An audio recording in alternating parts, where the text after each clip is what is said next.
clean, because we don't know when we're going to have situations like this where all of a sudden, with, from no fault of our own, like you said, 1,000 miles away, they got a forest fire and it's having a serious impact on us.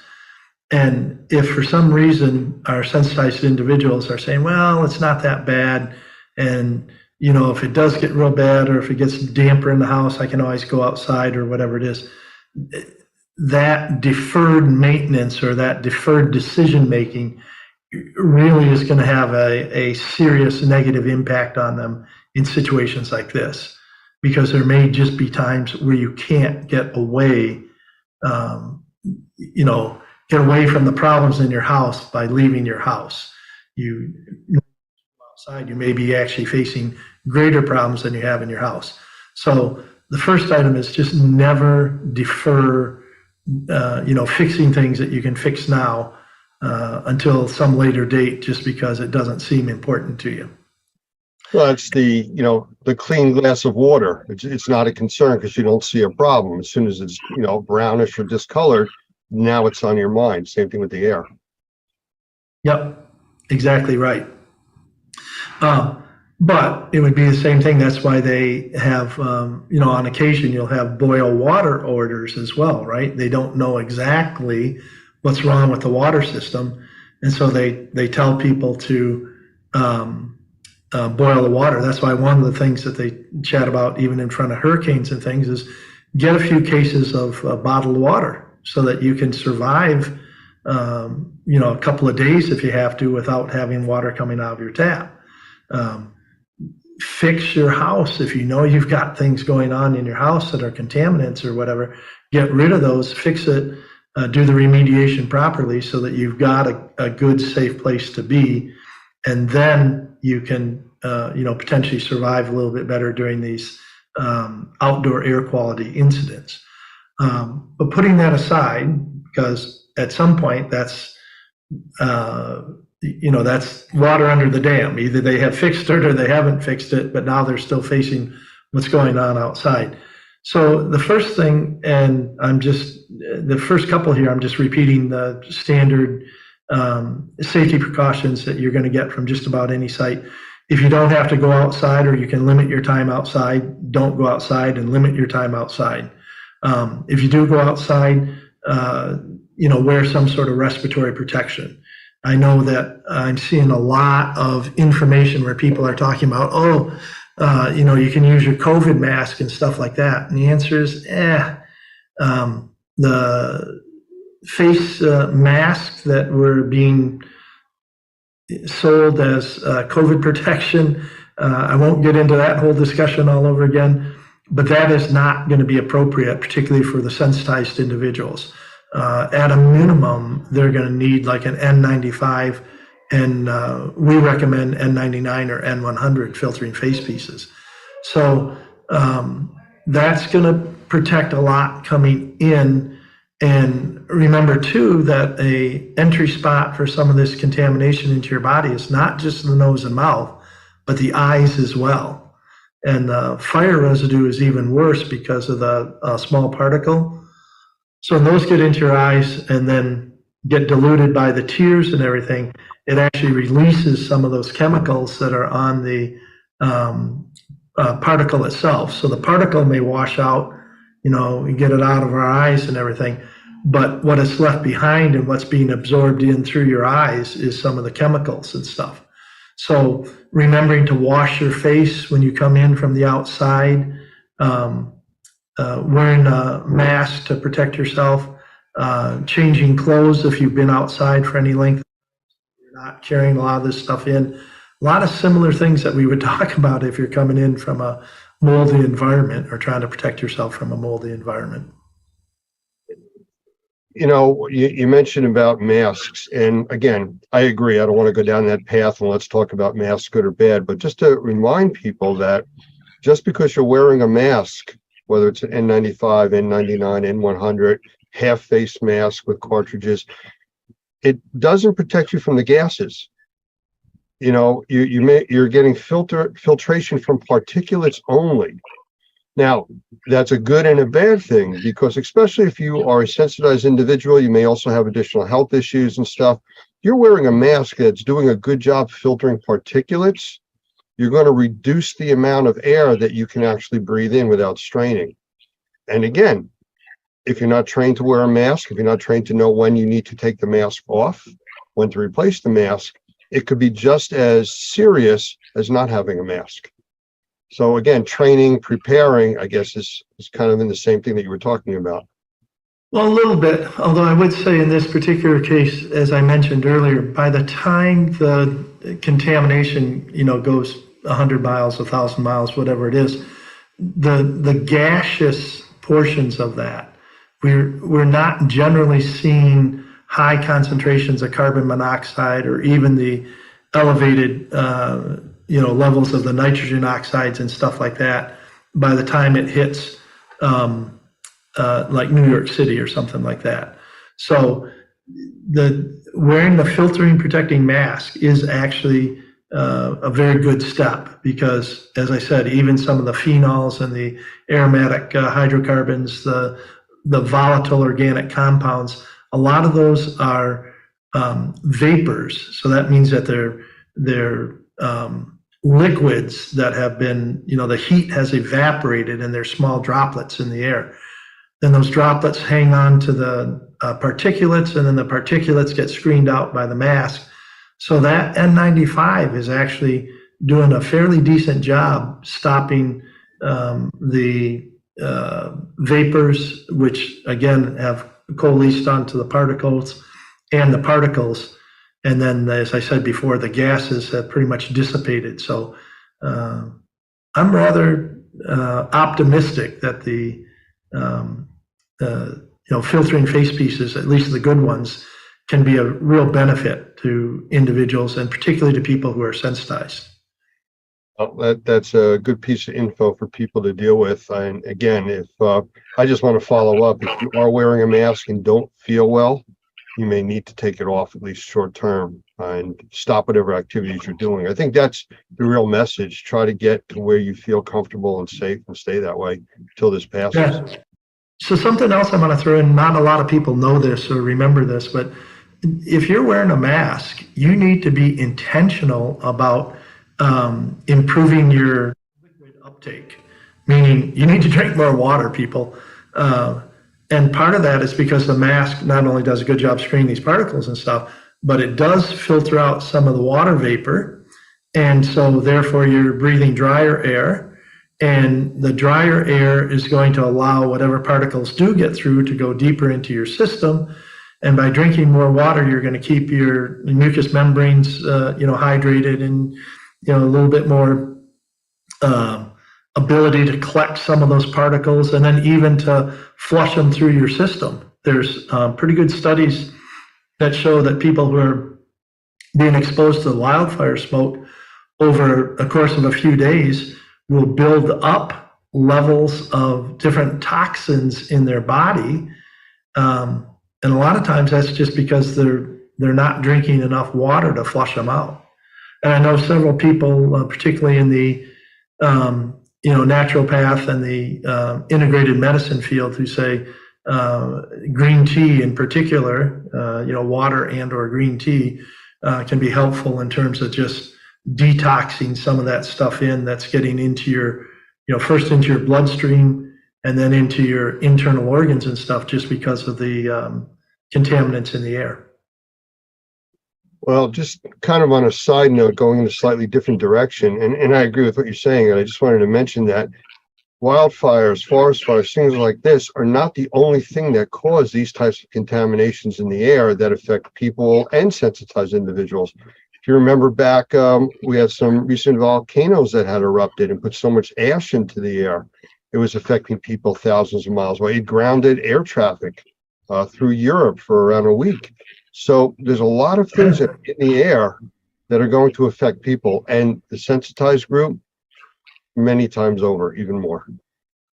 So I want to pick up on that as well. I mean, one of the reasons that they ground airliners in situations like this, either because of the wildfire or the volcanoes, is because of the aggressive nature of those small particles, particularly as they're compressed and put through a jet engine, they can score and damage the insides of those to the point where they can actually have engine failure. And if you think about that, if these particles are corrosive enough that they're damaging stainless steel parts, they can't be good for our lungs. So just lots of warnings to us. There's plenty of evidence around, even just common sense evidence that would tell us that we shouldn't be exposed to a lot of this. And you were asking earlier, some of the other things people can do. Obviously, if you have whole house HVAC and if you've got filters on the HVAC, you can run the HVAC system even if you just run it on fan, because that pushes air into the house and through the system. And typically most home air systems and HVAC systems, unless they have a energy recovery ventilator or heat recovery ventilator or something like that, that's intentionally bringing air in. Typically those are only bringing in 10% outside air. High efficiency furnaces, the ones that have the PVC pipes instead of like the chimneys and stuff, again, those are going to bring in minimal outside air unless they're on the heat cycle, where they bring in the air obviously to dilute the gases that are being created when they burn the gas or the oil for the furnace. So if you're on the air conditioning mode and you've got a high efficiency furnace and you've got decent filters on it, running that and just running it even on the fan on the on switch rather than on the auto switch should make a good difference. Now, I also want to point out the people who have portable air conditioners, window mount air conditioners, some of these other ones that have, pipes that go in and out and everything, what they call pack units, like you see on the wall of a hotel. Oof, that's tough because there's very little filtration on those. And that's a lot of times bringing in 10, 20, 30% outside air just automatically as you turn those on. Well, most commercial buildings are spec'd that way. They have to bring in 15 to 20% fresh air. So they're dealing with those issues also. And I'm not going to get into the whole discussion of the energy efficiency that may not be the energy efficiency, right. But they build a building so tight that they do have to bring in more of the outside air. And then in conditions like this, Lance, you know this as well as I do, they don't have the filtration on those big HVAC units like we have even on a smaller residential unit. So that's a tougher way to go on some of that. But at the same time, that brings up the last main point that I wanted to make, and that is that sometimes we can't rely, if you're a person or you're staying in a hotel because of, your job that took you there to New York City and all of this or whatever it is, sometimes you have to be a little bit more proactive, and particularly if you're sensitized. We talk about creating a refuge, even if you can't fix your whole house. Is there a bedroom? Is there a den? Is there a room in your house that you can turn into a refuge that's going to have better air quality and protect you? And this advance, I'm just blown away. The advance in the air purification systems, which we call proactive air purification, where you're not just relying on it to go through a filter to collect this stuff.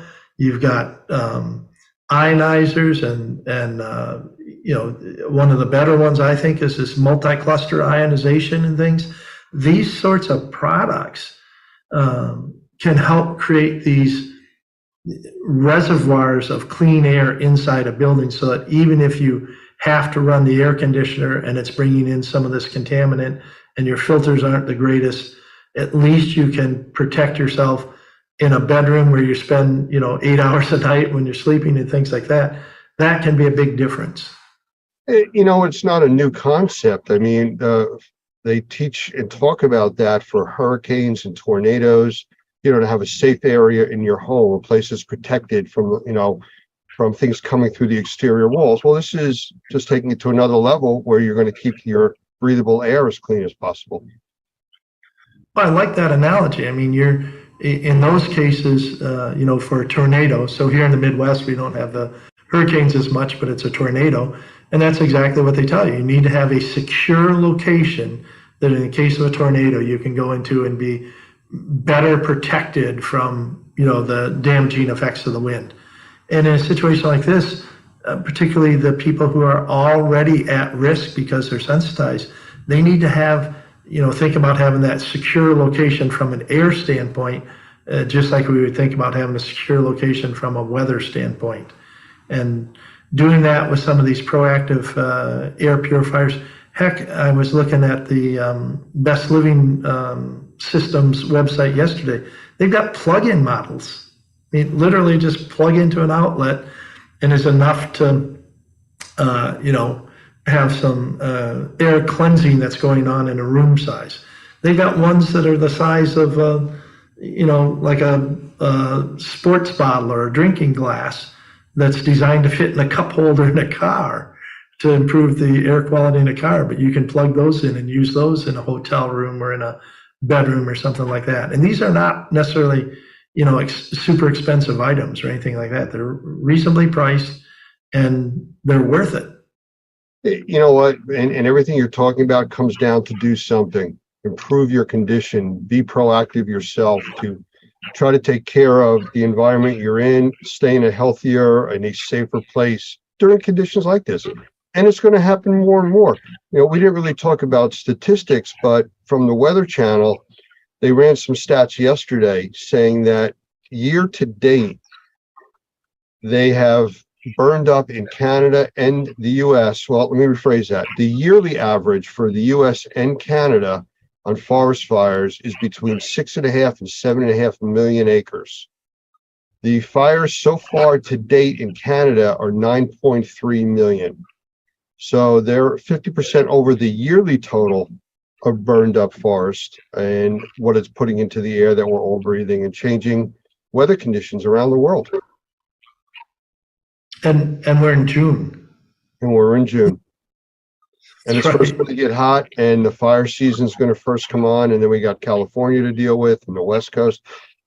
Prepare yourselves, people. Be proactive and take care. Well, that's what I said. Just if there's things that you can fix now, fix them. If there's things that you can do to prepare for, because this supposedly this one from Canada, hopefully by the middle of next week, we'll have moved on with some shifting weather patterns. Don't just go back to normal and say, that one's over. I don't have to worry about it, because something's going to happen again. And those who are already suffering, those who are kind of on an edge health-wise, sometimes I talk to my clients about being literally almost like standing on a knife's edge, and we want to get you off of that edge so that you don't fall over into a worse scenario. And the way to do that is it's pretty tough to, have the proactive air purifier when you're in the middle of a problem. So you may have to get one now. Let me just also finish with this. I know it's the fire issues and everything, but I'm a victim of my own thinking, so to speak.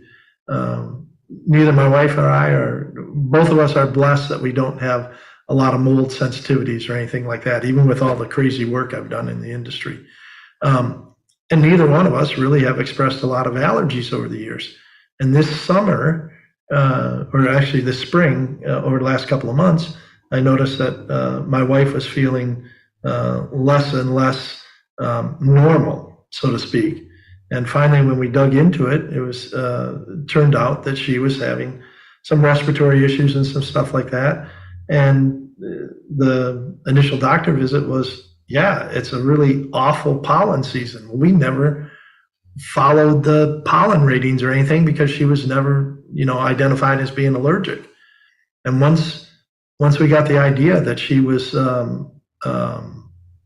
being impacted by the outdoor pollen, not something that was going on in our house, ended up getting one of the Chaos air purifiers that Normie recommends. And within hours, she was telling me that she was feeling better running that in the house. And within 2 days, she had already given it to her sister and made me buy her another one. So that's just how it Okay, then. Well, the stuff works. And, that's the whole thing. And we always talk about, even, tongue in cheek, about you either have a good filter or you are one. And it's all about protecting that you are one. You want to have as much protection around you as you can. But we are going to end this segment. I do want to thank you for your time. And I didn't mention it earlier, but this is one of the segments that we're doing in a multi-part presentation on the seriousness of the wildfires, how it's affecting the U.S. and people with sensitivities, without sensitivities, and what they can do. So hopefully you'll tune in and some of the other segments as we show them. And I want to thank you again for your time. It's always great talking to you, Mike. Bless you, Lance. It was good. I hope it was helpful for people. Thank you.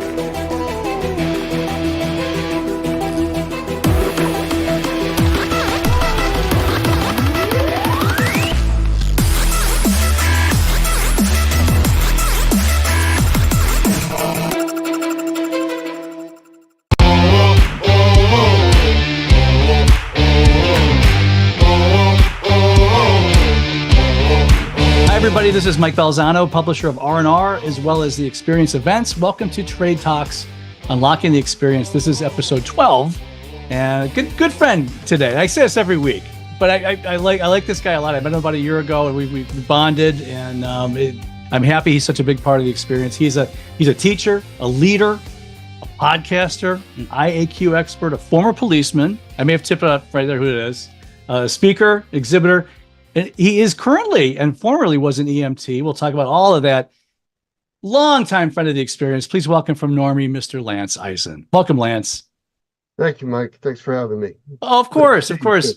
Yeah, we have a lot going on in both our companies right now and fun. But I want to first off just talk about. I mean, this whole series was meant to really kind of look at the people who've made a big difference to the experience. And you and Doug and everybody at Normie are certainly one of them. Are you a New Jersey native by any chance? Yes.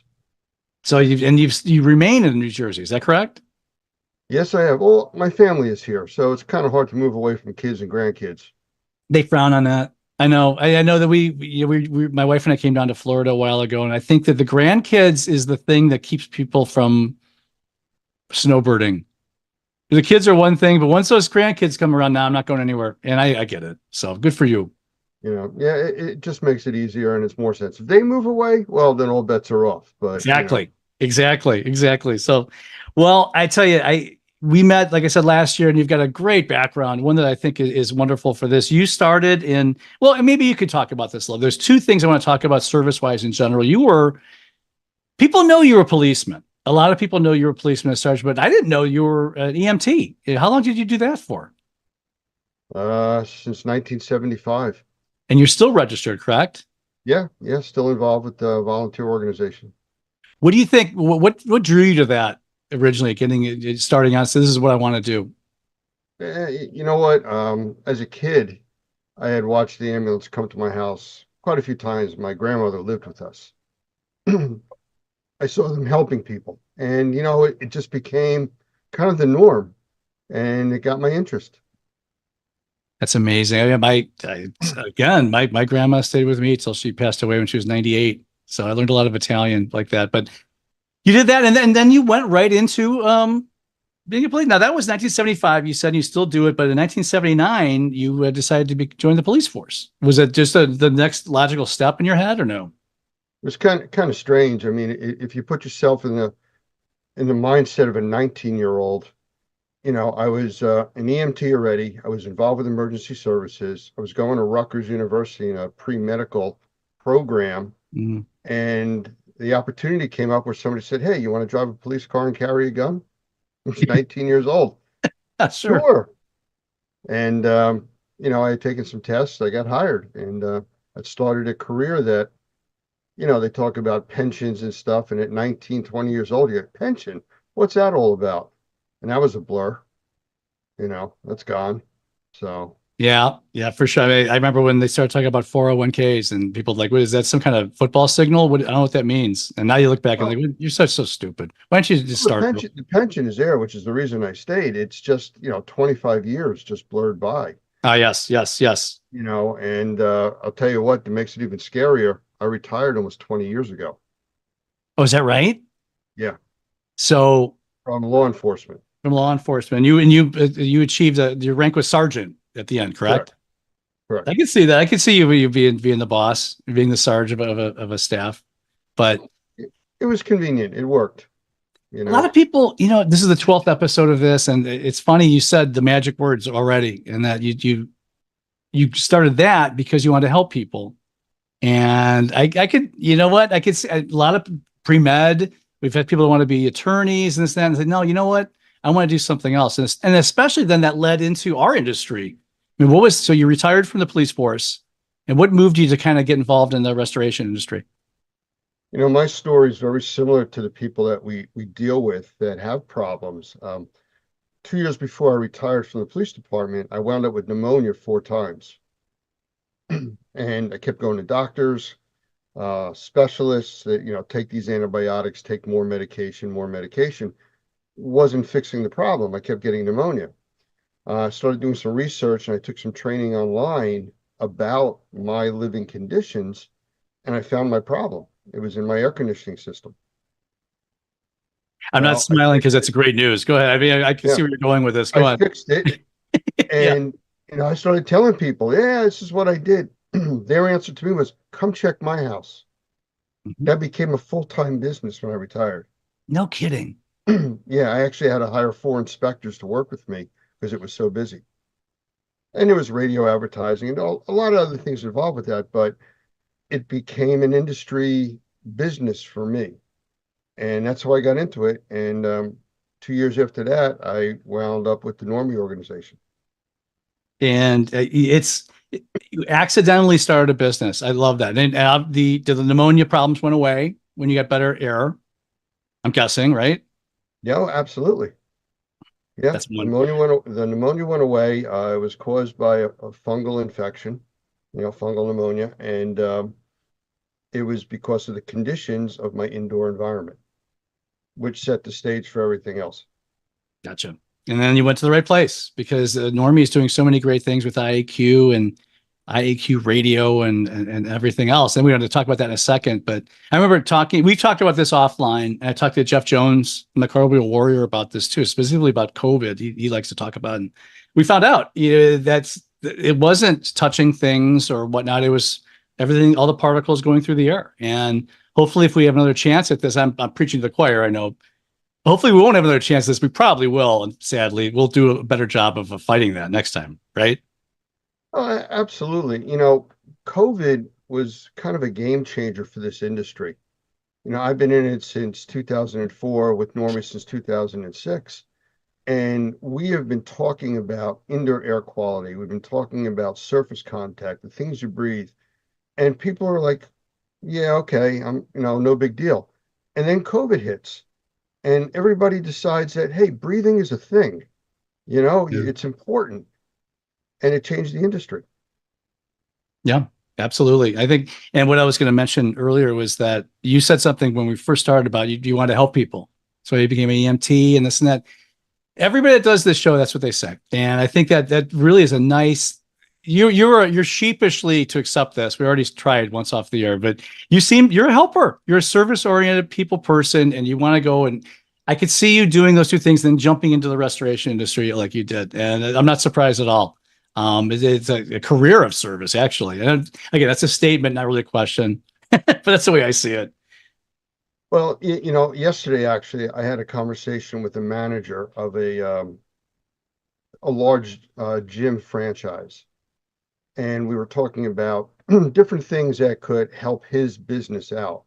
Mm-hmm. And he kept saying, well, what's in it for you? What's in it for you? I said, nothing. I'm not selling you anything. asking you to buy anything. I don't want you to spend any money. Just here's a suggestion. And he didn't know how to take that. He's so used to people trying to sell them something or take advantage of them. And that's not what we do. Doug has a tagline that we use all the time. It's not about getting a license, it's about developing a successful business. That's what we teach. And, we don't do it for what we're getting out of it. We're helping people. Our benefit is helping people, and then the good things come from that. That is the textbook. I've heard the phrase content marketing, but that's basically what that is, a new form of marketing about. Yeah, we're gonna help the audience. We're gonna send a case study, do this and that. Eventually, we sell this widget too, and maybe you might want to think about buying it. But that's like an afterthought. And after you gain their trust, as Normie does, then the money just comes in because you're quality and you've earned their trust. You're not just overtly asking for it, right? And I think that's great. That's the way all businesses should run these days. Some don't have the luxury, but you mentioned the police department earlier, and a lot of what I learned from that was dealing with people, reading an audience. Yeah. And it's a skill that every one of us in the service industry needs. You need to know who you're talking to. And very often, for me, it's easier to put myself in the place of the person I'm dealing with. And that's how I can judge how I have to deal with this individual for their needs. I know personally that if somebody comes to my house and is very pushy and they're going to sell me something, and I don't want to deal with them, I'm immediately turned off to that. It's very hard to sometimes explain to individuals in this industry that you might be selling a service, you might be selling a product. You really need to sell yourself first. Once the customer is comfortable with you, then you have a relationship and it's much easier to work with. Yeah. They trust you, and they have that mutual trust that you're really looking out for their best interest. I couldn't agree more, Lance. And you brought that and a lot more to Normie. Now, we've been talking a lot over the last year. Normie TV is exploding. Normie Connect. I mean, what do you want to talk about as far as so much has changed in the last 12 months or 18 months with Normie? We actually started a little bit sooner than that, but it really went mainstream with what we're doing. Like you said, within the last 2 years. We've been running Normie TV since 2017, 2018. So, but like everything else, it's a new concept and it takes a while to get some traction and move. Well, from watching the industry and watching what happened with COVID, we started to see that people like to get media in all different flavors, all different ways of getting it, from Facebook to Instagram to Reddit to regular other social media platforms, ones that are popping up almost daily. Yeah. So to me, it made sense to, and here we come with the name Normie connect with the audience on their terms. We can't say, hey, if you want to watch us, go to YouTube. And that's your option. Some people may not want to go to YouTube, it may confuse them. They may go to Instagram and want to watch, or Facebook or LinkedIn. So we broadcast our TV channel across all of those platforms at the same time. So right now we're broadcasting, I believe it's on 7 or 8 platforms. When we do other live broadcasts like specialized trainings, we'll go across, I think it's up to 15 platforms. At the same time, simulcast it. And people can react with us and chat and everything else at the same time. Well, we found that a lot of people like that, but people work. Can you believe that? They have to travel to and from work. I hate that. You can't watch video performances, video on demand while you're driving. So we looked into doing radio. We're now broadcasting, simulcast broadcasting over 6 radio platforms. So people have their favorites there too. Whatever you want to listen to your internet radio on. So now they can listen while they drive in the car. And for those that are even beyond that, we went to podcasts. We're on 13 podcast platforms.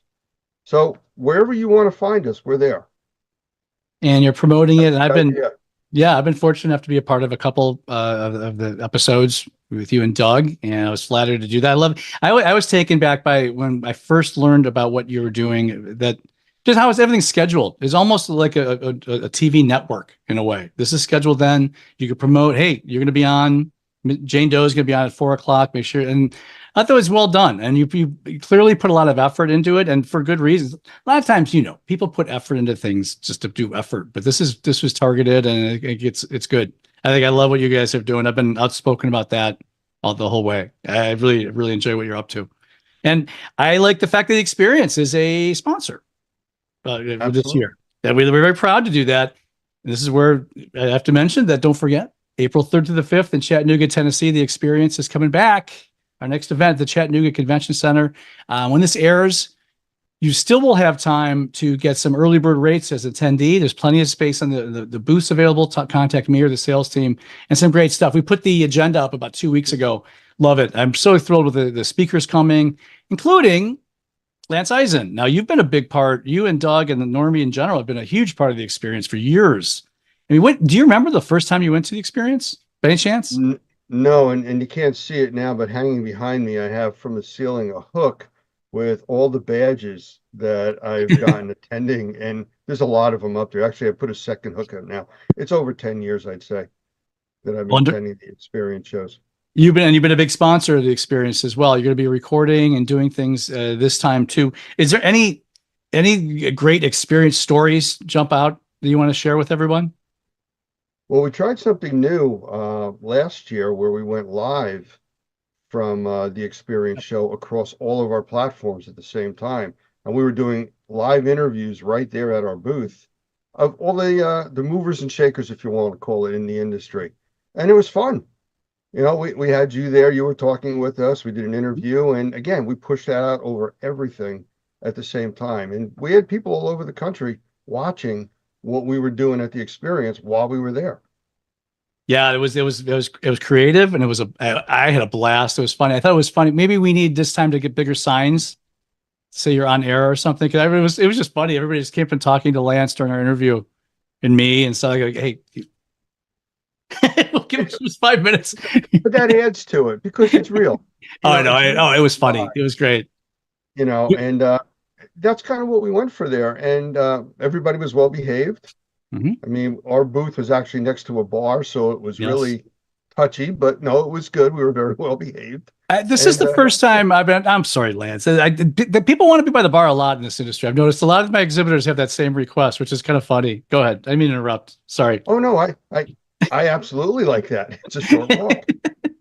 It's just, like you said, we had a lot of people that were there, a lot of activity. It was nice to have people come in and sit down and talk with us. Yeah. And actually, that's the way our booth is designed. It's a large booth with seating area. Mm-hmm. And that's what we want. We don't want people coming to us so we can sell them something. We want people to come to us with questions, with concerns, with suggestions. And that's how we meet people at these events. Your booth is going to be in the back of the hall, the major booth right between the cleaning pavilion and the restoration pavilion, and where the lunch area is. So it's a perfect setting for everything. You're going to be in the belly of the beast. Go back and talk to Lance and have fun. What would people be surprised to know about Lance? That's a question that came up a couple of weeks ago, and I think it's a good one. I mean, I'm pretty much an open book. I do these types of things all the time, these interviews. I run interviews, and I do training several times a month online. So I do talk about my background because it's what helps me do what I do. And I try to encourage people to use your background as a tool to do what you do. But what would surprise people? It's like the story I told you before. It's the legitimacy of just wanting to help. Yeah. And people really are, I'm here to help you. They're always like grabbing for their wallet to make sure it's still there. No, that's really what we do at Normie. It's about helping people in this industry. Now, it's, you are an open book, and that's why I was always attracted to you, because you're a good guy, and you hated when I call you sir a lot. Yeah, that's true. Things of that nature. You do that because I'm older than you, and you keep reminding me. I think that one thing I want to remind everybody that may not be available at this point, but we're doing the tours of the Shaw flooring plant on April 2nd, the day before the event. As of today, I believe 15 of the 75 have been sold, and this will be out in 2 weeks. So it may not be, but if it's still available, I would highly recommend doing that. Get to our website, register for the event, then register for Shaw. It's $199. 3 tours all day, transportation, lunch, all that stuff. So Any last words you want for our people? Why do you think people should come and see us in Chattanooga, Lance? Your show, the experience is different from any of the other shows that I've been to, whether it's your spring or your fall show. And it's not about going to be sold something. It's going to learn about things. And that is very different in the, if you want to call it the home show or the, convention show type market. Everybody's trying to sell their products. It's really about who you are and selling yourself and your services where people can touch them, try them right there. You're not shopping on an Amazon catalog to buy a $10,000 widget. You're touching them. I mean, I love walking around and watching the robots run around. Yeah. Yeah. Robot cleaners and stuff. People are there trying to sell them. They're just showing the technology that's there. And, we didn't mention this, but technology right now is exploding, and our industry is not exempt from that. It's really playing into the industry. And we have a lot of people in this industry that have been doing things the same way for 15, 20, 30 years. Yeah. Several reasons. One, technology is changing so quickly, it's hard to keep up, but people fear technology, new stuff, and change. Right. And you can't in this industry. Don't fear the technology, embrace it. You have to. So many Your show times. highlights. Good. Your show Yeah. highlights. That's what I was saying. Thank you, Lance. I think it's hands-on has been drummed into my head since I started a couple of years ago, and it's true. There's more hands-on experience at these events than anything I've ever seen. If you want to go and learn your craft, this is the place to be. And we're excited to have you. We're very excited to have you and Normie be a part of be a partner with us for this. I think that's a good place to end. I think that was beautiful. I learned a lot about Lance. That's what I wanted out of this. If people don't love you yet, they love you now, Lance. All right. Well, I appreciate that, and thank you for the opportunity. Though I do have one question, because you did start off by saying we're good friends and everything else. I'm the 12th interview. 12th. Well, I'm building Wow. up to. We're building up to Chattanooga, man. It's a build. Oh, okay. Good. Don't tell Chuck Violan that, who was our first one. I'll tell him no. We start off with the best. Yeah. Okay. I told you, my big mouth talked me into doing 52 of these a year. So there's going to be a lot of people like the 40th that are going to be looking at me, shaking their head. But I thank you for being here. How's that? We'll leave with that. Hey, Okay. Thank you. Make plans to attend the experience April 3rd through the 5th in lovely Chattanooga, Tennessee. You could register through our website, rnrmagonline.com. You can find this and all R&R videos and podcasts on YouTube, Apple, and Spotify. Please follow us if you haven't already, and feel free to leave a quick review. We'd love to hear from you. Also, please follow us on Facebook, LinkedIn, and Twitter. Very special thank you to our guest, Lance Eisen of Normie. This is Trade Talks, Unlocking the Experience. Thanks for joining us. We look forward to seeing you again next week.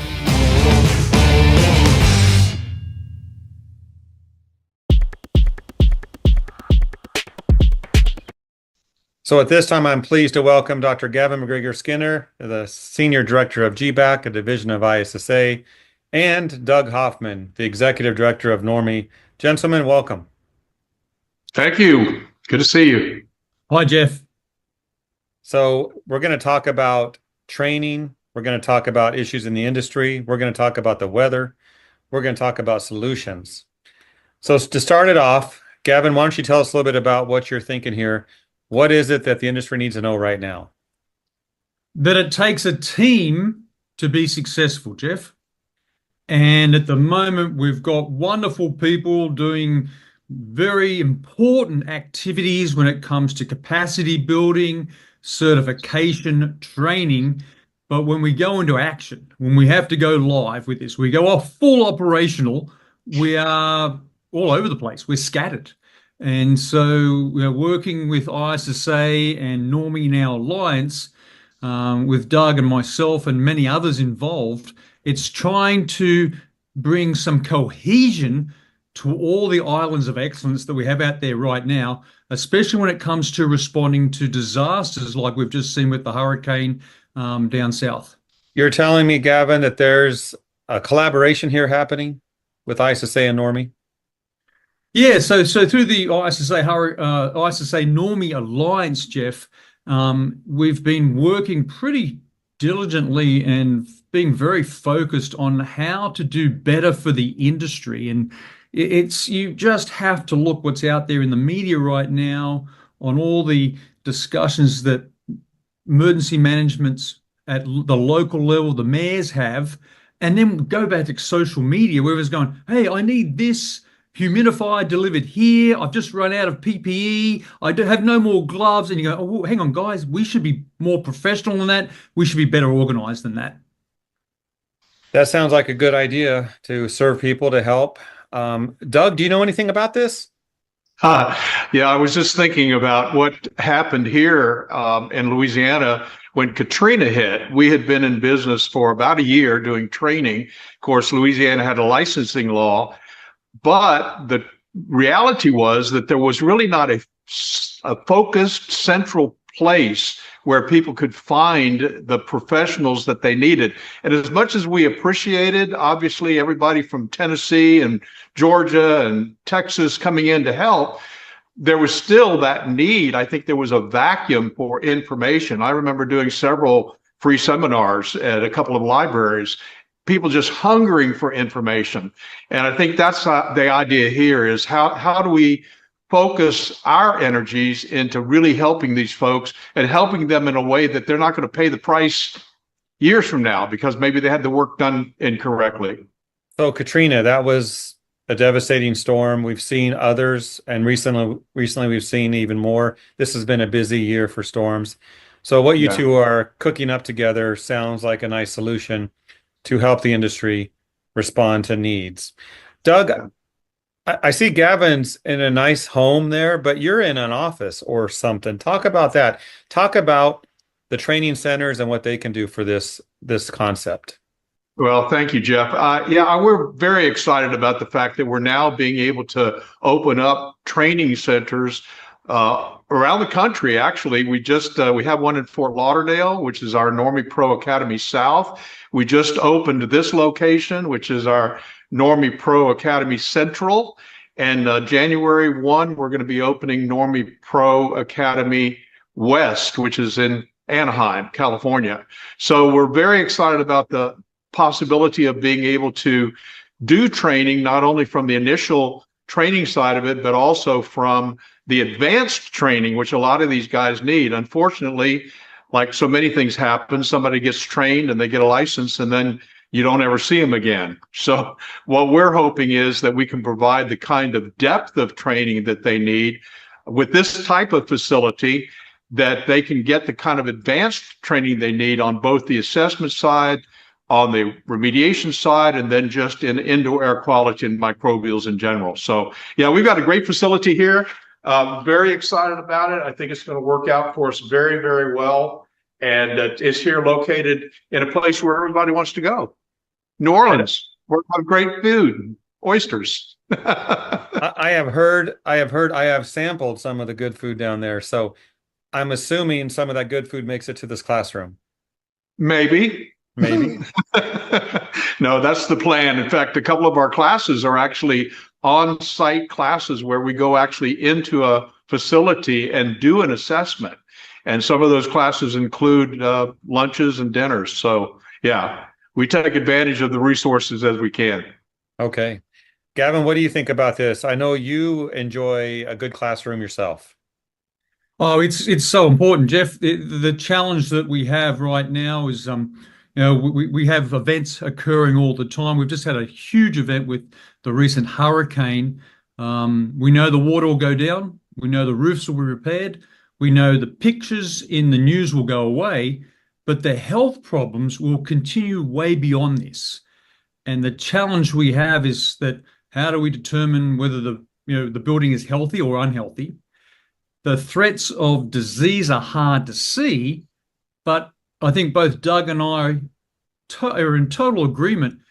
We need to address these dangers, these health impacts, these health problems as seriously as we deal with raging floodwaters and roaring winds. And the only way we can do that is through certification and training facilities like what Normie is running and what Doug's just explained. And as I could offer as well to that input, the reality that we're dealing with things you can't see. And so you've got to do testing on both the pre and post side to find out if in fact you have a problem, then if you've actually reduced that problem. A lot of people don't realize what happened at Katrina, which is also now happening in North Carolina. It happens in Florida.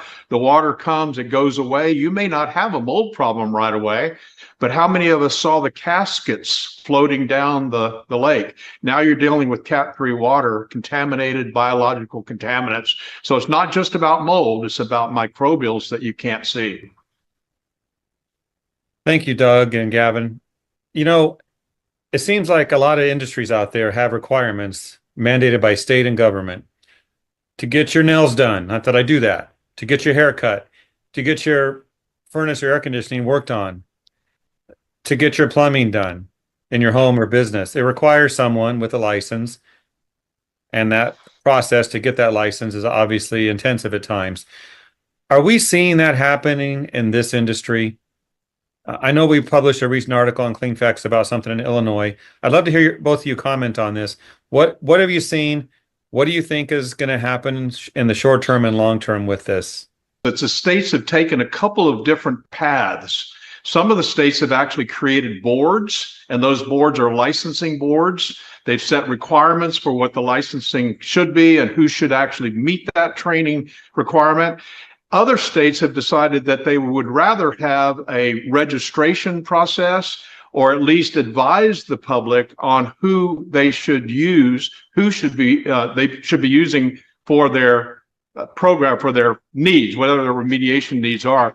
And so I think a great example is we've got 5 states that do have licensing right now, but we also have states like Illinois that just came up with SB 1087, where they're saying if you're going to, it's basically a public awareness thing. If you're going to do mold remediation, then you need to look at the IICRC or NORMI, a third-party training association that's got a national presence. And so that's where I see it, as kind of these 2 different paths. And I think we're going to continue to see it, frankly, because microbes are becoming a bigger and bigger issue. Thank you, Doug. And Gavin, anything to add to that? Yeah, exactly what Doug had mentioned. You know, last time I looked at the map, Jeff, I think there was about 50 states, and Doug just mentioned 5. But what's happened in Illinois with the Mold Registration Act is pretty remarkable in the way that we're looking at, it's the invisible stuff that's most consequential to the health of the building and the health impacts to people.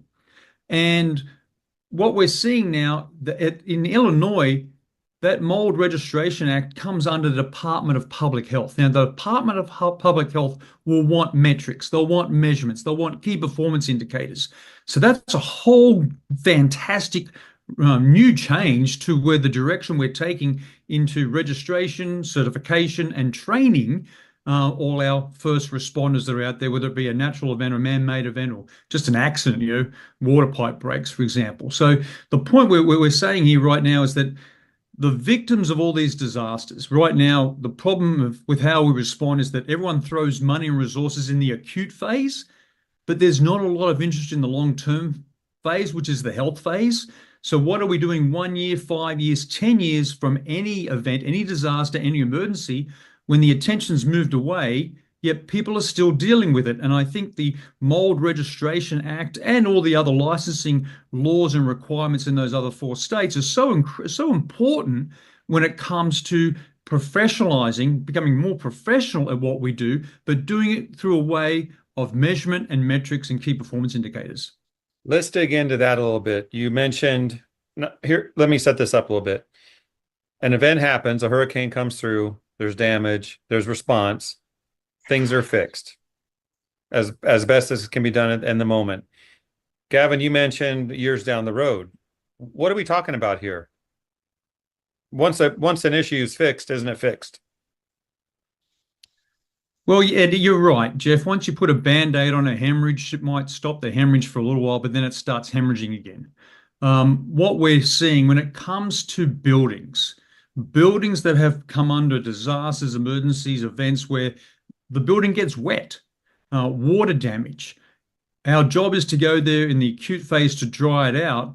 But then, more importantly, Jeff, we need to go back on a frequent period of time that's really laid out to understand whether that building, after being dried out, remains to be a healthy building. And that's so important because this connection, we understand that, for example, hurricanes are known for causing deaths and severe damage. We get that. But there's new research, Jeff, that's just come out that there are indirect drivers in these communities that have suffered a hurricane or a storm where thousands more deaths happen for up to 15 years after the storm passes.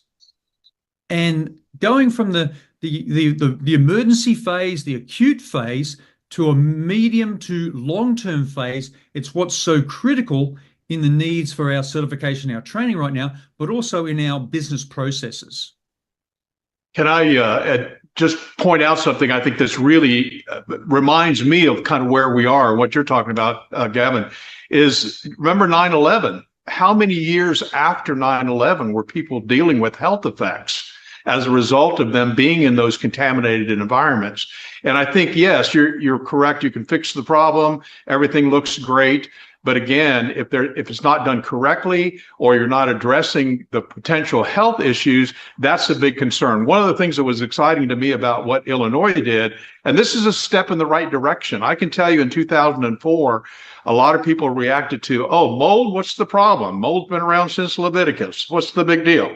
And yet now what's happening, which I'm excited about, is Illinois says we want training, a public awareness program to let people know not just about the mold issues, but about the health effects of the mold issues.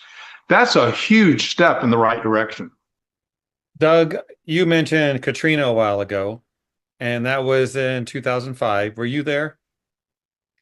I was here, yes. In fact, I wrote it out. I just finished my house a month before the hurricane hit. Fortunately, I'm from Florida, so I built the house with hurricane standards from Florida, 150 mile an hour wind load. So we didn't have any problem with our house. But as you can imagine, we were absolutely covered up with helping neighbors and people at church and giving seminars, trying to help folks figure out how to deal with this issue. So yes, I was here. So thinking about the effect of a hurricane hitting, how many years would you say that impacted the area? I would say at least 10, and probably in some areas more. There's still places where you can see damage. Okay, so we just had a hurricane come through, Hurricane Helene. Are we seeing a similar issue here where they're taking care of issues right now, but we're going to see years of impact from this hurricane? Well, I can tell you that I think it's actually worse. And from this standpoint, looking at the infrastructure, it's not like running a wire across, level ground for a couple of miles. I cannot even imagine how long it's going to take for them to get back to quote unquote normal. So what does the industry do with this conversation today? Gavin, what do you see as a critical need right now? So the discussion we're having on the ISSA NORMI Alliance is the list, the centralized list. And what we're seeing even after, the experience that both Doug and I, and probably even you, Jeff, have over years of dealing within the industry, where is that list of those that have been certified, those that have been trained, those that have the knowledge, skills, and abilities to respond to both natural events like these hurricanes and these storms, as well as other events that happen that cause severe damage to buildings. Because in any community, you're going to have critical infrastructure that's required. That building has to be recovered and back to normal as quickly as possible, just to keep society going. And then, of course, you've got all the dwellings, the hotels, and also the individual homes and houses where people live in that need to be go through the recovery phase and the damage assessment and be rebuilt and recover from that event. The challenge we have right now, Jeff, is where is the list? Who holds the list? Who should manage the list so that both federal, state, and local government officials and non-government officials can come to an association like ISSA or NORMI and say, where is that list of who's been trained? Because there's so many people out there that are doing training, we just don't have a list right now. And that's a huge weakness in the industry. But you're saying that this is one of the projects that you both are working on. Yes, it is. Yeah, it's critical. And it's critical to be, I think we're seeing ourselves as the glue, as we not just reach out to ISSA training or Normie training, but all those other training courses and that are out there, IRCRC, plus all of the other people that do training, and say, right, keep doing the training. That's your business. But when we do this, let's look at ourselves as forming one team that we can then approach the decision makers, be it government or non-government, saying, here's the list of companies, the list of people that have the knowledge, skills, and abilities to go and respond based on science with the right equipment, the right tools to do a job that's going to focus on recovery and the health of the building and the health of the people. And I think if I could add something to this, Jeff, from the very beginning, our mission was to both train professionals and certify them, but also to train the public, to inform the public.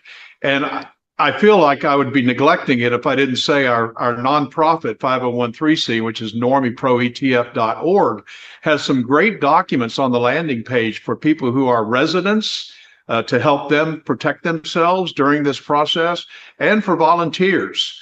And so I think that's the point that Gavin's making, is we want to move forward with really helping the public and helping the professional, because both of them obviously are playing a part in this whole recovery process. So this project you're working on, coming up with this list of individuals, companies that the government, consumers, anyone that needs help can access. When is that list going to be available? Well, I can tell you that Normie already has a list available on our website, normiepro.com, where people can search for licensed, trained, certified remediators and assessors. That's already in place, has been in place since 2004, and they can search by zip code, city, and state. And Gavin, what do you think? And that's what we're doing, Jeff. The same thing through the ISSA Normie Alliance, is looking at those lists, seeing where there's overlap, seeing, we're mapping it down to the zip code level. Where are people located? Again, what we've found, and Doug and I were talking about this week, so many people are traveling hundreds to up to thousands of miles to come down from, say, Washington, California, and from different states to come over to North Carolina, Tennessee, Florida, Georgia right now to help them with Hurricane Helene efforts. So we know people will travel. We know they travel. What we don't know is who's traveling, who's there, who needs help with supply chains for, better, more PPE, personal protective equipment, who needs help with repositioning the equipment that we use, who needs more equipment because based on the damage assessment right now. So again, what we're trying to do here, Jeff, is just make us more professional, make us more coordinated. Sounds like a project that will never have an end, because there will always be additions to this. It's just a project to help, and that will never be like it's done. Here it is. That's what I'm hearing. Doug? It's a piece of string, Jeff. Yeah, and you've got to start somewhere. Yes, exactly. Doug, just thinking about the recent hurricane, North Carolina and Georgia don't have licensing laws. That, when we think about that, anyone can go in and do the work. Is that what you're seeing? And how do you feel about that? Yeah, it is that way. And the interesting thing about this is oftentimes the states will suspend their licensing laws, even when they have licensing laws in place, because what they want, and I don't want to sound cynical, but they want to get the tax base up. They want to get people back in their homes. And so they're open to letting anybody come in and do the work. I see that as an issue, obviously, because I know what kind of damage can be done if it's not done correctly. We saw that through Katrina when they suspended the licensing law here. We saw it the following year in Texas when they did the same thing. In Florida, they've determined not to do that. So if there's a hurricane in Florida, they're not going to suspend the licensing laws because they want professionals to do that work. And there's certainly enough of them out there. I think the key is as Gavin said, getting the information out there to let folks know, here's how you can find guys who are really well trained and certified, and then giving them the documentation that they need, the resources that they need, so that they can follow the right kind of guidelines to use the correct standard of care. So it really is about just getting the information out there and education. All right. Anything we missed, Gavin, you want to cover before we wrap up? Yeah, one last really big headline, I suppose this is an industry alert actually, Jeff, is that a new study came out yesterday. And that new study was by Stanford University researchers Rachel Young and Solomon Chiang. They published yesterday in the journal called Nature, which is freely available on the internet. And what they found was that in any given month, people in the US are dying earlier in their communities than they would have if a storm or hurricane hadn't hit their community. And what they did, what Angela and Solomon did, they looked at 501 hurricanes and storms in the United States between 1930 and 2015, and they found that the increase in deaths in those communities happened earlier, but more importantly, they persist for about 15 years after each weather event. And then they went through and they analyzed these hurricanes and storms in the United States, and they found that we were having an excess death of 55,000 to 88,000, or let's say if one average US hurricane had hit a community, we get about 7,000 to 11,000 excess deaths that happen earlier as if the storm had never happened. So if the community was not hit by the hurricane, those 7,000 to 11,000 excess deaths would not have happened from one storm, or the 55,000 or 88,000 on an annual basis would not have happened from all the different storms that we have. So this is really big information for us in that we don't understand the full health impact from an emergency or disaster like a hurricane or a storm, and we need to focus more on our response, how we respond, and the health of the building, not just from the acute phase of respond and then recovery, but for many years, up to 15 years later in those communities. All of that is sobering information, important to know, because we can see the reason why your alliance is here and what you plan to do and how important that is. But thank you both for your time today. This is the first of many such industry alerts to keep people informed as to the work you're doing and how others as well, as they watch this, can contact you and volunteer to help in this cause. I assume you both are open to collaboration from others. Absolutely. That's what we want. I think we started with that comment, and it's really true. It takes a team. There's not one person that can do this. Yeah, and I just wanted to say, Jeff, Doug and I are fully aware of all those people, with all those great people within our industry that have actually they've actually gone down to the areas that have been impacted in North Carolina, Tennessee, Georgia, and Florida. They've deployed themselves. We're with you guys. You've got my phone number. Give us a call if we can help.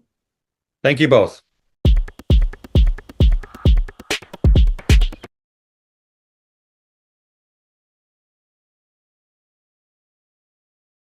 Hey there, my name's Doug Hoffman. I'm the Executive Director of NORMI, National Organization of Remediators and Mold Inspectors, and I'm so excited to be able to share with you information about our new certification, the Certified Remediator for Sensitized Individual.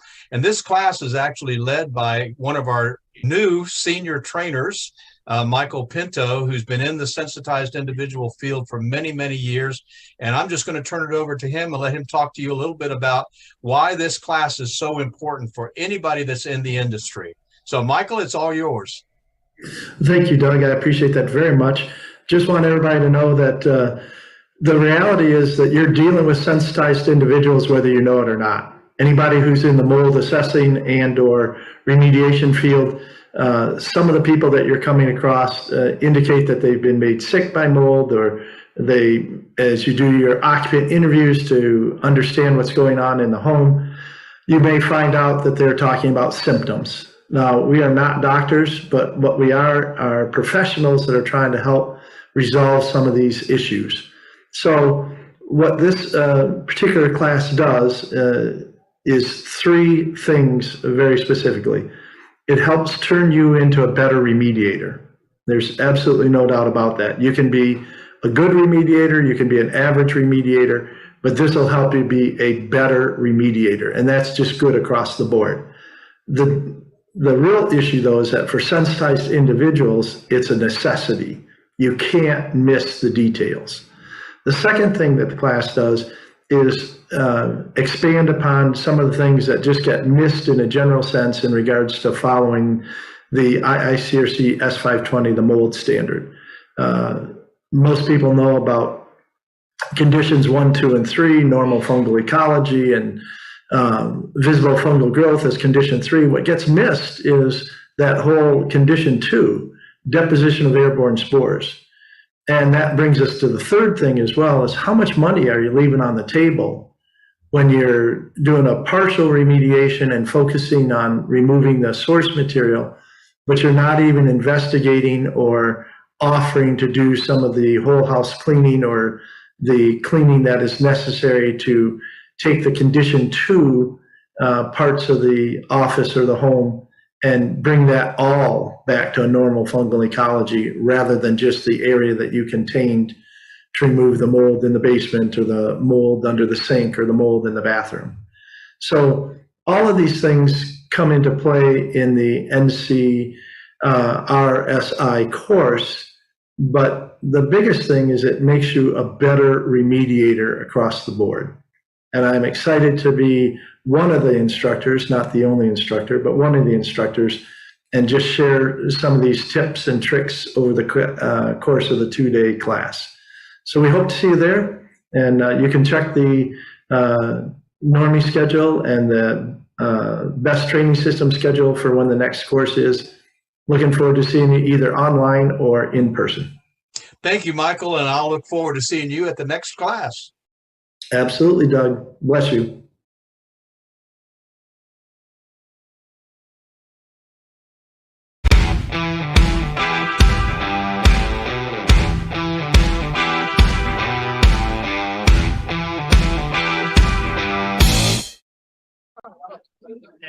Okay, everybody, we are back at the Experience Trade Show in Chattanooga, Tennessee. And I have a guest here with us that was actually attending some of our lectures earlier today. And it's Evie. And Evie's come a long way to this show and to come and talk with us. So Evie, say hi to everybody. Hello, everyone. Hi from down under. This is Evie Sims from Bulk Sorting. Come from Melbourne, Australia. And I'm really, really happy to be here. Well, we're glad you're here. And, you know, you were with us this morning in the lectures where we talked about marketing, mycotoxins, which I know you had said offline when we were talking, it's something new in Australia. Yes, it is. It's something that has really been there. There's a lot of controversials about it, and it will be really good to get some more information on this so that we can actually debunk some of the myths that's out there. Well, from what we talked about, it's pretty unregulated out in Australia. They don't really have legislation for licensing and stuff like that. Yeah, not yet. Hey, hopefully, hey, one day. That's your goal. Yeah. Well, you know, we had talked, we can, you know, try to work with you and get training out there. And we've worked with people in Australia before. A matter of fact, one of the labs that we use is out of Australia. That's amazing. It's really good it's good to know that we've got that technology, and yet we're not harnessing the opportunity to really understand a lot more about what's affecting a lot of homeowners, a lot of people that lives in rental properties, and the government actually understands a little bit about that because they had the biotoxin review. However, we kind of just stayed stagnant at a point. So I've been really wanting to find a way that we can bounce that conversation back up. And at the end of the day, it is the people that's suffering. So we need to help them. Absolutely. And I mean, I'm doing this 20 years here in the States, and the shift in licensing requirements and better training, it's a slow process, but we're getting there. And it sounds like Australia is getting to the point where they're looking to start doing that. And especially with people like you interested. Yeah, I think there is a bigger call and bigger demand for it. I think one of the Normie presentation by Michael Pinto, he was talking about that mode's been here for a long time. You know, all the science that we talked about is now actually 25 year on is actually proven to be true. Some of the restoration people are doing actually the correct things. So we're now beginning to understand a lot more about what that is. So we need to just step up a little bit more, bring that back home, my home, and then establish a lot more ways that can benefit not just the because people are suffering, homes are not being mitigated properly, and that's a problem, hey? Well, let's change gears here for a second. And it's what, 25 hours traveling from where you came from to get here? Bit keen, eh? Yeah. Okay.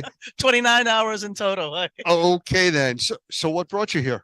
So I'm here to start up Bulks Holdings Australia as Bulks Holding USA LLC. So we sell restoration dehumidification systems with a company that's in UK, EcoPro. EcoPro has been in US for about a year too, but however, they haven't really been into restoration industry. I'm hoping to bring some education, some sort of new formats that's coming in here, and just help the restorers, homeowners, and whoever wants some understanding on dehumidification desiccant units. Well, I mean, it sounds like there's a synergy between what we do here in the States, what you're doing here in the States from Australia, and the UK, where we also have been doing training. Yeah. So we're in the same territory. So this could be a very interesting gathering that we're starting to put together here. Yeah. I'm ready to go to Australia. Well, I think we should. Well, I think it's something that you may hear about in the near future. So well, that's it. We actually have a phone number in Australia. Yeah. No, a direct line to Normie from Australia. It's there. What's your direct line? I don't have it now, but it's an Australian number. So it's local to Australia. So we'll get that number and we'll post it out. Okay. Yeah. Very good. So that people can reach out to Normie. In Australia, trainings will come. Yes. And we'll be there. And so licensing format of some sort should be coming. So interesting points, eh? All right. Well, we'll continue this discussion. Yes, Thank you. we'll do. Thank you. I want to welcome Dr. Gavin McGregor Skinner from GBAC to join us today. And I'm just saying GBAC, but that's just a tiny piece of what you actually do. So could you say hello and kind of let us know who you really are? Yeah, that's a good question, Lance. I'm not sure whether I do work for a living or I just follow a lot of great hobbies. I think what really makes everything worthwhile from my professional opinion is the people I work with. So I'm very fortunate within the entire cleaning industry. I just work with wonderful people, whether it be cleaning on the front lines of a commercial building, a school, an airport, a hotel, or working with remediators, restorers, whether we're dealing with mold or we're trying to focus on the science of drying, for example. So it's just a fascinating industry. I don't know how you're doing, Lance, but at the moment I'm flat out. It's really busy. It has been, and it's kind of increasing at an exponential rate. It's really strange that there's been so many weather events so far this year that have affected so much of just the U.S. alone that we are extremely busy. Not complaining, but it's just like you said, flat out, I think is the term you used. Yes, it is. It's been really interesting, Lance. We've seen on the news, all the focus on tornadoes, and we've seen an enormous number, an exceptional number of tornadoes in the last few months. But what we don't realize, Lance, is that where there's a tornado, there's a much larger severe thunderstorm. There's a rain event, there's a wind event. And so while we focus on the very critical needs of focusing on the impact of a tornado and the disaster and the catastrophic damage it can do, we start to forget that there's many other communities suffering from unusual rainfall, severe thunderstorms. I don't know what your night was last night, but we had power outages here in Washington, D.C. And that's really where the industry is looking at right now. There's so many opportunities for us based on these weather events. Well, every year in May, Normie does a training for its members on hurricanes. Hurricane season starts June 1st. So we try to put it in everybody's mind again. This is what's coming. Be prepared, stock up, all that stuff. And we do that. And sometimes you get the reaction where it's almost like people become blasé about the whole hurricane effect until it's going to happen. It's kind of like every year you see people that live in hurricane prone areas lined up for 6 hours to buy plywood. Well, if you live there, why wouldn't you have plywood, or supplies you need? So this is the kind of thing that people don't really take seriously until it's going to affect them. And to your point, it doesn't have to be a hurricane or a major cyclone event. I mean, just from a severe thunderstorm, golf-sized or baseball-sized hail will puncture roofs, causing lots of water damage. So there's a lot of other effects that really happen from these major storms, which, as we know in the last month or two, from Texas all the way up to the Midwest, up to the East Coast, has been heavily affected by severe weather, and not from tropical weather systems. No, you're absolutely right, Lance. And that preparedness that you just sort of outlined is opportunities for all of our colleagues in the clean industry. I'm seeing some great examples, especially this year. I do a lot of disaster preparedness, emergency management preparedness work, as well as response and recovery. But during that preparedness phase, as you really correctly outlined here, I've seen some really good examples, but they haven't gone to scale, and it's not enough, where actual cleaning professionals have been part of the planning process. But it's happening at a much smaller level than I think it should happen at, and at both at the state level, the local county level, the city level. We've got to be more involved as an industry in that preparedness planning process. As we saw, over the last couple of weeks, Lance, with those storms in Texas, the Midwest, and now we're seeing some stuff on the East Coast as well. When that piece of hail goes through your roof and it lets all the water in, or the rain is so torrential that you've got flooding, or you've had wind damage that's opened up half your house and you've got more water damage, where do you go? Where is it? Is it a Google search? Hopefully that's not what it is, but that I know that's what's happening. But more importantly, how do we position ourselves in the clean industry to be part of preparedness so that we're on the list, so that when the damage has happened, when the disaster has occurred, they just go down the list and go, here are all the cleaning professionals that have followed, say, an IRCRC standard. They're certified. They've done the Normie training. They're certified for that as well. And that we know that they have the skills, the knowledge, and the abilities to, again, do what is professional. Well, let's get into that in a minute, but let's set the stage here, because you and I were talking a few days ago, and you had mentioned Colorado State University, I believe it is the name. And I actually have a graphic here I'm going to bring up on the screen in a minute. And this is talking about weather modeling and forecasts and predictions for upcoming seasons. And we basically talked, and you said, and I looked in, and you were correct. It looks like it is the worst forecast ever on record that they're predicting for this season. So let me bring it up on the screen. I don't know if you want to just talk about this real quick, or mention a few things to people, but you can also explain about the modeling, because most people use either the US versions or the European models. And this is, to me, it looks like a hybrid. So let me just share my screen here for a sec.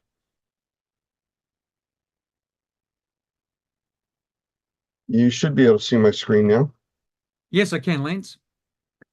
Yeah, I mean, this is what Colorado State University is forecasting with their whole atmospheric prediction center, and the numbers are staggering. Yeah, it is. So hurricane season is real. It happens every year. It's no one takes bets on it, Lance, because it's just going to happen. We know that. But when it comes to modeling, and this is where we need to appreciate how that science of modeling has advanced so much. And again, it won't be 100% accurate, but it's going to be pretty damn good. in the fact that we've now got science, we've got so much data available to us, as well as the mathematicians, the university professors, the scientific experts that then can use massive amounts of data now in their algorithms, in their systems, to come up with a forecast like this. So really, we see a forecast from the government come out, oh yeah, that's the government. But when you see it from an independent body like the University of Colorado, which actually matches exactly what the government did forecast as well. But when they look at it, there's the opportunity for all of us in the clean industry.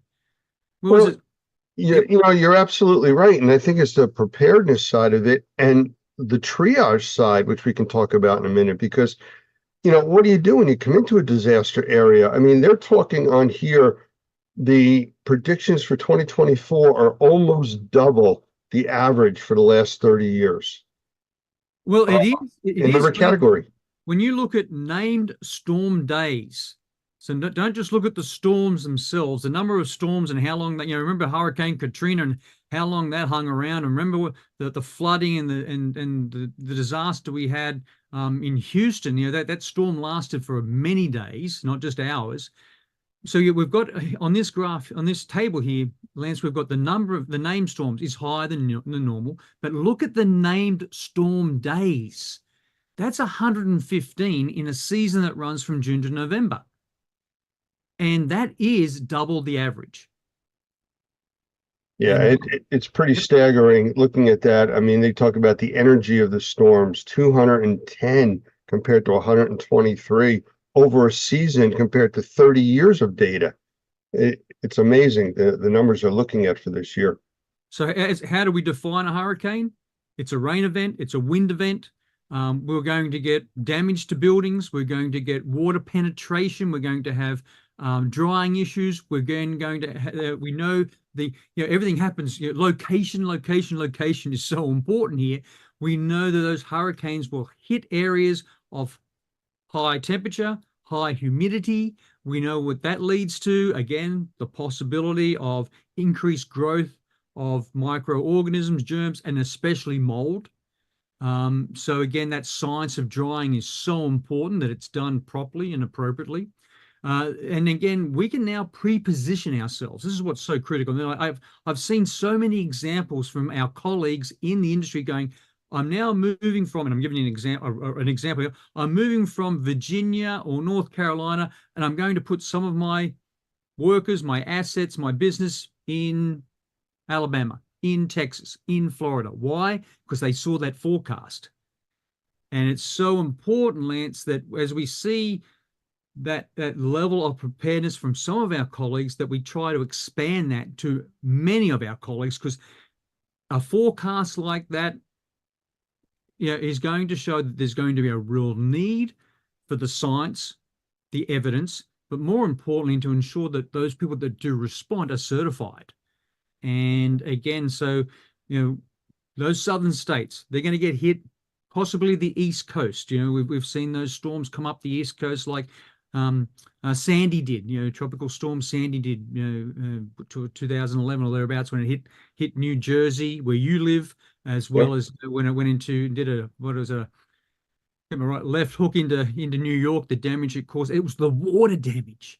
And if there's a group of professionals that have the knowledge, the skills, abilities, and the expertise in drying, it's us. And that's something that we need to do better in our advocacy, our awareness, our marketing, to ensure that the emergency managers know that we exist and who we are and who's credible and who's reliable. You're absolutely correct. And, it's thinking of the issues that develop that aren't, I guess, the common themes that people think about, like you just mentioned, the water, the wind, things like that. Well, if you're sending a crew into this area, there may not be power. What are they going to do? There's only so much you can't dry. There's no power for it. So you need generators. Well, there may not be fuel. You may have to bring that with you. I mean, all of these things just keep getting larger and larger as you're trying to prepare for it. Are your crews prepared for the weather conditions they're going to be in? I just saw last night they're predicting for Southern California and parts of Las Vegas, Nevada area, 111 plus degrees in the shade for the next few days. We're not at summer yet. We're 2 weeks away. And, how do you send a crew into work in an environment like that?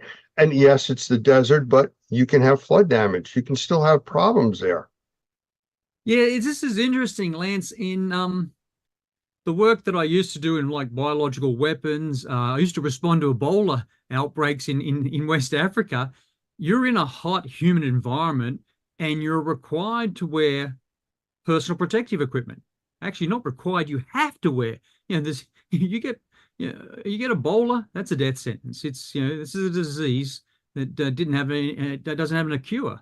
So let's look at this now. We know where the hurricanes are going to most likely hit. We know those states, those locations.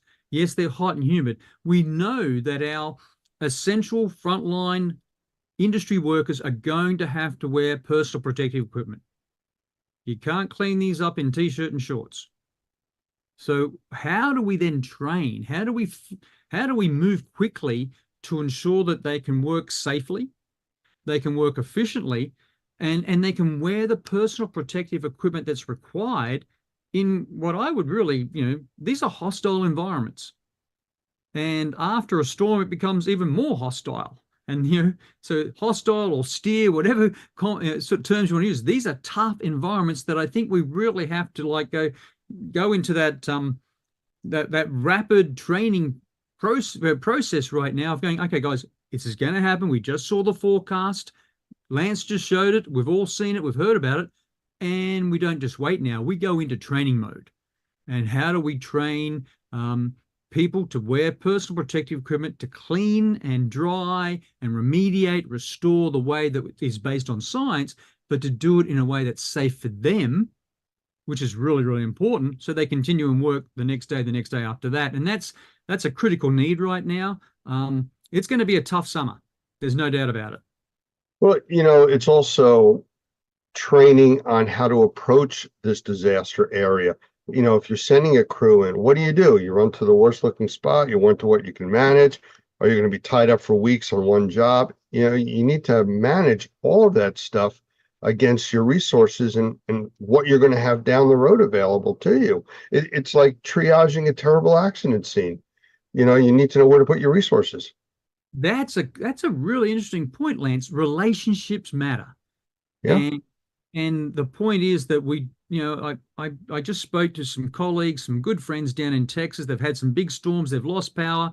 And even though they're in the industry, they're on a Google search looking for a remediator, a restorer, a mold assessor. They're using Google. Why haven't we done better in creating those lists and sharing those lists with the key emergency management personnel, both at state and local level, the mayor's office, for example, the commerce of chambers, the business development community, so that people know that when that happens, and we know it's going to happen, the forecast is not just make-believe, it's based on a lot of information with good algorithms. So we are going to get hurricanes this season. That's going to happen, just like we did last year and the year before.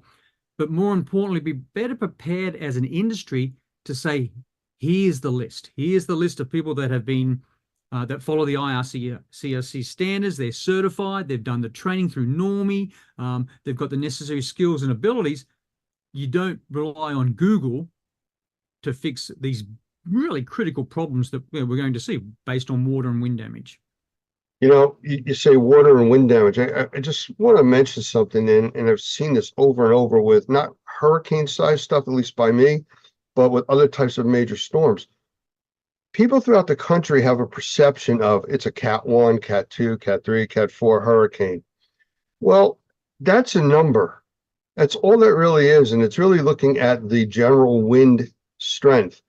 But you get a Cat 1 storm up here on the East Coast from where you are in DC up through Maine. That is devastating compared to a Cat 3 down in Florida, Louisiana, where they don't have 200- and 300-year-old trees, that are, 200 and something feet in the air that are all going to come down and take out your power grids, or New York City with subways. It's all underground. It's below sea level. This is shutting down mass transit. I mean, and for those of you not familiar with New York City, you don't just get in your car and drive someplace in New York City. You crawl in traffic when everything is working. So when you lose your tunnels, your bridges and things like that, everything shuts down. So planning for that stuff, to your point, staging things is really the only way to really deal with this. It is, Lance, and I've been, involved in emergency management and responding to disasters for many years. And when you actually go and meet the people in that location that have just experienced a tornado or the hurricane, the first thing they say to me is, "We'll never do this again."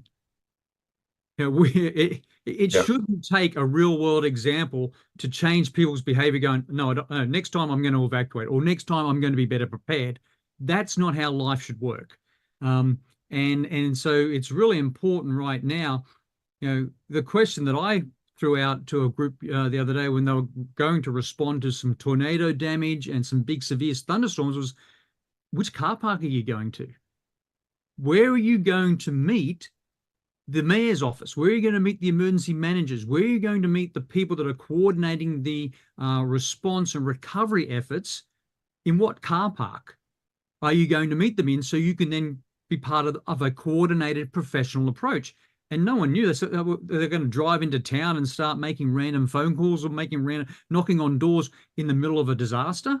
No, you've got to do better than that. And so part of our preparedness is to go, okay, if this hurricane hits New Orleans or Mobile, Alabama, or if it hits Galveston or if it hits Miami, Florida, this is where you go to meet, where the emergency manager will be to coordinate the response, which is not just hours and days, it's weeks and months.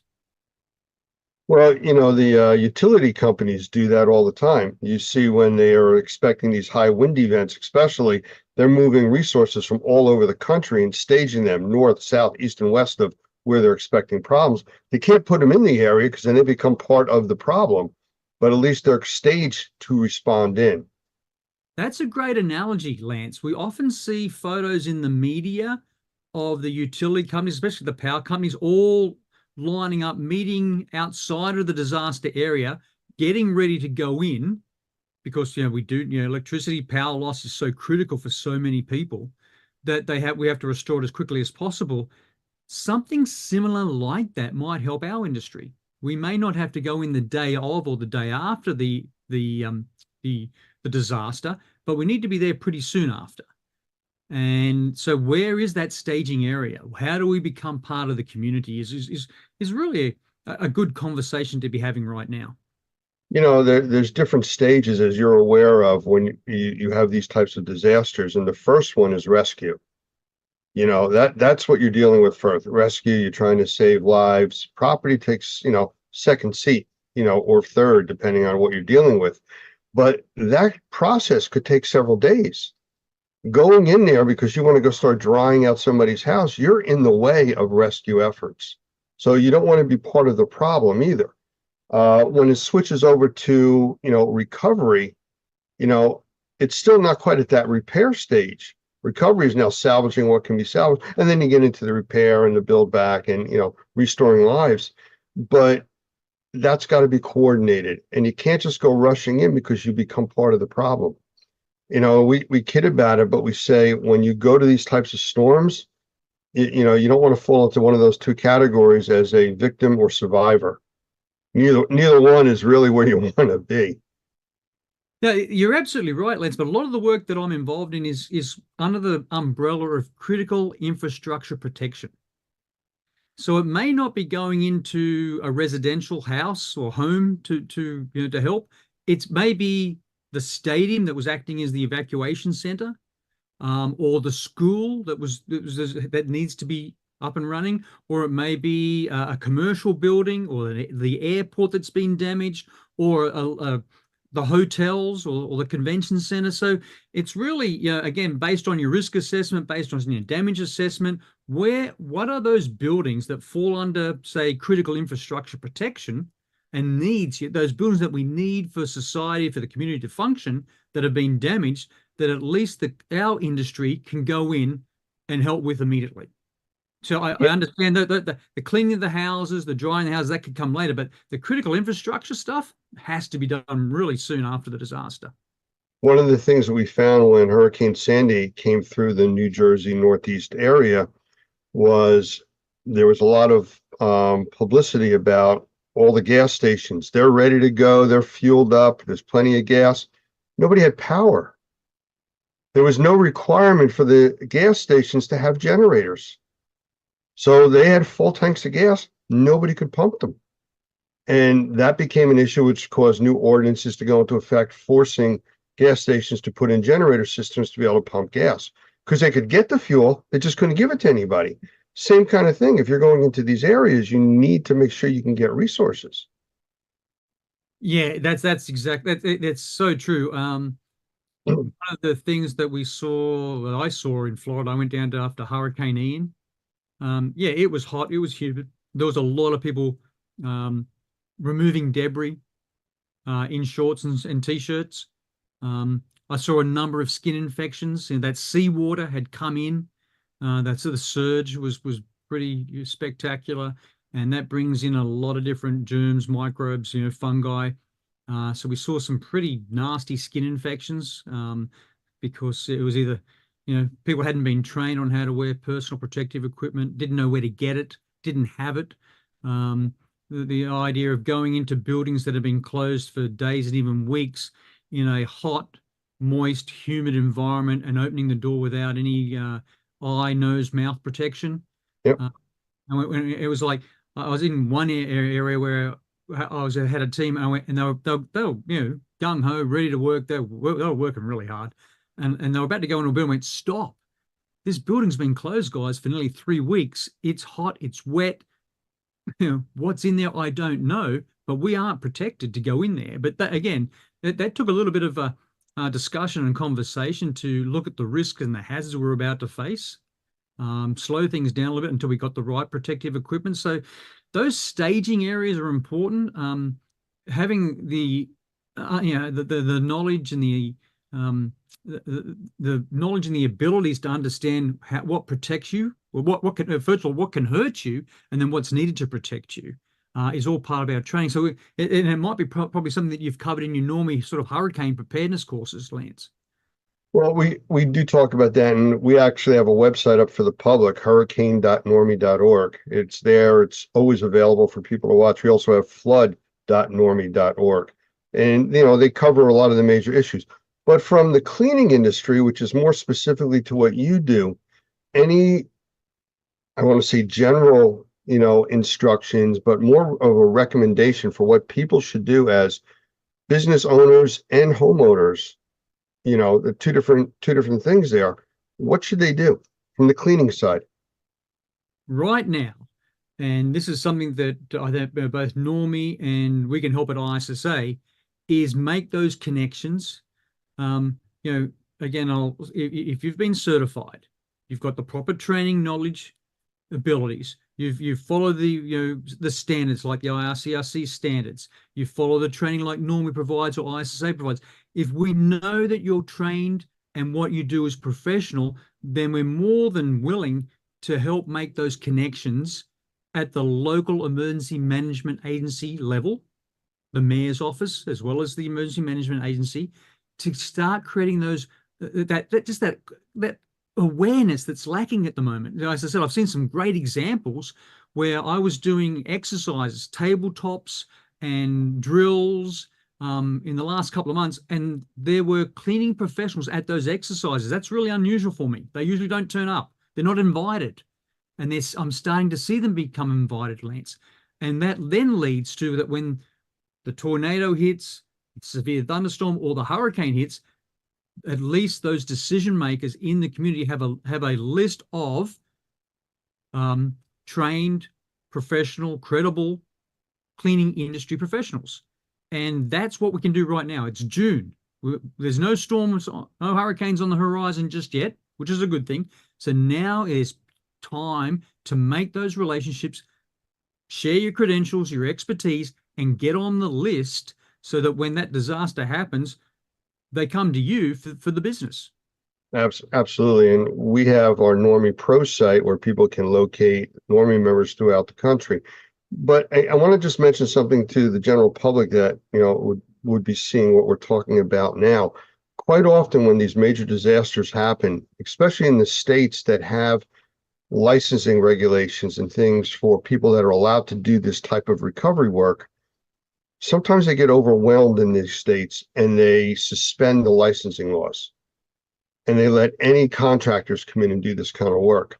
Then it becomes the responsibility of the homeowner, the business owner, to make sure these people are trained. To your point, who are you trained by? Look, then go Google them, make sure it's a reputable organization, because anybody with a pickup truck and a bucket doesn't become a cleaner and a remediator overnight. There's training, there's experience, there's working, kind of in a learning process that you must go through to know how to handle this stuff and safely. And that's what's so critical, Lance. Drying a building is based on scientific principles. There's so many different surfaces, substances, materials in that building that you have to use science to dry them properly and safely so that people can go back and live in them safely and healthy and be healthy. Mold remediation is based on scientific principles. Again, so as you correctly said, we have seen in the past relaxation of the licensing requirements because there's a need for a surge. That's not good for the industry. That's not good for science. It's not good for what we do. And it doesn't guarantee that what you're doing works, doesn't guarantee it's effective, and it doesn't guarantee that that building is safe for when the people start using it again. And that's our job. Our job is to guarantee safety. And so that's why, you go through the certification programs, you go through the training, you go through continuous education to ensure that what you do works and creates a safe indoor space. It worries me. It really worries me when I see relaxation of anything in the middle of a disaster for a matter of convenience, and that then leads to problems.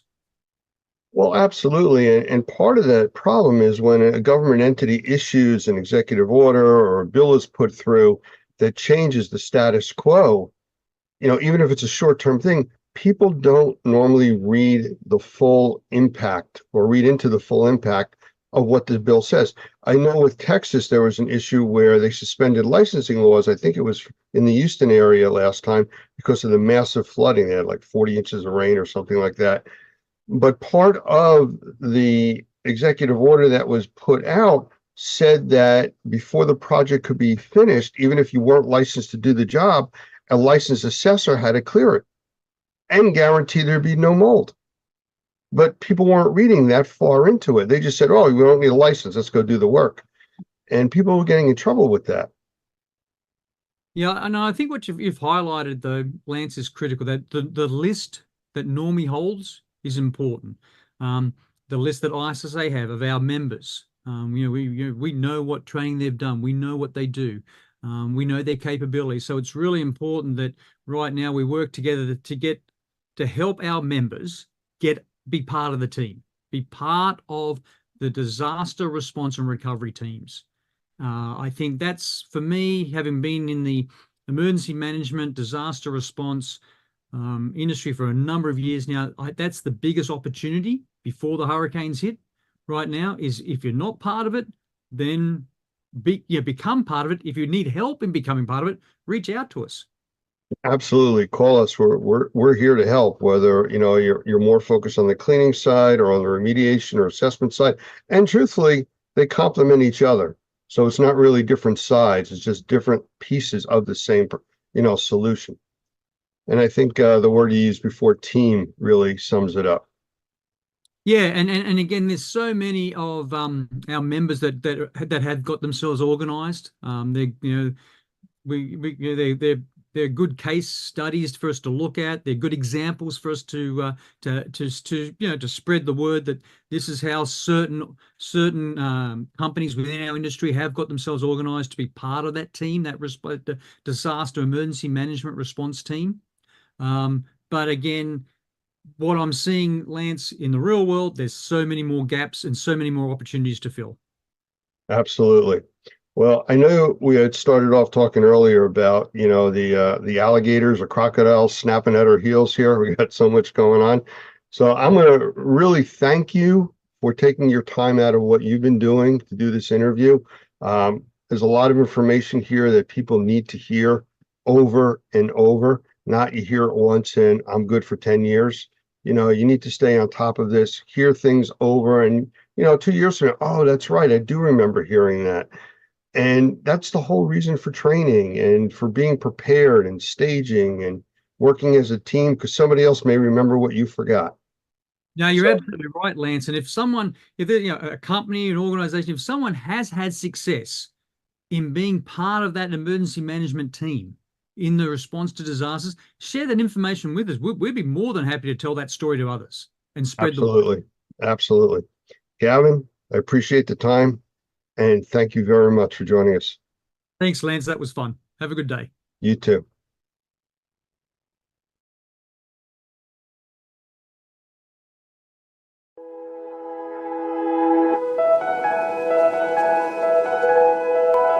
Good afternoon, or morning, I guess. Good morning.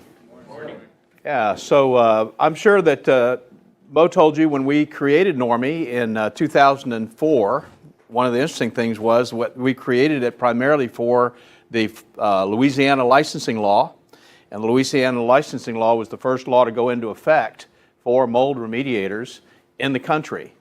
So it was the first licensing law, and then what happened in 2005? Katrina. And so we were right there able to help, I think, a lot of people with some of the issues that were of a concern to us.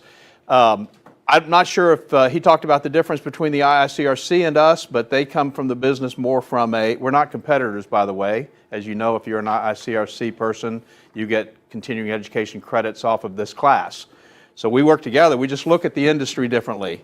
They come from the water restoration side of the business. We come from the building side of the business. And one of the reasons why we do that is not just my background with my licensing, but the main reason we do that is because we try to look at the house and the problem that they're experiencing in terms of a mold issue as a holistic kind of problem, not just fix this problem and everything is great, but think in terms of how we can actually improve their indoor air quality.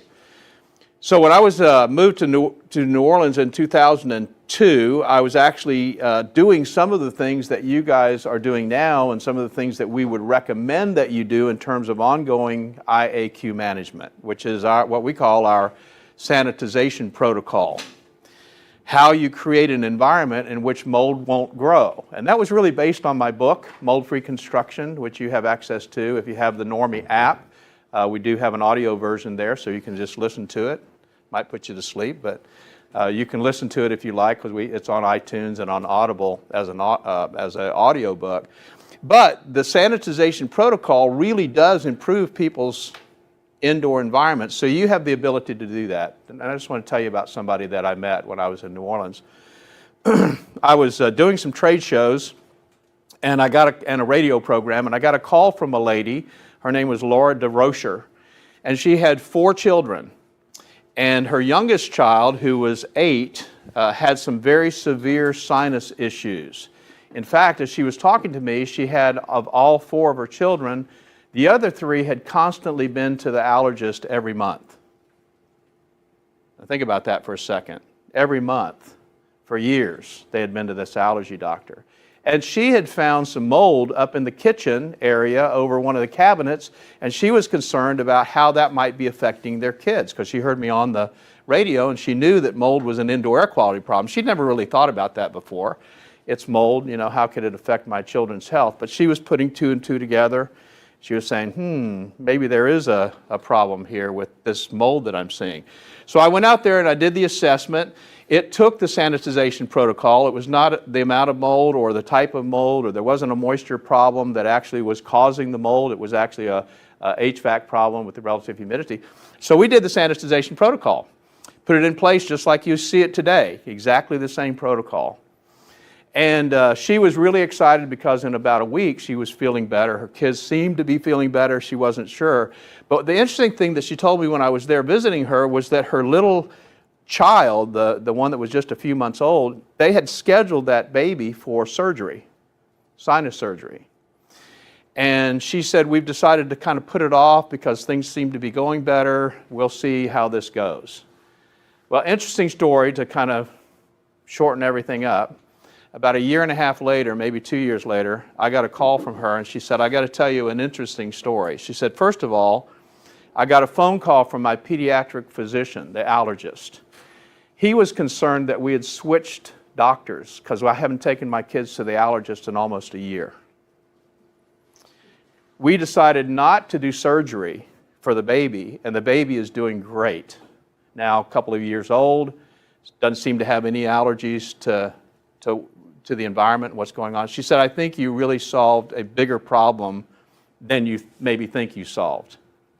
The reason I'm telling you that story is because we hear that story over and over and over and over again. Maybe not quite as dramatic, but we hear that story over and over and over again. You are in a very, very important industry.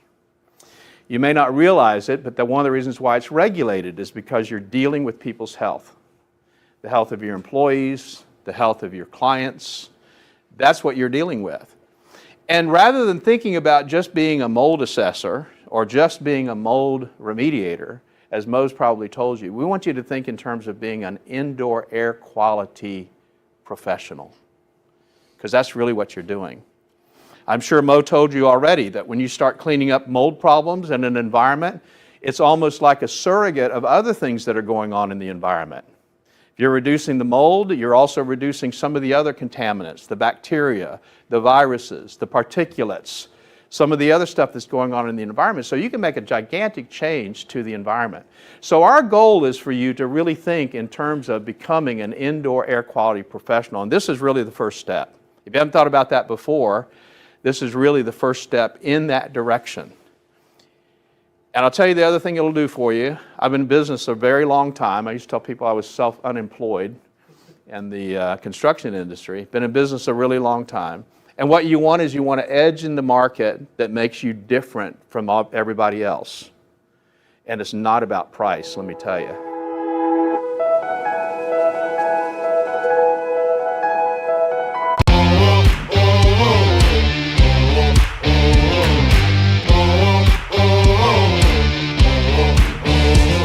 Hi, everybody. This is Mike Balzano, publisher of R&R and The Experience Events. Welcome to Trade Talks, Unlocking the Experience. Today, this is episode 13, lucky 13. We have a guest today who's no stranger to the experience. He's been a leader at this event in our industry for a long time. He's a husband. He's a father, a leader. He's a marketer, a cleaning expert, a salesman, a spokesman, an avid photographer, a bear and wildlife aficionado. We'll talk about that in a little bit for sure. Okay. He is a proud Colorado Buffalo. He is a veteran of the experience. And he's the vice president of marketing of HydroMaster. Of course, it's Mr. Doyle Bloss. Welcome, Doyle.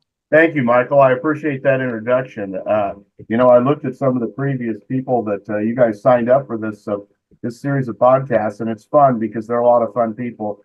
But I also feel honored just to be mentioned in the same sentence as some of these folks, because they've all given a lot for the industry and to help build a unique experience as it goes, a unique opportunity for the entire industry to come together at an event. And it's exciting to be a part of that, because there was a time when the industry couldn't get together nationally. It just wasn't possible. There were too many organizations in too many places. So we'll talk more about that later. Yes, I am a proud Colorado Buffalo. Yes, indeed. And for those of you who don't like Coach Prime, I just have this to tell you. I indoctrinated both my sons into the Colorado Buffaloes. Neither one of them ended up going to school there, but they both live and bleed the Colorado Buffaloes like I do. And they're both in their 20s, and they've never seen anything. We've been lousy their entire lives.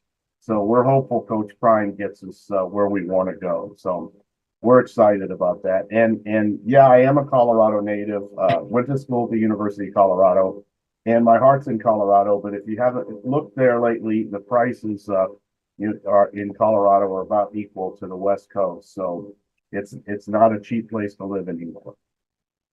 No, that's a lot. And actually, that first answer was wonderful, Doyle, because I was going to say, thank you for saying the nice things about this podcast.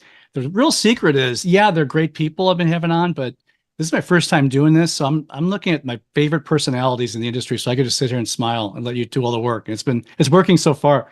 Good. So, yeah, we almost moved to Colorado, actually. We're down in Naples, Florida now. About 10 years ago, we realized we didn't have to sit through the crappy Ohio winters anymore. And because the snow there is, you know it.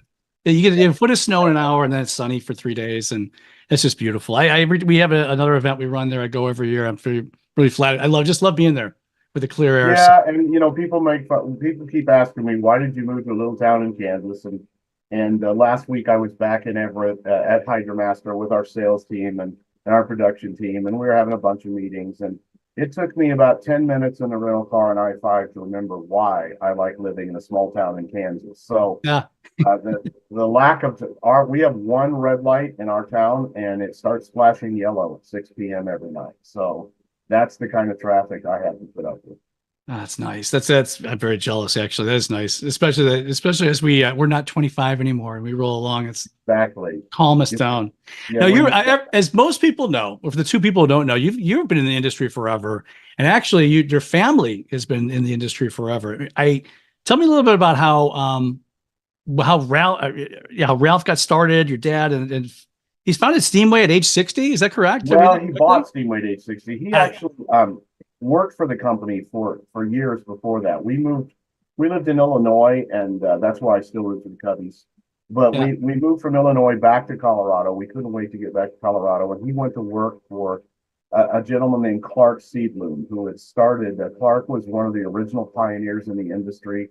And when I throw out some of these names, the people under 40 are going to roll their eyes and go, "Who's that?" But I have written a lot of history stuff about the industry, because I do think we owe a lot to those original pioneers in the industry that started companies. And I'll tell you a little story about that, because I actually started.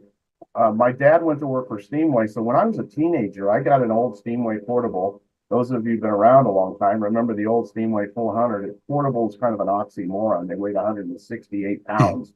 But I was 15 years old, and a friend of mine and I decided we were going to start cleaning carpets. And my mother drove us to our first jobs in a cherry red 1972 Ford station wagon. Yep. But we discovered real quick that there was a lot more money in cleaning carpets than there was in flipping burgers at McDonald's or whatever else teenagers did in those days. So we started a carpet cleaning business, and I've heard a lot of the great stories about how people originally got in the industry, but one of the ones that I like to tell is I've been cleaning carpets for about a year, and we got a job to clean my dentist's office, and it was a 3-story building. So my friend and I that were running a carpet cleaning business, we figured if we could clean the carpets in a 3-story building, we could probably retire after that. I mean, this job, the numbers were so big, and it's probably a $2,000 job, but we thought this was it. And so we started cleaning the carpet. Of course, it's in the middle of the night when they're closed, and about 2 hours after we started, we were so proud of the route, the how fast we were going and how clean, how good the carpet looked. But we looked back over the carpet, and there weren't ripples in the carpet. There were waves. And I'm talking about knee-high waves in the carpet. And back then, there wasn't ICRC schools. There certainly wasn't the internet. There wasn't people you could call to learn, what's happening and what should you do. The only person that I knew that I could call for help was my dad. Mm-hmm. And, my dad had a reputation of being this very kind soul. I have to tell you, he wasn't very kind that night, because I couldn't get him to quit laughing, because I really thought my life was over. I envisioned that I was going to be indebted to the owner of this building for the rest of my life, trying to buy them new carpet. And finally, in between my dad's chuckles, he finally spit out, "Let it dry, it'll go back down." And he was right. Of course it did, and it looked good, and nobody but my friend and I that were cleaning it ever even knew that happened. But for a while, I really did think my life was open. And I know a lot of my friends that were back in the industry in the 70s cleaning carpets can relate to that story, because there was just a lot of stuff going on then in terms of the backings and the types of carpet fibers, and just a general lack of knowledge. A lot of it was trial and error. That's kind of what you did sometimes, is you tried it and hoped that it went well. So we enjoyed that, but I ended up going off to college. I was going to be a CPA. That was my big goal, and so I went to the University of Colorado. But right when I graduated, my dad finally had the opportunity to buy Steamway from the original owner, and he was 60 years old at the time. So the bank asked him, you know how banks are, even to this day. They were polite about it, but they kind of said, you're getting up there in years, and you could kick off at any time. So could you get somebody to co-sign this loan? So he said, well, my son just recently graduated from the University of Colorado. He's going to be a CPA. And they said, okay, we'll take him. So I ended up co-signing the loan with my dad to buy the company. And I went back off to college because I was going to get a master's degree. And my dad would call me about every 2 weeks and say, son, I love you, and I'm glad you're out there having fun. At this time, I was going to degree. And he said, but I'm old and senile, and your name's on this loan too. I sure would appreciate it if you'd come back here and help me run this place. And by that time, my little brother had gotten involved, and my mom had gotten involved. So it had already become a family business. And so I thought about it, and I said, Dad, I really like it here. And he said, okay. So he would make that call about every month. And, I'm old and senile. And that's funny because he was 60 years old at the time, and he worked every day he was alive until he passed away at the age of 79 at Steamway. So it wasn't like he was on the edge of losing it. He enjoyed this industry in a way that I don't think a lot of people can understand back then. And the things that he loved about the industry, I tell people that's the things I love. There's no other industry that I know of. I'm sure there are, but I don't know about it, where a husband and wife can decide to start a cleaning business and basically pull themselves up by their bootstraps, not have a lot of money. And 5 years later, they're not only making a good living for themselves, they've got 2 or 3 employees that they're making a good living for. That's why I love this business. In spite of ourselves, we can be successful at it. And the 70s and 80s proved that, because there was nobody teaching anything back then. But early on, when I finally acquiesced and went to work for my dad. And, the first thing he did was sit me down at a class taught by Matt Clark, who was a business operator. And he taught business management, and the Stop franchise is eventually where he ended up. And I met people like Ron Toney and Jeff Bishop and so many of the early pioneers of education in our industry. And that's caught my attention. I mean, I loved working with those guys. And so from day one in the industry, I was really involved in the educational side. And that was a big part of what Steamway did back in the day. And so it wasn't just making equipment and talking to people about truck mounts. That's another thing that I enjoy about the industry, is that everything kind of stays in the same pattern. Back then, the big argument was about portables versus truck mounts. Do you really need a truck mounts? Now we talk about low moisture versus truck mounts. And obviously there's a place for everything. There is. But there's nothing like a fire-breathing truck mount. There's just nothing. And people who try and explain them away just don't understand the science of cleaning. So obviously I've spent my entire life involved in the supply side of the business. In 2003, after we had sold the business, when you buy this, Mike, when you buy a family business, it's very difficult to make your own way. And one of the things that I decided to do was, my brother had left for Hawaii to become a realtor. We don't even talk about him anymore. He's the black sheep of the family living in Hawaii. So seriously, he's doing great over there. I'll bet. Yeah. Living it's a tough life, but somebody's got to live there. but I just decided that it was after my father had passed away, and the new owner really needed to make his mark on the company. And I decided I was presented with an opportunity by the Hanks brothers to go out to work at what was known at the time as Hydroforce or Bridgepoint. Today we know it as a Ramsco. Or in Salt Lake City, and it was a big change. I mean, I've been in a family business for 20 years, and you know, at the time I left Steamway, I was the president of the company, and I went to work for them out there, and absolutely loved what they were doing with that company. They were also involved deeply in education and training, and you know, the idea that they were building this network of distributors across the United States that could get supplies into the hands of cleaning and restoration professionals.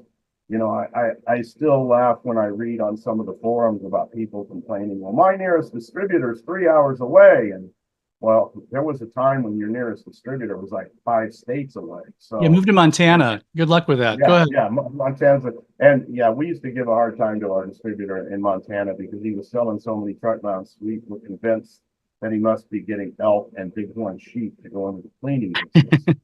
So then I spent about 10 years there and was presented with an opportunity to go to work with Hydromaster. And I'd always admired Hydromaster.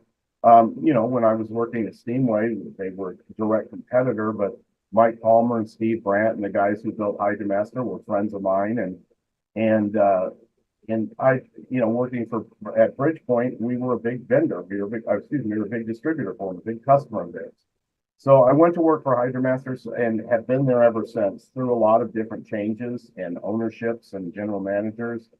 But one thing that's stayed true is the value of the cleaning equipment that the company manufactures, and it's been a fun ride. But like people ask me all the time, have you ever thought about leaving the industry? And sure, I mean, I've been presented with opportunities to leave the industry and go into training or public speaking and things like that. But I just love the fact that our business still represents such a great opportunity for people to grow a business and make something that is bigger than they ever imagined they could have. And that's, I think, one of the great joys about the Experience Convention is the ability of everyone to come together and celebrate what is a fantastic industry. So that's kind of like the quick history of what Doyle's been up to. And you know, I'm on the tail end. Barry Costa and I were standing at the Experience Convention a couple of years ago, and one of the things that I always loved that Larry did was recognizing people from the industry who passed away. And he kind of had an in memoriam thing with pictures and a little bit about their story. And obviously, you know, 100 words don't do the justice to the life of anyone, much less some of the pioneers in our industry. But I looked at Barry and I said, you know, the problem, these people on the in memoriam board now are not our mentors. Yeah. They're our peers. So that's, I think, when I first recognized, and you know, that's one of the things before I ever retire, I'm hopeful that younger leadership steps up, and I think some of them have. You know, Lisa Wagner may not consider herself to be younger than me, but she is, and she's a big part of what the Experience Convention does, and Mark Kennedy and some of those folks. And I think, you know, the leadership is evolving that will take this industry into the next century. And if you look at the amount of change that's happened just in my 40-year career, imagine what this industry is going to look like in 2060, 2070, and what it might be doing. And so it's exciting to see that. You mentioned photography. Yes. I do when I'm not working in the carpet cleaning business or in the restoration business, I do love to do wildlife photography. I try to go to Yellowstone or Grand Teton or Rocky Mountain National Park at least once a year. I love to photograph grizzly bears. I guess the best story I can tell about that was the first time that I was ever within range of the grizzly bear. It was about 75 yards away from us, and you're supposed to be 100 yards. Right. And but I had my 2 sons with me, and my youngest son, Josh, was about 6 or 7 at the time. And I looked at him, I said, "So Josh, are you scared of this bear?" And he said, "No, Dad, I don't have to outrun the bear. I just have to outrun you." That's right. So That's right. he quickly understood what we were doing, but to see wildlife in their natural habitat and photograph them, there's just nothing that I enjoy more. It's a grand opportunity, and obviously, it's changed a lot. You know, people ask me about it that are going to Yellowstone or going to Grand Teton. 30 years ago, to see a grizzly bear, it was a rare thing. You know, you were lucky enough to see one. Now it's fairly common. The grizzly bear population is growing. Any of our friends up in Montana can tell you that, because it's expanding into neighborhoods and places where they traditionally were but haven't been in 150 years. But it's just, you know, a bighorn sheep, elk, deer, if they've got antlers or horns, I like to take pictures of them. And so I spend as much time as I can doing that, and it's just for fun. My nephew is a professional photographer, and he went on several trips to Yellowstone with me. And my brother asked me to take him out there because I asked him, he knew what all this camera gear was. And we were standing in a fox den where there was a fox with 4 brand new kits that had just been born. And I asked him to add up the amount of money that was in the photography equipment. And he said about $700,000 is what he came up with, was standing there by us. And I said, just remember that photography is a great thing to go into, but it's a very competitive business.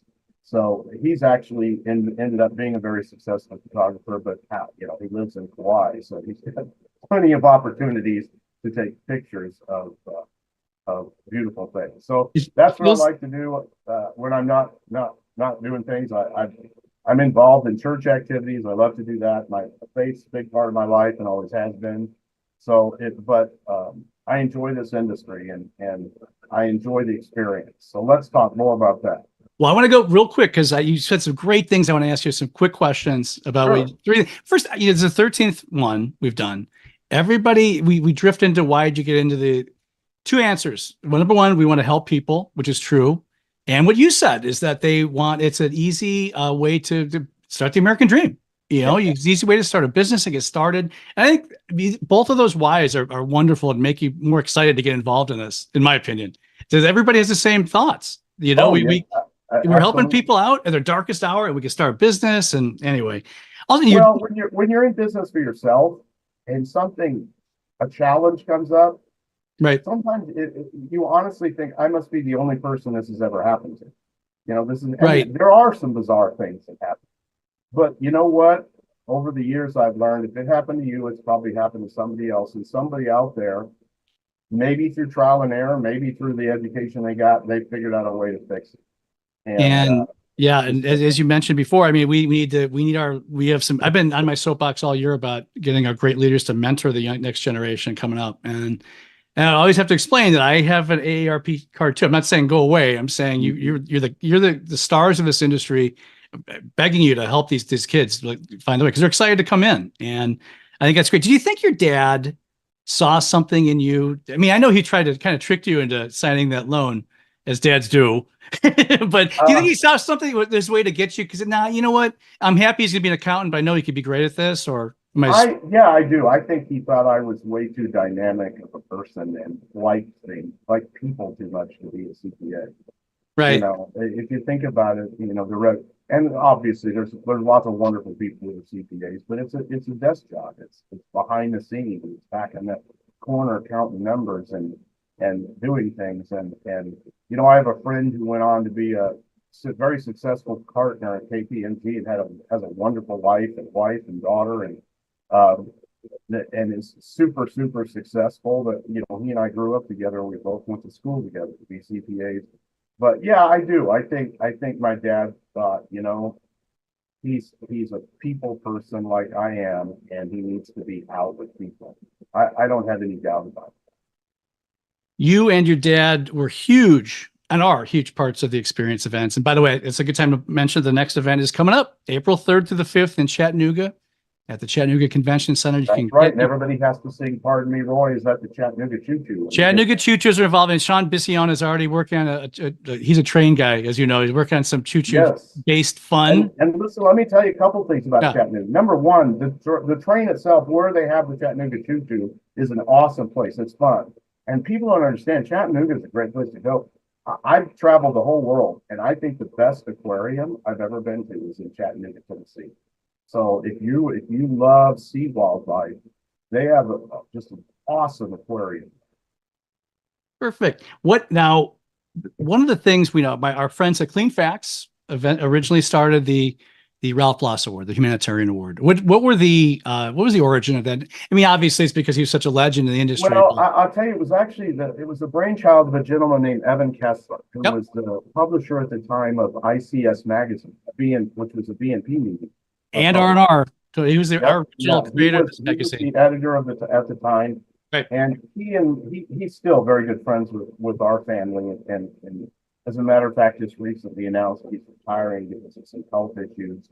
And, Evan was another pioneer in our industry, and his original boss, Howard Olansky. I've talked about both of them in my history blog that I have. But Evan went to my dad's funeral, and everybody that was from the industry knew about my dad's contributions inside the industry. But I think the thing that struck him is that there were 18 pastors at my dad's funeral. Head pastors of churches. Wow. And one of the things that my dad did in his life was pastor to pastors.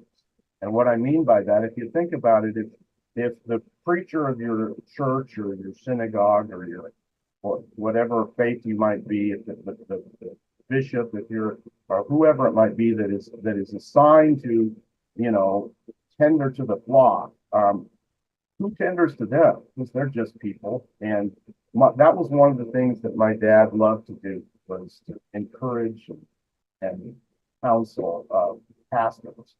And then the other thing that I think struck Evan at the time was all the different charitable events and things that my dad was involved in that he knew nothing about.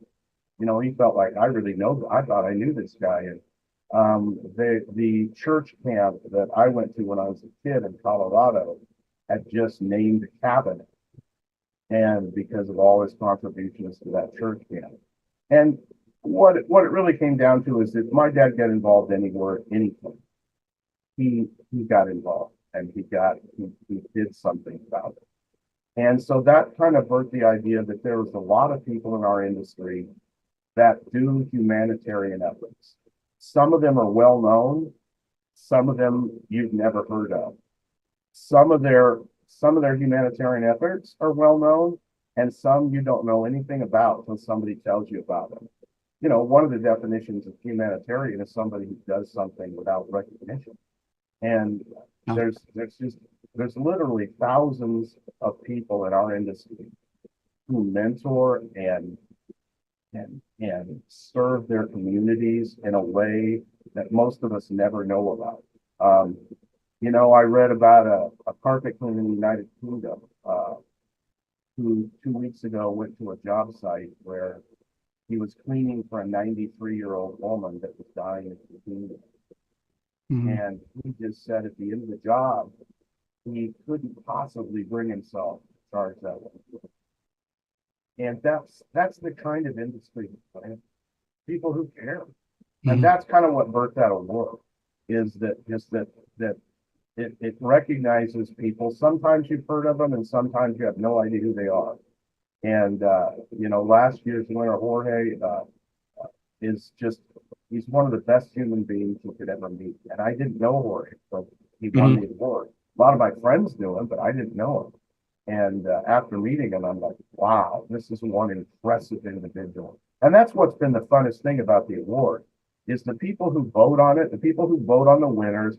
It's not political. It's not out to recognize the biggest supplier, although some of the biggest people from the biggest suppliers have won.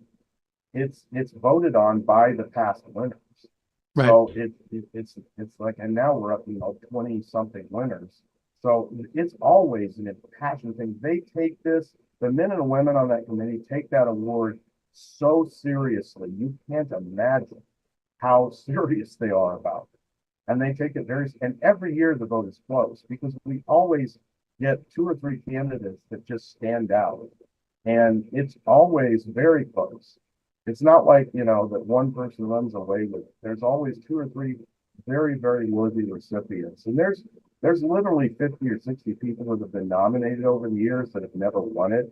And their nomination gets voted, and they may never win it, but they're just superhuman beings. They're just the things they do for their community and the industry itself, but mainly their community on this award are just outstanding. So I really appreciate BNP Media and the experience, Larry and Clean Facts carried it on, and I'm very appreciative of it because there's plenty of awards that recognize people who achieve things in our industry inside the industry. But sometimes we need to step back and go, there is life outside of cleaning and restoration, and recognize people who are just doggone good people. That's what it comes down to.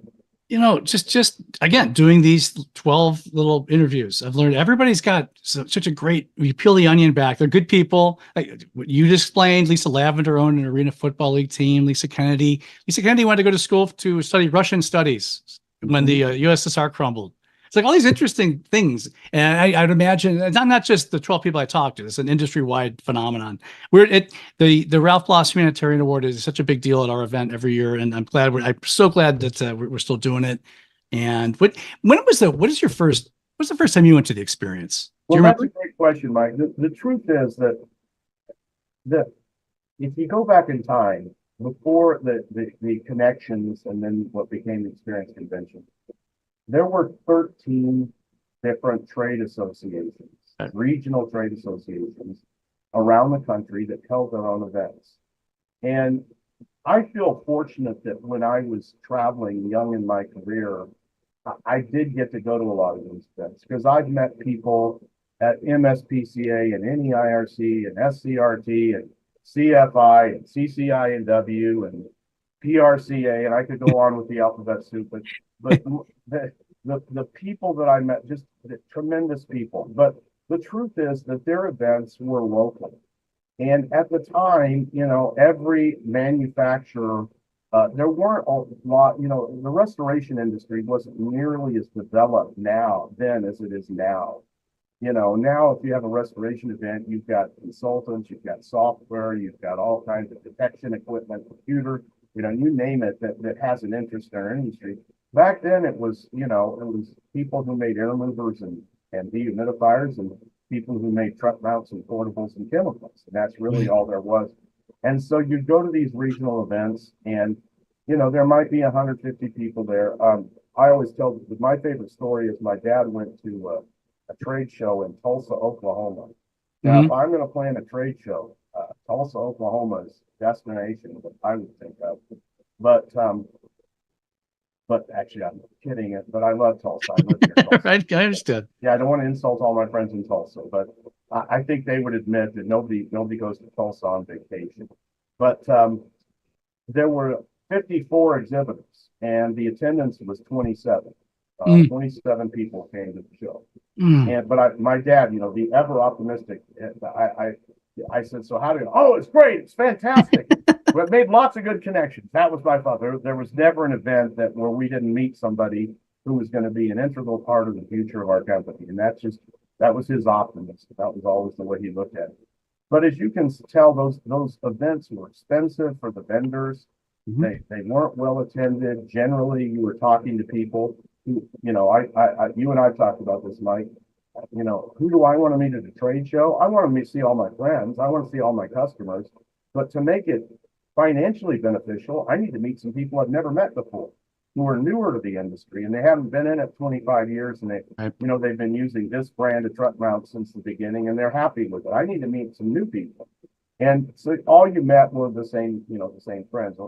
But the bigger part of it was that because there were so many small regional events, there was never an opportunity for the industry to get together as one group.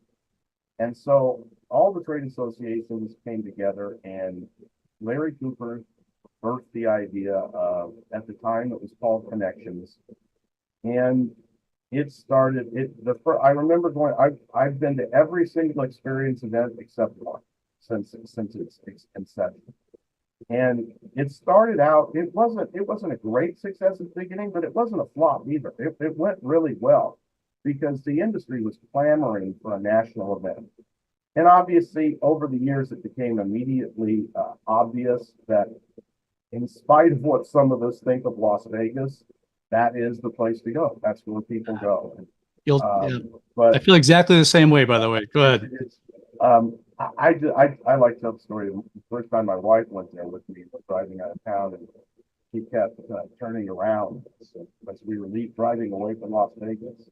And I said, "Honey, what are you doing?" She says, "I'm looking for the pillar of salt shaped as Las Vegas." That's Now, some of you will get that joke, and some of you have no idea what that means. But anyway, that's Las Vegas. But it's obviously a destination. There's so much to do there. But also that there have been many other successful East Coast events. You know, you and I were talking about Clearwater Beach and what a great place that was. And that outgrew the facility that the event was in. You know, I think everybody gets, why'd they ever move it from there? Because it couldn't hold it anymore. We got too big.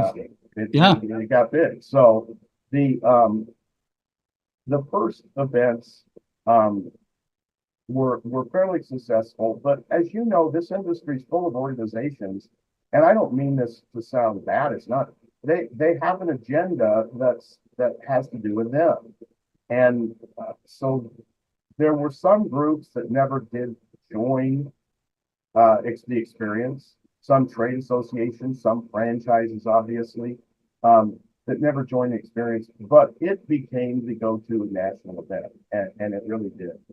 And I know that, you know, every year, and especially Mike, now that you're the person running the show, you're going to hear from people who are disappointed in this and disappointed in that. And what, you know, it's nothing but, you know, you'll hear complaints. But let me tell you, if you haven't been around a while, you don't have the ability to learn from history. And the industry needs a single go-to national event that everyone is welcome. Doesn't mean that they need to stop their event, but there's certainly nothing wrong with coming to this event.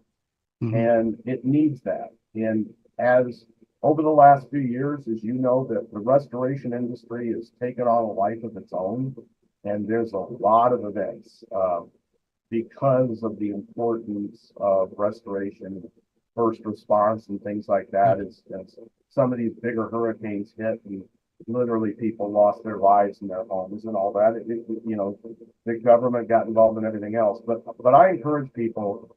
The experience event is the industry event. It's the go-to industry event where everyone is welcome.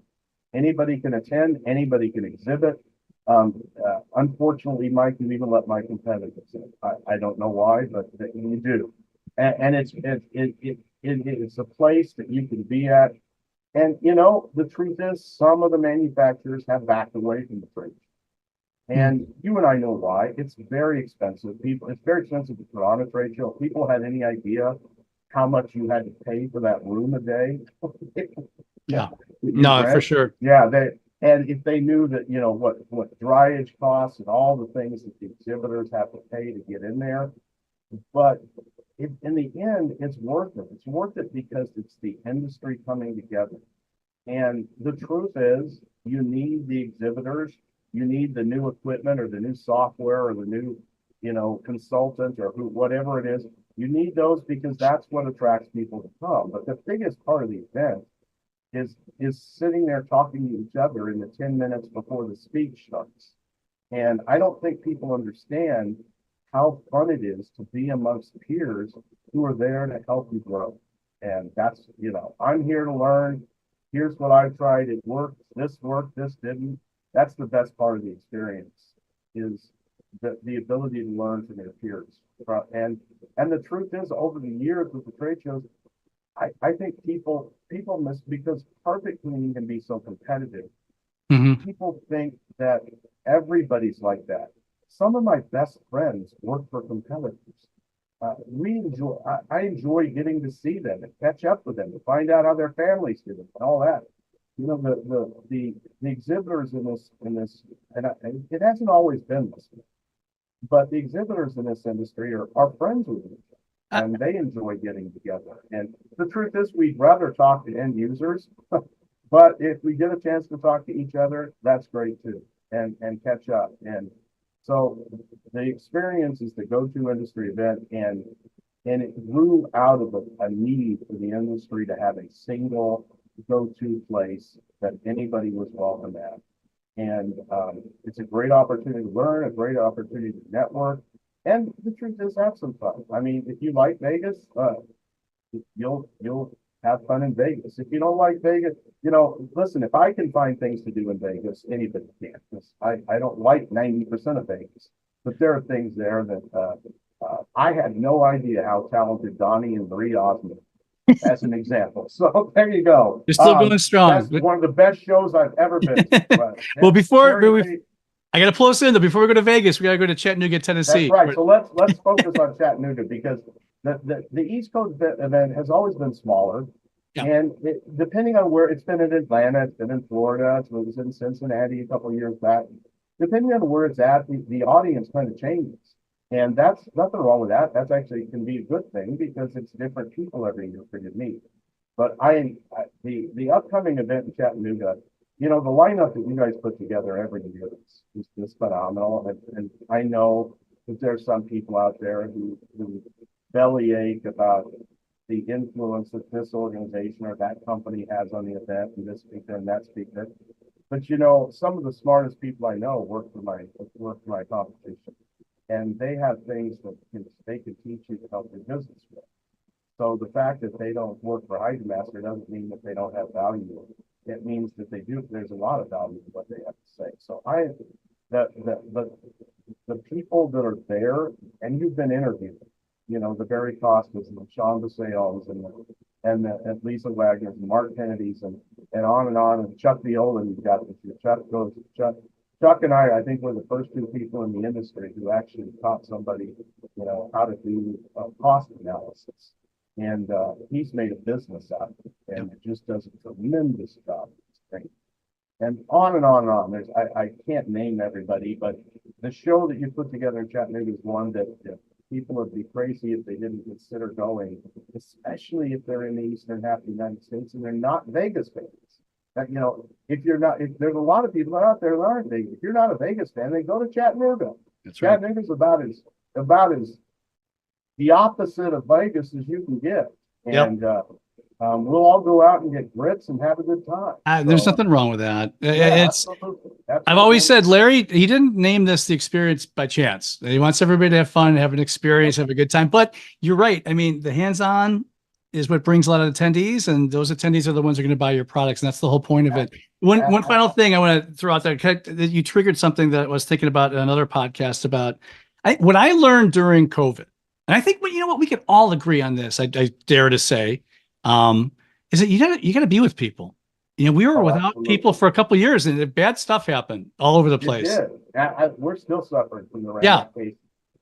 And so I agree. Getting to expos and coming out and seeing your friends and your competitors. And I also said, it's funny you mentioned about your competitors. I mean, Tom Brady and Peyton Manning are best friends now. That didn't mean they want to beat each other's brains in when they played. That's okay. It's American competition. That's okay. So this is great. By the way, Doyle and HydroMaster are going to be exhibiting in Chattanooga. And please make plans to join us and attend the experience April 3rd through the 5th. You can register through our website, rnrmagonline.com. You could find this in all R&R videos and podcasts on YouTube, Apple, Spotify. Please follow us if you haven't already, and feel free to leave a quick review. And also, please follow us on Facebook, LinkedIn, and Twitter. A very special thank you to our guest, the one and only Doyle Bloss. This is Trade Talks, Unlocking the Experience. Thank you for joining us. We look forward to seeing you again next week. Thanks, Doyle.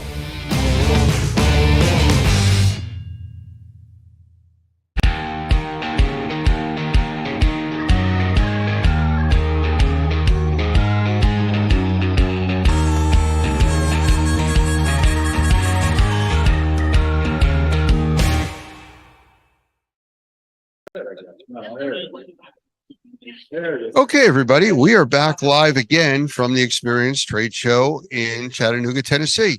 And we have the person now that if something goes wrong, gets blamed. Yes, that is 100% true. Mike Malzano from BMP Media. Yes. And your official title of this show is the person to blame, right? I'm the group publisher. I'm a publisher of R&R, and I'm the person to blame at the Experience. That's 100% correct. Well, I haven't found any fault yet. So, Knock on wood. That's good. but it's early in the interview, so we'll see where that goes. I wanted, before we get started, I want to say we talked at the Experience in September, and it was one of my favorite interviews we've ever done. So as a tribute to that, I wore the exact same outfit. I swear to God. You did have it clean first, right? Clean. This is Okay. my black shirt. Little for you, my man. Well, it's consistency. I appreciate that. It's a luck thing. Absolutely. So we're here at the Tennessee show. This is, I guess, what you would call your East Coast show or your spring show. Yeah, yes. I think we were talking about that too. When we should change the names, if it should be spring and fall, or because everybody calls it anyway, right? Yeah. Spring experience, the fall experience. This year we're in Chattanooga, and the reason I know this was chosen because we wanted to take tours of the Shaw flooring plant. And that Right. happened Tuesday too. Big success. People that went there loved it. And so I'm glad we came in. Chattanooga I've never been here before. It's pretty nice. Neither. So Man. it's definitely different. It's kind of like the big city that isn't. And we are also very happy. I mean, since we're here now, you people don't know. I wish you'd come here, but we still have a day to go. You can get here tomorrow. That's right. One more day of this show, but we have the big event coming up in the fall.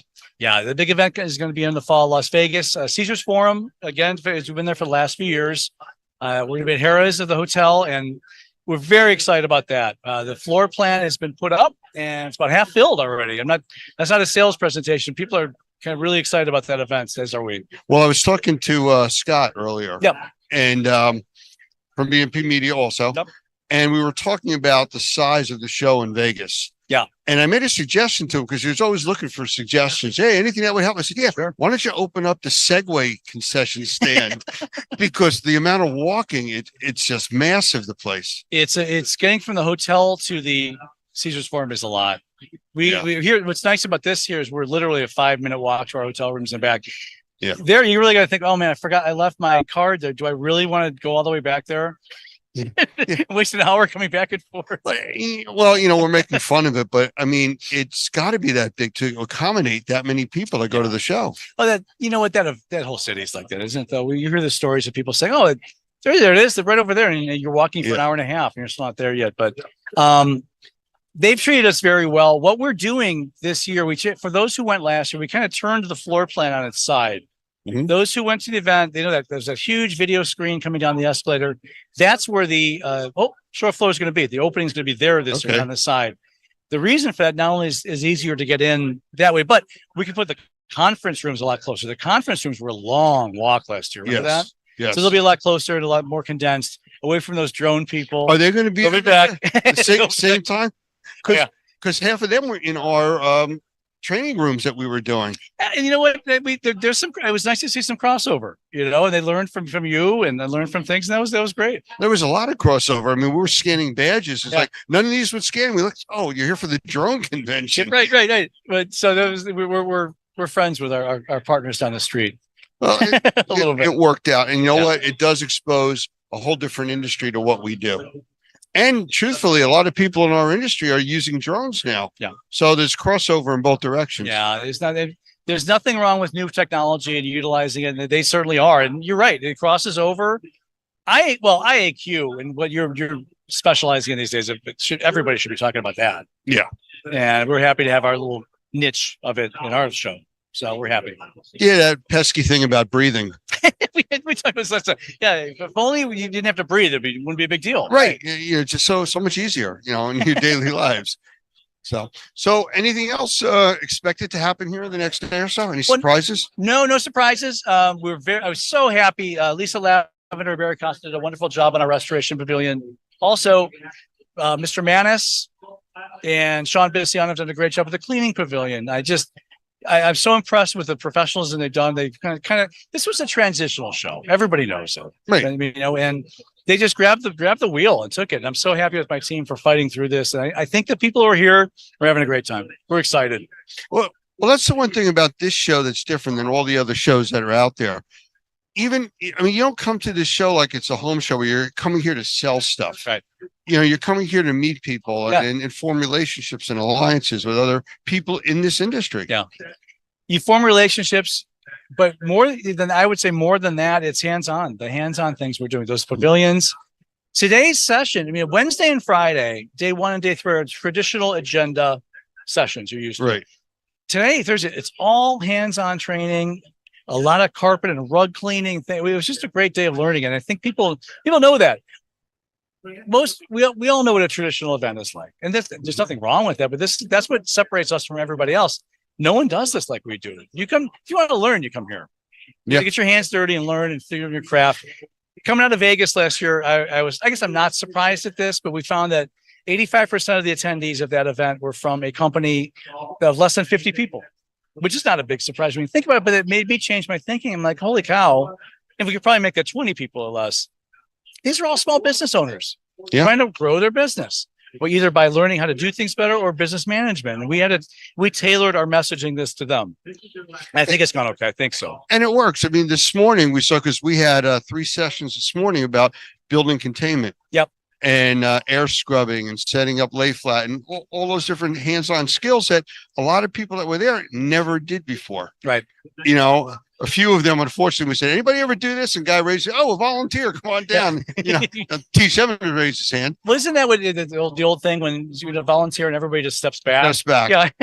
Right. That's kind of what happened. There were too many people though to step back. So, but it worked out. And, you know, we built containment. It was short sessions, but we were able to demonstrate all the different things we wanted to. Right. And we had people afterwards just staying there asking us questions and coming to our booths and stuff. And yeah, it's all good. It is good. And thank you and Doug and Normie for being such great sponsors of our events. I don't know if we could do this without you. And because you could, but not as well. I could, but in all seriousness, we'd be missing the knowledge you bring. That's the point. And we're going to be a part of this event forever, as long as I'm a part of it. All right. Well, I thank you for taking the time. I know you got a thousand things going on here. No. So, not at all. Oh, okay. So we got another hour or so to go. Complain for something else, but that's okay. I'm happy I have thick skin. We'll be okay. Okay. Thanks. It's been a pleasure, sir. Thanks, Lance. And I'm looking forward to seeing you out in Vegas. Yeah, we're gonna have a good time. Absolutely. Hey, everybody. This is Mike Balzano, publisher of R&R and the Experience Events. Welcome to Trade Talks, Unlocking the Experience. This is episode 14. And we have a really, really special guest this week, a gentleman I met about a year ago, and he's one of the more classy people in this industry. He's got another long intro coming because he's done a lot. He's a certified mold assessor, certified mold remediator. He's a Class A general contractor, master plumbing contractor, master roofing contractor. More importantly, he's a husband, father of 3, a multiple-time grandfather, published songwriter, which I really want to talk to him about in a little bit, speaker, a published author. Definitely proud man of God. We've learned that, a motivator, and the God is most important, obviously. But for this conversation, the most important thing is he's the executive director of Normie. Please welcome Mr. Doug Hoffman. Hi, Doug. Thank you so much, Mike. I appreciate this. This is going to be really enjoyable. I always enjoy talking with you, and especially talking about the experience. Well, Normie's been a big part of the experience for a long time. You're one of our biggest sponsors, if not the. And you've been so instrumental to help me get my feet wet in this now as we're heading towards Chattanooga. So I thank you. Well, it's mutual, I'm sure. You know, a lot of times we start from the beginning, as people say in these. And now I noticed you've had a lot of accreditations in Florida, but you live now in Louisiana. Yeah. What were you born in Florida or no? I wasn't. I was actually born in Ohio, but we moved to Florida when I was 7 years old, and so I grew up in Florida and went to college in Florida, got married in Florida, lived in Florida until about 2002, after we became empty nesters. I had actually started an indoor air quality business, and it actually kind of almost went national pretty quickly in 1995. So in 2002, we were looking for a place to move out of Florida, had considered a couple of different places, but had quite a bit of business in Louisiana. And so we decided that we would actually sell our house. We had an apartment in Louisiana, and we had an apartment on the beach in Florida. And for 3 years, we traveled back and forth. 3 weeks here, 2 weeks there, 3 weeks there, 2 weeks here. And we did that for 3 years until I finally built my house in 2005 and settled here. Love it. The culture's fantastic. The food is phenomenal. Got a great church family. Easy to get in and out of in the central part of the country for travel. So that's how we got to Louisiana. That's interesting. And yeah, I know I saw a really funny quote you quoted on one of your websites saying you're in the heart of SEC country your whole life, but you don't really care about sports. You want to do everything but that. I know. So I had somebody tell me not long ago, Mike, he said, man, you must be a wife's dream. You don't hunt, you don't fish, you don't love sports. What do you do? So, well, I'll tell you what you do, and I'm going to jump around a little bit, but since you mentioned that, I love the fact that you not only have you written a very famous book we'll get into later within the industry, but you're a songwriter. You've got a bunch of published songs. Yeah. I in my spare time, and I mean this as humbly as I can, I just really enjoy studying the Bible and teaching the Bible. And so since I was probably in my 20s, I serve now as a pastor of a congregation here in the Louisiana area. And I do a lot of teaching, a lot of studying. And I actually started writing songs in 1983, 84, and have some published. And so, yeah, it's kind of fun. I've learned so much. This is the 14th episode here of this show. And every week I learn so much about this industry, man. You peel the onion back a little bit. There's so many interesting people. And, Michael Pinto, we had on a while back. He's an ordained minister as well. And Mrs. Lavender owned an arena football league team and things like that. And it's just fascinating to get to know the people outside of our industry and what they're doing. You're certainly no different. The fun thing about this to me is, and I think when you look at the base of this, what really drives a lot of the guys in this industry, certainly the ones that I'm associated with, is their passion for helping people. And I really believe that comes from God. And I think that the interesting is that the money follows, obviously, and that's nice. You have a nice living.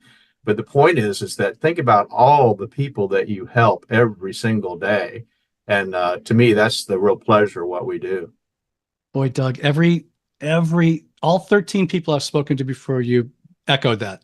And I used to ask that question. I stopped asking it because it was the same thing. I got into this industry to help people. And it's just not only beautiful, as I've said, if that's your why and to do something, you're going to be successful, period. Yeah. Exactly right.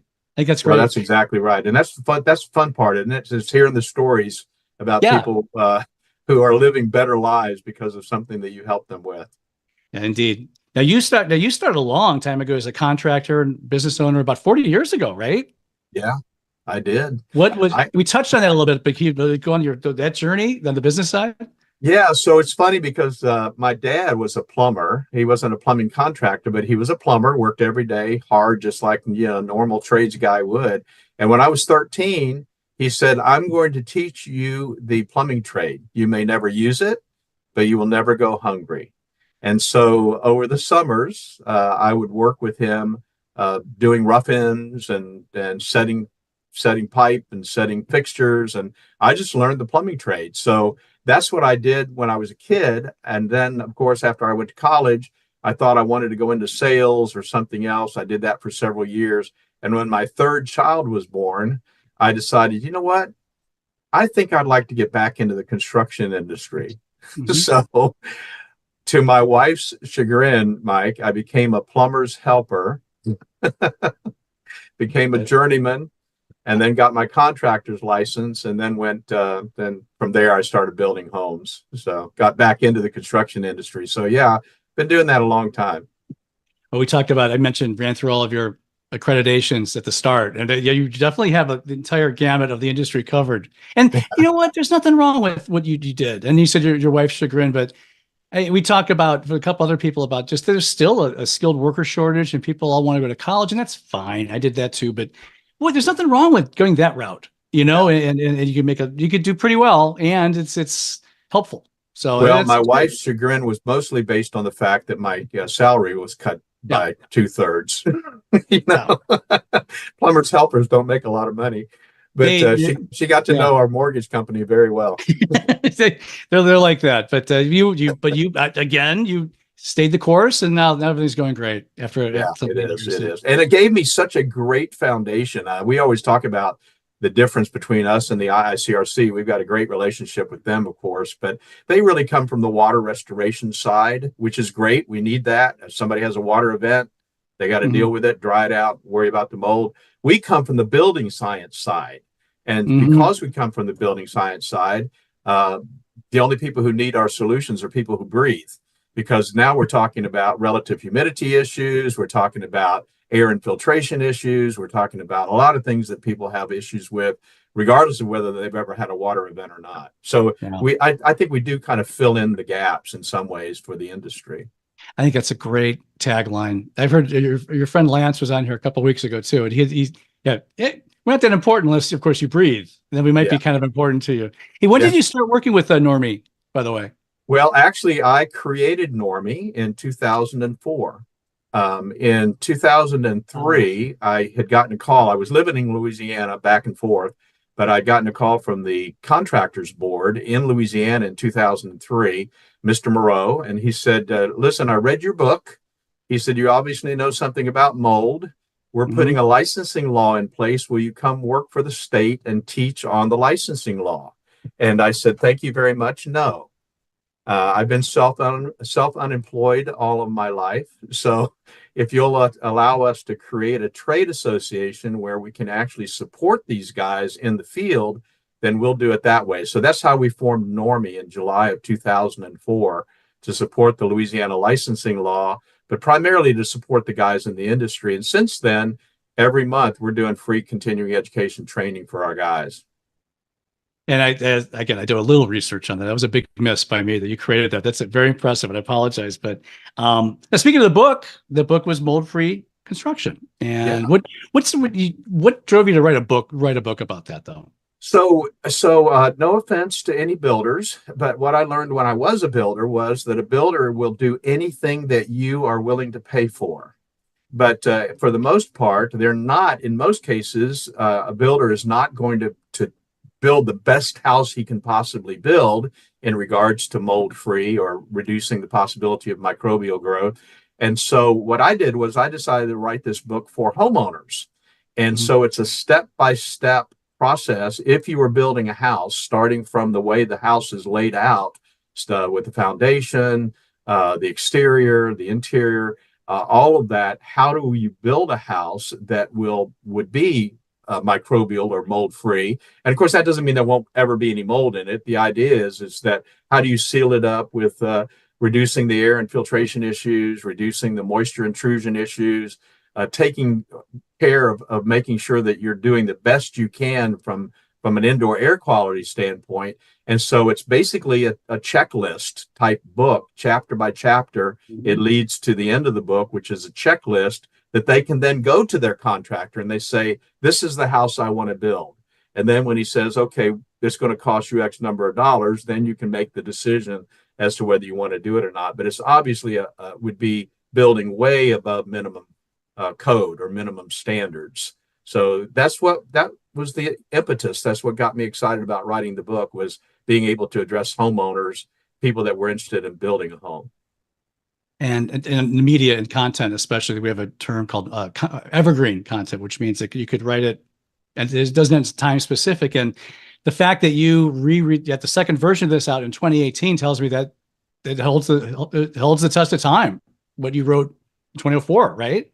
Yeah, it's amazing. I think the first draft I did in interesting story there, Mike, but the first draft I did in 1998, I decided it had 13 chapters. I was going to write a chapter a week. That was my goal, was to get it done in 13 weeks. and I did. I was able to meet that goal. But then was interesting because you're right. Once I got it finished, the final version didn't really need any revisions until about 2016. I wanted to add a section on insulation because there have been so many questions about spray foam insulation and non-vented crawl spaces and so forth. So I added that chapter and then did a few other revisions. But yeah, it has stood the test of time. And the interesting thing about it to me is that it's been incredibly helpful for remediation contractors, because it's not just for somebody that's building a house. It's if I were going to put something back, pour it out, and then going to put it back, if the way it was built initially was the reason for the problem, then I certainly need to put it back in the right way and fix those problems. So a lot of remediation contractors use it as kind of a guideline for repairs as well, and room additions and those sorts of things. That's incredible. That's great. That's great. And like I said, the whole stands the test of time, and people are still using it today. And I found out today is the impetus for somebody approaching you launching Normie way back when. These days, I know Normie specifically for IAQ, and only because we've done, we're proud sponsors of Normie TV this year, the experiences and things like that.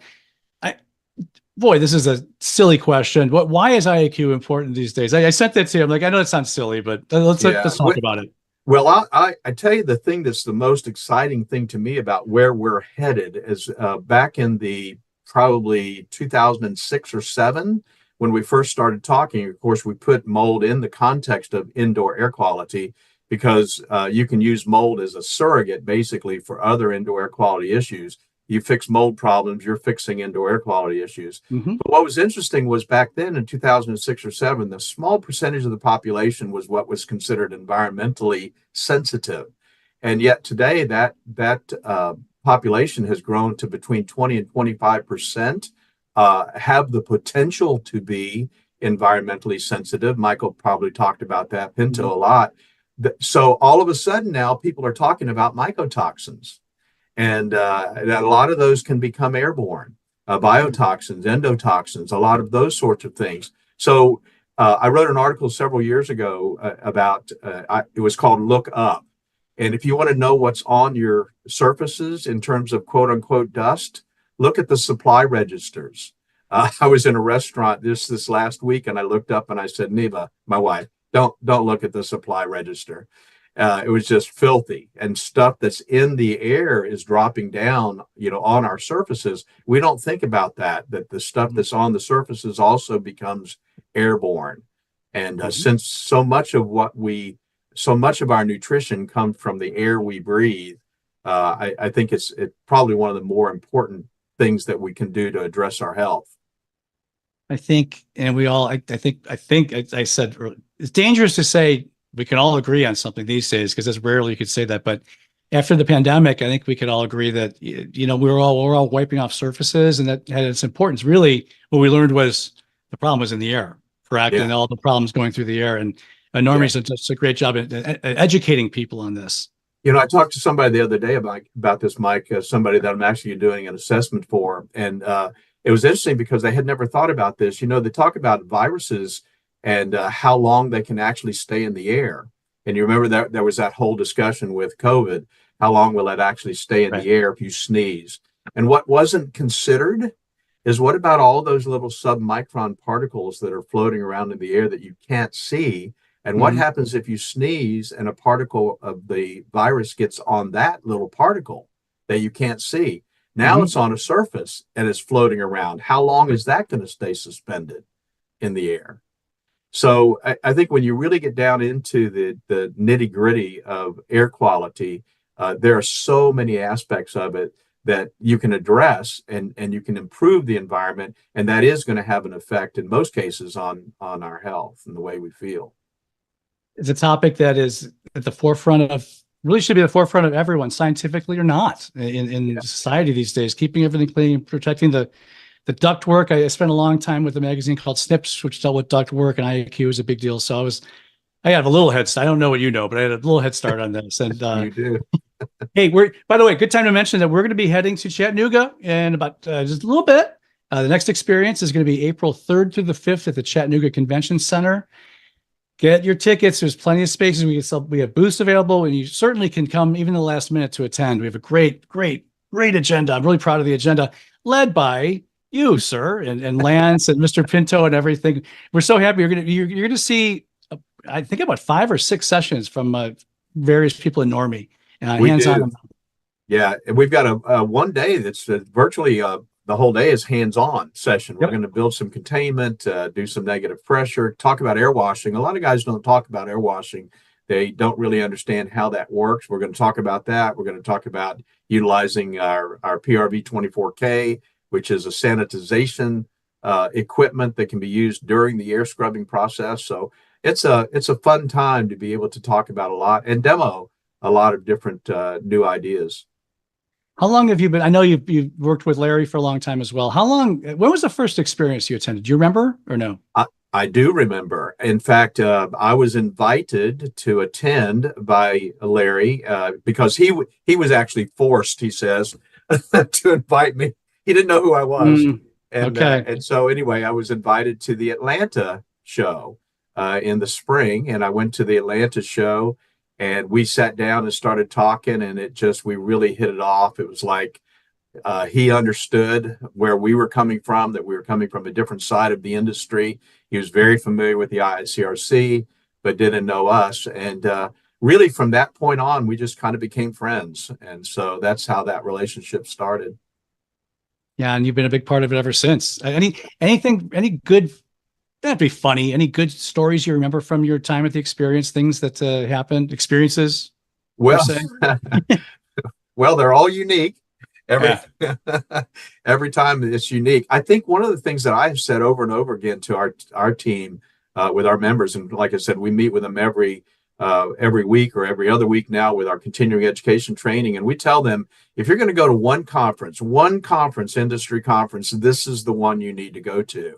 And the reason you need to go to is because we have fun there, but more importantly, you actually do get to experience what it's like to hold the equipment, what it's like to actually use the equipment, get to know people that you really need to know in the industry. I think the networking side of this is huge.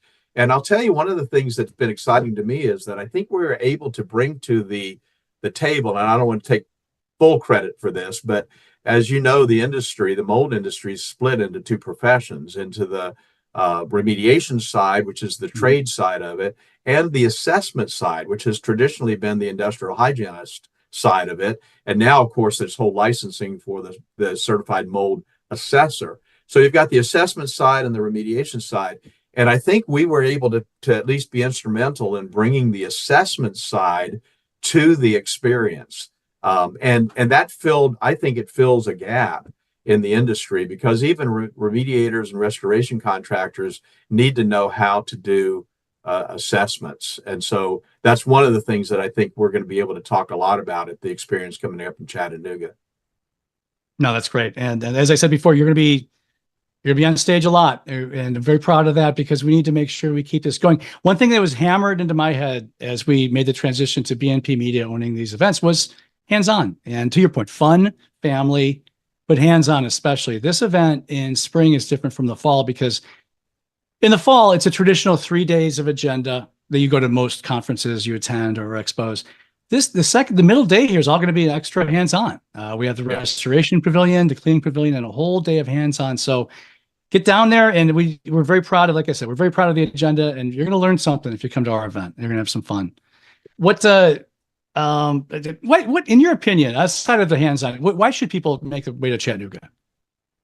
Well, I think the thing that I really think is probably the most valuable thing is just the face-to-face contact. You know, we live in a text world and an email world, and I just, frankly, I know I'm going to sound really old, but I just don't think there's anything like an eye-to-eye, shake the hands, talk to the guy. Typically, any kind of strategic alliances we set up, I will absolutely not do that unless I've actually met the person, had dinner with the person, you know, and I think that's the thing to me that is the biggest draw to an event like this. And in Chattanooga, it's so easy to get to. I mean, it's a great location because I mean, I don't know the way the population sets in the country, but I know for us, it's incredibly easy to get to. And to me, that is probably one of the biggest benefits, Mike, is being able to sit down eye to eye and talk to the people that you want to do business with. No, I've told sales reps who I've been managing for many years that, you know what, nothing bad ever comes from making a client call and seeing your client face to face. They may not sign a contract that day or do business, but you've furthered the relationship, and that's so important. And that's just on a sales standpoint, but what you said is even more important in life. Just you need to just, I hate to keep mentioning that darn pandemic, but I mean, I think we learned that too. I mean, we need to be safe. I can understand. I'm not saying don't be safe, but being alone for too long isn't good for anybody. We need to be together. That's where all, not just the experience, that's where all conferences and expos come in handy. Absolutely. And like I said, it's so convenient and easy to get to and affordable. You guys have made this thing very affordable. It really, it's not so bad. We have a lot of good things coming up. We're doing these Shaw tours. For those who don't know, 75 people are going to get to tour Shaw plant on April 2nd, the day before. There's still some tickets available. So definitely go to rnrmagonline.com and sign up for that. Sign up for the show, then sign up for that. And I think it's going to be a lot of fun. And again, I can't say enough how happy we are to be partners with you and Lance and Michael, Dr. Michael and Normie. Well, I thank you for the effort you guys put in this. I know there's a tremendous amount of work behind the scenes. There's a lot that we see, but I know there's a whole lot we don't see. And I just appreciate you guys continuing the tradition, because I love this show. Like I said, it is the one that we want to be involved in every year. Excellent. Well, that's a good place to stop, I would say. So please make plans to attend the experience April 3rd to the 5th in lovely Chattanooga, Tennessee. You can register through our website, rnrmagonline.com. You can find this and all R&R videos and podcasts on YouTube, Apple, and Spotify. Please follow us if you haven't already, and feel free to leave a quick review. We'd love to hear from you. And also, please follow us on Facebook, LinkedIn, and Twitter. A very special guest to our very special thank you, excuse me, to our guest today, Mr. Doug Hoffman. This is Trade Talks, Unlocking the Experience. Thank you for joining us. We look forward to seeing you again next week.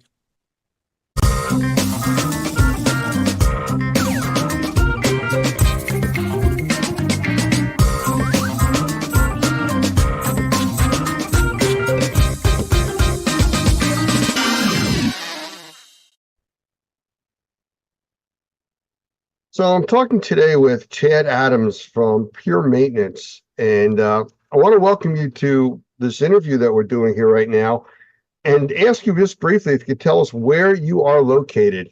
You know, I'm not quite sure. I've talked to people all over the country from our NCRSI class, and I don't remember where you're from. Yeah, actually, Birmingham, Alabama. What's the name of the company there?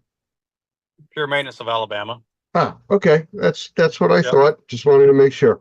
So the reason we're talking is you recently went through our NCRSI class, correct? The Normie certified class for sensitized individuals, for remediators, actually, for sensitized individuals. Yes, sir.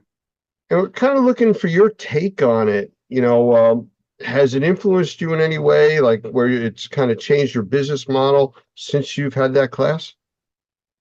Yeah, well, so we have added some things that we didn't have before, tightening up on our standards and our care practices, and really transferring ownership of those standards of care from what we believe to be true to actually what the governing agency believes to be true, in this case, Normie. Oh, okay. Well, have you dealt with sensitized individuals prior to this class? Oh, yes, sir. Yeah, completely different set of rules, isn't it? Yeah, it's not traditional remediation anymore. So if you could pinpoint just a few things that stand out in your mind from the class that really your takeaway that you didn't know before or that you didn't realize you had to deal with before, that would be really helpful to hear. I think the main thing that we have tightened up on is the whole home cleaning part, using what we call in the class the HEPA pizza technique, right? So making sure that we're wiping down properly, using the correct microfiber rags and everything that came in the class was kind of the piece that we probably had missing, that we've added and made some standards and procedures from. Well, and that makes sense. A lot of people don't realize the detail that you really need to get into dealing with sensitized individuals. So I'm glad you were able to take that away from there.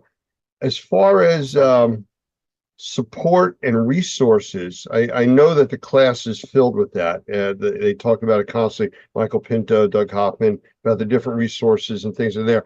Did you notice any stuff that we were able to provide you weren't aware of or didn't have previously? Well, we got a whole host of documents dumped on us that are going to be good reading going forward. So yeah, absolutely, we got supplied a lot of good things that we didn't have before. Some of them, like the normie, the sanitization practices. I think there's like 36 of them. You know, all of those resources were great to have. Well, at least you didn't describe it as a truck backing up with the backup alarm about to dump it on you. It was a lot. It was a lot. It was good stuff. We've heard people talk about that because there is so much information that even though they've been in this industry for so many years, it's a new aspect of the industry. You know, the sensitized group is very, very different than what they're used to. That's right. So who do you think should take a class like this? I mean, you've obviously gone through it, but who in the industry that you're familiar with, you know, would this help? Well, I would say that anybody that's in the mold remediation sector will run into a sensitized individual, whether the individual knows it or not. I think almost any mold remediation job needs to be treated as a sensitized individual job. Mold in any level and any category is not good for the human body. So I would say anybody in the mold remediation sector needs to think about tightening up on their standards of care. Have you found any training like this from any other organizations or groups? No. Kind of like puts us on the leading edge, you think? Oh yeah, for sure. Well, welcome to the edge. Yeah, thanks. No, and you know what, you have to kind of talk about it that way because it is dealing with an extreme group that really needs more intensive handling. Well, the clinical side has preceded the remediation side, right? So the clinical side, Dr. Shoemaker and all the protocols that have come up with that, especially some of his latest work with sensitized individuals as it relates to actinomyces and that sort of thing, have preceded us, and it's time for the remediation world to catch up. No, you're absolutely right. I mean, I know you're in a group, an organization of a lot of different people. I mean, would you recommend it to them to get involved with this type of training? Yeah, so particularly, you know, the organization that I'm with, Pure Maintenance, our primary customer is the sensitized individual. We don't chase or really focus in on water damage. Some of the guys do, but as a whole, the organization really focuses on the health aspects, not the water mitigation, bulk water intrusion type side of it.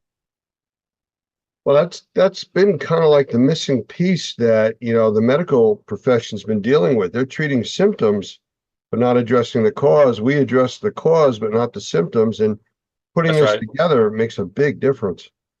That's right. So, all right. Well, it sounds like it was a thumbs up from you on that class. Yeah, man. Well, I appreciate you taking the time, and we'll have to chat again. All right. Thanks, Lance. Thank you.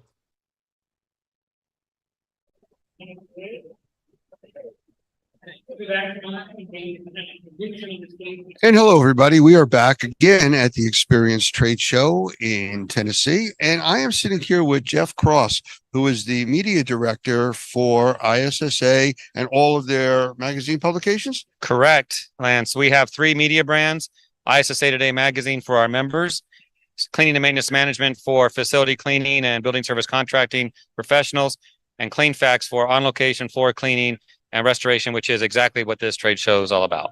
Well, I know Clean Facts because that's something we encourage all the students and everything that go to our classes to sign up for. And I believe it's a free publication for them. It is a free publication to qualified or industry professionals. And I do get those subscription forms from you guys. So thank you for that. It seems like there's a lot of normie members that want to receive educational content.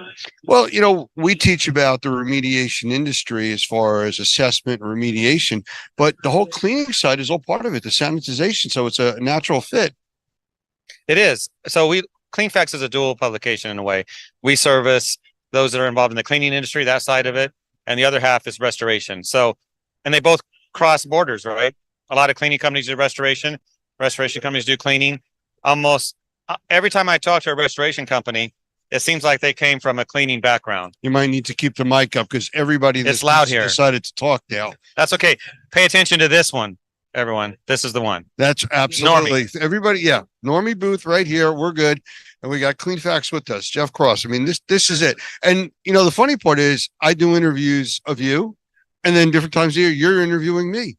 Yeah. I mean, we're all interesting people, Lance, right? Is that what that is? It is. It is. This industry is great. Everyone you talk to has a story to tell, a unique experience to share. So yeah, and that's what I like about coming to these things. I've never missed an experience event or a connections, which is what it was before. And every time I come, it's about the networking, the talking to people, seeing old friends, catching up, and doing interviews at the Normie booth. That's the highlight of my That's visit. it. Yeah.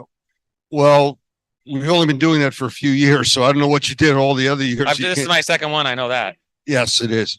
At least. Yeah, but you mentioned about the people that come to this show. This is a different group of people that come to this show. These people they're like really passionate about this industry, and they come because they want to see the new stuff. They want to touch it and play with it. And that's what the experience is about. True. I agree with that.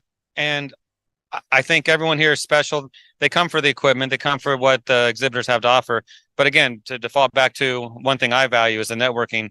You never see someone really sitting off by themselves, bored. They're talking to people. They're hanging out. There's the meals. There's the dinners afterwards. So it's just a good experience, as what it's called. And it was an appropriate name. But ISSA has a show also coming up, don't they? We do every November. It's in Vegas the last few years. I think we're going to keep it in Vegas for a while. Everyone loves to go to Vegas. So it's a big trade show. 15, 16, 17,000 people come to it. Every year is a little bit different, but it caters to everyone in the cleaning industry. And we get people from all around the world who fly in for that. So it's a heavy lift to put that on. Informa is our partner in that, but it's the ISSA show. ISSAshow.com is the website for that. So anyone wants to come to that, you'll be definitely impressed with everything that is going on at the ISSA show. Well, I've been to quite a few of them, and they are impressive. Just the size alone, the activity that goes on there. And again, it's about meeting people. All of these different shows, whether they're really crowded or not, you only need that one person to meet to change the complexion of your business. Exactly. I've talked to a few people at this show and at ISSA show as well. And I asked them, what makes it worth coming to a trade show as an exhibitor? And they find that they're going to have quality conversations. They're going to land some clients. They're not going to have all those touch points they might have with phone call marketing. They're going to talk to them. They're going to have business made right there. And that's the value. So you might not land a whole bunch of clients. Maybe you will, but you're going to get some really good ones that matter. I found from all the years that I've been going to these types of shows, the people that almost look a little disappointed are the ones that take a booth and think it's a home show. They're here to sell their wares. And that's, people will buy stuff here, but that's not really the purpose of these shows. No, it's about networking and making those connections. Yeah, if you stand back in your booth and you have stuff sitting out there, there's value to that, but you need to engage and have those conversations. Bring them into your booth, have them sit down, have those conversations that lead to the business that you want. Doesn't happen right there. You've made that connection. There's a follow-up. In front of our booth, you can't see it. There's a bunch of tables where they have set out. So when they bring food out, people have a place to sit and talk and eat. And that's the part where you sit down and somebody say, is this chair taking? No, sit down. And you're there for an hour talking because now you found something in common, how your business works with theirs. And that's, to me, the value of this. Agreed. I've never walked up to a table where there's a bunch of people and there's one seat where you weren't welcome to join. And they might all be together, one in company or a family business. But, it's a family in itself.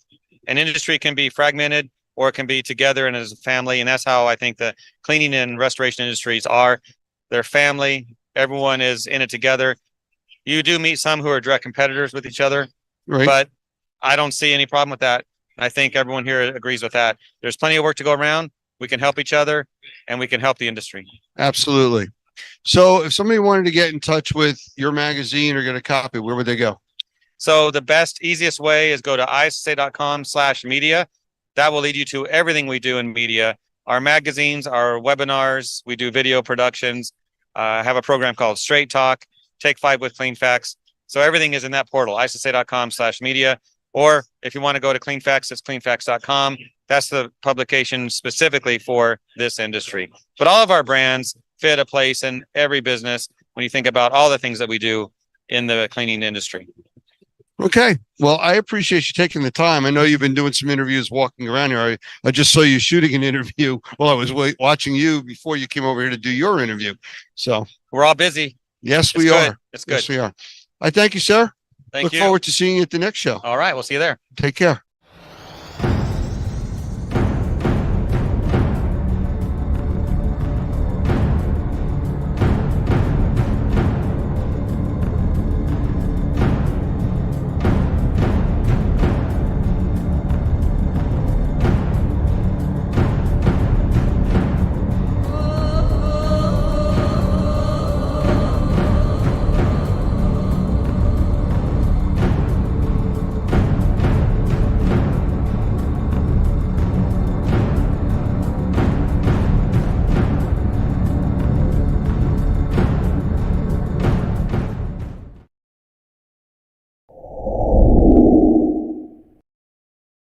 Welcome everybody to today's episode, Fire More Than Flames and Smoke. And this is a multi-part series being offered by Normie.tv. It's also available on numerous other platforms, and you can find that at normie.org. I want to welcome today's guest, Dr. Gavin McGregor Skinner, who is the Senior Director from ISSA, and he is also a senior leader in the GBAC organization, which is a Global Biorisk Advisory Council. Gavin, say hello. Yeah, hi, Lance. How are you today? Good. And if I missed on the actual titles, please correct me and fill us in a little bit more about your background. Yeah, okay. Yeah, no, Lance, I work for ISSA, the Worldwide Cleaning Industry Association, and I manage the team with the Global Biorisk Advisory Council, which is a division of ISSA. I'm also an associate professor, Lance, at the Penn State College of Medicine. I've been working with Penn State since 2011. I teach 3 graduate courses, 3 15-week courses on biological risk management. Well, that is exactly what we need to be talking about today. And with that, I want to bring up an image real quick. So I want to talk about short-term health effects for people exposed to the wildfires that have drifted down here into the U.S. and the central and the eastern coast. And these images I want to show you are what took place over a 3 to 4 day period. Now, this was, I can tell you, here in New Jersey, because I took the pictures myself, but this was mid-afternoon, and it looks like sunset. So give me a moment, and I'll bring this up on the screen so everybody can see what we're actually talking about, especially if you didn't get the opportunity to experience this. Are you able to see the images? Yes, I can, Lance. Well, as you can see, these are sunset looking type of images in the middle of the day with no clouds. Extremely thick smoke conditions. And this smoke was coming from probably up to 1,000 miles away up in Canada, all the way down to the coastal area of New Jersey. Now, from the reports and everything we got, it was even worse through the state of New York, Pennsylvania, which is closer to the Canadian border. So as far as health effects go, and I do want to mention one other thing. You've seen these images. I want to show you something graphical that we can then talk about. This was graphical data that I captured outside my home, actually, over a week period. You can see leading up to where the spiking started on the graph that the outside levels of particulates and volatile organic compounds, VOCs, or the chemistries in the air, are very low. And then you could see it all of a sudden started to spike on the first day, and then it was kind of an up and down to where it got really bad by the third day. And then after that, it started to settle out and move on. So the images that you saw before this is graphical data talking about particulates at 2.5 microns, 10 microns, and 1 or sub-micron size particulates, which really can affect people's health. So as far as short-term effects, how do you see that? Well, what's really interesting, Lance, is that if you go back to that period of time, I think when I woke up on the Wednesday here in Washington, D.C., and your photos actually captured that very clearly, there was a lot of smoke in the air.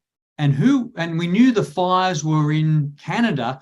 Who would have thought that I would wake up in Washington, D.C., and suddenly I realized the air that I breathe or am breathing today came from Canada? And you don't think at a local level, at the neighborhood level, where does the air come from that I breathe? We think it all is generated locally, but it wasn't. No, this air that I was breathing here in Washington, D.C. on that Wednesday was coming from Canada. Why? Because the smoke showed that to me. It visualized it. It showed me that the fires in Canada were sending smoke down the east coast of the US.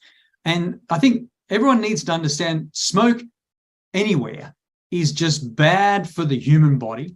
It also affects animals, no matter how healthy a person is or how long they're exposed to. Smoke exposure is just bad. And we need to understand, what does that bad mean? So if I look at, what were the messages going out from when the photos that you took, Lance, showing the sun blocked out, showing all that smoke in the air, what were the key messages being delivered to the public, the community? And we're very fortunate because, here's my phone. On my phone here, I have a number of apps. We have there's a lot of apps that are available that can make you aware of outdoor air quality. Not very many, I think very few people would have apps on their phone for indoor air quality, but we have a lot of apps for outdoor air quality. And on my phone, I use the weather app. It's free. And if I click on the weather app for Washington, D.C., I can see what the air quality is, and it's monitored, and it's called the Air Quality Index, or AQI. So again, the weather app has it. It's online. Many other apps use the Air Quality Index. And we know that the Air Quality Index around about 50 or less is considered healthy. We also know that sensitive and vulnerable people might notice ill effects to their health at levels as low as 51. And we know that from that air quality index, levels at 150 or greater are considered unhealthy for everyone. So what we saw, this air quality index uses 6 different color schemes. But Lance, when I do my hazards identification, my risk assessments, I usually stick to the traffic light system, red, yellow, green, because that's universal. Everyone understands what red, yellow, green means. When you bring in other colors, it can be confusing. What is orange? What is purple? What is violet? That sort of thing. So there's 6 colors in the air quality index, and we started seeing maps on the news, on TV, on the websites, in newspapers, in the general media and social media. And a lot of people didn't understand what those 6 colors meant. But again, what we want to be really clear here, a level at 150 or above on the air quality index is considered unhealthy for everyone. And what we saw for the smoke from Canada, places like New York, Washington, D.C., other locations went up into the 300s, even the 400s. And this air quality index, Lance, only goes to 500. It stops at 500. So when we saw the numbers up into 400s, that's never happened before. That's setting new records for many of those locations. I guess the way you could equate that is when we actually deal with indoor air quality and we get particulate counts and mold in the environment and extremely high, it's almost like breathing soup. Yep. It's that thick. And the particulate size of this smoke is extremely concerning because it goes deep into your lungs and is a direct access point into your blood system. This is really important, Lance. So if you look at, when you see smoke, like in the photos that you showed, we're concerned, and we saw this being talked about the hazards, the risks. It's about particles. And so smoke, even wildfire smoke, is harmful primarily because it contains airport particulate matter, these particles. And you saw on your graph that you showed, Lance, these particles can be measured in microns, 10 microns, 2.5 microns, 1 micron down to 0.3 microns. Understand that the smallest grain of sand is still 40 times larger than a PM 2.5, a particulate matter 2.5 particle. The width of a human hair is about 50 microns. So as soon as you get down to 10, we can't see those with the human eye until we see lots and lots of particles together. So when you see particles at 2.5, 10, like you showed on your graph, all coming together, that's what causes the smoke. That's what gives us the visualization. Now, we have wildfires, forest fires, grass fires have been around for years, for centuries, and we have a lot of data. If we go back to, say, the 2020 California fires that turned the sky just like in your photo, Lance, an apocalyptic shade of orange is what I would call. It was emitted by more than 1 million metric tons of PM 2.5. In California in 2020, in those fires, that was a 2,360% increase above normal air, according to the California Air Resources Board. And so it's really important to understand there are particles in the air. So if we focus on the short-term exposure to particulate matter, so let's focus on particulate matter 2.5, PM 2.5, which is we saw in the media. We saw everyone talking about PM 2.5. We know that short-term exposure can trigger lots of health problems, including but not limited to coughing, stinging eyes, a scratchy throat, a runny nose, chest pain, headaches, asthma attacks, fatigue, wheezing, breathing difficulties. And again, all this information is freely available through the US government on the US Center for Disease Control Prevention site, the CDC. But also, Lance, there's more serious impacts to the lungs and heart when you see particulate matter like PM 2.5 in the air. You can have reduction in lung function, even in really healthy people. And we know that the exposure to like the photos you showed can affect on heart health. So these particles can enter the bloodstream. They can trigger inflammation, leading to either heart attacks and stroke.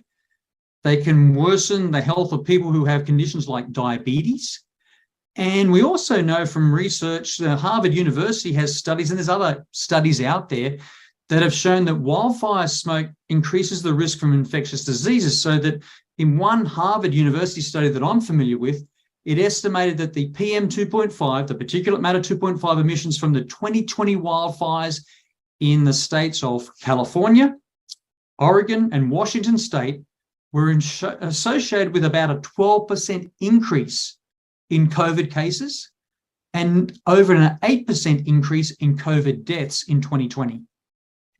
You mentioned about all the particulate, the information being released to the public and stuff, and everybody's focusing on particulates. I spoke with, in one of the other episodes that we did, a gentleman who is works on the federal side of the firefighting wildfire teams. He's actually a consultant now with all the jets that are out there dropping water and flame retardant materials. But I asked him the difference in the types of smoke coming out of Canada and from wildfires. And he says there's two different types.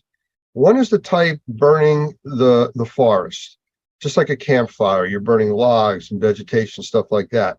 The second type is when that forest fire creeps into industrial and residential areas and starts burning homes and factories and all the materials and chemistries there, that changes the smoke and the contamination to not just particulate, but VOCs, volatile organic compounds, all the chemistries that are now airborne and being burned and converted to other things entering our lungs. That's really important, Lance, because the messages that were being delivered about the wildfire smoke in the air just recently focused on particles. It didn't focus on chemicals. It didn't focus on volatile organic compounds. We didn't see them being measured or reported in real time. Yes, we know the measurements were taken, but again, that information wasn't made available. And I think it would have been much more responsible, because we saw the smoke in the air. You took the photos of the smoke in the air. It turned the sun orange. It turned the sky dark gray. And I saw it here in Washington, D.C., where I live. A few measurements to say, yes, we've got particles, but do we have other chemicals? I didn't see that data available. We know from studies, there's a good 2022 review in the Journal of Climate Change and Health. And the problem with these studies in these journals, that a lot of the community, a lot of just the public can't access these journals, because you've got to be a subscriber, you've got to pay money. So it's really important that we do think videos like this, Lance, to take those studies and sort of translate and synthesize the information so that everyone understands what's being done. And that's not done enough. But so if we go back to a 2020 review in the Journal of Climate Change and Health that probably most people haven't seen, they found that there were long-term effects of wildfire with PM 2.5 exposure. And those long-term effects included higher risks of respiratory disease, but also cancer. And so it's really interesting that we now look at, okay, so again, the air where I am now in Washington, D.C., Lance, today is pretty clear. I don't know what the measurements are. I haven't measured it, but I don't see any smoke in the air. And what we've seen from, wildfires in Canada, Australia, California, we've seen the week after that smoke, like in your photos, we've seen an increase in emergency room visits. We've seen an increase in people visiting the physician or the doctor. We've seen an increase in prescription of medications for, say, respiratory complications or respiratory problems, difficulties. And we've also seen studies, Lance, say, I think through the, one study that I know of through the California Air Resources Board, they estimated that PM 2.5, particulate matter 2.5 from all sources, is responsible for 5,400 premature deaths and 2,800 hospitalizations for cardiovascular, heart and respiratory diseases in California every year. And they also, in the same studies reports, said that PM 2.5, particulate matter 2.5, was also associated with 6,700 asthma-related hospital emergency room visits in California every year. So it's going to be really interesting. A week after what your photos showed, the week after the smoke coming from Canada, how many visits were made by people, we haven't got that data yet, to emergency rooms, how many people went to see the physician or the doctor, and what was the number of prescriptions and medications given to people that are now reporting with maybe breathing difficulties and asthma and other problems. It's interesting because we recently also did an episode on sensitized individuals with Michael Pinto, and he talks about a lot of that. But the question I have for you is, we've talked about short-term effects, and I think we're starting to teeter on, now that we're a week and a half plus out, what are the long-term effects? But before we get to that specific question, what's the difference of the group that we're not talking about with babies, children, pregnant women, and we can't forget the group of the elderly? Oh, yeah. So the elderly will have a lot of underlying conditions, that again make them prone to particulate matter PM 2.5 and less particles, smaller particles, which do exist in smoke in general. But if you focus on that real critical, you've identified that critical cohort, that critical group, Lance, of pregnant people, babies, young children, they really need to avoid smoke exposure as much as possible. And so it's really important that we get those warnings out in time. A lot of us will stay indoors, recirculate, or some of us don't, but we need to ensure that our air conditioning is recirculating and not bringing in that outdoor air, because a lot of the filters that we have will not pull out the particles in our home or even places where we work. So it's really important to understand babies, young kids are at high risk because their bodies aren't fully developed. And if you look at pregnant people, their bodies have been fully developed, but when they're pregnant, you're in overdrive. This really has a big effect on your immune system. So there are studies that have shown us that wildfire smoke exposure can lead to preterm birth. So that's preterm birth, Lance, is birth before 37 weeks of gestation. It also leads to babies with low birth weight, leads to babies with impaired lung functions and other health risks. And there was a study, in 2022 in the Journal of Environmental Research. Again, many people probably haven't seen this one, but in this environmental research study, it looked at birth outcomes in California between 2006 and 2012. And what they found was each additional day of exposure to wildfire smoke during pregnancy, so people that are pregnant, increase the risk of preterm birth. That's preterm birth. That's less than what we say, 37 weeks. Now, the same studies, or same study that I'm aware of, estimates that as many as 7,000 additional preterm births occurred in California that were attributable to exposure to wildfire smoke during that period of study, 6 years. Sounds just like secondhand smoke exposure. Exactly. Smoke is, exactly. So, and those preterm babies that were born, before 37 weeks of gestation had greater risk of experiencing respiratory complications, developmental issues, and death. And so it's so important. We talk about children now, Lance, developmental issues. We know that wildfire exposure hurts, impairs, decreases children's performance in school. And we know that researchers and studies have looked at that possible link between wildfire smoke exposure and school performance.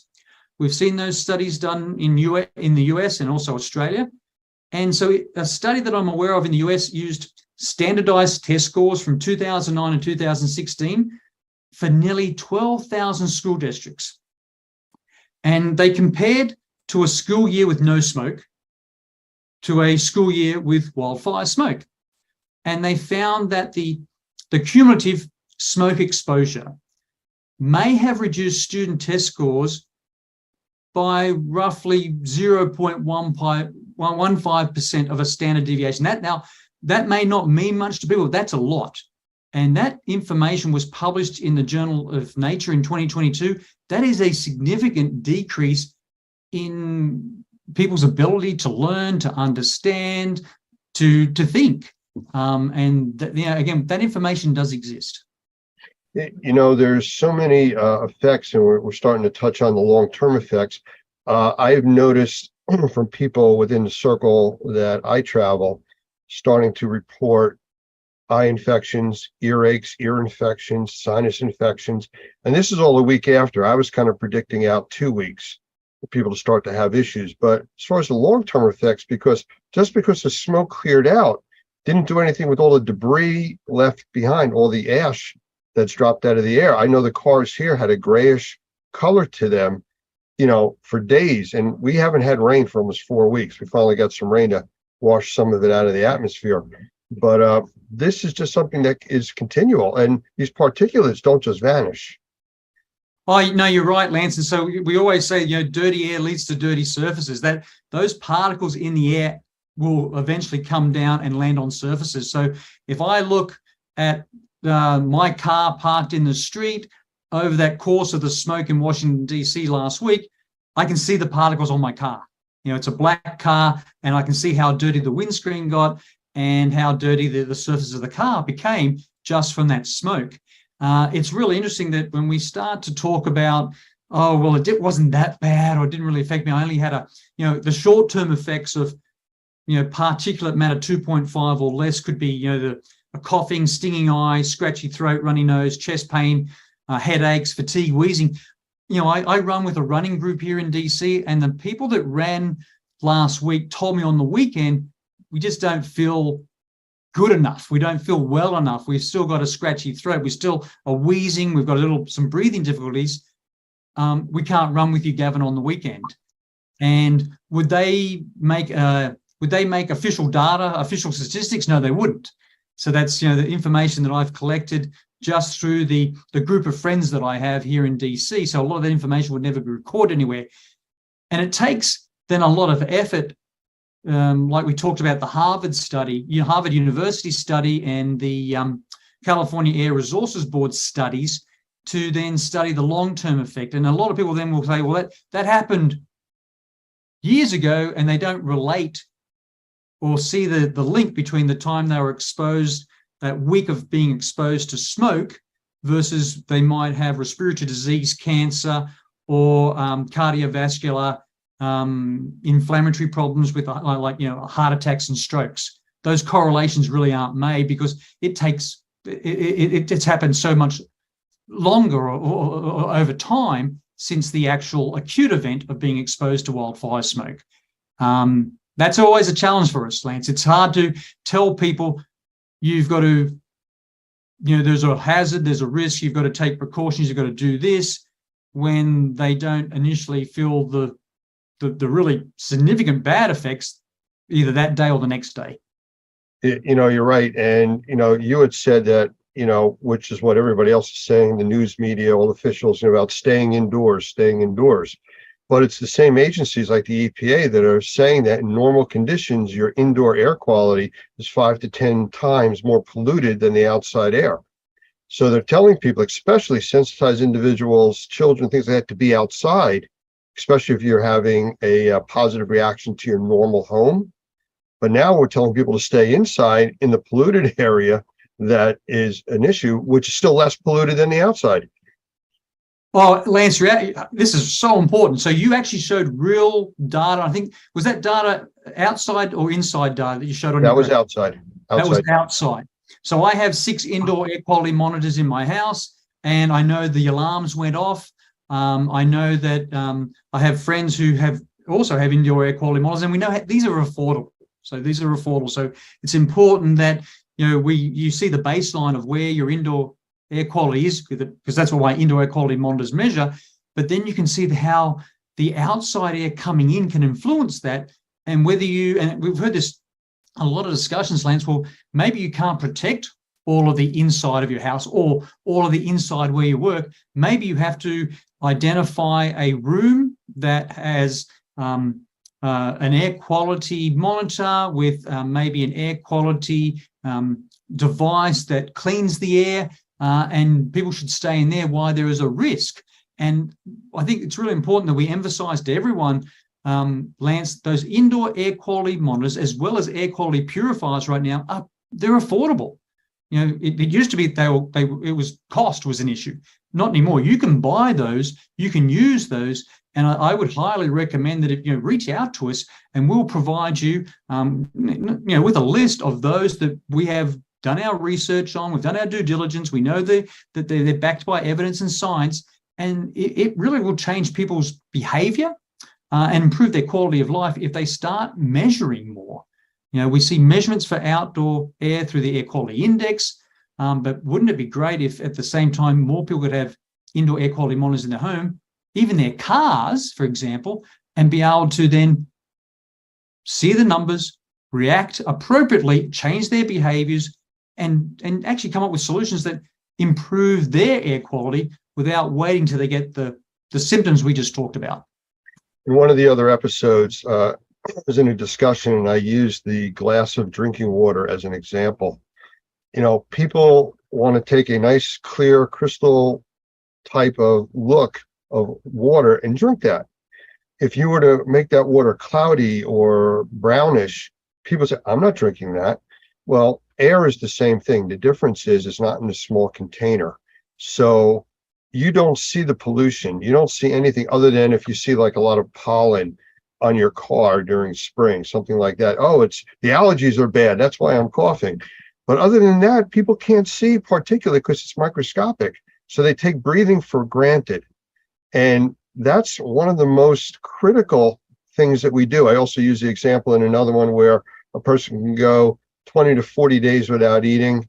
They can go 3 to 7 days without drinking. You can go 4 to 6 minutes without breathing. So we can't stop doing that.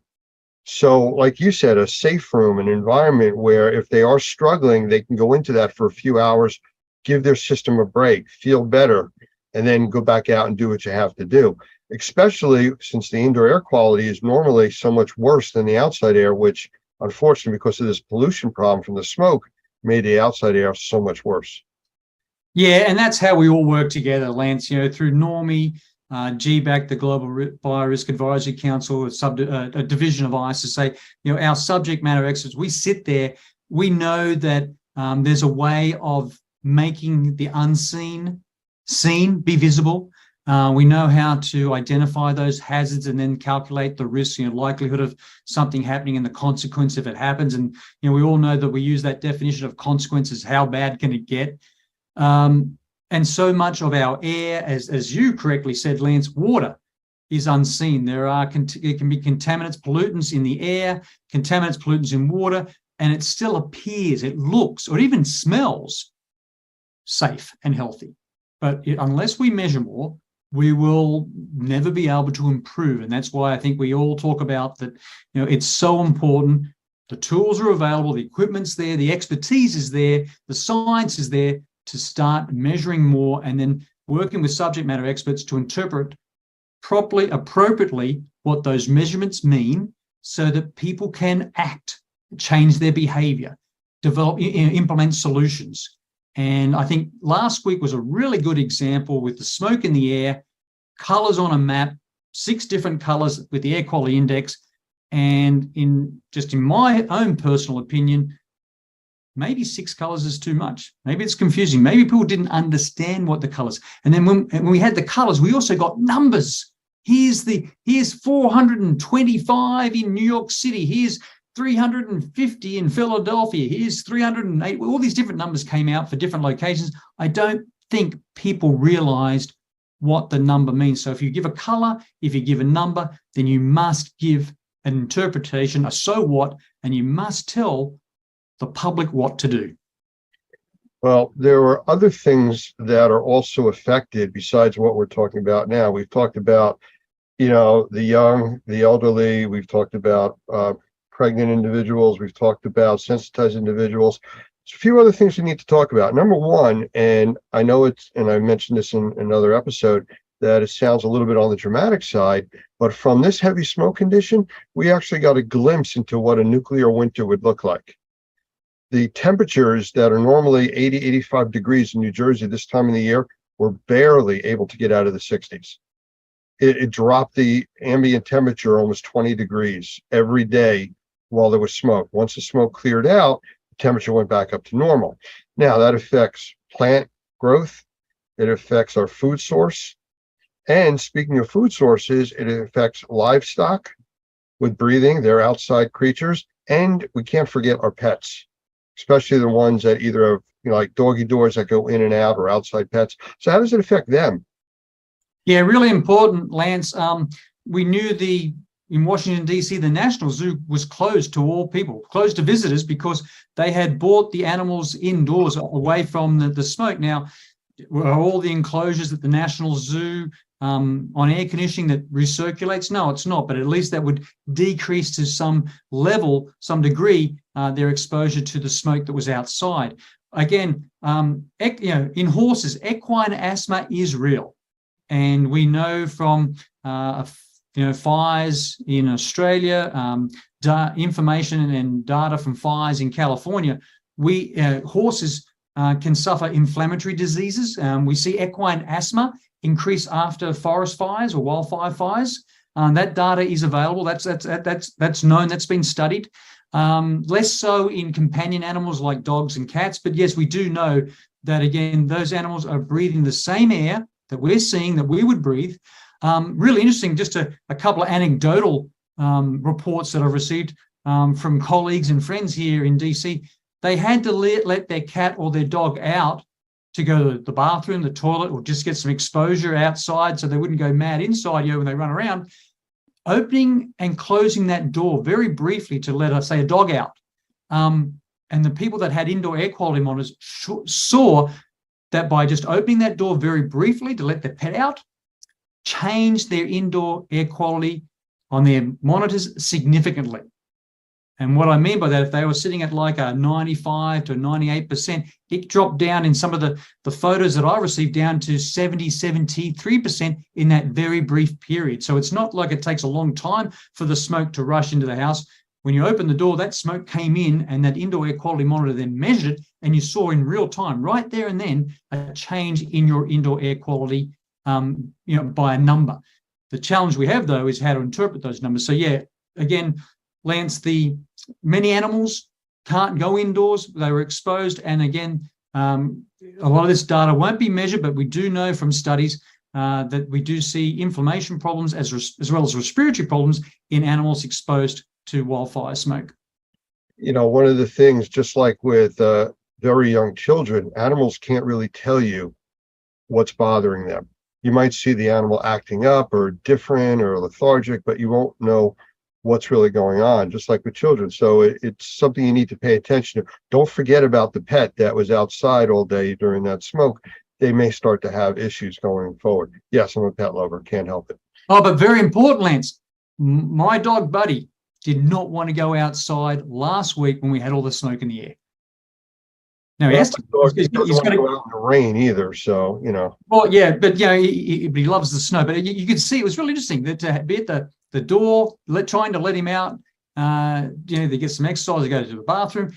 He really had to be just pushed through it. He knew what was out there. I don't want to go out in that. And I think you look at animal behavior. Animals will tell us lots of stories about the quality of outdoor air. Well, if I look for a positive for this whole thing coming out of Canada, I think it was an awareness that's brought to the public that this could happen at any time. The fires are still going on. The smoke could change direction with the wind. We could have another repeat of this. And it gives us a glimpse as to what could happen again. It could be longer lasting.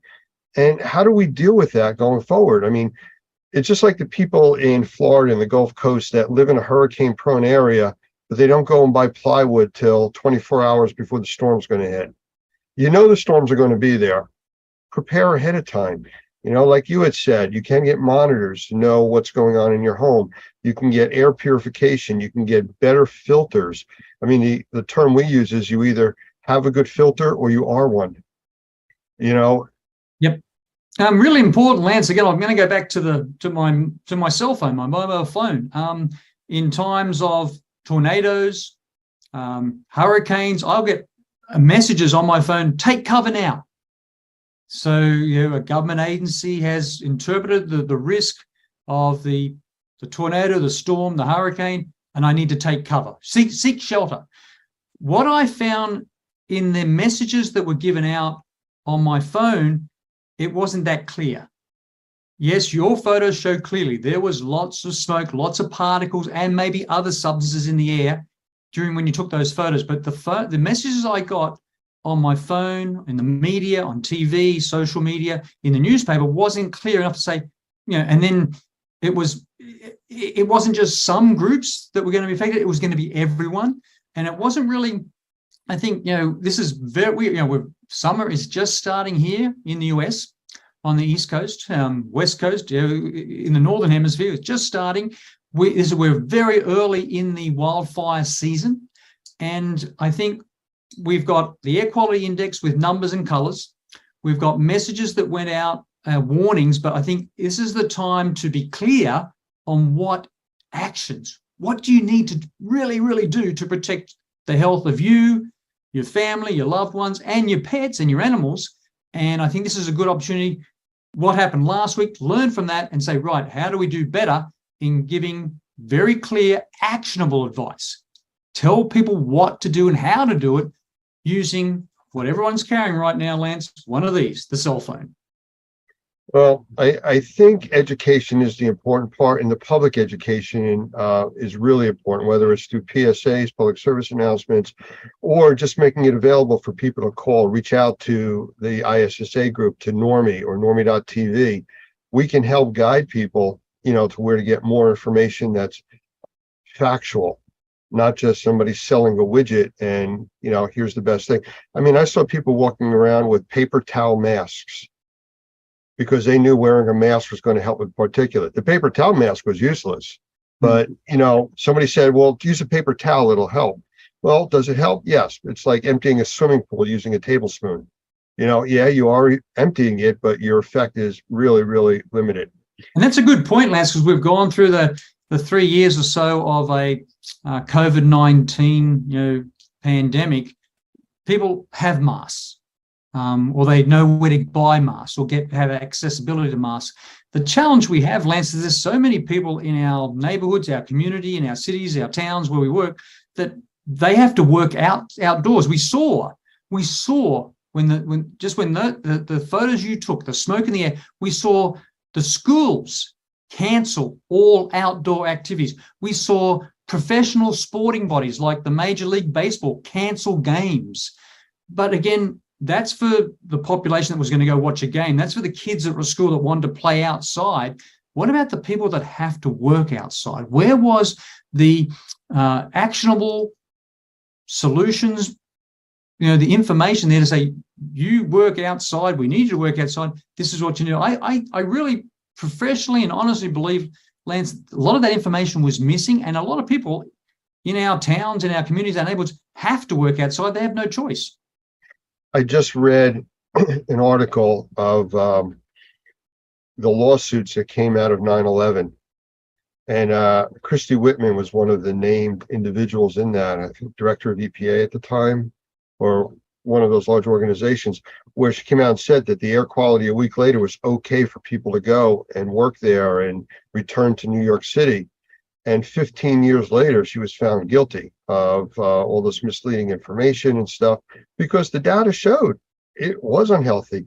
I mean, we're 20 plus years out. There's still debris from them in the walls, in drop ceilings, in buildings all around New York. So this isn't a short-term effect. Oh, it was there, it's gone, the air looks clear, it's nice out today. All of this affects us going forward. Oh, it's so important that everyone understands dirty air leads to dirty surfaces. Lance, I did 12 years in the military. When all the deployments I did around the world, we don't want to leave waste in a footprint in a foreign country, so we burn it. And so you can easily see, there's books written about, there's movies about the exposure of soldiers and the military to smoke pits. The fire from fire pits, the smoke that comes from fire pits, and the increase in cancer in those military personnel. And again, look at the numbers that came out from 9/11 in 2001, when so many of our colleagues, Lance, went there with the best intentions to help, to do what they have been trained to do. And look at the number of friends and colleagues that we know of that have been diagnosed with cancer since that deployment back in 2001. And I know the number of again, friends I have in the military that were exposed to smoke pits over the years and have cancer. It's real.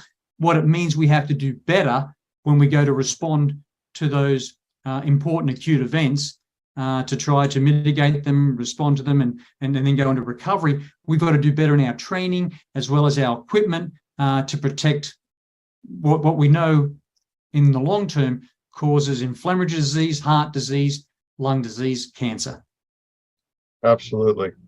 Well, Gavin, I want to thank you for spending time with us today. I mean, it's always informative listening to you. I think this was information that we needed to get out in this series with the actual data, a lot of the study information, short and long-term effects, which is what we've covered. And just give people a place to go if they have questions or concerns, how to reach out and get help.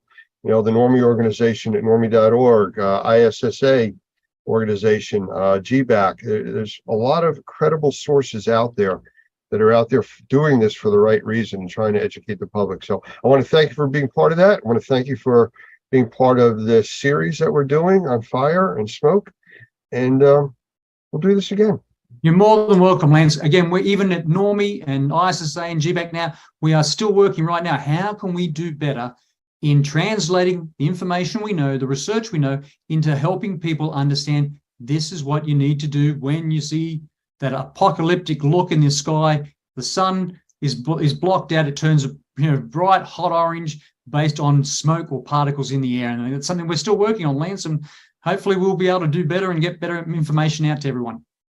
You're absolutely right. And I think closing out, I just want to leave the images up there on the screen. Let's see if I can bring this up real quick. You have the sun up there now and the smoke. Yes, can see it, Lance. And as we know, we saw it, we lived through it, we breathed it, we kept doing the work we should do. But again, did we decrease the hazard, the risk? Did we wear the appropriate equipment to protect ourselves? No, we didn't do a good job at that. Well, I think this is a good start. I think we're getting the information out there. Hopefully this is helping people, answering some of their questions. So thank you again. I appreciate the time, and we'll do more series down the road. You're more than welcome, Lance.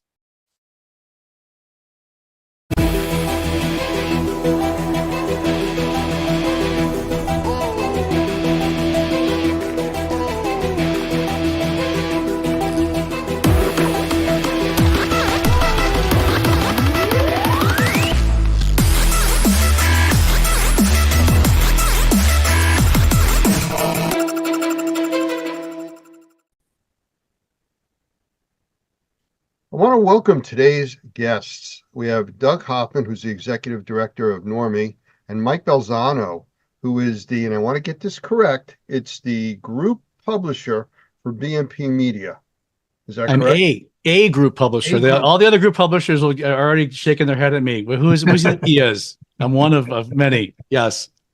Okay, well, welcome, and thank you for being here. Thank you. As always, thank you for joining us here on this interview. I want to get right into it. I don't want to waste any time here because all of our time has been so tied up with everything that's going on right now, what you have coming up with the Experience show. And that's really what I want to start talking about. I remember from the last show that we were at in Las Vegas, there was a lot of super secret talk about this big event coming up at the spring show. And I'm going to say it if nobody else has. It's all about the special tour for the shore flooring. Yep. What's that all about? You know, Larry Cooper, as everybody knows, was the owner of this event, founder forever, and did a wonderful job. I can't put words into his mouth, but I know for sure the reason he picked Chattanooga, Tennessee was that we could have tours of the Shaw flooring plant. That's about 25 minutes away from the Chattanooga Convention Center where the event's going to be. And we're going to do just that. And it's kind of exciting. 75 seats only are available. I hate to sound like a car salesman. Now you got to get those seats, but in this case, it kind of is like that. There's only 75 seats available. We're going to see 3 different plants that day. It's going to be a whole day and a lot of fun. You're going to be able to transportation. Obviously, we're going to have lunch involved, and we'll have a tour guide with everybody, and people can spend the day really getting to the belly of the beast and what might arguably is the biggest flooring company in the world. And we're excited about it. It's a fun thing. So, wait a minute. You said there's only 73 seats available? 75 seats available. No. 73. Doug and I are here. Doug, you are, well, actually, technically, there were 65 available now because there were about 10 sold already. So 63 after you two. We're getting there. You can see it's having the splash we had hoped. People are really excited about this. And the easiest way to do it is to go to our website, rnrmagonline.com. Register for the experience. And once you do that, you have the option to get into the Shaw Tour. And what day is that going to be? It's going to be on Tuesday. Yeah, the day before the event, Tuesday, April 2nd.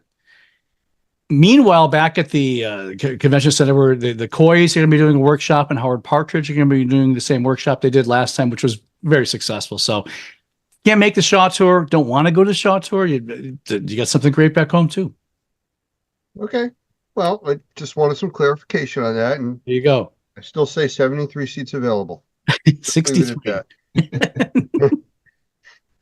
One of the other things that I've heard a lot of talk about recently was an advisory committee. And I only heard the term being put out. I really don't know anything about it. So can you enlighten us on that? That really organically happened. And mainly because I've never done a flood house. I'm the publisher of R&R. I've been in this industry for 2 years now. So I know a million times more than I did 2 years ago, but I'm learning. I'm not admitting to be any kind of an expert. So I said, you know what? Let's get some experts. Let's get the people who know what they're doing to really do this. And we'll just handle the back end marketing. And we got a great group of people. Lisa Lavender and Barry Costa have hopped into, they're going to manage what's now called the Restoration Pavilion, no longer the Flood House. And that's going to be paired, of course, with the Cleaning Pavilion, as you can see the symmetry there.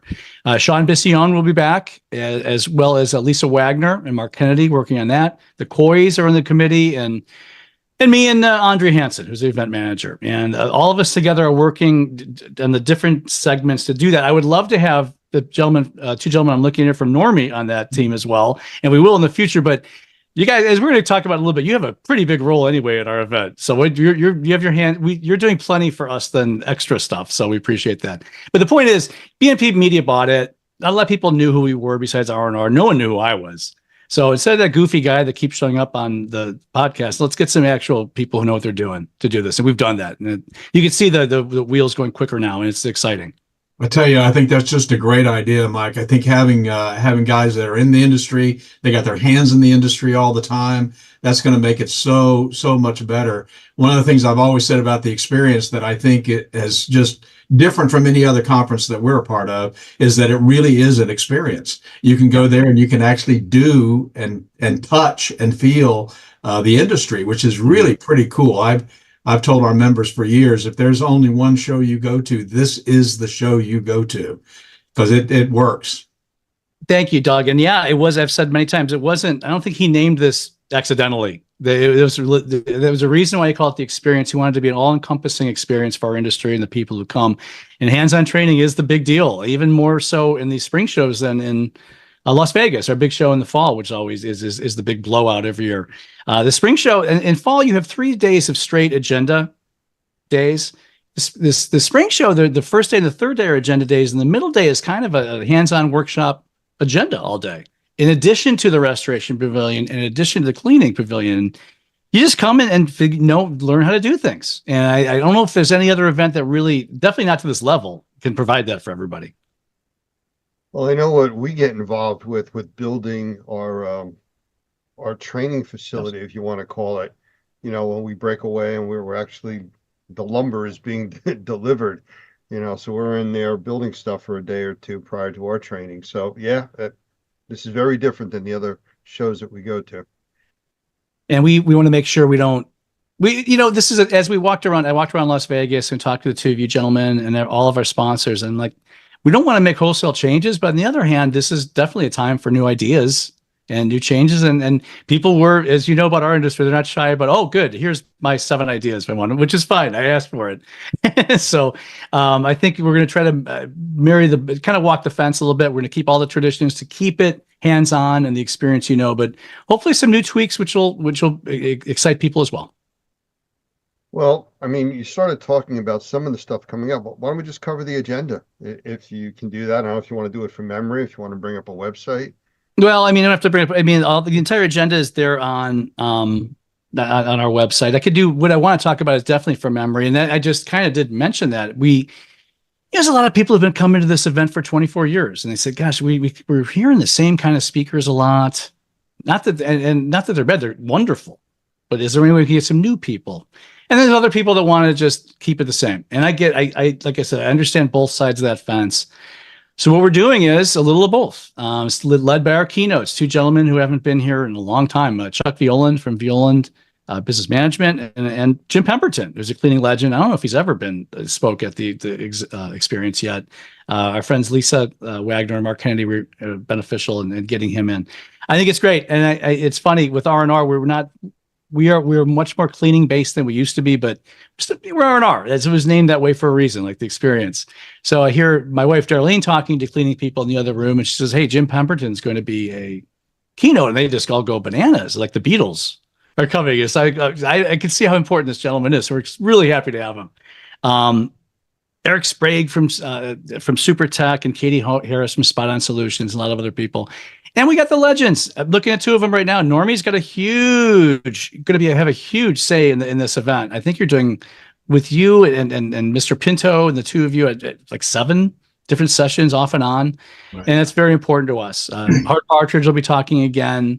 You see where we're going with that. I think the agenda is a little more diverse in the way of different speakers this time. Not is what I mean by diverse. And I think the people who come to the show are going to be surprised and excited about what they get. Well, I'll tell you something, Mike, about that's different from what we're bringing to the table. And we started this a few years ago with Larry, is, our industry and the mold industry is actually split into 2 professions, the assessment side and then the the remediation side, which is the tradesmen who actually do the work. But the assessment side is something that I think we probably brought to the experience because it is a part of the industry that oftentimes is overlooked. And in a lot of ways, kind of the most important part, we think, of the industry is how do you assess the environment? I always say prognosis without diagnosis is malpractice. If you don't know that you've got a problem, you don't have a solution. And so rather than going into a project and saying, oh, well, you got mold, let's tear everything out, we got to raise your house. How about finding out exactly what the issues are? Find out how extensive the problem is, what type of mold is there, what type of contamination is there, how extensive it is, what's the water source, all of those things that you need to find out before you actually write a protocol. So what we brought to the table, which I'm very excited about, is one full day of our training track is going to be on that assessment side, and not just basic assessment on how to assess the environment from an assessor's standpoint, but also putting it in the context of remediators who also need to be able to do baseline testing and interim testing and post-testing, a lot of things that they don't think about. But testing is one of the safest ways to actually approach a project because it's totally objective.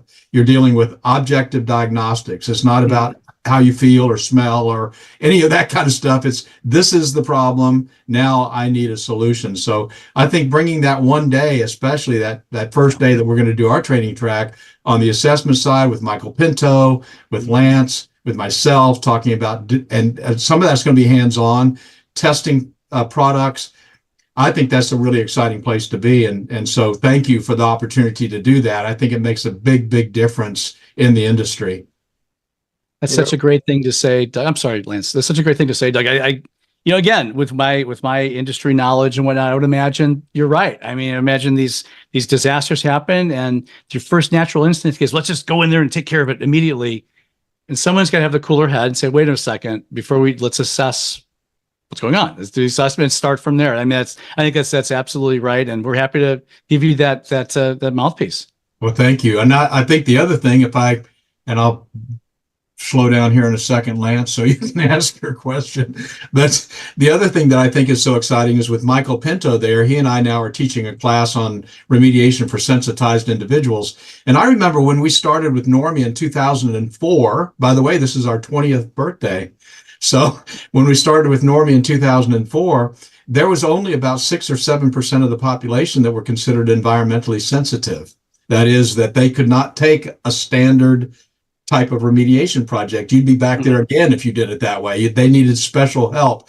Now, the latest numbers, 20 to 25% of the population are considered environmentally sensitive. So one of the sessions that, of course, Michael's bringing to the table is a discussion about that and about mycotoxins and biotoxins and endotoxins and actinomyces and things that really have to be looked at, not just mold. So it's just interesting how the science has really broadened this whole discussion. Well, that was the point I was going to get to, where you had said about focus has changed slightly towards the cleaning industry of the experience.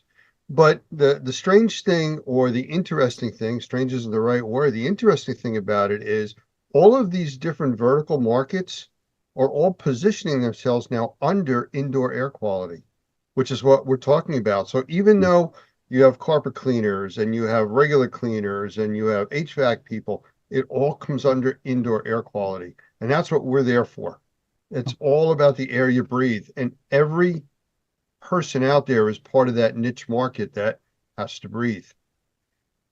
We've talked about that a couple times, Lance. And I remember talking to Jeff Jones, the microbial warrior himself. And he said, well, in his opinion, not to speak for Jeff, but what we learned from COVID was didn't have to do with touching things or surfaces. It had to do with what's floating through the air and the IAQ. And that makes what Normie's doing and your whole side of this industry and our whole industry so much more important because that's not going to be the last time something like that happens. And it doesn't necessarily have to be a big pandemic either. Just IAQ is important in so many ways. I'm preaching to the choir now. You know that. Well, that brings us to that second day that we're going to be talking about. Because, when you start dealing with indoor air quality contaminants, things that are floating around in the air, obviously you disturb mold on a surface, it's going to become airborne. It's got to be dealt with. So we're big believers, obviously, in being able to create containment, setting up negative pressure, using an air filtration device in the correct way. Air washing, something that a lot of people don't even know what that is. And we talk a lot about that in our training on that second day. We're going to actually, that's going to be a hands-on kind of opportunity to get guys involved in putting up some poly and putting in zip doors and connecting the AFD to the PRV 24Ks and a lot of those technical things. It's going to be fun. We always have a big crowd. I think we had a standing room only crowd last year. Yes, you did. I remember that. I'd walk by there trying to watch, and there was nowhere to sit. It's so much going on, and it's great. And that's exactly right. That's what that day 2 is all about. We're extending the hands-on, and I love you for what you're doing for this. That's gonna be perfect. Doug, is there anything else about what we're going to be doing there? I know we're a sponsor, and I know that's part of what we're doing. Anything else you can think of for the Normie presence? Yeah, we're going to give away some stuff. Breaking news. I didn't know that. What are you doing? Yeah, absolutely. We're going to give away some stuff. I'm assuming that we're going to still do the Apple a Day thing or something where we're going to give something away every day. And that's usually, sometimes it's as much as a $1,200 class. So we're going to be giving some stuff away for sure. But I think at our booth, we've got a 20 by 20. So it's a nice little open square booth, place where people can come in and sit and do what we call huddles, where we can answer questions and deal with some specific issues that they might have. So we'll be kind of front and center toward the back, close to the food, as Mike said. So we're going to be there just talking to folks and helping them see what kind of training opportunities we've got. We've got 32 certifications now. We've got obviously training for every single state that requires licensing. And we've got great recertification and continuing education training. So pretty cool. We opened up a training facility now, of course, in Fort Lauderdale, which is where we do our Normie Pro Academy, do a lot of live online training. And so, yeah, we're going to be giving away some stuff to get people involved with what we're doing. We want folks connected to the industry. We have people, a few different booths are going to be doing hands-on training and things like that throughout the event as well. So that's great. I'm not surprised to hear that come out of your mouth, Doug. But I mean, there's going to be, again, not to beat a dead horse, that's going to be going on all over the floor. Yeah. And then in the morning, you have the great sessions, and it's just you learn and then you learn. I think it's perfect. So thank you for doing that. Well, I'm going to ask you a very specific question now. What's the super secret stuff that you can't tell us about that you're going to reveal now? I can't. Oh, come on. You think I wasn't paying attention? Well, there's nothing official I could talk about yet, and that's true. There's some, and that's fine. I don't want to completely put you on the spot. No, we might have some more fun. We're going to have some fun things coming up. We haven't locked down the entertainment for the big party. There might be a third pavilion in the back, which might be just silly and fun, and you might be able to adopt things that are, let's call them pets, and let's say they're not cats. That's all I'll say. It's nothing to do with the industry, just fun. So who doesn't like holding a puppy for a couple hours, right? While we're learning about IAQ. You know, Mike, last year we launched, Lance actually launched Normie TV. Yes. Normie Connect. And at the Fort Lauderdale show last year, we had 2 people that came up to us and said, I heard about this show through Normie TV, which was really kind of interesting. So I was going to ask, if you weren't going to ask this yet, Lance, but I was going to ask about special deals that they can get by calling us direct. I know we've got a coupon code for our Normie members. We also have, I think, VIP passes for the exhibition hall. So I wonder if you could talk a little bit about that. And then obviously we're going to make sure that they've got our number so they can call us. But can you talk a little bit about that? Yeah, you do have some VIP tickets to give away at your discretion. And anybody who uses Normie's code, which the 2 of you gentlemen have, you get 20% off the full admission to registration. That's a good deal. Thank you so much for doing that. Yeah, thank you so much for doing that, man. That's great. I mean, it just makes too much sense. You could market, you could look like, frankly, heroes to your people and your friends and your customers. We get more people to the event. Everybody wins. And if you're going to exhibit with us, we still have all kind of space left on the booth floor right now. You get that same treatment, and you could really look good in front of your clients and bring your customers with us to this great show and learn. So I'm happy to do it for everybody, especially you.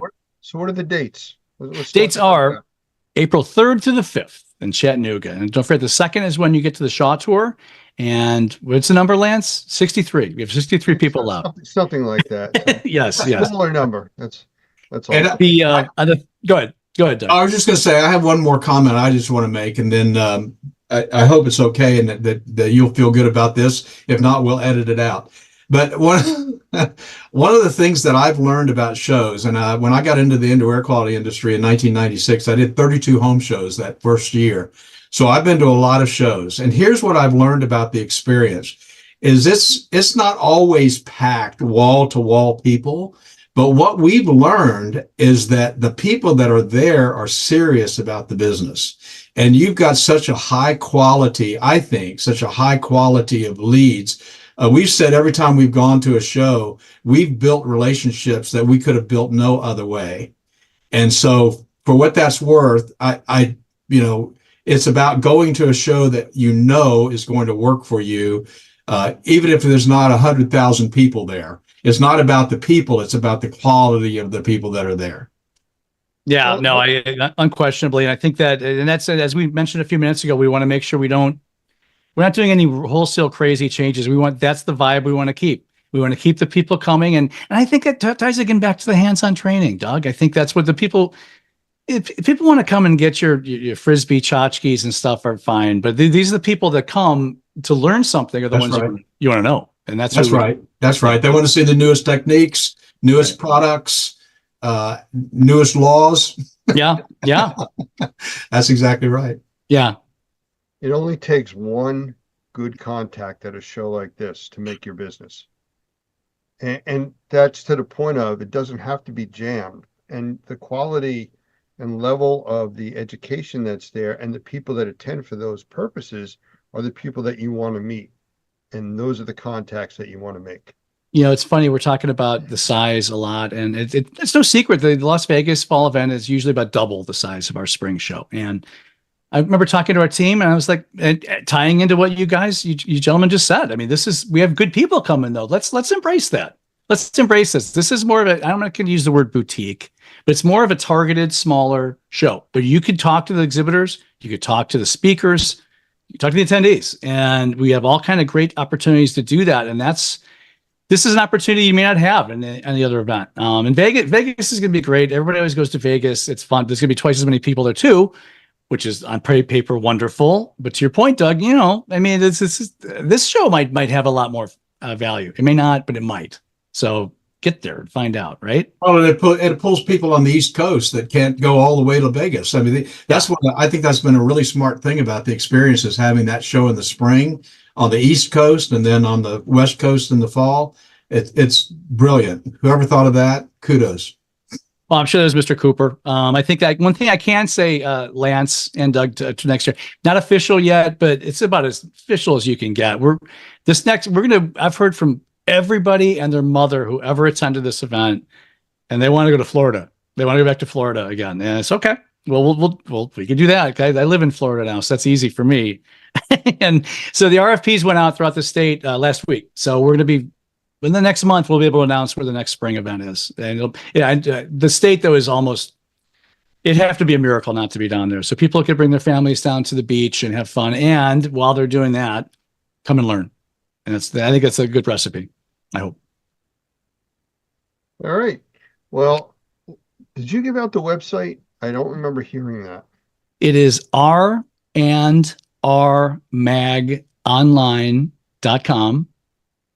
And I mean, all these podcasts I'm on, I'm continue to say I really can't stand our URL. And I keep saying it over and over again. So my company will say, fine, Mike, stop bad mouthing our URL. It's a mouthful. randrmagonline.com. And you go there, click through there. Go ahead. Well, I was just going to say for those old guys like me who can't forget websites, experiencetheevents.com still gets there, right? It gets there too. If you click on our website, it pops up. The first thing you see is you'll see experience ads all over the place. Just click on any of them to get right to it. And experience the events too. That's an easy one. Is there anything else you'd like to say about the show coming up? I mean, this is it. Here's your shot. Yes, there's one thing I want to say. I'm going to ask you this question. I asked you, Lance, specifically about a month ago. Are your fans, the Normaniacs, going to come? Are they coming to Chattanooga? The Normaniacs. The Normaniacs. We discussed There's a this. new word. That's your fan club, this section. How many Normaniacs are coming? Yeah, we're getting the word out, and Okay. I think we're going to have a very good showing there, no doubt. Okay, I have no doubt. I just, that's another silly term. Sorry. Like Well, that. you know, They it's should- actually, it works because it's in the center of the country, and we get to see a lot of people that we don't normally get, that don't come to our Florida training facility or out to the west coast of Vegas. So it's a good meeting place also for a lot of our members in the center part of the country. It is, and I know that he did that in Cincinnati a few years ago with the same thought, and it went pretty well as well. So I think that there's a good chance, drivable for a lot of people. A lot of people from Detroit and Ohio are just driving down. I've talked to them already. Some of my people from Ohio. So it's easy. It's easy to get to. It's going to be. There might have to a connecting flight, but it's not that bad. It's you're not flying to Maui. You know, I mean, it's just a Chattanooga. But a lot of fun things. I was supposed to be on a site tour today. Unfortunately, our event manager got COVID, so we couldn't go. So, but we're gonna have some fun things to do outside once we break out of the learning, and we'll loudly announce that when we have that too. Doug, did you hear him say something about a trip to Maui? I think that's what I heard. Yeah. You know, my old magazine Snips used to have I shouldn't give them free publicity, but there's a association called SMACNA, very much the normie of that industry. And they, every 3 or 4 years, they have their annual event in Maui. And it's a big fight to see who gets to go to work that week, you know? But it's, bless their hearts. People go, they figure it out and they get over there across the pond and do it. But this is, I don't know. I'm happy where we're going. We have a big training event coming up in Mexico, Puerto Vallarta. Yes. Same type of thing with the interest of people wanting to go there. I know a little about this. I know the people involved intimately. And besides, I think, and, you know, I'm sure you'll have a tremendous amount of learning there. The people who go to that, and I'll let you promote that, Lance. That one. Well, yes, we will, and Okay. that's for another time. But you know, I understand what you're saying about a Maui type event, Puerto Vallarta.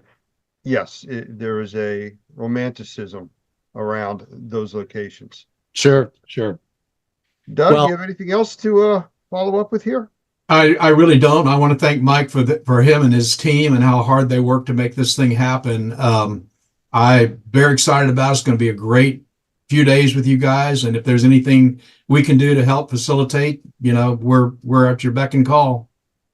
Thank you very much, Doug. I know. And it's just, we love having you as partners, and we are working very hard. The whole team, I could speak for him, because told Larry last year in Vegas when we left, I don't know if I'm going to be here for 6 months or 60 years, but I'll do the best I possibly can. And we're holding that promise. And come to Chattanooga. You're going to love what you get. The agenda's good. The Normaniacs will be there. I'll hope to say that again. And you learn a lot. And I appreciate the time today, guys. Really. Thank you. Thanks for your partnership. Thank you, Mike. Doug, thanks for being here with us. And we'll have to do this again soon. Look forward to it. Take care. Hello, everyone, and welcome to the Mold Matters podcast. I'm your host, Jeremy Evans, alongside my co-host, Mike Adams. Jeremy, how are you? Great. How are you doing? I'm good, but you did the countdown and you never say 2, but you said 2 this time. Oh, really? You usually go 5, 4, 3. And then I go silent. And then you go. Yeah. Yeah. I don't know what's going on in your world right now, but. No, my bad. Oh, that's how are all you right. doing? No, I'm good. I'm Yeah? good. Yeah. Yeah. Just got back from vacation.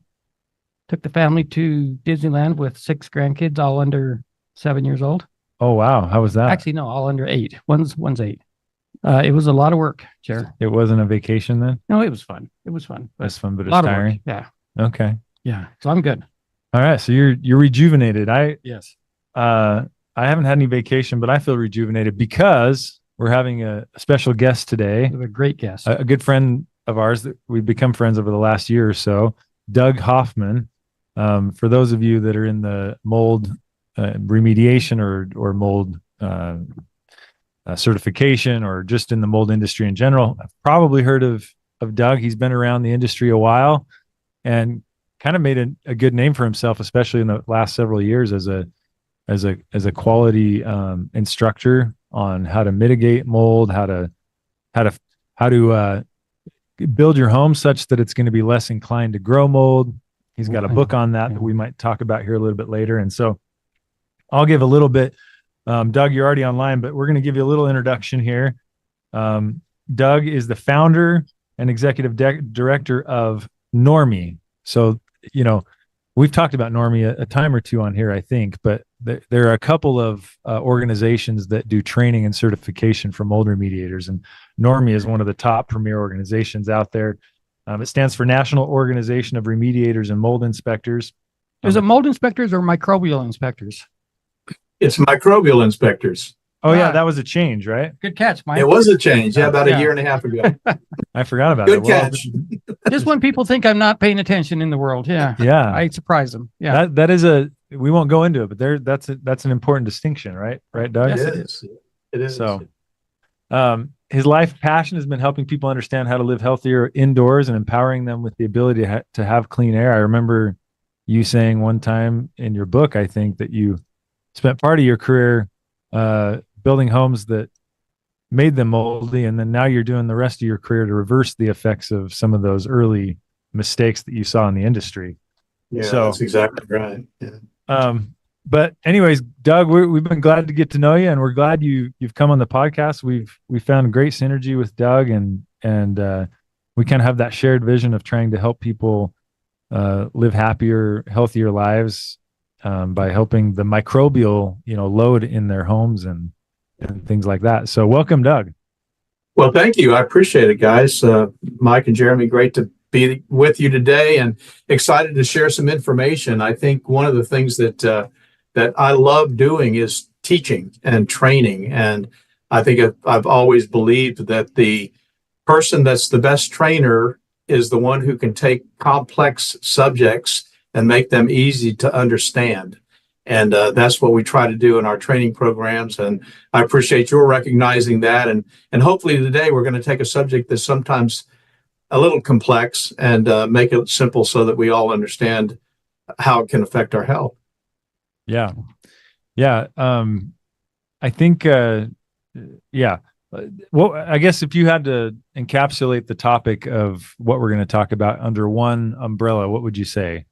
Because I've read through. Well, it's definitely under the indoor air quality discussion. And we're talking about how our houses become contaminated. We don't often think about air infiltration and moisture intrusion problems, but that's one of the most common ways that houses get contaminated indoors. And then because we don't deal with it correctly, we build little toxic soups that we live in. So I think if that helps kind of focus on what we're going to be talking about, that's the idea. Yeah, I like it. And let's jump right in there. We've talked about this on the podcast before, but the construction, because that's kind of your background, construction background. Let's talk about some of the changes that you've seen in that construction industry that have either contributed to or possibly helped with, microbial growth indoors. But what have you seen? Yeah, that's a great question. So I'm going to go back really old because I'm an old guy, but I can go back into the 70s, 60s, 70s, and 80s. And I remember when I was growing up, I grew up in Florida, and I grew up in the construction industry. My dad was a plumbing contractor, as you know. And so I grew up in the construction industry, started working over the summers. This was back before they actually had child labor laws. So when I was 13, 14, 15 years old, my dad told me, he said, I'm going to teach you the plumbing trade, son, and you may never use it, but you'll never go hungry. And he was exactly right. So I learned the construction trade. And back then we were building block houses, essentially, concrete masonry unit houses. And believe it or not, they didn't even have any insulation on the inside walls. They would put up furring strips and then drywall right over the top of it. So I remember in the 60s and 70s when they started insulating houses, so they were moving toward tightening them up. And as they began to tighten them up, and that's one of the big changes that's happened, they've gone from that now to houses like the one that I built for myself. As you know, that's a monolithic foam home, incredibly tight house. That difference has made a huge difference, not only in the way we live indoors, but the way we react to our indoor environments, because now we've really tightened them up. And that's why I addressed this subject so comprehensively, I guess, in my book, in Mold-Free Construction, because that's probably one of the biggest change. The other big change, of course, is the products that we're using. And it used to be we were using wood and concrete, and now we're using plastic. Almost everything is plastic and PVC and petroleum products and off-gassing stuff. And, so yeah, completely different kind of view of homes today than it was certainly when I was growing up. So with that tightening up word, we tighten up our homes. I've thought about that wording. I think it's kind of funny, but yeah, we do. We, like you said, the insulation is part of that tightening up, right? That's what right. You're saying. And then, that's right. And the weather stripping, the whole wrap that we do around the homes, that came about, the Tyvek wrapping that they do. When did that start? That started in the late 80s, early 90s. So this was all as a result of the Jimmy Carter days when we started. There was an oil embargo and everybody was concerned. I remember about getting gas and it being rationed, Yeah, we waited for gas, hours for gas. Yeah. Yeah, exactly. Get gas every other day, based on your license plate or whatever it was. Yeah. My point is that the Carter days is when they really started tightening things up. Weather stripping was hard to buy. I'll tell you a funny story, Jeremy. I don't know if you know what a jalousie window is, but when I was growing up, my house had jalousie windows. And what that was essentially strips of glass that are 4 inches wide, and they just kind of sit against each other. It's like they're layered, almost like a cabana shutter. Oh, And yeah. so I know exactly what you mean. Yeah.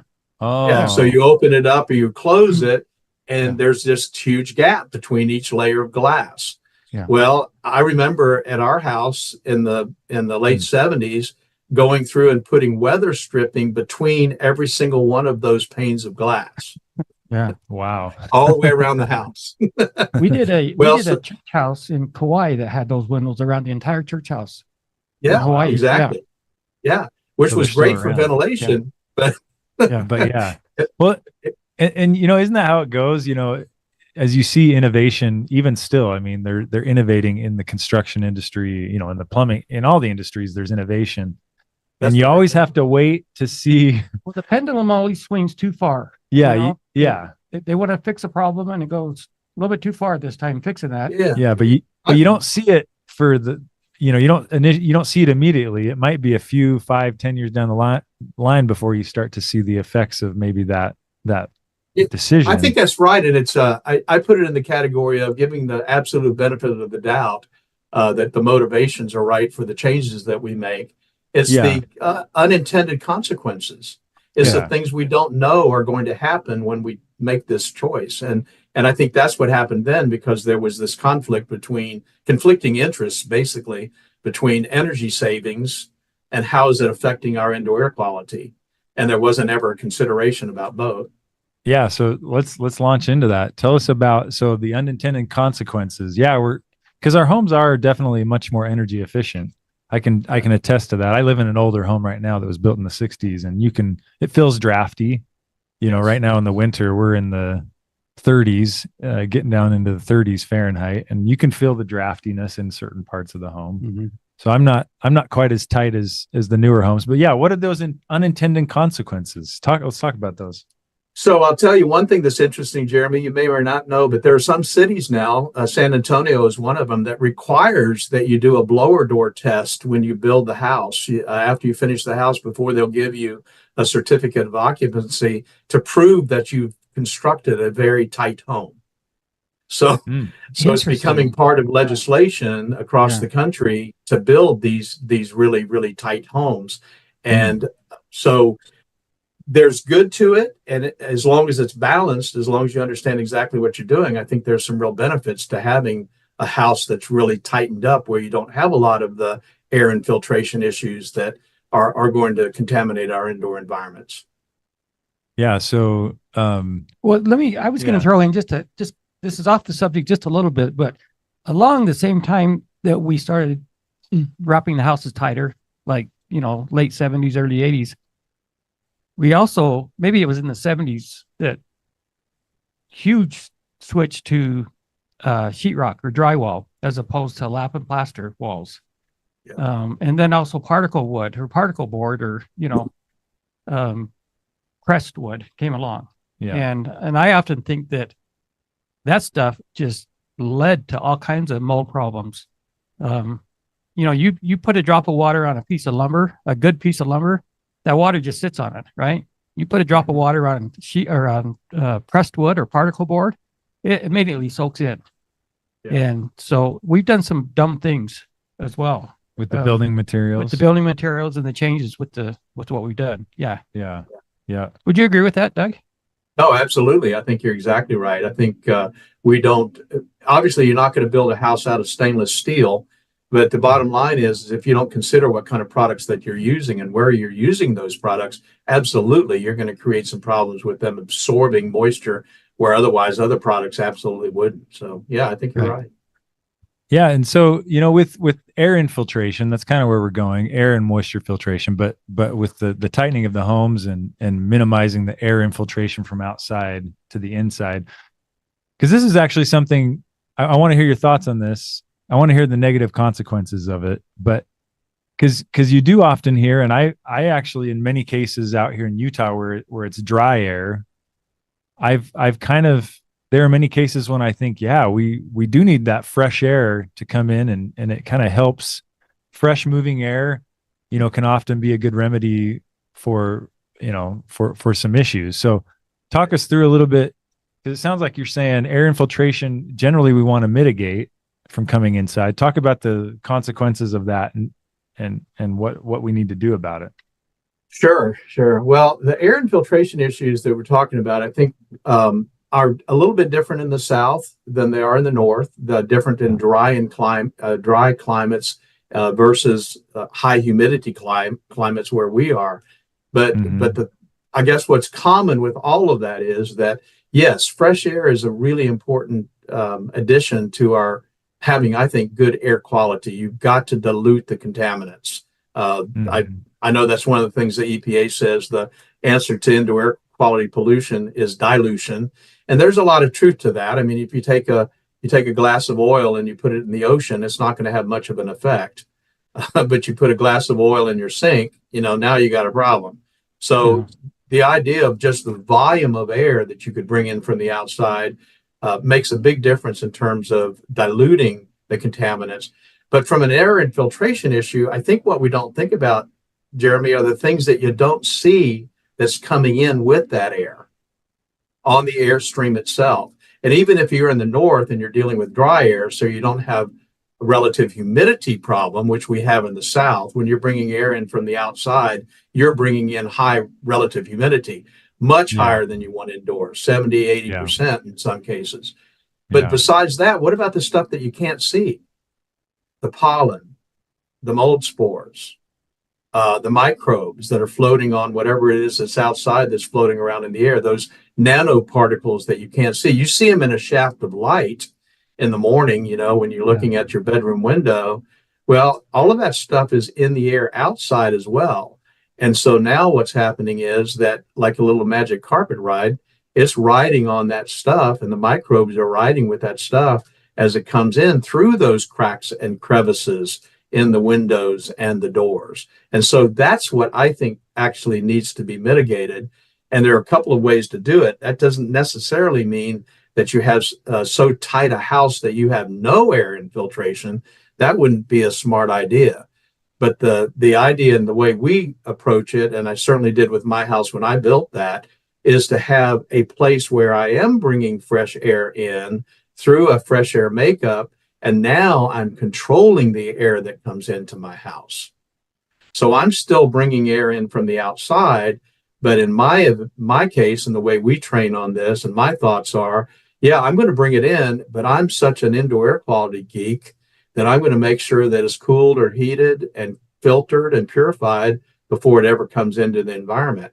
And you can't do that if you're just allowing the cracks and crevices to bring that fresh air in. I see.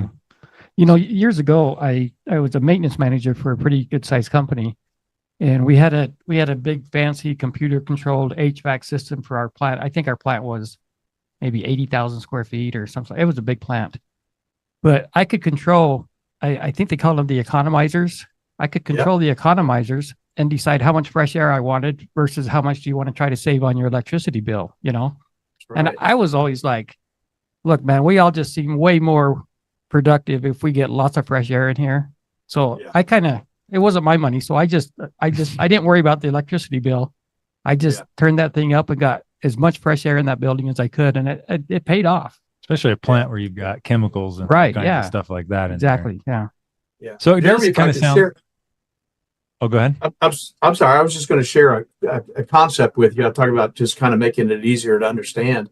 When your house is under negative pressure, if it's a vacuum and you're sucking air in through the cracks and crevices from the outside, one of the ways that you could mitigate that is by opening a window, right? Because all the air is then going to go through the path of least resistance. It's going to go through that window before it ever goes through a crack or crevice.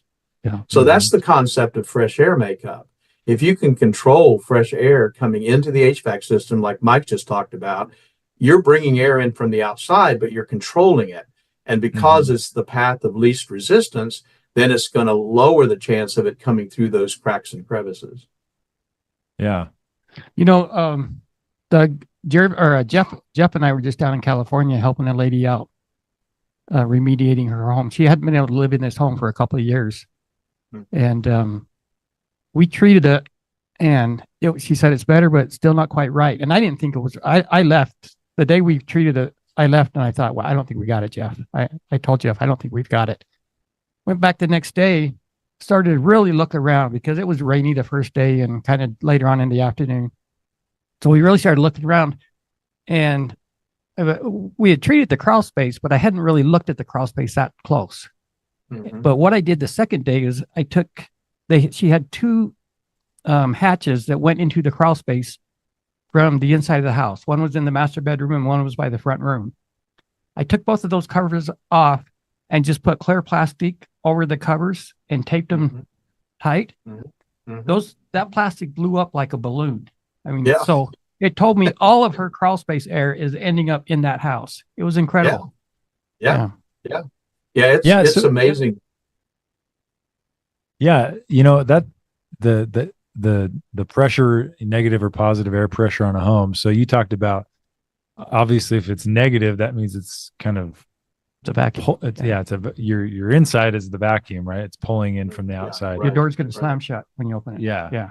Now, is there an ideal pressure you want on your home, and what is that? There is. The ideal pressure would, and some of this depends on where you live in the country, but ideal is either balanced, where it's zero, or it's a little bit positive.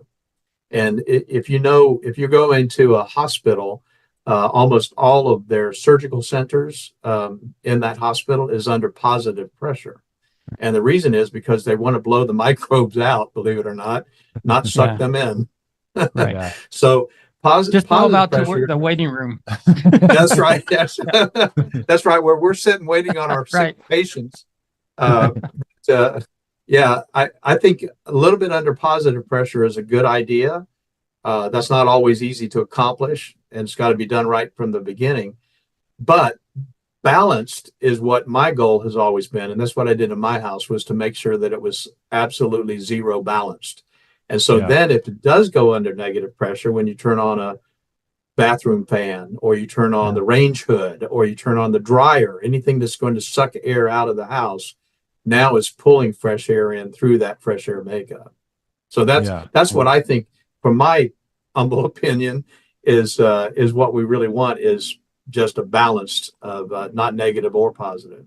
So, Doug, is it safe to give this advice to people who they don't want to spend a lot of money, but they want to know, is my house positive or negative pressure? If you turn off all of your appliances in your home, your HVAC, everything off, and just open your front door with everything else closed, that probably should not want to open farther, or probably should not want to close. Would that be accurate, you think?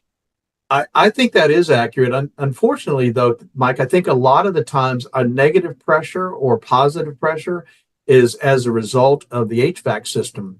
Yeah. And it actually running.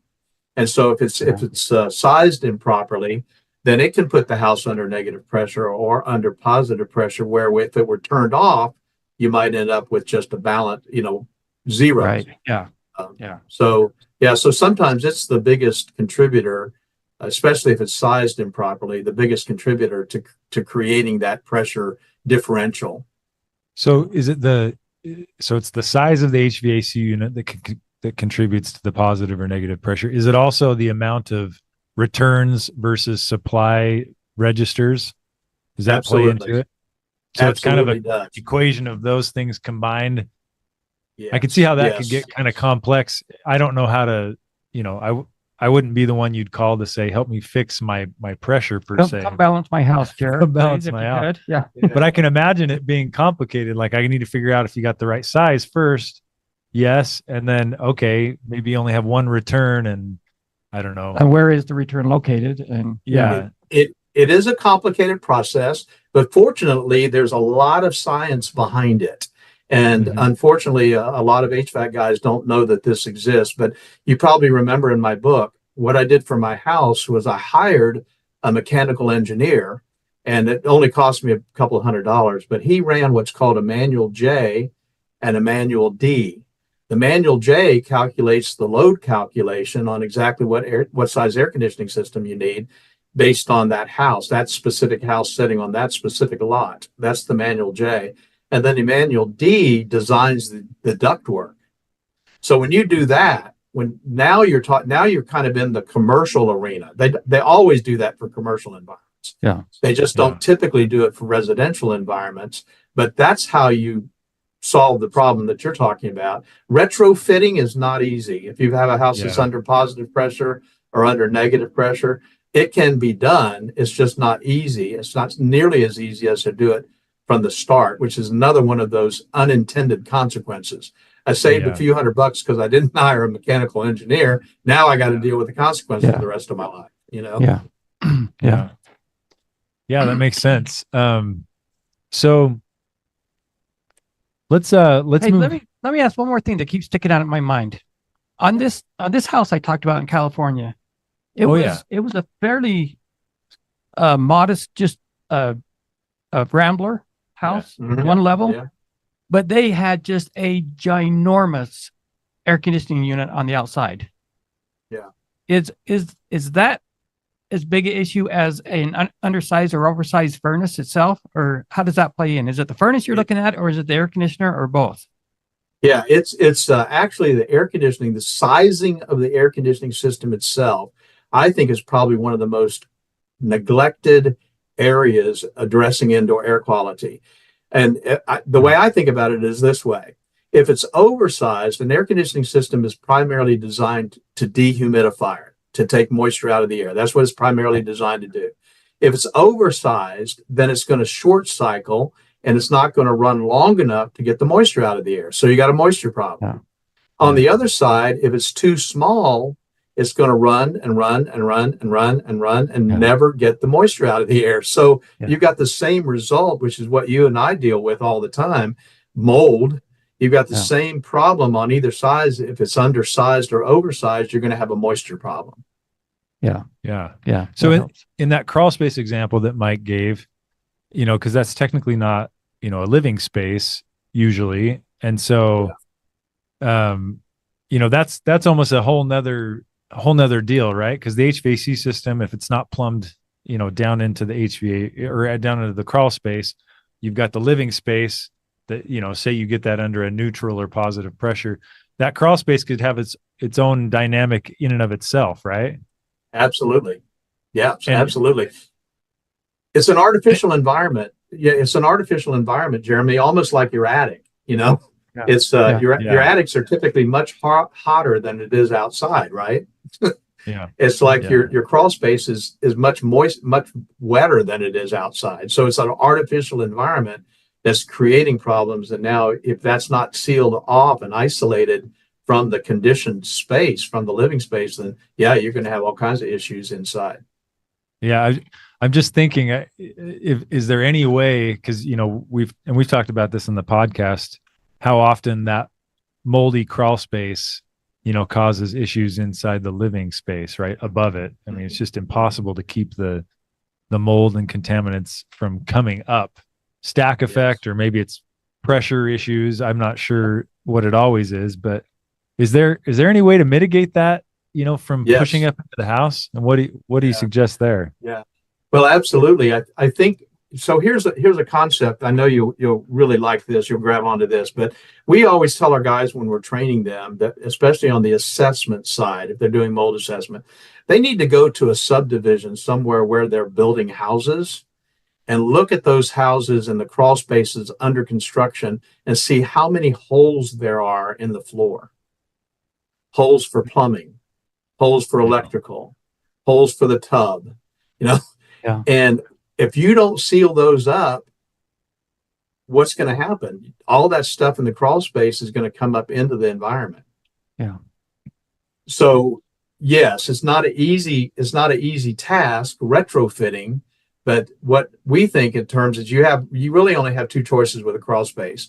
You either isolate it from the conditioned space, which means sealing off that floor and subfloor in some way so that crawl space is truly outside air and not contaminating the inside, or you incorporate the crawl space with the living space and make it conditioned space so that now you've sealed it from the outside and it becomes part of the air that you breathe. And that's the concept of a conditioned crawl space, where you've got the floor sealed, you've got the perimeter wall sealed, and now what you're doing is you're essentially air conditioning the crawl space. Right. Yeah. And the other thing I thought about was the vents in the crawl space. I think that's incredibly important. This house did not have vents that I'm talking about. We had them cut vents and then go back and treat the house one more time. And she's back in the house now. But that crawl space had no vents. Well, and that's something we talked about too, because here in Utah where we're dry, it really in most cases is a great idea just to get ventilation in that crawl space because it's dry air. Right. Yeah. But we talked to some of our guys in the South, and they're like, Well, that makes it worse. Yeah. that makes it worse. You're just inviting all this humid air into the house. Yeah. So I know some of that's regional, like you're saying, and probably That's right. situation specific. To a So degree. what do you recommend down in your area, Doug, down in Louisiana? Do you recommend for crawl vents? space Yeah. vents or? Yeah, we highly recommend that it be completely a part of conditioned space, a part of the living environment, that you isolate it from the outside. I think the problem is, like you said, in the South, you're dealing with 80+% relative humidity outside. You can't get enough vents to get that air exchange underneath the crawl space. Even if it's on pilings, it's really hard to get the air moving underneath that crawl space and getting rid of the moisture. So what we always recommend is, if you're going to have vents, which some people are not going to go the conditioned route, if you're going to have vents, then you need to figure out a way to isolate that floor, somehow seal it underneath so that you're not bringing those contaminants indoors. Yeah, I see. And sorry to go back to the sealing up the cracks and stuff in the subfloor and flooring between the crawl space and the living space, but is that not standard protocol for a construction a contractor, or is that something you need to request if you're building a home? Or well, I'm sure that's probably a regional thing as well. I'm sure there are probably some municipalities where they require that, like I said, San Antonio, where they're requiring blower door testing. That would be part of things that they would require as their local code. But that's one of the reasons why I wrote Mold-Free Construction, Jeremy, because I think a lot of things are different in different parts of the country. Some places they will allow things where they wouldn't allow things in another part of the country. Short story, I built a house for a friend in Atlanta. I was actually living in Florida at the time, had a Florida license, had all my licenses in place. It was actually Rome, Georgia. It wasn't Atlanta. I went to Rome, Georgia, was going to build this 3,000 square foot house for this guy. I went up there in a suit and tie, took all of my licenses and all my credentials, sat down with the guy that was going to approve the drawings. And he said, "You ever built before?" I said, "Yeah." He said, "Oh, okay, well, you can build this one." I said, "Don't you want to see my licenses?" And he said, "No, son, if you don't build a good house, you'll never build another one here." And so interesting. Yeah. yeah. So, different parts of the country do different things in regards to minimum standards. Well, in different parts of the world also. I was just on Yeah. a phone conversation with one of our licensees in Australia. And Yeah. he said it's unbelievable in Australia what they get away with, you know. Yeah. Yes. Yeah. Yeah. So I want to I want to just talk about a couple more things, Doug, while we have you. I know your time's precious, but kind of, we're talking about air infiltration. We haven't talked about water infiltration too much, but the air coming into our homes can bring in contaminants. If you do it right and filter it, that fresh air makeup can be a good thing. Mike talked about commercial settings. It's pretty common practice, am I not mistaken, in commercial facilities to have some kind of fresh air makeup coming in? Yeah. Yeah, it's required by code. Yeah. It's required. Maybe let's talk about that for a second. Why is that? And then why is it different in residential, or why is there that difference there? Yeah, that's a great question. And I'll tell you what, it's like a question of the ages. It used to be back in, again, going back to the 70s and 80s, one of the big changes that they made in regards to these energy concerns was that they lowered the amount of fresh air that was required to be brought into a building. Prior to the 70s, they actually had a standard for commercial buildings, how much had to be made. And there were suggestions at that point that maybe they should actually do that with residences. And then because of the energy crisis and on the commercial buildings, they lowered the amount of air that was required to bring into the outside. Then the discussion from an international building code standpoint was, well, do we even really need to address it on residences? And so it never really got addressed. And it's a little frustrating to me because even though now it's required on commercial, it's not required on residential. On commercial, the manual J, the manual D I was talking about, that's required, but it's not required on residential. Interesting. So I don't know all the politics. I hate to use that word, but I don't know all of what went into those kinds of decisions, but it's certainly not the way I think that houses should be built. Because you can, again, mitigate a lot of problems by doing some pretty simple things. Yeah. So you'd be a proponent of getting that more in the residential setting where you can get more fresh air in there, as long as you can filter it, right? Filter Absolutely. it. Make sure it's good. Absolutely. Absolutely. Yeah. I think, of course, my view of this whole thing from my book and the standpoint of the construction side of the industry, my whole view of this is looking at the house holistically. It's a living, breathing organism, and you can do one thing and screw something else up. So what you need to do is you need to think in terms of, how does this whole thing work together as a system? And I think that's the really important steps that need to be taken when somebody is either building or retrofitting. So let me I know this next question could be a whole nother podcast. In fact, we're planning a podcast. I know where you're going with this already. Okay. Yeah. You're going ERV, HRV? Yeah. ERV, HRV. What? Yeah. What are your thoughts on that? I'm a believer in certain situations. Again, I think it's kind of you have to look at the holistic view of that particular environment and find out whether or not that actually works. If you're retrofitting, they absolutely, I think, have a place if you're wanting to go to a positive pressure environment or you want to go to neutral pressure. Those kinds of things really work. I think that, again, it's almost, I don't want to say case by case, but it's almost, that's kind of the way I view it. So in the HVAC industry, they call those appurtenances. They're things that you add on to the air conditioning system, just like a dehumidifier. I'm not a big believer in adding dehumidifiers to the HVAC system. I think if the house is designed properly and you have a manual J and a manual D run on the house and it's sized properly, you should never need a dehumidifier. A dehumidifier is kind of a Band-Aid, and I kind of feel that way about ERVs. It's like, I can see a place for them, but it would be under certain conditions. And we don't have anything but just a little bit of anecdotal experience with these. My personal opinion is I think you need to be careful with these things because I think you can build up a mold load within the core of that thing. Yeah, absolutely. We have a house we're dealing with right now, and it's very moldy. or it feels moldy. We're picking up mold on tests, and there's no sign of it in there. And then we kind of dissected the ERV the other day, and it just felt awful. Awful in there. Yeah. And once so we opened it, in fact, once we opened it, I started getting physical symptoms. Like it was not yeah. good. And so again, we're kind of on the beginning end of the journey. We've researched it quite a bit on the internet, but we haven't, all we have, like we said, is just a couple experiences with some customers. And so we're trying to figure out, but I like what you said. I mean, if you figure out the right, system and size for the house, maybe that's the better way to go than trying to get. And every case is its own deal. Yeah. You can't. Can I tell you a quick story about an interesting HVAC system that I saw? I'd never seen this before. I went out to an oil rig, BP oil rig, and it's about 6,000 square feet.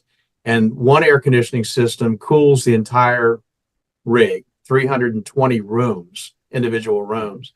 And at the end of every single duct run to that room, at the grill going into the room was a VAV to control the volume of air going into that room and the temperature.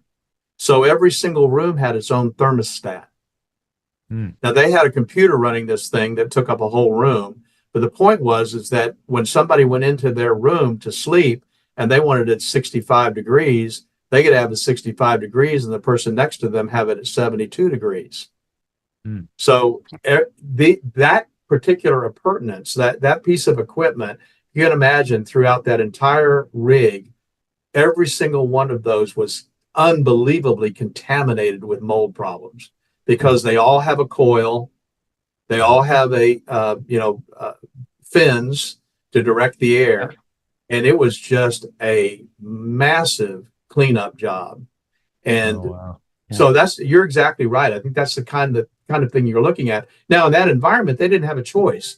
They had to do that because of the way the thing was constructed and what they wanted to accomplish in terms of keeping the rooms separated. But my goodness, what a major problem, mold issue. Yeah. So kind of our last question then, Doug, let's maybe talk. I know you're in the, you're the founder and CEO of Normie. You also have gotten into the air filtration industry, because obviously that fits really well with what you do with air quality. So maybe let's kind of conclude with talking about what can you do to mitigate your air quality infiltration issues. You could, I don't know if you want to mention air filtration or any other ideas you have for people that we haven't mentioned. Yeah, I would. Thank you very much. I appreciate that. I'm going to put the chicken before the egg here. Actually, I got into the indoor air quality air purification equipment business prior to Normie. I got involved in that actually in 1996. And that's when I wrote my book, in the late 90s. And so I was actually selling and designing air purification and air filtration equipment before the turn of the century, as they say. And then Normie was created in 2004. And so it obviously only made sense as we were doing training on mold remediation for our guys. They would say, well, what kind of air purifiers should we use? And what kind of air filters should we use? Well, why is that important? And it was a really easy connection between Normie, which was the training and certifying agency, and Best Living Systems, which was our products company. And of course, full disclosure, I own both. But we do a lot of really cool stuff with air purification. We've got some really unique trademarked, patented technologies that nobody else in the country has. And what's cool about that, Jeremy, and I think what's really important to this discussion is that we were talking about mitigating air infiltration and moisture intrusion problems. They can't be 100% mitigated. I mean, I have air purification technologies in my house, obviously, and air filters, good filters. So every time you open the door and walk in from the outside to the inside, we're like Pigpen. We're bringing stuff in behind us.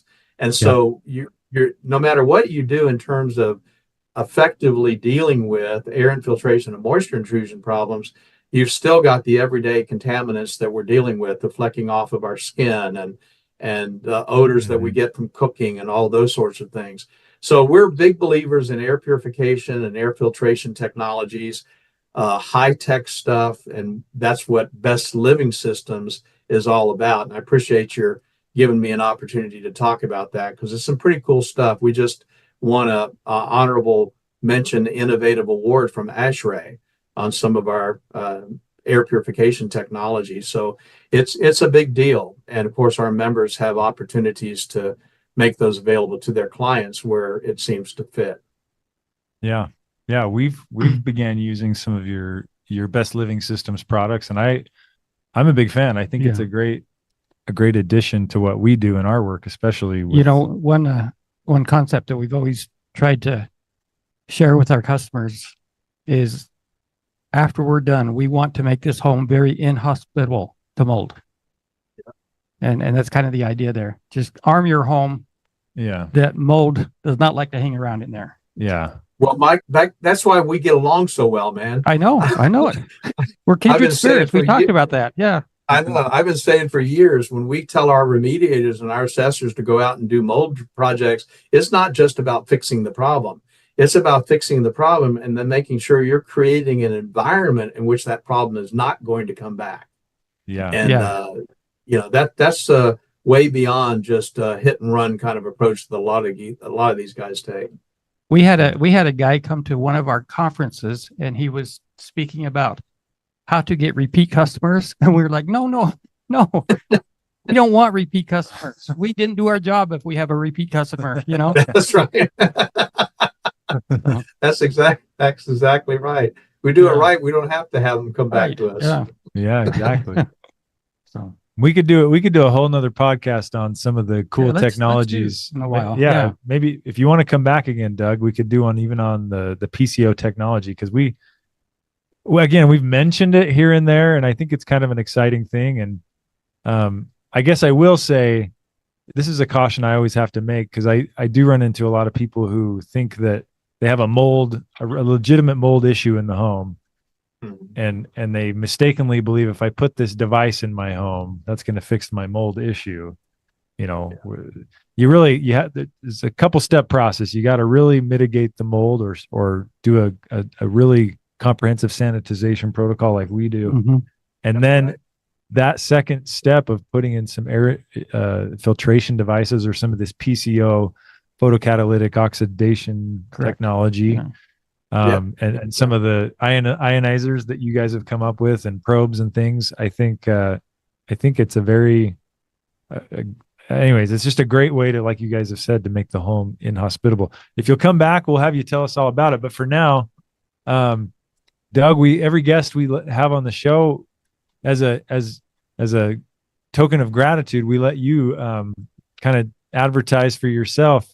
Maybe mention some websites, or if anyone listening wants to know more about Normie or Best Living Systems, how do they get in contact? Well, thank you very much, guys. Love working with you, and look forward to many years of fixing people's unhealthy homes, which is kind of exciting to do. So Normie, our simple website is www.normie.org. Normie.org, very simple. We've got a great staff of people that can answer your questions. If you email us or call us directly, that's pretty easy to do. Best Living Systems' new website is blsproducts.com, blsproducts.com. And we just put in place, in fact, introduced last week, a new affiliate program for guys who want to build a team of people to sell some of these products and represent that company, some of the neat stuff that we're doing there. But that's where it is, and we're just happy to help. Thank you for the opportunity to kind of blow our horn. We think we've got something that's unique and something that is definitely needed. We always say that we're all about helping people have cleaner, safer, and healthier environments. And I think when you look at these multifaceted problems and you've got a multi-strategic solution, you're on the right track. And that's what we're trying to do. And let me just say in conclusion, because parts of the mold remediation and sanitization industry have a reputation as being quite closed-minded. I wouldn't say all of it, but it's been very refreshing getting to know you, Doug, because you do have kind of this expansive vision and you're pushing innovation, I think, which is very much needed. There are so many gaps and holes in some of the current protocols out there that we're, and I wouldn't even say we have all the answers completely yet ourselves. We're all figuring it out, but it's been good to get to know someone like you where you're great. Yeah. where you're open-minded, you're pushing the innovation, trying to figure out, better ways each day to improve the mold remediation protocols out there. So hats off to you, and to many more years as we try and navigate this world and figure out how to make homes healthier. So thanks for your time. Thanks, Jeremy. I think we got a big market out there. I always tell people the only people who need what we have to offer are people who breathe. And so I think that is true. I think we're going to have a big market for a very, very long time. I agree. Yeah. Well, thanks, Doug. Thanks for joining and for you. your expertise. I learned some Appreciate good it. stuff today. I do need to learn more about HVACs, and that's something I should put on my to-do list. So thanks for your time, Thank you, Doug. guys. Okay. We'll be in touch. We'll Till catch up next down the time. road. All right. Thanks. All right. Thank you. So I have a friend of mine here, Barry Menken, who's been around for quite some time with the Normie organization. And I wanted to talk to you, Barry, about a few things that have recently happened, especially the NCRSI class, which I know you went to. So could you kind of just give us a quick overview as to who you are and where you're located and your company? Absolutely, yeah. So again, my name is Barry Mankin. I'm with Four Corners Environmental out of Nashville, Tennessee. And we do, all things environmental as it relates to testing and inspections. And so we attended the most recent class down in Florida and had a wonderful experience. And I am already applying it to my business as we speak. So, Well, excuse me, it sounds like you've changed your business model. Has it had that kind of an impact? Yeah. So we've had in the past, I don't know, maybe a couple years, the sensitized individuals have been a larger part of our clientele. At least they've taken some of that market share as it relates to the business side. But we've also gone after trying to get some exposure into these functional medicine clinics, and just to let them know, hey, we can build a bridge between what you're seeing with your patients and our patients, if you will, with my patient being the house. And so we just treat the house like a person, which is lockstep with, what we were talking about in the class. And so getting that bridge built and being a little bit more detailed and more comprehensive through the class as far as definitions and protocols and that sort of thing was more beneficial for us for sure. But that's kind of how we've taken our clients, and now we have a better process to walk them through that's repeatable.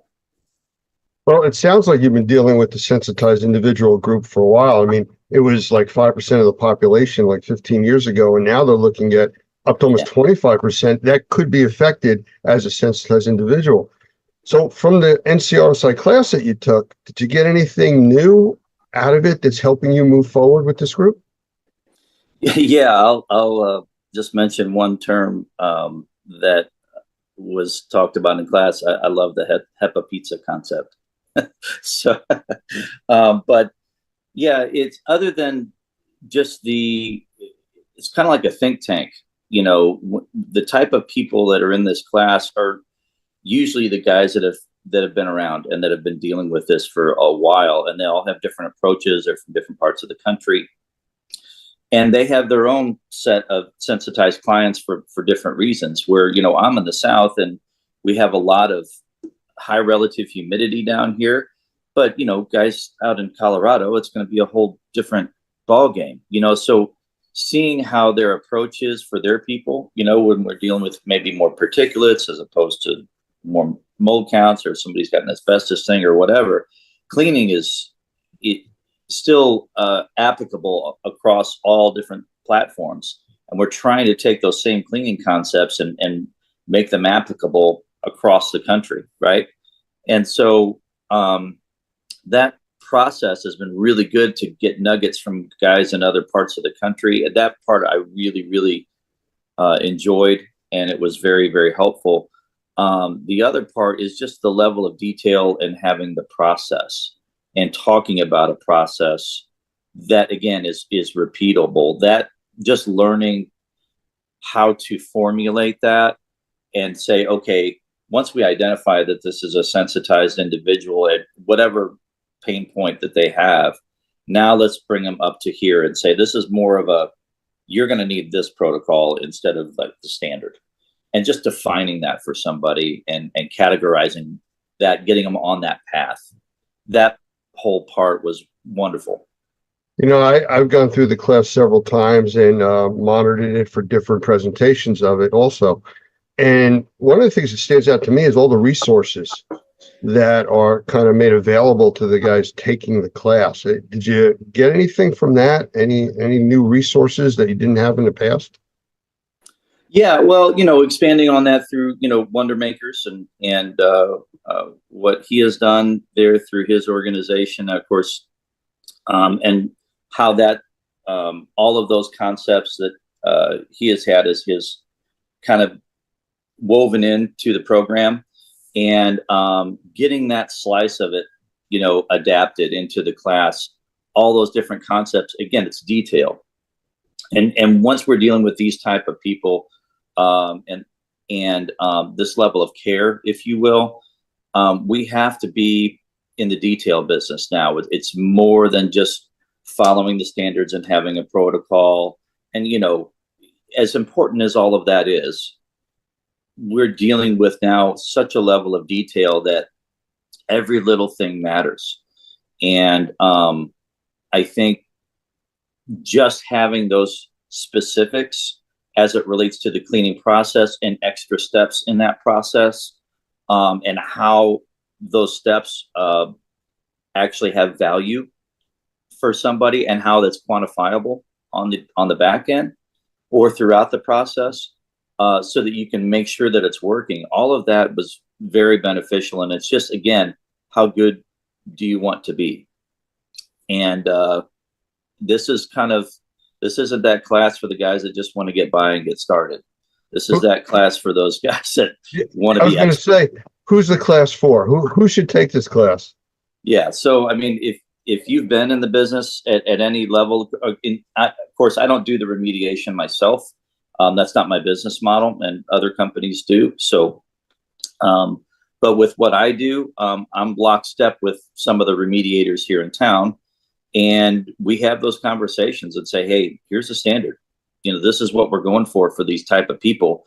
You're going to have to do X, Y, and Z. As the assessor, I'm going to come in there and lay that out, and then also make sure that process is being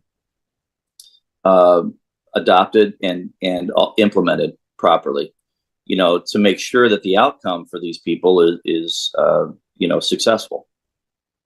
You know, after going through the class and with your background and experience, do you feel like now you're maybe ahead of the curve?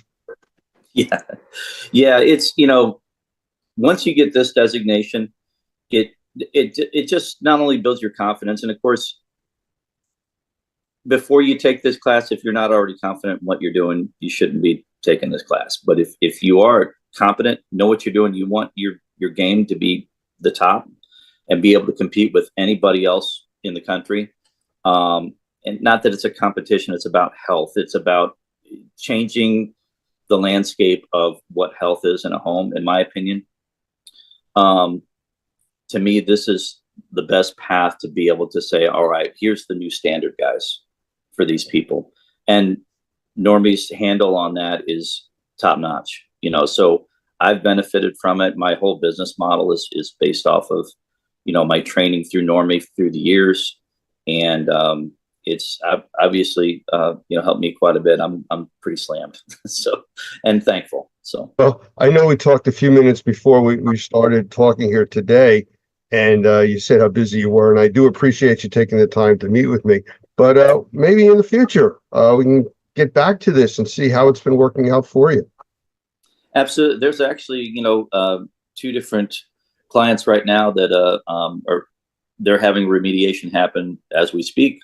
I have a PRV this week that I have to do. We're implementing some of Normie's technology as part of that process, and with Best Living Systems, and we're trying to get all that implemented as part of that final process for some of these people to give them some prevention and to help buffer them after we get these protocols out of the way. And kind of that final step is to say, okay, let's see how good we can get it in this house.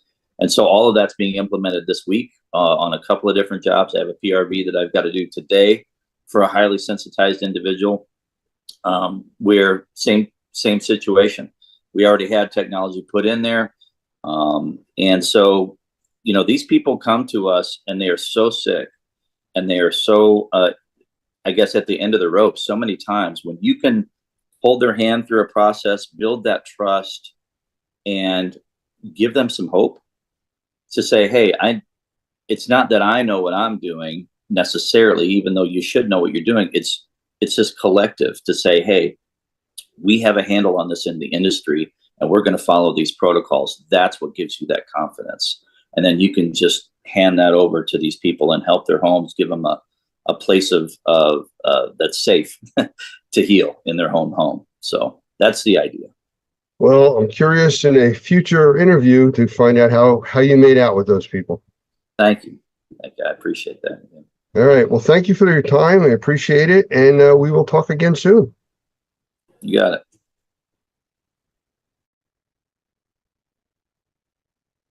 Okay, everybody, and we are back here at the Experience trade show in Chattanooga, Tennessee. And I am happy and privileged, actually, to be sitting next to an award winner from R&R Magazine, Lori Jones. So, Lori, I want to say hello and tell us about this award, because I was trying to read about it, and it's just more than I can explain it correctly. It's actually the Women in Restoration, and you are nominated by colleagues, friends, family even, and they open it up for about a month. And there's usually a couple of hundred people that get nominated, and they go through a judging cycle and they read everything about everybody, and then they choose from there. And I won. Well, you know, I was reading through the article, and let me just hold this up for everybody. Big article. That's her. That's her. You can see her. There's some pretty heady runner-ups that were in the group here. They're amazing women. I was reading about that, and so it's pretty impressive that you were chosen over them. I'm very honored to be chosen. I'm very surprised. I mean, really? Yes, because, you know, I don't think since I'm doing something that I love to do, I don't think it's outside of the norm. So to me, it's just every day. And then to be recognized for it, it was just like, really? Thank you. Oh, wow. You know, and you just, whenever I was saying thank you last night, I got really emotional because it just hit me how important this award was, or is, I should say. Well, congratulations. Thank you. So tell us about the business that you're in and what you actually do, because again, I was trying to read through some of the titles, and there's a long list here of things that you're certified in and the type of work you do, forensic restoration. Let's start with that. Tell people what that actually is. Forensic restoration. I'm actually a certified bioforensic restoration specialist. And what I can do is I clean up after crime and trauma scenes and hoarding, mass casualties, WMDs. And I'm also a trainer with my husband, Jeff. And so we teach people how to do these things too. And it's the microbial warrior. And that's basically what we do. We treat our business back home in Oklahoma as a business or as a ministry, because it's what it is to us. It's a ministry. And so we're going out to help people. So when they call us, they're not having a good day. I understand that, and I've come across a lot of that, you know, from my past and everything. Yes. But you know, it's funny because sitting here talking to you, it's kind of like the mild-mannered reporter that, you know, rips off the mask and is now the superhero in forensic cleanup, you know, crime scene cleanup, meth lab, stuff like that. You also do, right? We're just now starting to dip our toes in the meth, but we were staying away from it because we wanted to specialize specifically on the forensic restoration right now, because we wanted to be able to get everything under our coats and be able to teach what we do and explain it the way it needs to be explained and train people so that they will be safe when they do it. Well, I know that you deal with a lot of high-end equipment too. And earlier I was over by your booth talking with you and Jeff, and somehow you guys got me to put on one of the helmets and breathing kits that you have.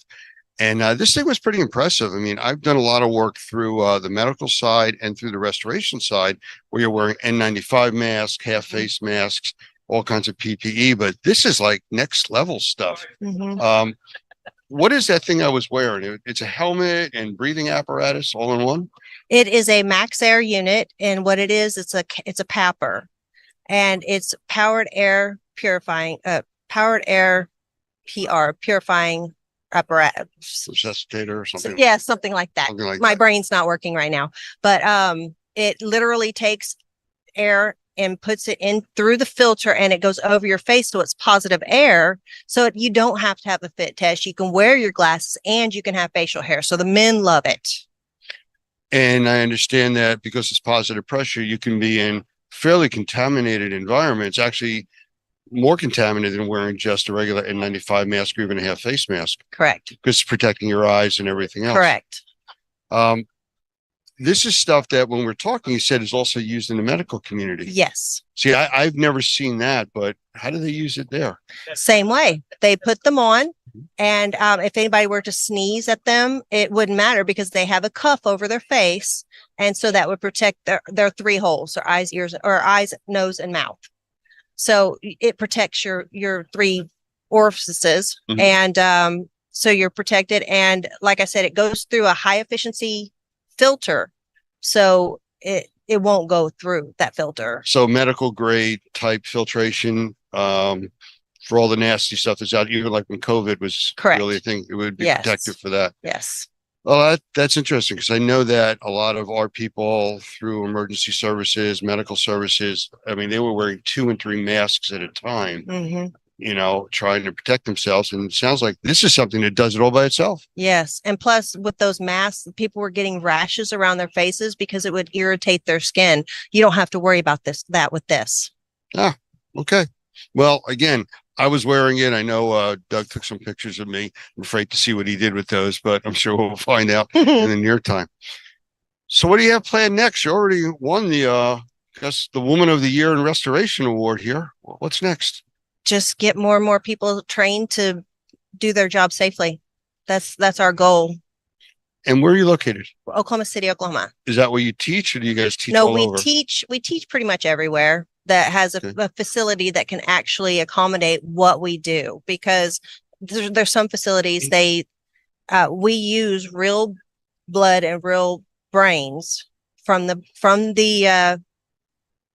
people that the butchers, not butchers, but the places. Talking about animals. Yes, Yeah. animals. Not people, you're not No, graves. no, right. Okay. Take it to a whole new level. That way, Right. yeah. So what we'll do is we'll put it on walls, and that's how we train.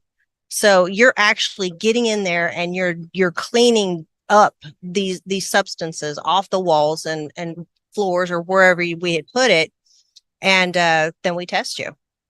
So Okay. it's real live Is stuff. there a special certification for this? For For forensic type of cleaning and stuff? because there's a certified forensic operator, then there's a bioforensic or certified forensic restoration specialist, and then a certified bioforensic restoration specialist after that. And we are also doing high risk, high level decontamination specialists, where we are training how to deactivate or where you take fentanyl and just destroy it, where it will not hurt fentanyl is such a anybody. big problem right It is. now. It's a really big problem. I know that's in crime scene cleanup and meth labs, fentanyl production and distribution, but also in the medical field. We were talking earlier about, patients wearing, 10, 12 fentanyl patches. Yeah. And just throwing them around, and now the contamination is everywhere. Yep. Yeah. And I was talking to a relative of mine, and they were telling me that the way they get rid of their fentanyl patch, because they have issues, and we of course won't go into that. But there's a way you're supposed to fold them up and get rid of them. Of course, I didn't ask them how they did it, but if they're not disposed properly, yes, very big problem. Yeah. And there's people that are just going to throw them off and throw them off. oh, absolutely. And it's absorbed through your skin. So Yes. just accidentally coming in contact with it, picking it up, you can affect a lot of people. Yes. Interesting. Well, it sounds like you got some work cut out for you with training like do. the rest And of everybody. What we do is scientific based. Mhm. So it's not just like, we think it's going to work. We've actually talked to scientists and figured everything out with their help. So is there a filtering program, going back to what you said earlier about who can take your classes because of the way that you teach your classes, with real blood, real debris from animals and stuff like that? Not really. You'll learn pretty quickly whether you're going to be able to do it or not, because during presentations, we do show very graphic photographs, and we've had some people that actually got up out of the room and walked out because they couldn't handle it. But usually the people that come are the ones that they think pretty much they're secure that they can do it. Or if they've already done a couple of jobs and they just want to learn how to do it correctly. Okay. Anything else you want to talk to about, or anybody online? Send them a message, say hello, anything like that? No, just I love my family. All right. Well, congratulations. Thank you. Thank I you. appreciate it. Thank I you for appreciate being here with us. And we'll have to chat some more. I would love to take one of the classes one day. Okay. So That'd be we'll talk. awesome. Okay. Sounds good. Okay, thank you. Thank you.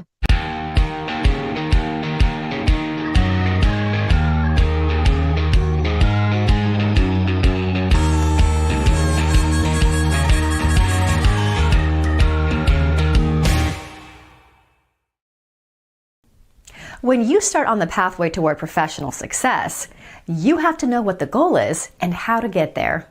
Normie exists to help in that process. It's not just about taking a class to get a license, but also about starting on a pathway to professional success. Whether you want to work for yourself or be the best qualified employee on the team, this path will take you there and help you succeed. Pick a track, click on the class, and get your journey started. Normie is here to support you all the way to become the Normie Pro professional you want to be.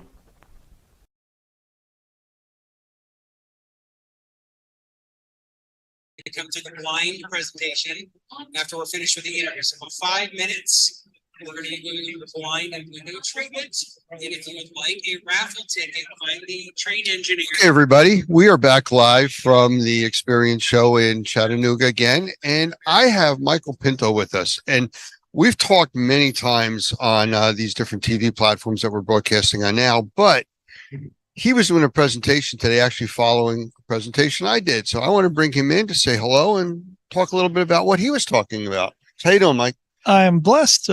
Lance, thank you very much for having me in, and appreciate being here at the show. Of course, I got a Normie shirt on because I'm There you go. here as a volunteer instructor for Normie and just trying to help out.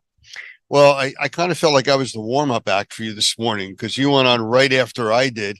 And, you had a big crowd there. You were talking about mycotoxins and such.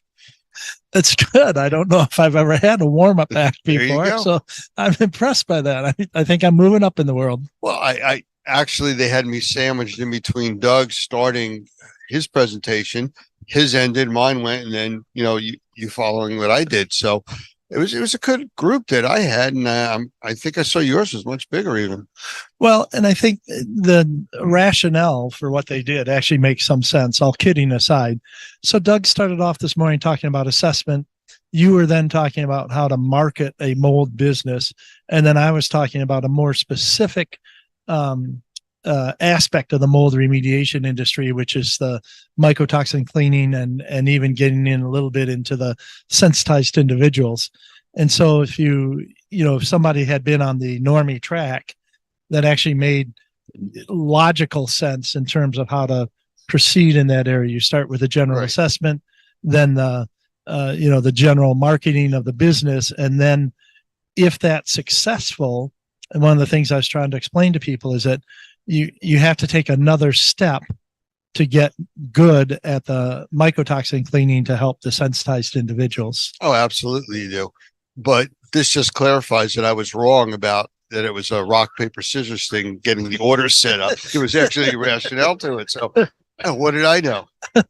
No, I thought it worked really well, but the reality of the situation is that for somebody who really wants to take on mold remediation for the mycotoxins and for the sensitized individuals, they should be good at the general remediation first.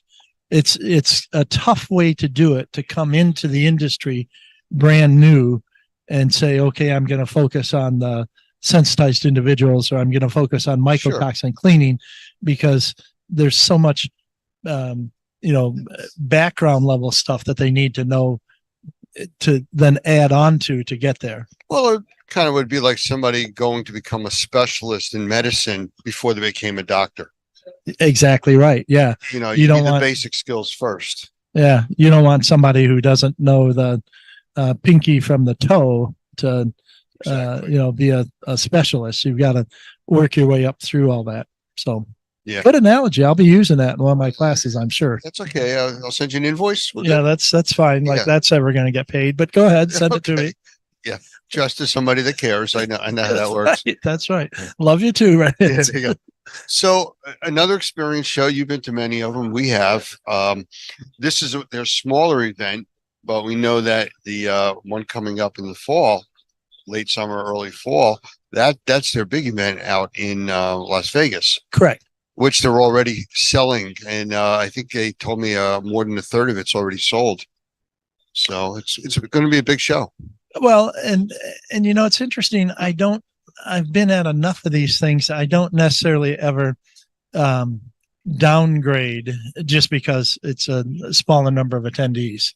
What that means sometimes is that you've got a little bit more time to talk to people, and you can do a bit more education, whether it's here in the booth or whether it's in the sessions. I was blessed this morning because my session ran right up until lunchtime, and that allowed people to stay another 20-25 minutes and ask questions. Yeah. And you know what? My feeling was, if the experience thinks I'm an expert enough to be there as a speaker, I'm going to stay there as long as people want to ask me questions. Absolutely. The one thing I noticed here, and they're smaller of the two shows, is you get a show like this, you have more time to talk to people, like you said, and the people that are here are the ones that are truly the followers of the industry. Not just somebody that because it was a show and a bunch of people are going, they're going to go. These are the people that are at all the shows. Well, and I'm certainly not knocking Chattanooga or anything like that, but there isn't the hole away from the convention hall like there is in Las Vegas, where people can immediately walk over to the casinos or whatever it is. And there's just so much more bright lights and attraction. Here, you have to kind of dig for a little bit for the local attractions. And so as a consequence, I think you get people that stay in the show longer. And I thought it was really good attendance at the educational sessions this morning. I thought that, there was, even at Doug's at 8:30 in the morning had a lot of people in it. Yes. But in reality, to give it the feel of Las Vegas, we have David DeGraff here wearing his fluorescent orange suit, which hopefully we're going to get him to stand still long enough a little bit later on and be able to talk to him also, because he's part of this industry. He provides very valuable service. He's not on the educational side, but he provides the manpower. And also, doesn't he have something to do with the chemicals too, or no?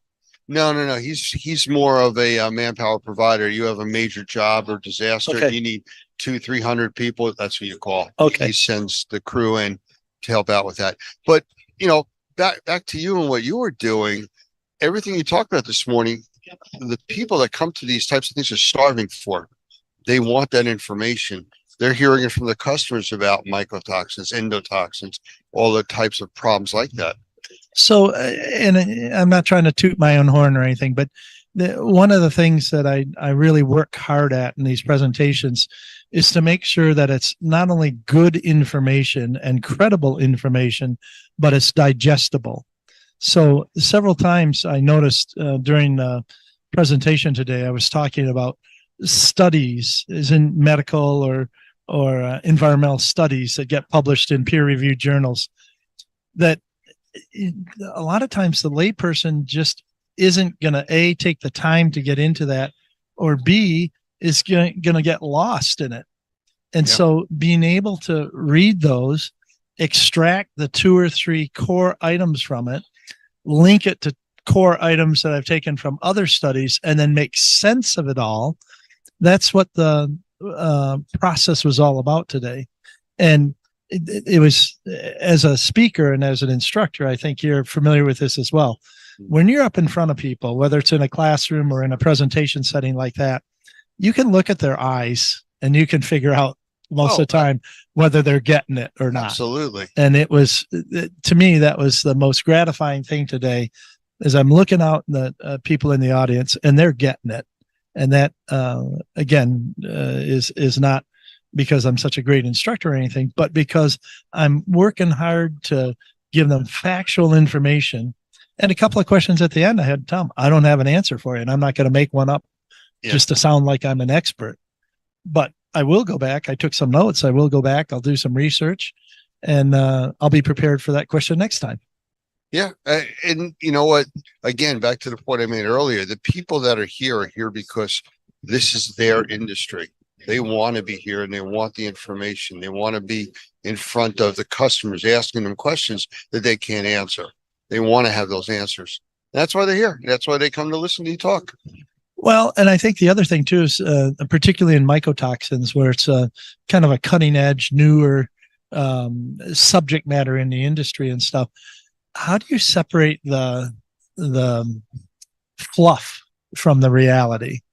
And I think that's, and hopefully they know that if it's me as a speaker or anybody from Normie, that's what they're going to get. They're not going to get the fluff. They're going to get the facts. And so I think that's one of the reasons that Normie has a whole track of sessions here. They don't just, people who are putting on the show don't just give Normie those sessions because they like you.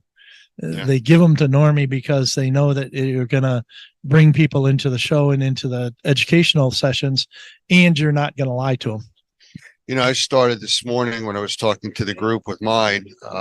One of the first things I said to them is, I am not going to tell you what you should be doing. I'm not going to tell you what you shouldn't be doing. And more importantly, I'm not here to try to sell you anything.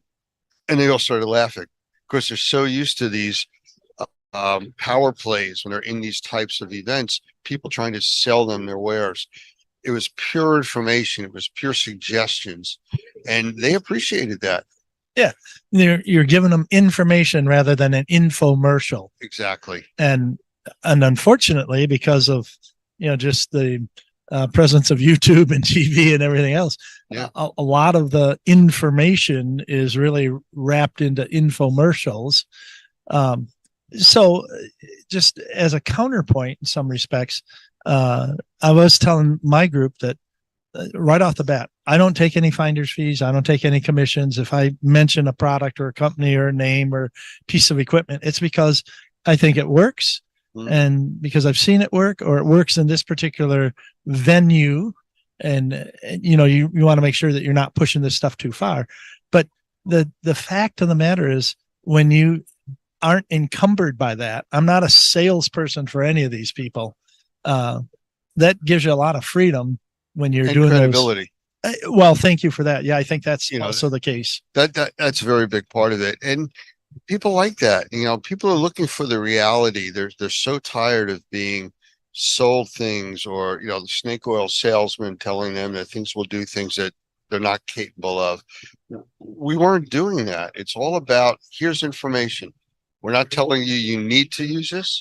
This is for you to decide what you want to do. At least that was the approach I took.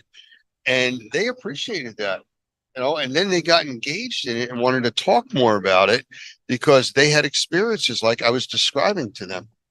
Well, and then I think the other thing is that when they're going through some of that and you're trying to explain it to them, if they know that you're not financially tied to it, they can take it from a whole different perspective. They don't have to be quite so skeptical. In addition to that, when it's well, the reason I'm sharing this with you is because I've seen it work, and I don't go much beyond that. I mean, unless there actually has been a study done that I've seen, or something, kind of a higher level in terms of information. There is still some value to saying, well, here's an experienced person in the industry who has seen this and seen it work. Right. That's worth something. Well, that's why they line up, and that's why I was your warm-up act. That's all I can say. Mike, I appreciate the time, and Lance, joining it's us. always so good to chat with you. Thank you for making this available on so many different platforms. I wish I even had a fraction of the understanding of the media Magic. stuff. Yeah, it is. It's magic. magic. Yeah. So I'll just leave it at that. Yes, But thank pretty you. much. Thank All you right, again. Take care.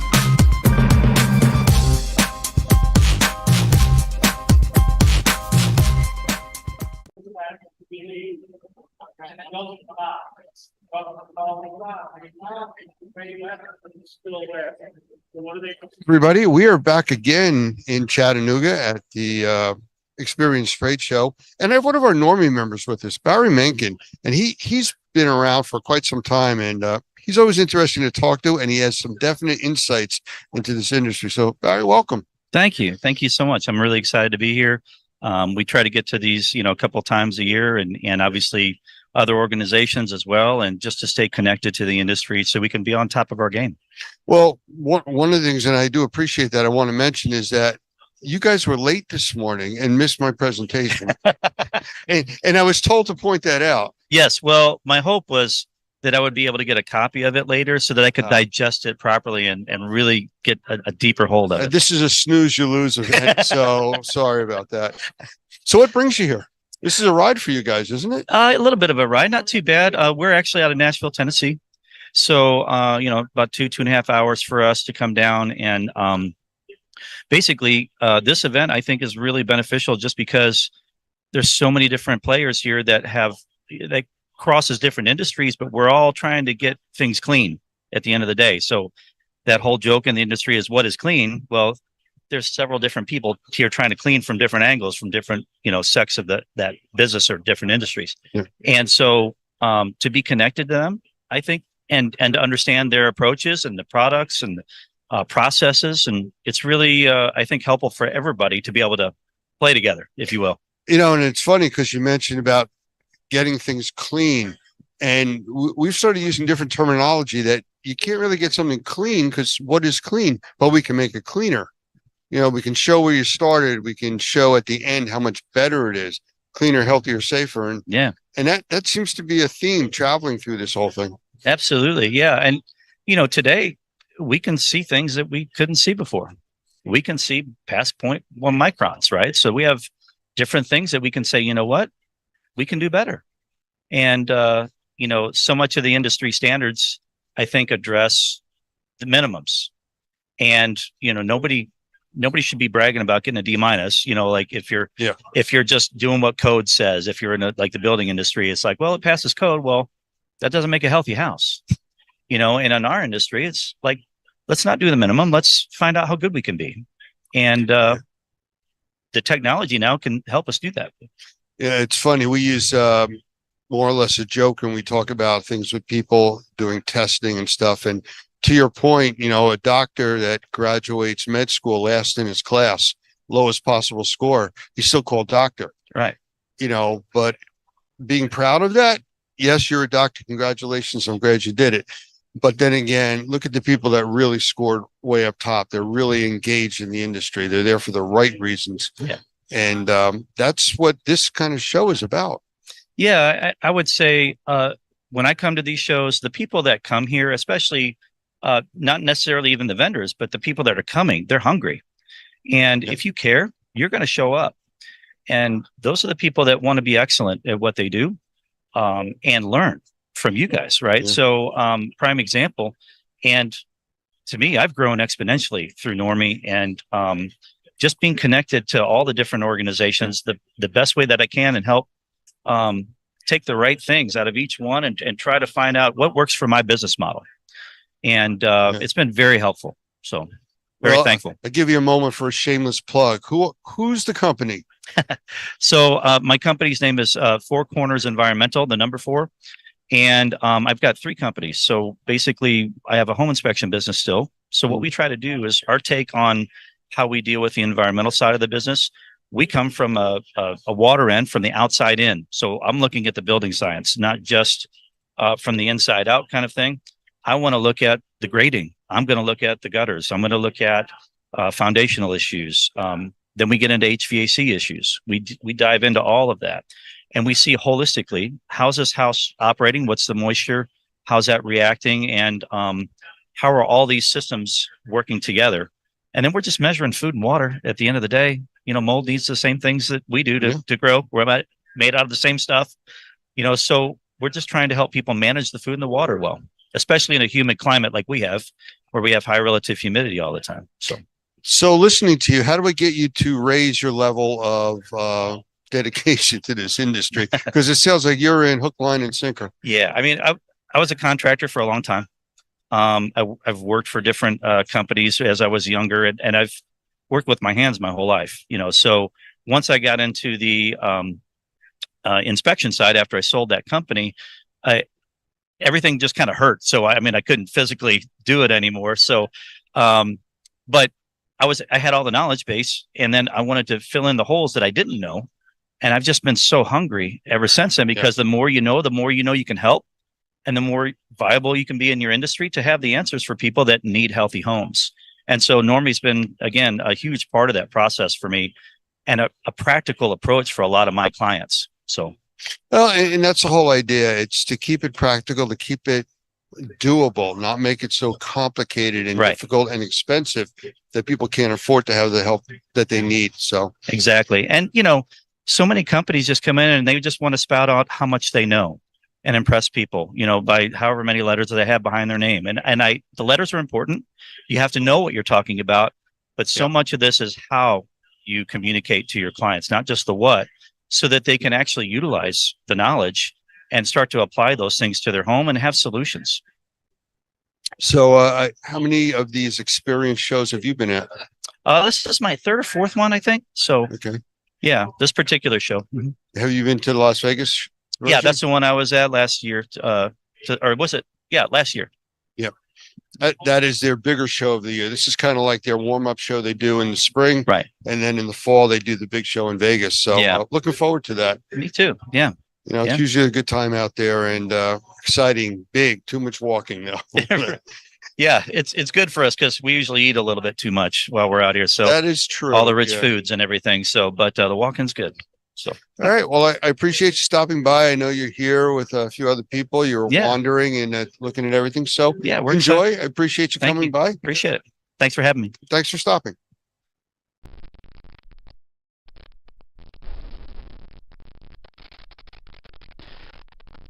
August 2005. It'll be a memory etched into the minds of those of us who lived through and survived Hurricane Katrina and Rita. As devastating as the 150 miles per hour winds were, no one could imagine the inconceivable costs in terms of loss of human life and property that the failure of the levees caused when it flooded nearly 1/3 of the city of New Orleans. With over 275,000 homes lost on the Gulf Coast as a result of the hurricane, 10 times as many as any other natural disaster in U.S. history, the city of New Orleans continues to deal with the results of homes flooded to the rooftop, unparalleled mold infestation, and potential health issues for the residents who remained to salvage what they could. Information and misinformation has been mixed together, and vulnerable property owners have been faced with the daunting task of trying to sort out the truth. And so the lessons are clear. Prepare when you can for whatever flooding might occur, not only for the potential, but for the aftermath.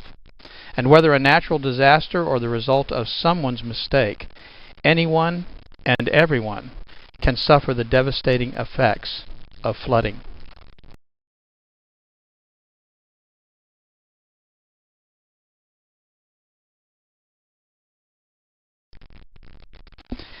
My name's Doug Hoffman, and I'm the Executive Director of NORMI, the National Organization of Remediators and Mold Inspectors.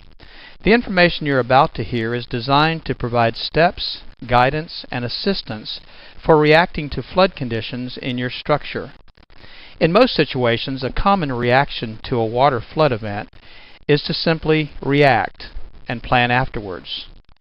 Tunnel vision or over-focusing on the emergency can, at times, distract or omit safety concerns, and poor planning can leave you to fend for yourself after the storm is over.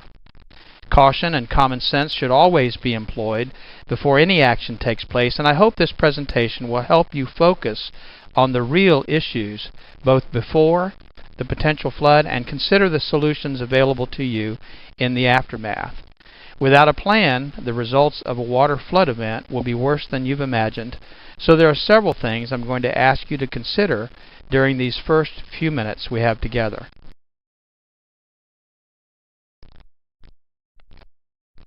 The integrity of the structural systems may have been compromised depending on the nature and degree of the event. In all cases, if you are unsure of how to proceed or to create a safe environment to work in, contact a professional to assist you. A major concern in flooding situations are the utility services. Wet or submerged electrical devices, outlets, and wires can energize the area you're working in. The risk of electrical shock, burns, or even death must be eliminated before proceeding. This may require the power company to deactivate your service. And of course, natural gas and propane sources should also be protected, secured, or deactivated. This would include pilot lights, heat sources, and gas storage tanks.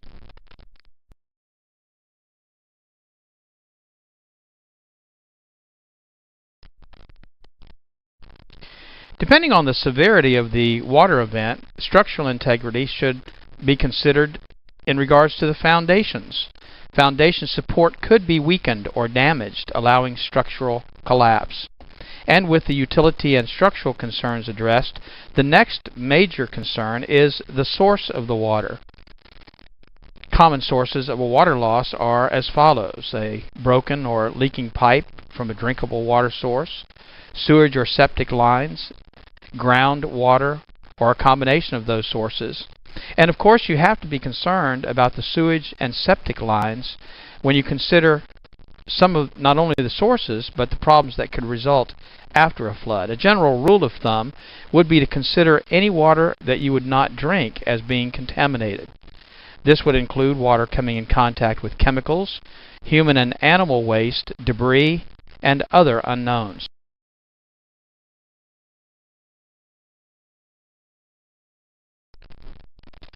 Protecting yourself is one of the important first steps post some water event. Exposing your skin, your eyes, your lungs, your nose, even your throat to contaminated water can create a wide range of health issues that may not appear for days after the exposure. I want to talk about personal protection equipment because that should be used while you're in the contaminated environment.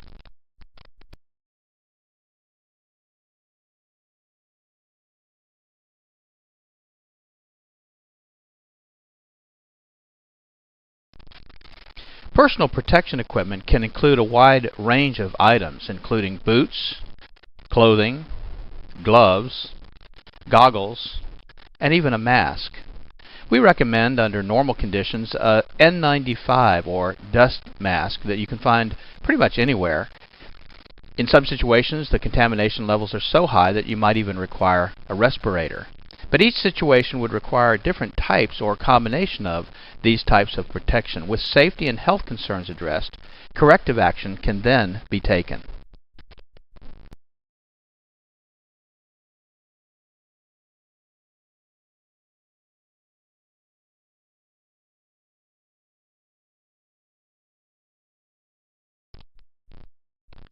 One of the most important things to consider with respect to corrective action is time. Time is your enemy. Once materials get wet or contaminated, damage and additional contamination growth is exponential. A clean water loss, if not corrected, can promote mold growth in as little as 24 to 48 hours. And contaminations due to sewage or unknown water sources will simply exacerbate the problem.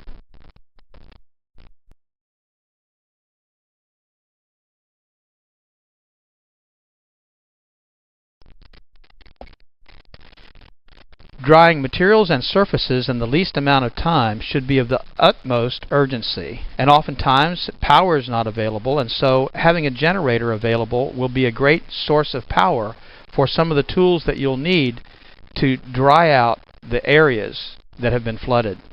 Unfortunately, this may require removal and discarding of flooring materials, wallboard, and furniture. Many material and items can be salvaged depending on the contamination source, the time of exposure, the cost, treatment available, and resources. But a flood affecting a widespread area could reduce the available resources for that area. Not only do you not have electrical service, but you may not have access to floor fans or heaters or dehumidifiers or even an ozone machine that might help eliminate some of the potential contamination that you'll be dealing with after a flood.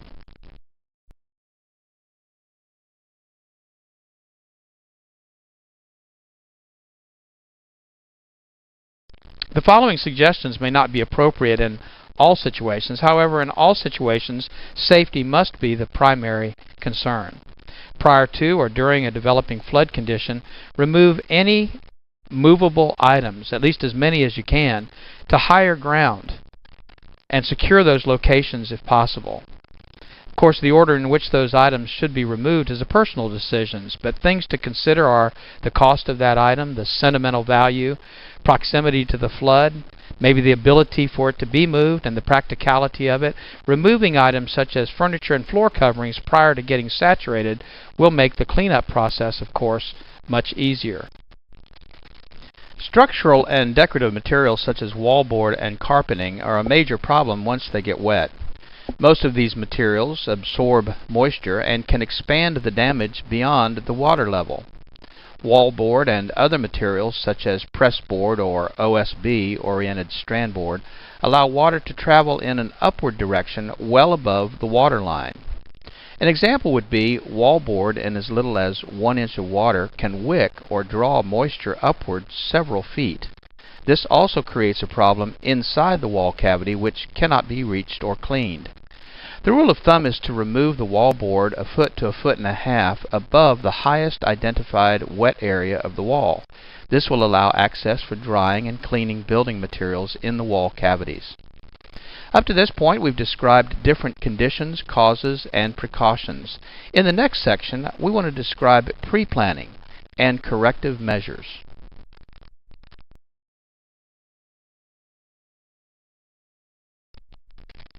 The preparation checklist. As mentioned earlier, safety is the most important issue to consider. Taking the important stuff with you is, of course, a great way to prepare for what may be coming. But what can you do to plan for the aftermath of the flooding? That must be considered too. Electrical and gas services must be secured before entering a flooded area. As a side note, an improperly connected generator at a neighbor's home could energize service at your home even if the utility company has cut power in the area. This type of situation could cause an unknown and unexpected risk. With the utilities secured, standing and running water should also be avoided. The health effects from unknown contaminants against your skin is a concern in addition to the power of moving water. Did you know that just 6 inches of rushing water is capable of moving a parked vehicle? Losing your footing or being struck by debris, these are risks you need to consider. Assuming that the water is receding or the water source leak has been stopped, the next phase of the process can be started. Drying is one of the most important things you can do to reduce your loss. Contacting a remediation or drying company should be your first option. Pre-planning and contacting a restoration company before an imminent flood may place you on a response list if a wide area has been affected. Other options could include contacting the local fire department to have your basement or lower levels pumped out, renting pump equipment and generators prior to the flood while they're still available, and arranging for alternate lodging in the event your building becomes uninhabitable. Remember, the larger the area that's affected by the flood, the less resources will be available to you or your contractor.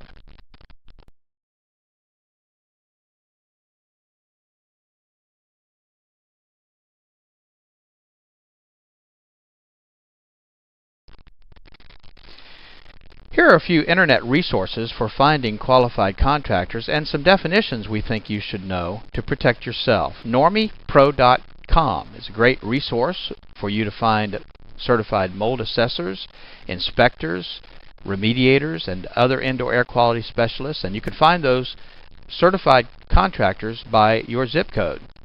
ServiceMagic.com is another great resource for construction contractors throughout the United States, and you can find them by the type of work they do and by your zip code. And then, of course, EnvironmentalExpert.com. To avoid being taken advantage of by a contractor during a flood emergency, understanding the following construction terms will be helpful. Licensed. In many parts of the country, having a license to do certain types of work is not necessarily a measure of that contractor's competency. Sometimes it simply means that they have government approval to work for a fee. Certified. Certification is often offered by certifying agencies, a specific organization that recognizes the skills, training, and the ability of the contractor who is certified. Being certified does not necessarily imply that the person certified is actually licensed to do the work. Insured.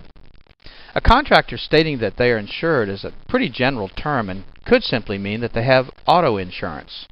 Special types of insurance are required for specific types of work.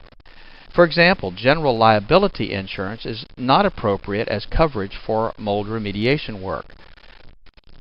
Qualified. A qualified contractor has been trained to perform certain types of work. However, they may not have the required insurances or licenses, or may not even be certified to do that work. The bottom line is that you need to understand the type of work that needs to be done, the capabilities of the contractor that you intend to hire, and then for your protection, have a written quote and description of the work to be performed.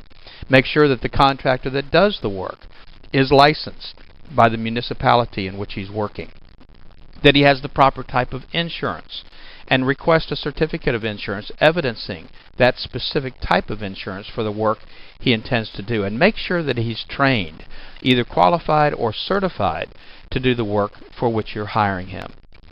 Keep in mind, using a contractor that's not appropriate for the work being performed may preclude you from any insurance claim, and you may give up your legal protection.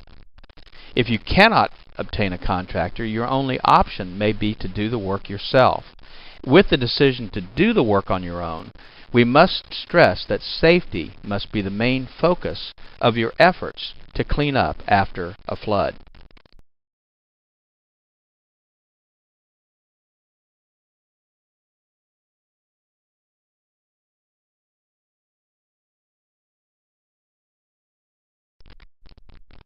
So let's talk about doing it yourself. While working in a safe environment, using the proper protective tools and equipment, water removal becomes the main priority. Pumps for pooling water and wet dry vacs provide a good start to remove the majority of water.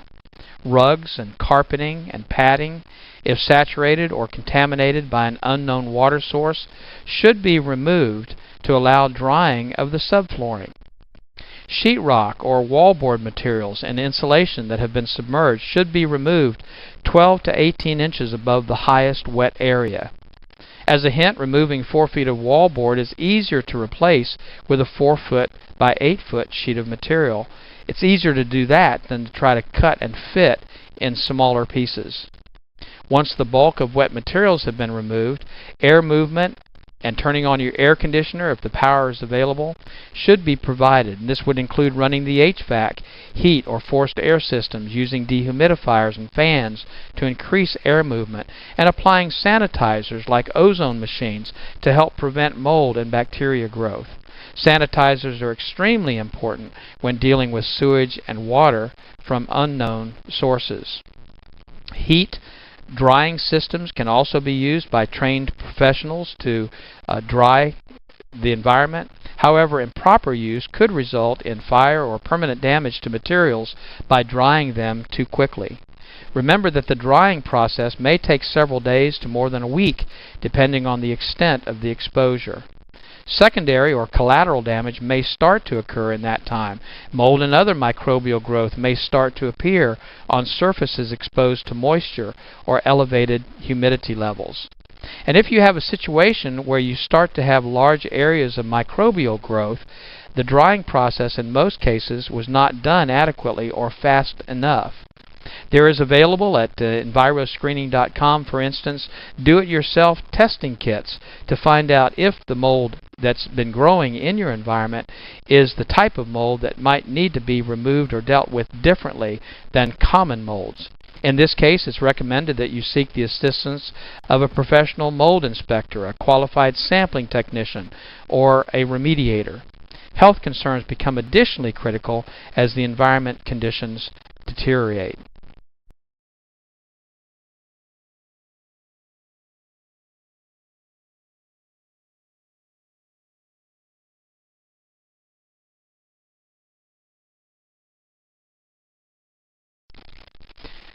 In regards to mold licensing laws, there are currently only 4 states that have mold licensing laws in place. Texas and Louisiana, of course, have their mold licensing laws in place. Florida has their licensing law in place, but it doesn't go into effect until 2010. And then just this year, the state of Maryland put in place their mold licensing law.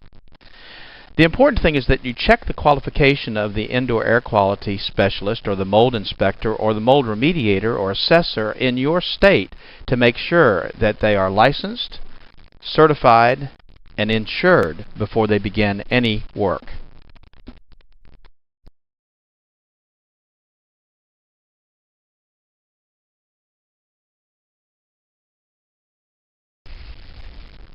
Let's talk about some common misconceptions and myths pertaining to flood and mold and indoor air quality. Oh, bleach kills mold. How many times have you heard that? Well, bleach is an effective sanitizer, but in many cases it will not sanitize or remove mold at its root.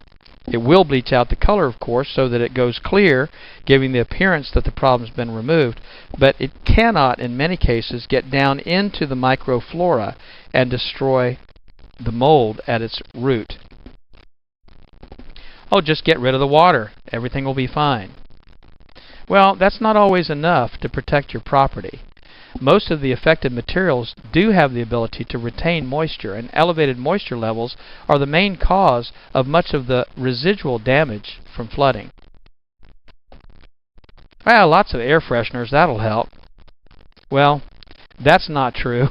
In actuality, most air fresheners only attempt to mask the odors. The odors are an indication that moisture, contamination, or growth still exist. And the chemicals in those fresheners can also be a source of indoor air quality contamination. Well, your insurance company is going to take care of the problem. Don't worry about it. Well, of course, insurance companies are not always quick to respond because of the heavy workloads, the emergency claims that bog things down and delay payments. Many homeowner insurance policies have exclusions that limit or exempt the insurance company from paying a claim. An example would be a claim to an insurance company for water damage from, say, groundwater intrusion. In most cases, the claim could not be covered unless you had flood insurance and the area that you're in was declared a disaster area by some government agency.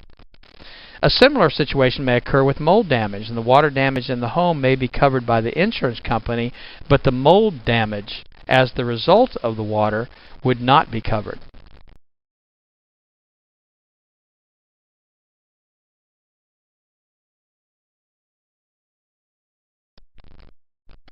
Here are several resources that may provide you with some additional assistance. Of course, the FEMA and the EPA government websites are good resources for more information about how to contact those agencies in an emergency.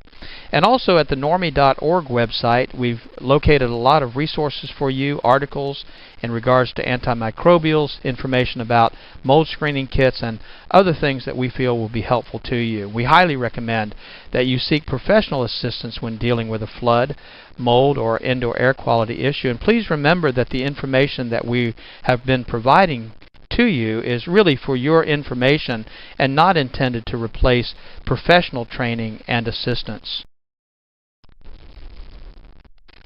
I want to personally thank you for taking the time to listen to this overview.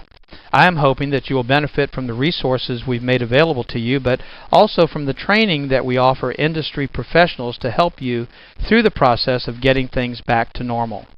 It's my hope that you will never be faced with the issues we've discussed, but if you are, you will now be better prepared. Thank you.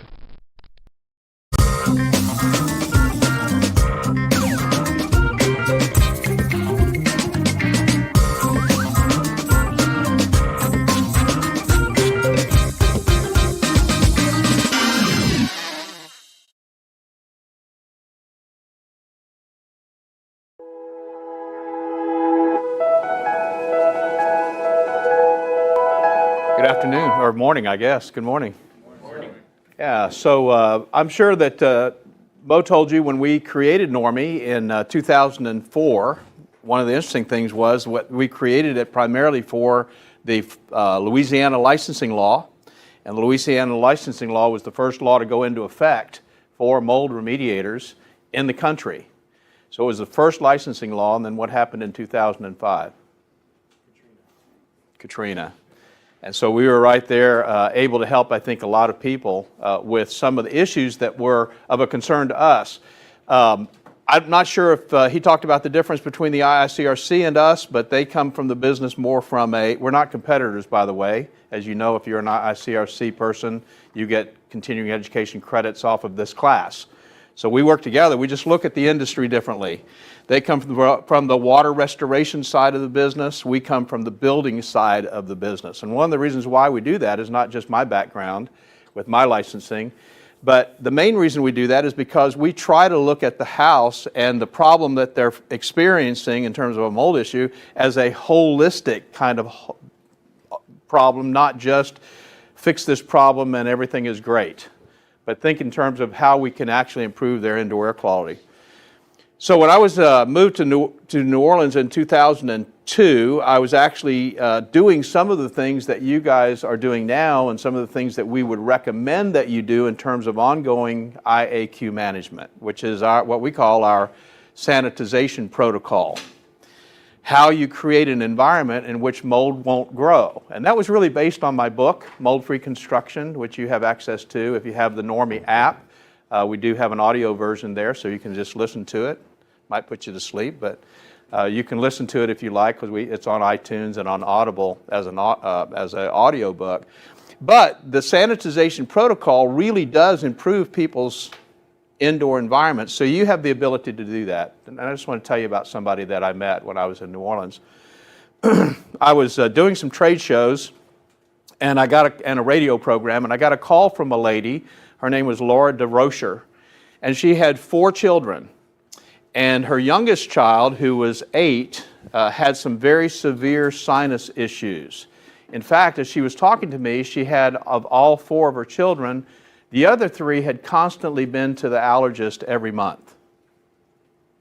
Now think about that for a second. Every month, for years, they had been to this allergy doctor. And she had found some mold up in the kitchen area over one of the cabinets, and she was concerned about how that might be affecting their kids, because she heard me on the radio and she knew that mold was an indoor air quality problem. She'd never really thought about that before.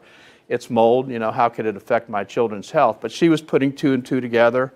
She was saying, maybe there is a problem here with this mold that I'm seeing. So I went out there and I did the assessment. It took the sanitization protocol. It was not the amount of mold or the type of mold, or there wasn't a moisture problem that actually was causing the mold. It was actually a HVAC problem with the relative humidity. So we did the sanitization protocol. Put it in place just like you see it today, exactly the same protocol. And she was really excited because in about a week she was feeling better. Her kids seemed to be feeling better. She wasn't sure. But the interesting thing that she told me when I was there visiting her was that her little child, the one that was just a few months old, they had scheduled that baby for surgery, sinus surgery. And she said, we've decided to kind of put it off because things seem to be going better. We'll see how this goes. Well, interesting story to kind of shorten everything up. About a year and a half later, maybe 2 years later, I got a call from her and she said, I got to tell you an interesting story. She said, first of all, I got a phone call from my pediatric physician, the allergist. He was concerned that we had switched doctors because I haven't taken my kids to the allergist in almost a year. We decided not to do surgery for the baby, and the baby is doing great. Now, a couple of years old, doesn't seem to have any allergies to the environment and what's going on. She said, I think you really solved a bigger problem than you maybe think you solved. The reason I'm telling you that story is because we hear that story over and over and over and over again. Maybe not quite as dramatic, but we hear that story over and over and over again. You are in a very, very important industry. You may not realize it, but one of the reasons why it's regulated is because you're dealing with people's health. The health of your employees, the health of your clients. That's what you're dealing with. And rather than thinking about just being a mold assessor or just being a mold remediator, as Mo's probably told you, we want you to think in terms of being an indoor air quality professional, because that's really what you're doing. I'm sure Mo told you already that when you start cleaning up mold problems in an environment, it's almost like a surrogate of other things that are going on in the environment. If you're reducing the mold, you're also reducing some of the other contaminants, the bacteria, the viruses, the particulates, some of the other stuff that's going on in the environment. So you can make a gigantic change to the environment. So our goal is for you to really think in terms of becoming an indoor air quality professional. And this is really the first step. If you haven't thought about that before, this is really the first step in that direction. And I'll tell you the other thing it'll do for you. I've been in business a very long time. I used to tell people I was unemployed in the construction industry. Been in business a really long time. And what you want is you want an edge in the market that makes you different from everybody else. And it's not about price, let me tell you.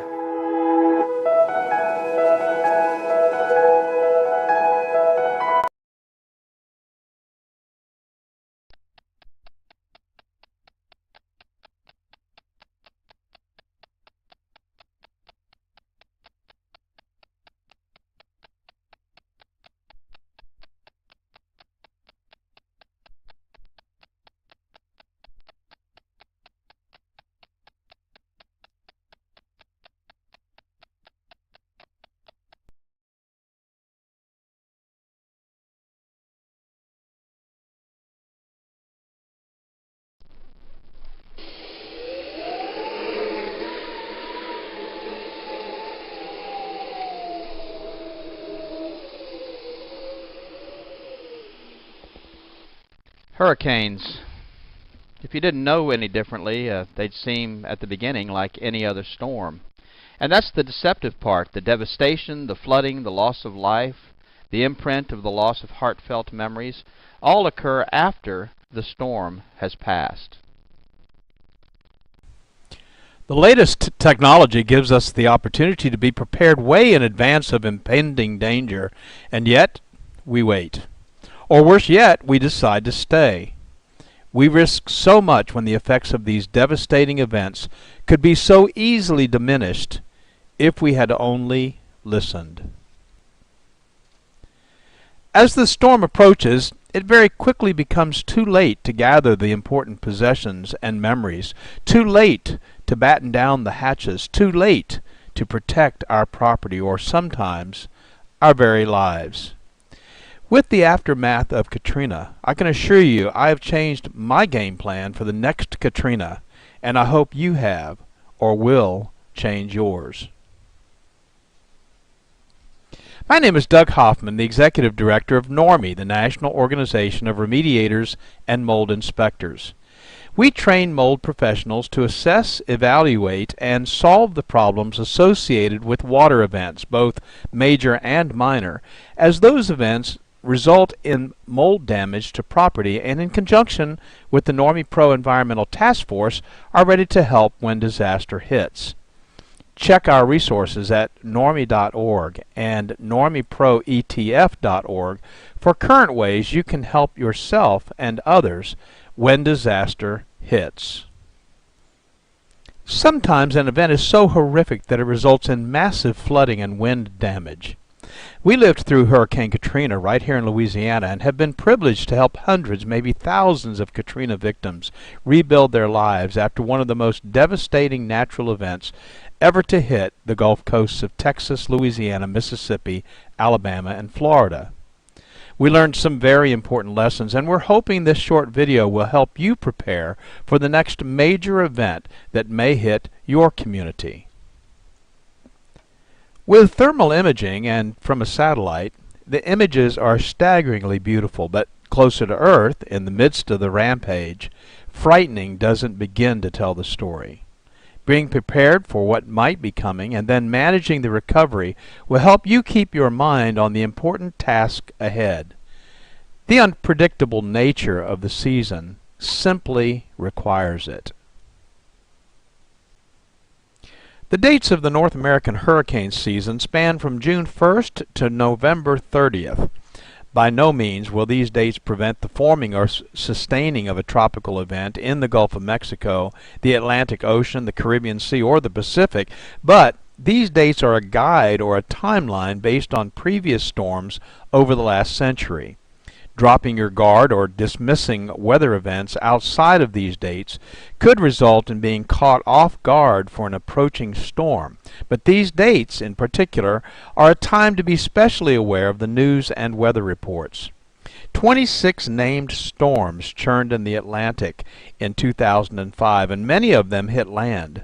Following their paths shows the unpredictable nature of nature. Because of the fickle nature and path of many tropical storms, a large part of the general population hesitates or fails to take precautions until the last minute. In the year 2005, an unprecedented number of named storms developed in the eastern and Gulf Coast, exceeding even the English alphabet, and many of those storms made landfall. And when that occurs, especially in densely populated areas, the results are mass evacuations, highway gridlock, and supply shortages. In simple terms, everyone that waited until the last minute is scrambling to prepare or leave. The following information is provided as part of the Community Awareness Program, CAP, from Normie, the National Organization of Remediators and Mold Inspectors.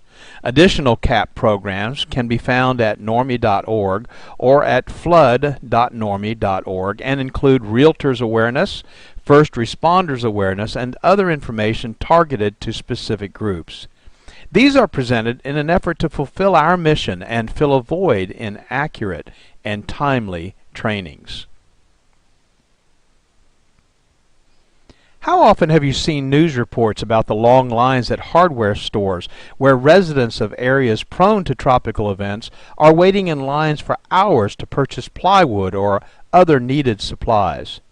The general rule of thumb is if you find yourself in this situation, waiting in line to take your turn, you may have waited too long.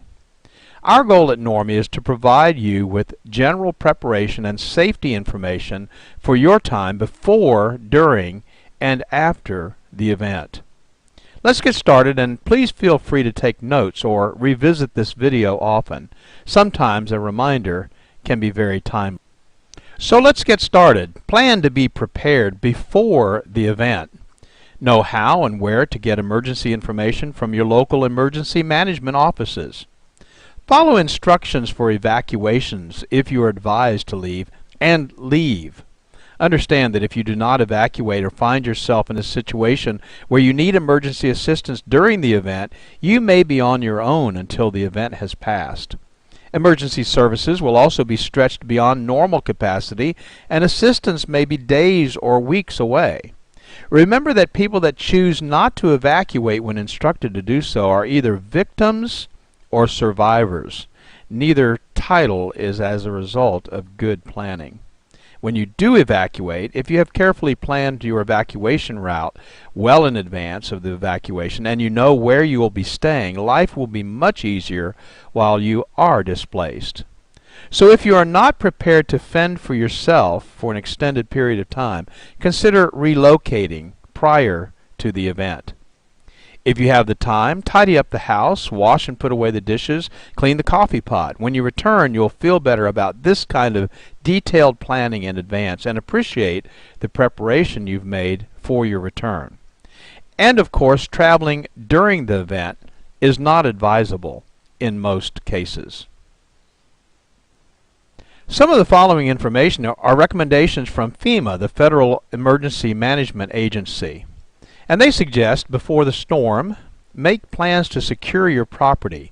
Permanent storm shutters offer the best protection for windows. A second option is to board up those windows with 5/8 marine plywood, cut to fit and ready to install. Tape does not prevent windows from breaking.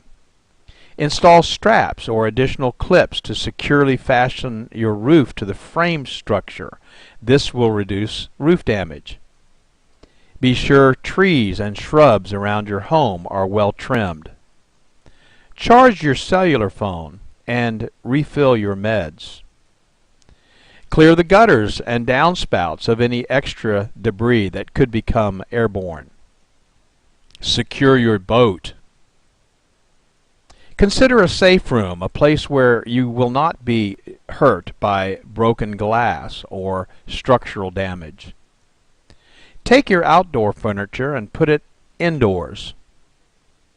Get evacuation information, which is readily available, and get a local shelters list. Where can you go if you need to? If you can't get out quickly enough or you get stranded because of traffic, where can you go? In regards to evacuation guidelines, there are really just two categories: what you should always do and what you could do if time permits. As my dad used to say, if you prepare for time to permit, it will. This list gives you these two priorities to consider. Always keep a full tank of gas in your car if an evacuation seems likely. Gas stations may be closed during emergencies and unable to pump gas during power outages. Plan to take one car per family to reduce congestion and delay. If time permits, gather disaster supplies and put them in a kit stored in your home. Always make transportation arrangements with friends or local government if you do not own a car. If time permits, make sure you've got sturdy shoes and clothing that provide some protection, such as long pants, long-sleeved shirts, and a cap. Always listen to battery-operated radio and follow local evacuation instructions. And if time permits, let others know where you're going. Always gather your family and go if you are instructed to evacuate immediately. Knowing your family is safe will give you a great peace of mind during the uncertainty of the events that might follow the storm. If time permits, secure your home. Close and lock the doors and windows. Unplug electrical equipment such as radios and televisions and small appliances such as toasters, microwaves. Leave freezers and refrigerators plugged in, or if time permits, empty them so that there'll be no risk of damage being done to those freezers or refrigerators. You should take some precautions on your way out. Leave early enough to avoid being trapped by severe weather. Plan to then follow recommended evacuation routes. Do not take shortcuts. They may be blocked. Be alert for washed out roads and bridges. Do not drive into flooded areas. And stay away from downed power lines. And of course the question always arises, when should we evacuate? Well, you should evacuate under the following conditions. First, If you are directed by local authorities to do so, be sure to follow their instructions. If you live in a mobile home or temporary structure, such shelters are particularly hazardous during hurricanes, no matter how well fastened they may be to the ground. A Cat 4 hurricane can remove the entire roof of a commercial structure, so what do you think it could do to something as light as a mobile home? And of course, you've always got the added concern of tornadoes. If you live in a high-rise building, you should evacuate.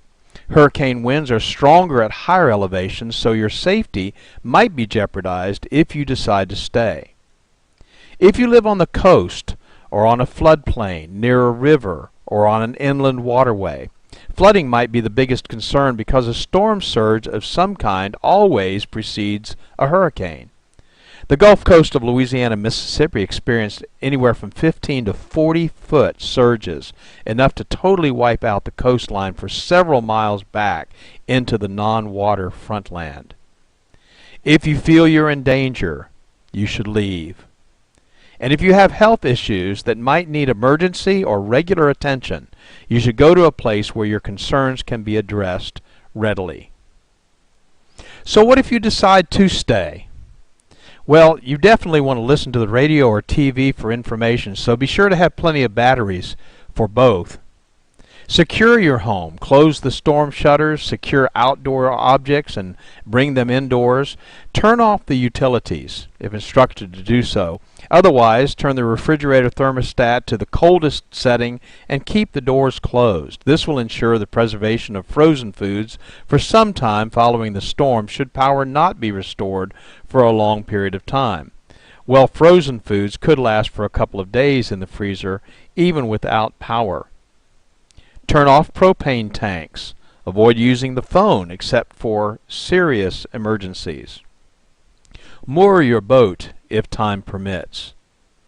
And store a supply of water for sanitary purposes such as cleaning and flushing toilets. Did you know that a toilet will flush simply by filling it with a gallon of water? After thoroughly cleaning it out, fill the bathtub and other large containers with water. If you're unable to evacuate, have you considered the possibility of creating a safe room? If you don't have one, follow these simple guidelines. Make sure that you stay indoors during the hurricane and away from windows and glass doors. Close all the interior doors besides securing and bracing exterior doors. Keep curtains and blinds closed. Don't be fooled if there is a lull. It could be the eye of the storm, and the high winds could pick up again. If necessary for your own safety or that of your family, take refuge in a small interior room, closet, or hallway on the lowest level, but where flooding won't be a concern. And if you sense tornadic activity, which often accompanies a hurricane, lie on the floor under a table or another sturdy object. We have incredible technologies that give us advanced warning, tell us the intensity of what we might be facing, and track the storm from its inception to its end. What makes us think we can weather the storm? But we often try. The following are the basic emergency kits and supplies recommended by FEMA.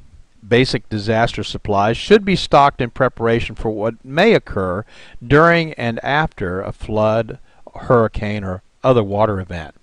Let's take a moment to simply list the 6 basic items, and then we'll talk about each one of them in a little bit of detail.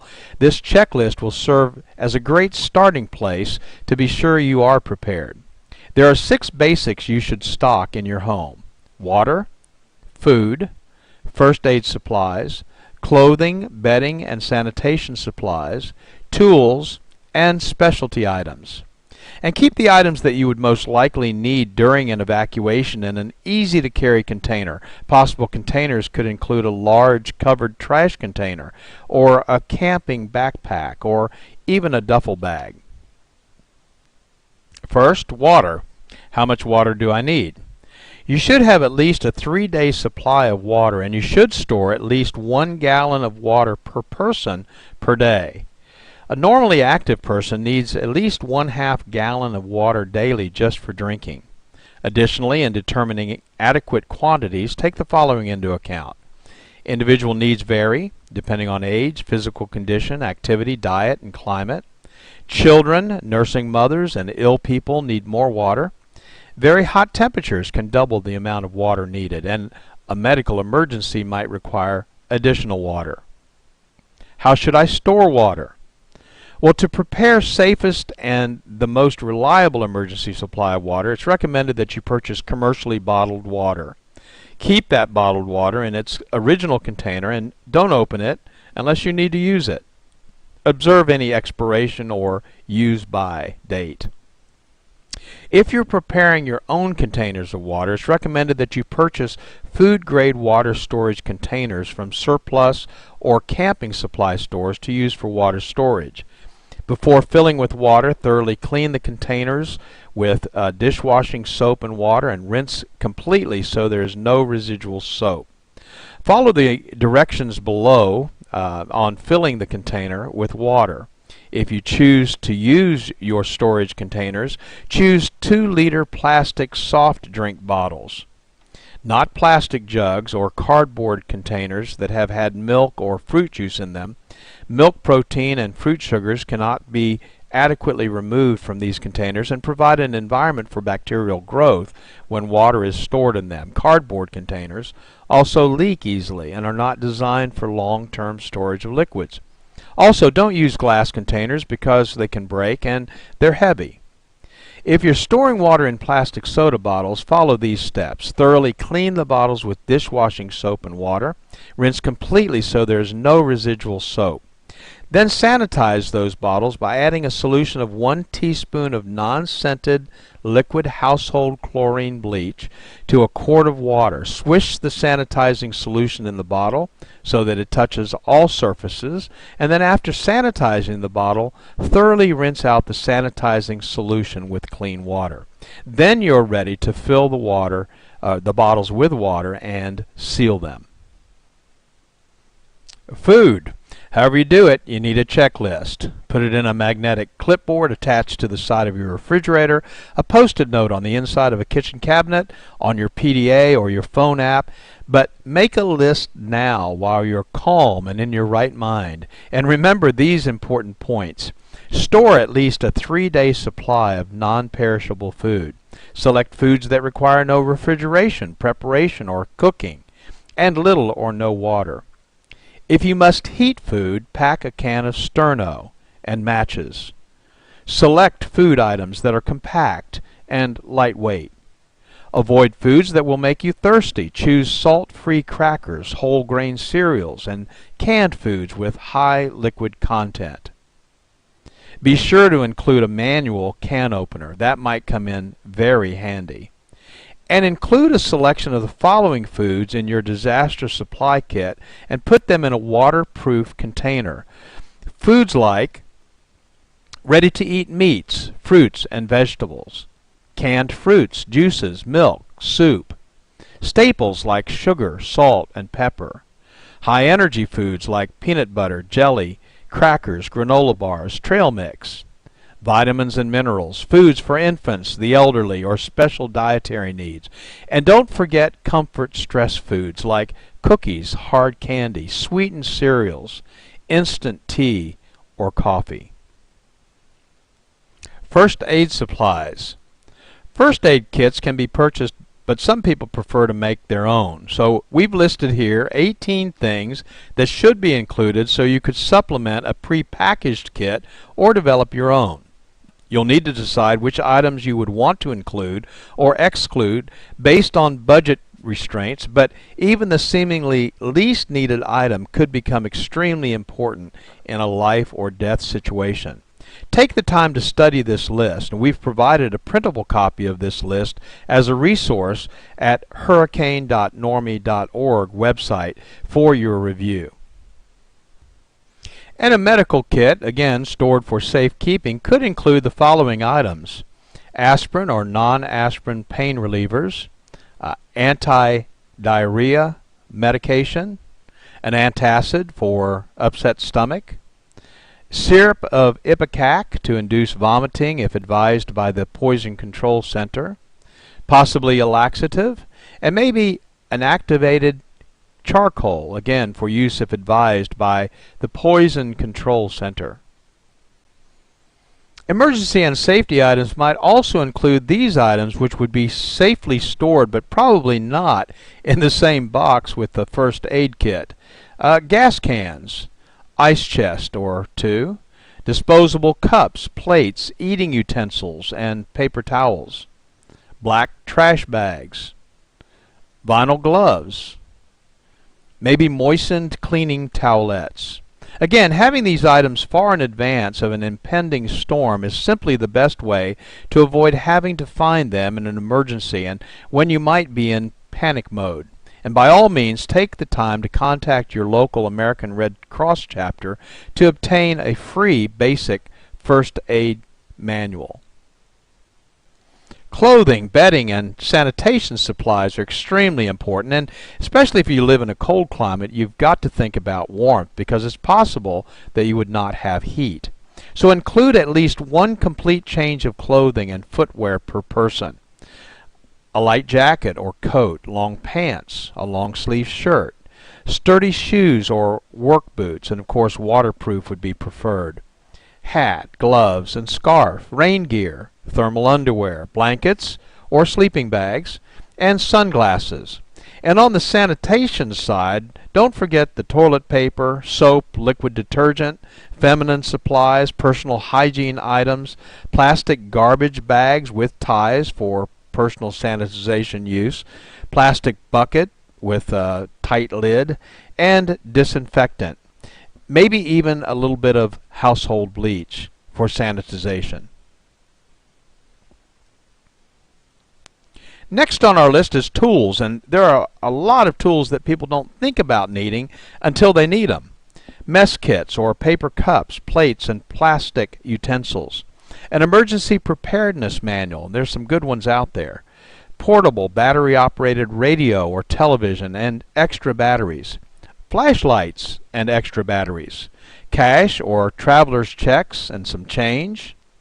Non-electric can opener, a utility knife. Fire extinguisher, small canister, ABC type, a tube tent, pliers, tape, compass, matches in a waterproof container, aluminum foil, plastic storage containers, rabbit ears for your TV, signal flare, paper, pencil, needles, thread, a medicine dropper, a shut-off wrench to turn off household gas and water, a whistle, an axe, plastic sheeting, and a map of the area for locating shelters. And finally, specialty items. Remember family members with special needs such as infants and elderly or disabled persons. For baby, formula, diapers and wipes, baby food, bottles, powdered milk, pacifiers, and maybe medications. And don't forget the adults. Heart and high blood pressure medication, insulin, prescription drugs, denture needs, contact lenses and supplies, extra eyeglasses, hearing aid batteries. That's a lot of stuff to remember. And you can make this a special project, taking the important family documents and putting them together in a place where they're safe. Photocopies of credit and identification cards, maybe in a Ziploc bag, plastic container. But you want to keep these records in a waterproof, portable container. Your will and insurance policies, contracts, deeds, stocks, and bonds. Photo IDs, passports, Social Security cards, immunization records, bank account numbers, credit card account numbers and companies, inventory of valuable household goods or important telephone numbers, family records like birth and marriage and death certificates, your checkbook, cash and coins, and then of course some entertainment, games, and books that you might need while you're away. So, what's the target? The goal? The goal during a tropical event is to not need the items and procedures that we discussed in this presentation. However, being prepared is a good alternative and may make the difference between being a victim and being a survivor. On a personal note, from those who have been there, during the aftermath of Katrina, many suffered intense wind damage with trees through their roof and rain pouring through. Your prized possessions, though not as important as your very life, of course, should be taken with you. If you evacuate, and you can do so without compromising the essentials, take the things that are important with you.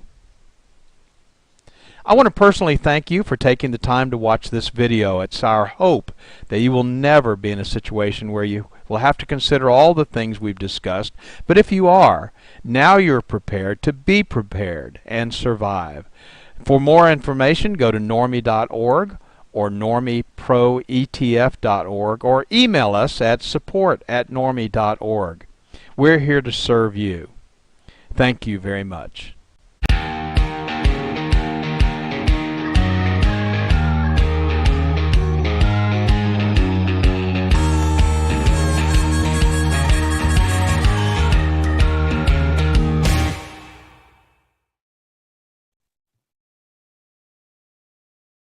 I want to welcome today's guests from Robert Pettyjohn Cleaning, Mr. Robert Pettyjohn and Katie Ruther. Guys, want to say a quick hello? Hello there, Lance. It's a joy to join you and the millions watching on their computer. Thank you, Robert. Hi, Katie. How you doing? Thank you. I'm good, Lance. How are you? Good, good.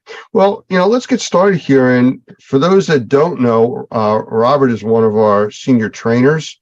He's involved with our certified mold assessor, mold remediation training, and he does quite a few other things for us. So could you tell us a little bit about your background and how you got involved with this indoor air quality industry?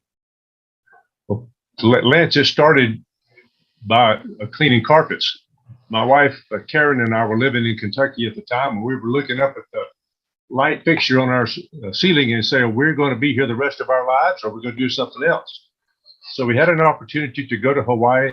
So we sold everything we had and bought 2 one-way tickets to Kauai and sold jewelry on the beach for a couple of years. And then, like everybody should do, but then we had a little baby born over there. This little girl here to my right and to your left. Little Katie was born over there on Kauai, and we couldn't imagine raising her far away from my mom and daddy or Karen's mom and daddy, Mr. and Miss Chapman in Easley, South Carolina. So we came back to South Carolina, and I did a few odd jobs, and one thing led to another, and I felt the Lord lead me to come up here to Southeastern Seminary to get a PhD in world religions. But he obviously had other things in mind because we were stone cold broke when we got up here. I said, Lord, what are we going to do? I answered an ad in the newspaper that said, clean carpets, make $800 to $1,000 a week. I said, well, that'll pay a few bills. So I started doing it. It was a carpet cleaning company is what it was. So I started doing that, and then one thing led to another, and I realized that I didn't know everything I needed to know. So I went looking for some other resources, and fortunately I found them. But that's how we got started cleaning carpets in 1989 here in Wake Forest, North Carolina. We've talked in the past about diverse backgrounds and, where people are today and where they came from. So I just want to get this right. I'm visualizing it's the beach bum surfer becoming the doctor PhD, in a short trip. Well, we did a little bit of windsurfing, but not that other stuff like they do in the pipeline in the North Shore of Oahu or any of these other big surfing venues. And I was accepted into the PhD program at Baylor University and also up here at Southeastern Seminary, but I never enrolled. We were just too broke, and I had to do something else. So I never became the doctor, but that's okay. Well, I'll tell you, Katie, I know you were dragged through this, probably kicking and screaming most of the way. And if you would like to tell us a little bit about your background, if you're comfortable with that. Oh, gosh. So I grew up with the back seat of our minivan on the front porch, to accommodate the carpet cleaning machine. Oh, that's right. Yeah. And that's okay. Fond memories. Yeah, but I think I officially started working in the business when I was in 3rd grade, pulling hoses. And as far as I know, I was the only 3rd grader that had a sizable bank account. So I guess I appreciate the life lessons and responsibility that came with working at a young age. And I worked on and off, I went to college, tried to find a different career. And after college, I came back and worked in the office a little bit in the field. And I got married. We ran away for about 4.5 years to California and decided this is probably where we really need to be. So we came back and have been ears deep in textiles for the last, I keep saying 6 years, but time keeps ticking. So it might be closer to 8 years by now. Wow. Amazing. So here we are. Not at all what you plan for your life, but somehow you're doing what you're supposed to be doing. All right, very cool.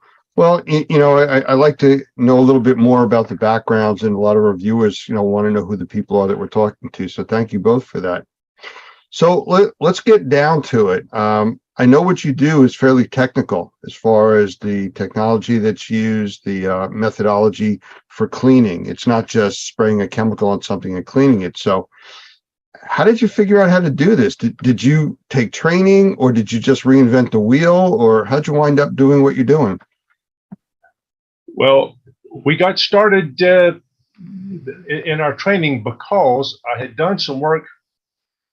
The guys at the shop figured I was the smartest one, so they sent me the worst, most difficult cases. And at this time, I went and bleached the guy's carpet and made a big mess. And that was $650 that Pettyjohn's did not have. But we had to max out our credit cards in order for that to happen. So we did it. So I figured I better get some training. And as a result, I asked around a couple of places and found out that there was a class at Sunbelt Cleaning Supply House here in Raleigh. And the great Lee Pemberton from McKeesport, Pennsylvania, was the one who was teaching the class. And thankfully, I got the right teacher at the right time. And he told me everything I needed to do and to know in order to get started properly. And I could not be any more thankful for that. So absolutely, training and education, there is no substitute whatsoever for that unless you have a bottomless bank account that can handle all your screw ups. Okay. Well, with that, in the world of indoor air quality, which is where we all work under, I know there's a lot of trade organizations and support groups and things like that. Did you ever try, or are you still working with those types of groups, trade associations, organizations that helped you through this? To back up to education for just a moment, one of the fun full circle parts of being in a family business is, while my dad took classes from Lee Pemberton, I think I was able to fully explore my love of upholstery cleaning from Lee's son, Jim, a few years ago. Or many years later. So I think that their family business becoming full circle as our family business has become second generation is one of the beautiful little components that you don't just see everywhere. So that's very well put.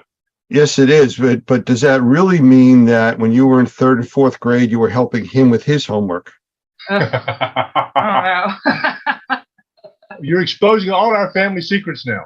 I just wanted to make it clear for everybody where we were. Well, that one of the benefits of being at a class like that is that you usually are associated with people that are where you want to be. And one of those people was a fellow named Chubb Safrit, S-A-F-R-I-T. He lived in Concord, North Carolina, right outside of Charlotte. And Chubb at that meeting told me, he said, Robert, if you want to do this business, you do this and this and this and this. And I did that and that and that and that. And then one thing led to another. And now here, what is today's date?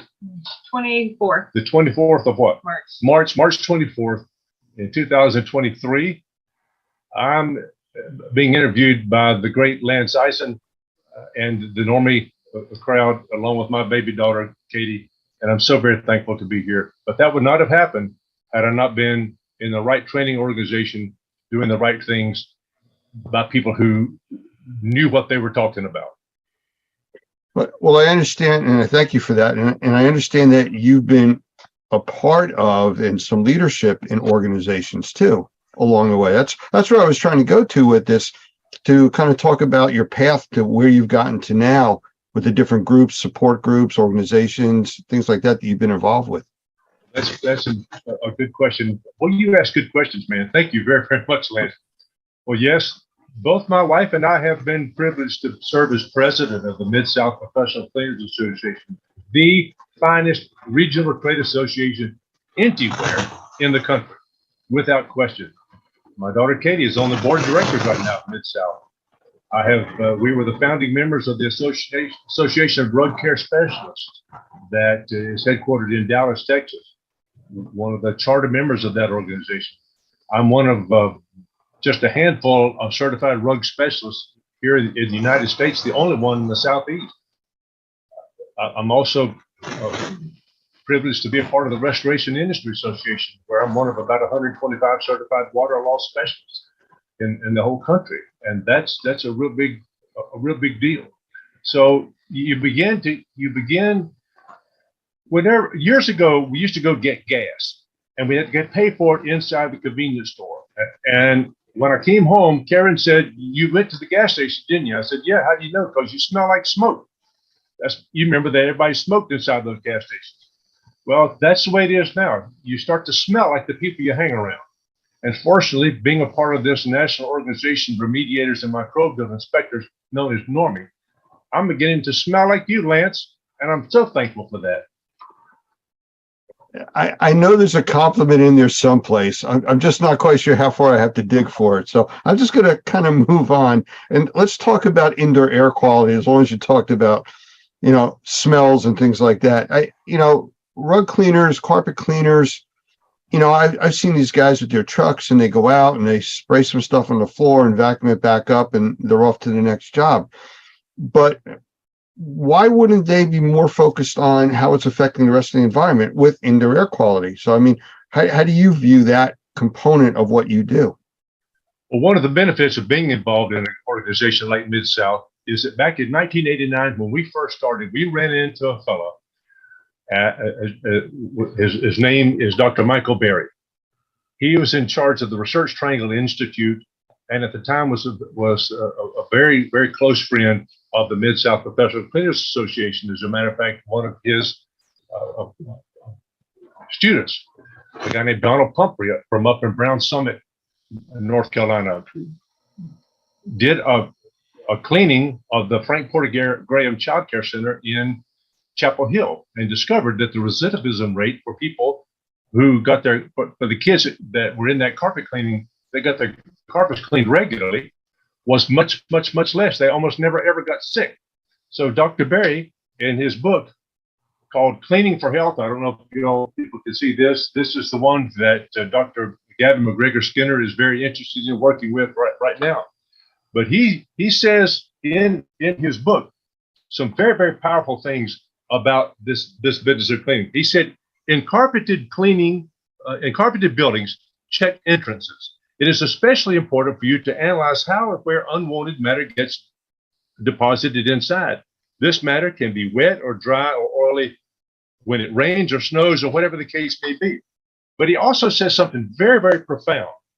He said, with housekeeping, we manage and take advantage of the sink effect we find inside. Kitchens have a literal sink. If dirty dishes and garbage are allowed to build up in it, bacteria will proliferate, and someone is likely to get sick. Some surfaces are better sinks than others, Dr. Berry says. Carpets and fabrics are very effective sinks. Pollutants stick on or fall into their fabric surfaces due to gravity or electrostatic attraction. Such complex webs of fibers can trap and hold pollutants for a very, very long time. Housekeeping that makes the indoor environment biologically clean promotes long-lasting health. We were fortunate in 1989 to be associated and to be acquainted with Dr. Michael Berry. And even as my role with the ICRC, I was fortunate to serve on the board of directors and the executive committee of that organization for 6 years, for crying out loud. But one of the people we met was a brilliant fellow who worked with the Journal of Cleaning, Restoration, and Inspection. He wrote an article called "The Influence of Flooring Type on Allergen Levels and Airborne Particles." This thing right here, an amazing, John Downey is his name, an amazingly brilliant fellow. But he says, and I'll just read one short sentence or two. In conclusion, the results outlined here do not support the common recommendations favoring hard flooring rather than carpet that are currently given to those with asthma and allergy concerns.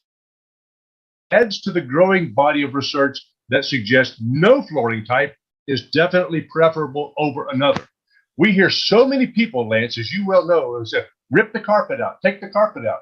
Well, no, the carpet is an effective sink. With every 1 square yard of carpet, there's 1.4 acres of surface area in that. That's a great sink, or a reservoir, as Dr. Gavin McGregor Skinner says.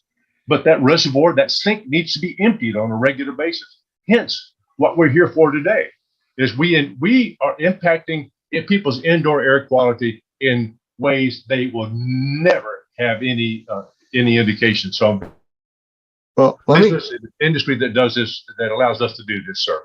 Let me toss up a softball to you guys, for you guys to take a swing at, using a baseball metaphor here. Here comes the pitch.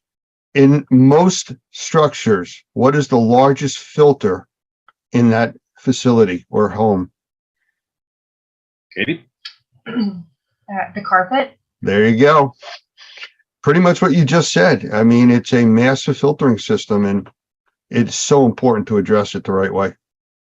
It's crazy when the largest filter has been ripped out and replaced with a filter that can't hold on to anything, like a hard floor. That changes the whole maintenance protocol for the house, the whole level of expectation for the homeowner, for the inhabitants and their respiratory existence, in my opinion. But your opinion is right. And the fact is that big sink that filter has got to be cleaned and emptied on a regular basis. I'm sorry, nobody put a gun to your head, made you buy that carpet or buy that Oriental rug, but still you got to maintain it. Nobody made you have babies. Nobody made you buy that house, but still you got to maintain it properly. Absolutely. And that was the whole purpose for asking that question like that. When you do take out the carpeting, it does change everything. The whole indoor air quality structure changes. So let's get a little bit more into the technology side of it. Could you give us some examples or demonstrations? I know you have some videos that you were talking about in a previous conversation we had about carpeting and cleaning and things like that. That's a very good question, Lance, because cleaning carpets really does impact the 7 elements of indoor air quality. And those 7 elements, of course, are particles, odors, gases, biopollutants, temperature, relative humidity, and comfort. That's how you got to measure something somehow. So let's measure it with these standards, these criteria that Mr. Hoffman and Normie have established as extreme, and research over the decades as established as necessary elements of healthy indoor air quality. How does what we do impact healthy indoor air quality? Katie, how does all that happen? How would you show that? I would like to start with, reel it back a little bit and talk about why before how. I think one of the questions that is often overlooked when it comes to, how are you going to clean my rug? Can you clean my rug? What are you doing? Why should I choose you over someone else? Is come back to, why are we even doing this in the first place? And the, Sunday school answer is indoor air quality.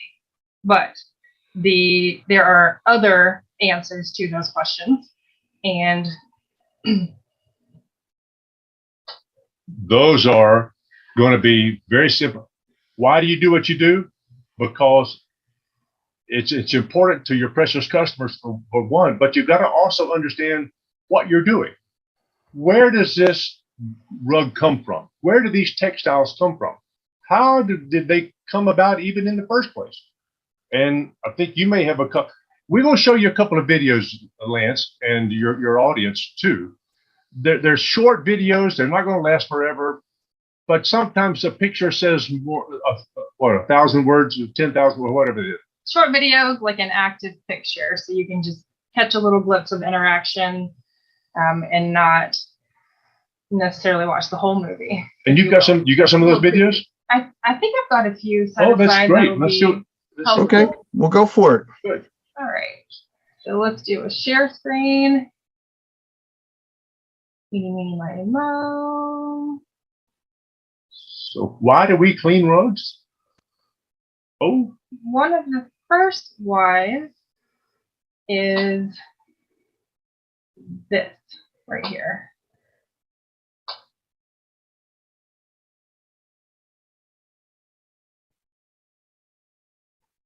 Can you see that, Lance? Yeah, absolutely. And being a grandparent, I mean, that speaks volumes to me. All right, that little bugger is my nephew.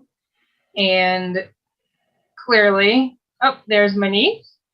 And this is one of the primary reasons I clean things, is because I've got little kids and nieces and nephews that are crawling on my floor. And I've got a dog at home, and I know what the dog has done. I know what my kids have done to my floor. And while they're not this young anymore, literally eating the carpet as they pull themselves along, it's still shoes in my house. I know what's this close to their face. And it's important to keep the little people in my life safe. Plus, their respiratory systems are much less developed than the rest of us. And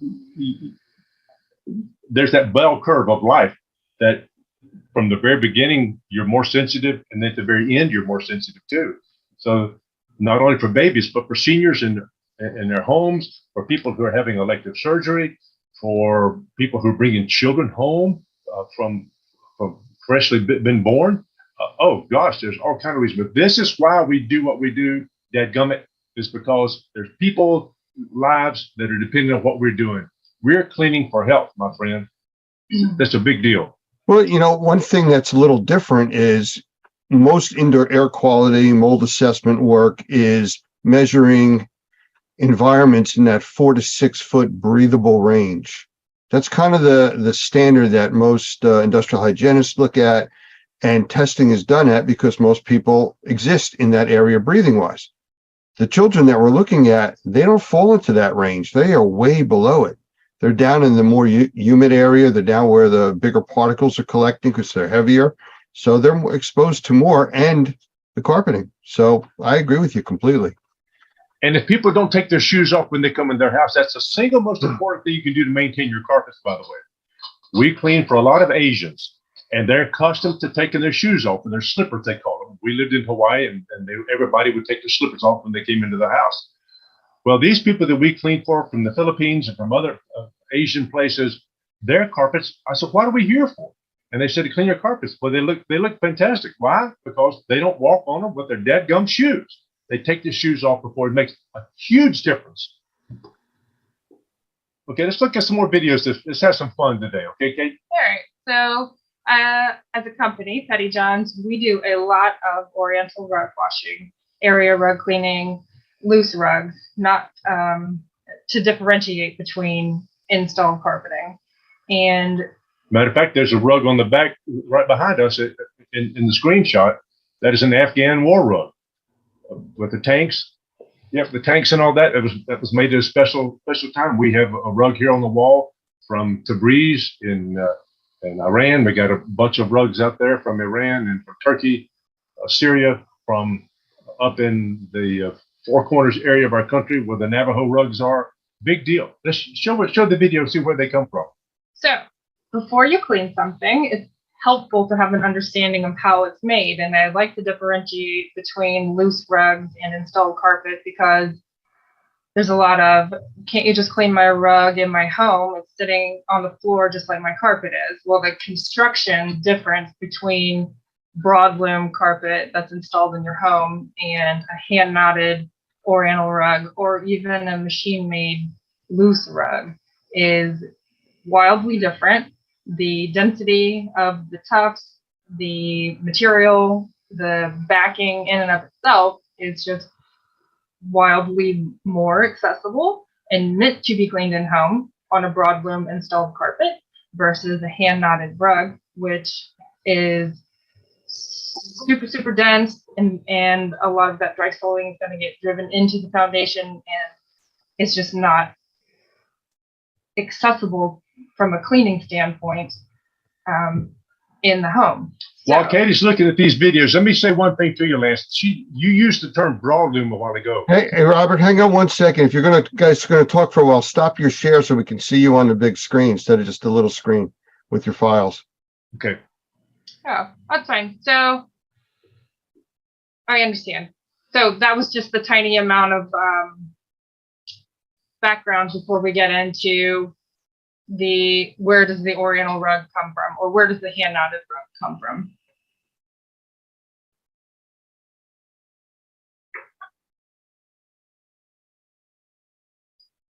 Oh my, this is taken in the Luri area of Iran. There are two major nomadic tribes there, the Luris and the Qashqai's. And you can see that this is a big deal in their lives. I mean, this was only taken just a few years ago when I had the privilege to go to Iran and see these sites firsthand. This is a something that you just don't see very much at all in our society, particularly in America, but gosh, almost anywhere. And then look who's bringing up the rear, being sure that the job's done right. Two women, by George. Isn't that fascinating? Wow. So we start the journey with the sheep walking on the dusty road, and we are going to go to the sheep have got to be shorn, and the wool's cut off. It's got a very high lanolin content in it, so it's got to be washed first. Once it's washed, it can be put into a dye vat and dyed almost any color imaginable. And these guys that do this, these dye masters, using all kind of natural vegetal dyes, are some of the most incredibly brilliant people on earth. They are the most highly respected anywhere along this rug chain. It's those people who know how to match colors and to get them exactly what the customer's looking for. Those are really huge. And I've had the privilege of getting to know some of these folks and to watch how hard they work. Man, you just never see them taking breaks. So one of the questions we pose to ourselves before we clean a rug or anything in reality: what's it made of, what's happened to it, and what's the value? We're going to dig into the what's it made of portion right now as we've been. And so people may find this awful pedantic or something kind of, why you show me all these things like this? Well, there's got to be an entertainment value to what we're seeing. You're seeing some stuff that you've probably never ever seen before. We're lifting up the sheets, and now you can see what's going on in between. And it's a beautiful story of what all has been happening over the years. And to see that this, by the way, the oldest Oriental rug discovered was in the Pizric Mountains of Russia. It dates back to 5000 BC. It is constructed exactly the way that Persian or Iranian rugs are constructed today. Amazing, amazing. This here, you're seeing a lady in the Lurie tribe. She is spinning the wool that's been cut off of the sheep, and it's all been cleaned up, and now they get big old skeins of this stuff, and it's got to be spun now into a yarn that can be used in a rug. But just look at all the times that this is being held by the human hand. Look, all the oils, look at the soil that's on the ground. I mean, these things, you'll see how this is taken care of down the road. This is a beautiful process. And whether you're washing upholstery, whether you're cleaning dishes, whether you're cleaning up a television set or whatever, you got to know how things are constructed. And look at these incredible ladies there in the Koshka tribe that are actually weaving a rug on the ground. These are nomadic tribes, much like you read about in the Old Testament. And these girls are all dressed up, ready to meet their husband should he come by. And it is, I mean, literally, that's the truth. And just look at what they're doing on the ground, for crying out loud.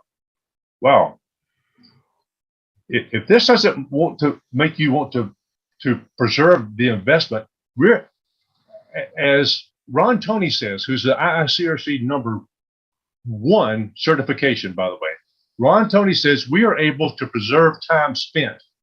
Oh, what other job can you do that can preserve time that's already been spent?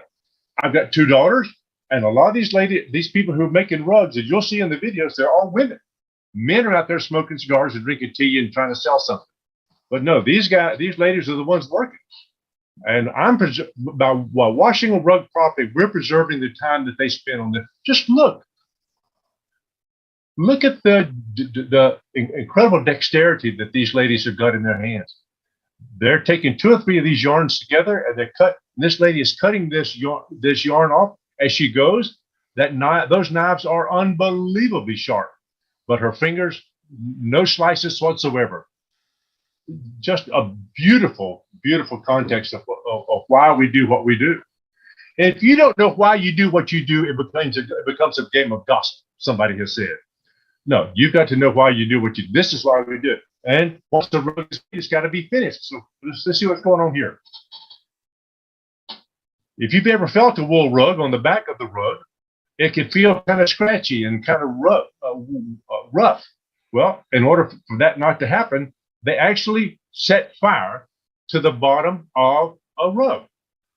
Wool, on the other hand, wool rugs do not catch a fire. That's why they are used exclusively in the airplane business. You look at the airplane that you fly on, the Delta, Pan Am, whatever you got. There's not Pan Am no more, is it? No. Okay. But any other airline you fly, they all have wool carpets. Why? Because they don't catch a fire and burn. What does the burning actually do? The burning actually removes the scratchy stuff that's on the back of the rug. There's an aesthetic value to having an Oriental rug. And one of them is it feels so soft and so plush under your hands. You can pick it up and look at the back side of it. But now, after all those rugs are dealt with so many times, they got to be cleaned somehow. Let's watch and see how these folks are washing the rug. There's 6 elements to any cleaning process. There's chemical action, mechanical action. This is where you're brushing your teeth or your hair or your dishes or whatever. Chemical action, mechanical action, dwell time, temperature, rinse, or dry. Those 6 elements. You can see that they're wetting this thing down. They're actually using laundry detergent to wash these rugs out on. And they want to wash them and get them as clean as possible but you just look. Are they rinsing them out completely? Are they really getting those things completely clean and rinsed out? There's a question about that. Let's continue. Now, once you wash something, you got to dry it up. This is Mr. Reza Zolanvari, one of the most brilliant and compassionate men you'll ever meet. He has Zolanvari rugs. You can look them up. And these are, you see the rocks out in Iran, that sun is beating on those rocks all the time. And they've taken these rugs, they've turned them face up, and the rugs, the bottom of it, they're what Mr. Zonenbari is explaining is that these rugs are drying from the bottom and from the top with the sunshine and a little bit of air. There's not very much air movement. Temperature, air movement, and dehumidification are the three factors that influence drying anything, whether you have a flood in your house or you're drying wet rugs. Temperature, air movement, and dehumidification. You're seeing that process. Plus, they're being exposed to the UV light, which is helping to deepen the colors in these yarns. They thought of everything over the thousands and thousands of years that they've been doing this. It's in the book of Judges. You can hear it, read it. But when you make a rug, you got to sell it. So here they are, flipping rugs. It's called flipping rugs to the public. Here's what that looks like. And this was taken in Iran or Persia, whatever you want to call it, by some of the most careful, beautiful human beings. Just look at these textiles. Look at how beautiful they are. Oh, my stars. So many hands are involved in the production of the rug before a brand new rug gets to a showroom or gets to your home, where it's new and presumed to be clean and ready to use. And the concept of clean, the definitive clean, it's kind of vague because, hold on just 1 second, you'll see in this video, it's about 2 seconds away. You're going to see oops, that has just potentially touched a brand new item that you're going to bring into your home and your child's going to crawl across, or you're going to drop a little crumb and you're going to pick it up and eat it because that was a really good blueberry muffin and you just bought the rug so it's clean. So this is actually the very first rug I ever bought. It's actually a grain bag. I bought this at the Grand Bazaar in Istanbul, Turkey. And to be able to, and what happened was that the folks used to put the grain in these bags and put their bags on top of, on the back of the horse and take them back and forth to wherever they needed to go. So this is now, fortunately, this has been cleaned, and that man that you saw in there has got a huge, huge heart, but he is unfortunately no longer with us. A dear, dear friend of our rug industry, and he's no longer with us. So, but this is understanding where these come from and how they get around and how they make it into people's houses.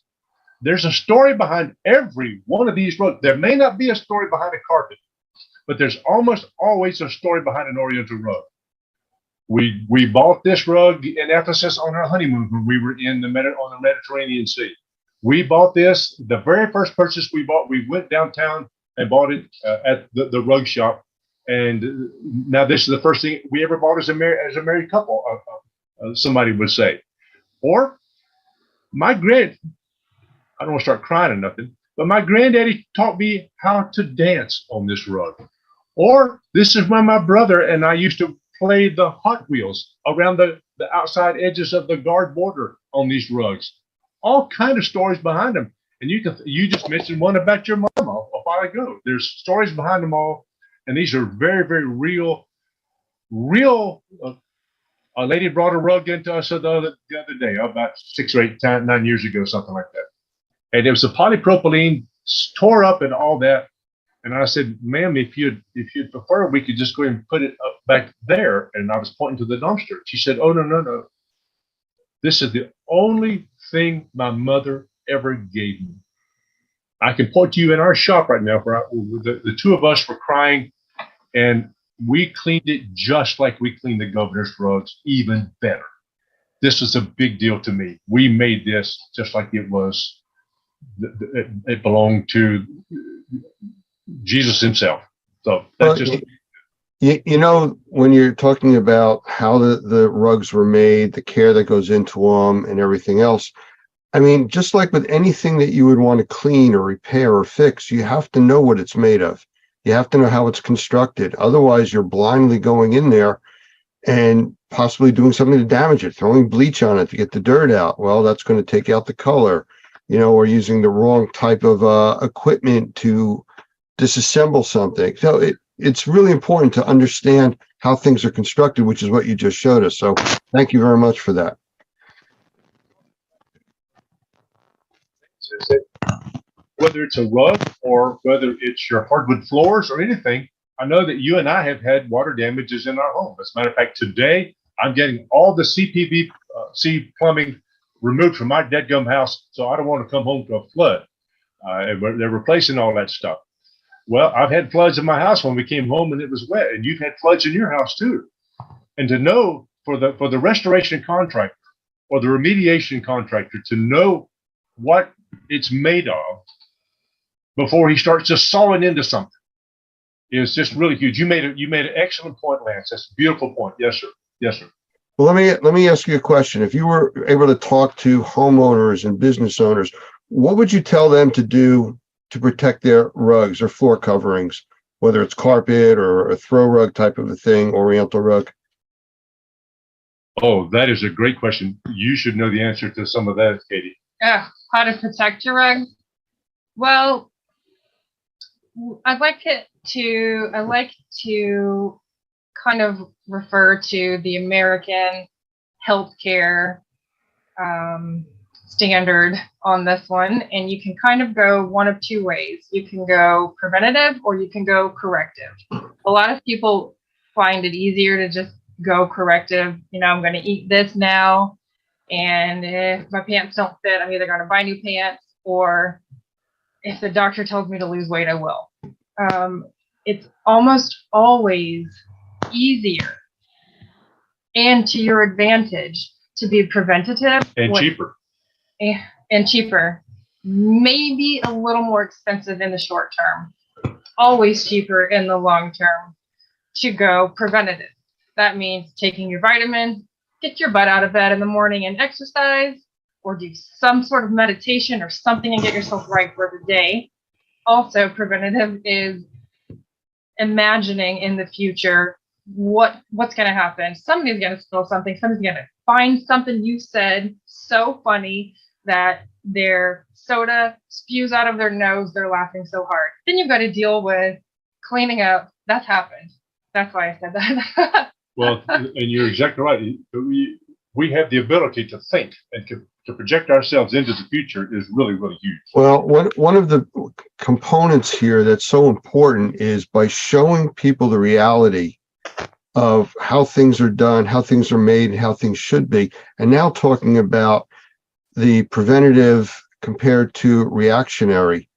That is a major issue with most people today. Nobody, and I say nobody, the governments particularly don't want to spend money preventatively. They don't budget for prevention. They budget only for reactionary. Unfortunately, a lot of people are exposed to that too. A lot of people are short on funds, so they're not going to spend money to fix something that isn't a problem as yet. What you're demonstrating to us is the risk to that and how much more it costs down the road. I guess the easiest example for most people to understand would be driving your car for 10 years and never changing the oil. Well, it seems to be running fine. I'll leave it alone. Well, one day the engine seizes and that, $10 can of oil just cost you $5,000 for a new engine. So, it's taking care of it now before it becomes a problem is so important. Sure. I 100% agree. I highly recommend putting a protective coating on your textiles when they're new or freshly cleaned, because of the simple, buy yourself some time in case of a spill. Make your vacuuming more effective. You're going to vacuum anyway. You floss your teeth regularly, and your dentist knows when you don't. Your rug cleaner knows when you're not vacuuming regularly. So put the protective coating on there. It makes it almost extends to the point where it can save relationships in your life. Oh gosh, yes. Because at some point, your child might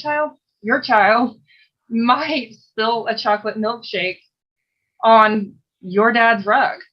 And is that what your child did? I think so. I think so too. And even though the rug was protected, there was a very brief moment that was captured. You could feel it, the tension in the air.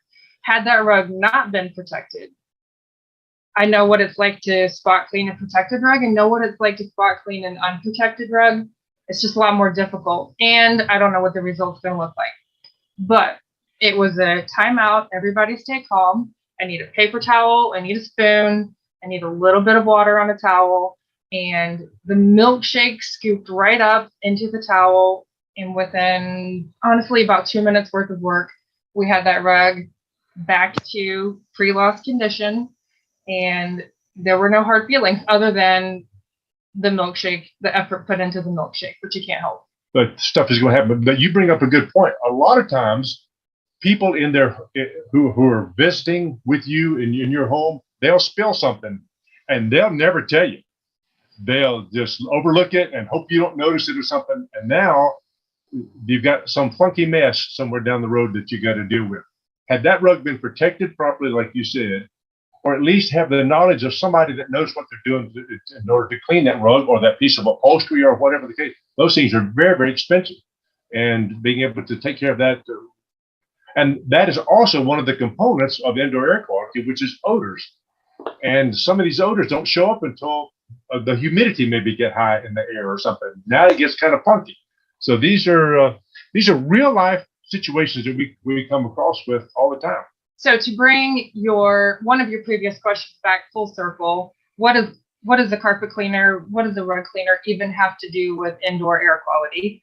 I have a video. I will share my screen again. A video that's going to kind of walk us through, now that we know what a rug is made of, how it's constructed, we can look at the entire rug cleaning process and see what is important about the rug cleaning process and how it is critical to the indoor environment. I can pause this as needed if we get chatty about something. So this in our shop here's another war rug. Clearly we have a theme in my household because my husband was in the military, and this is not a true Afghan war rug. It was made in Pakistan. And the first, I do hate that. Let's go back. The first thing we do is inspect it just to be sure that we're all on the same page with the client, because no matter what kind of service you're providing, setting the expectation with your client on the front end always makes it easier to do your job right. That's the same way it is with mold remediation or anything we're doing at any company, whether we're doing mold remediation or carpet cleaning or upholstery cleaning, whatever. House painting, whatever it is. By the way, that's Andrew right there. That is my husband. By the way, this guy in this video is an Iraqi war veteran, a Purple Heart recipient, a man's man. He's not scared of nothing. And he happens to be my son-in-law, and I'm very, very thankful that he's part of the family.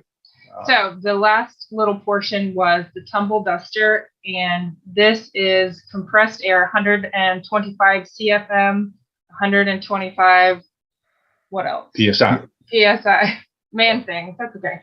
And this is the dry soil removal that is critical to the first step of the cleaning process. Because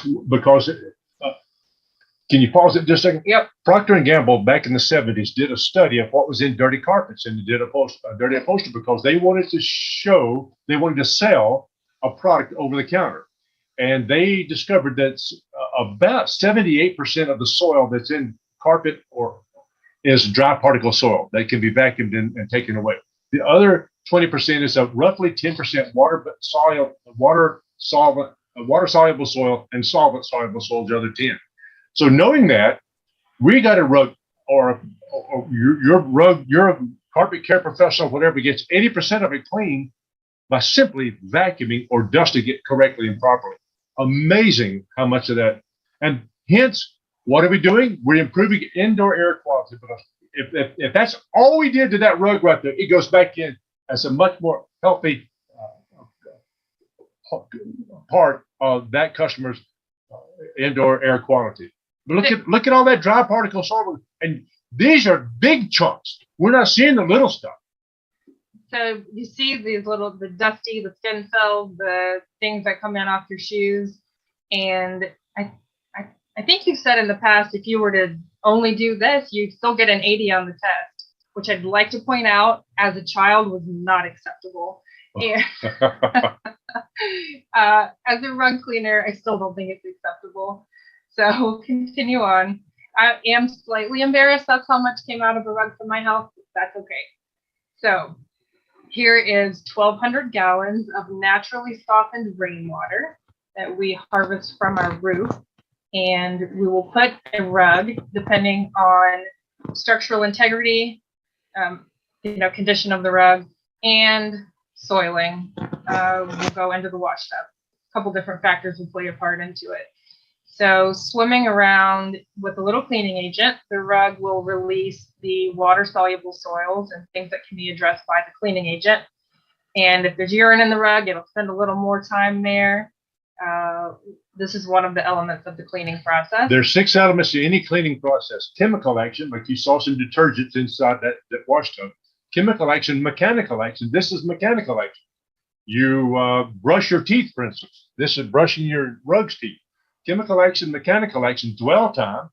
You don't stick a rug into that wash tub and then pull it right back out. Give it 30, 45 minutes of dwell time. Chemical action, mechanical action, dwell time, temperature. That rug is at a certain temperature.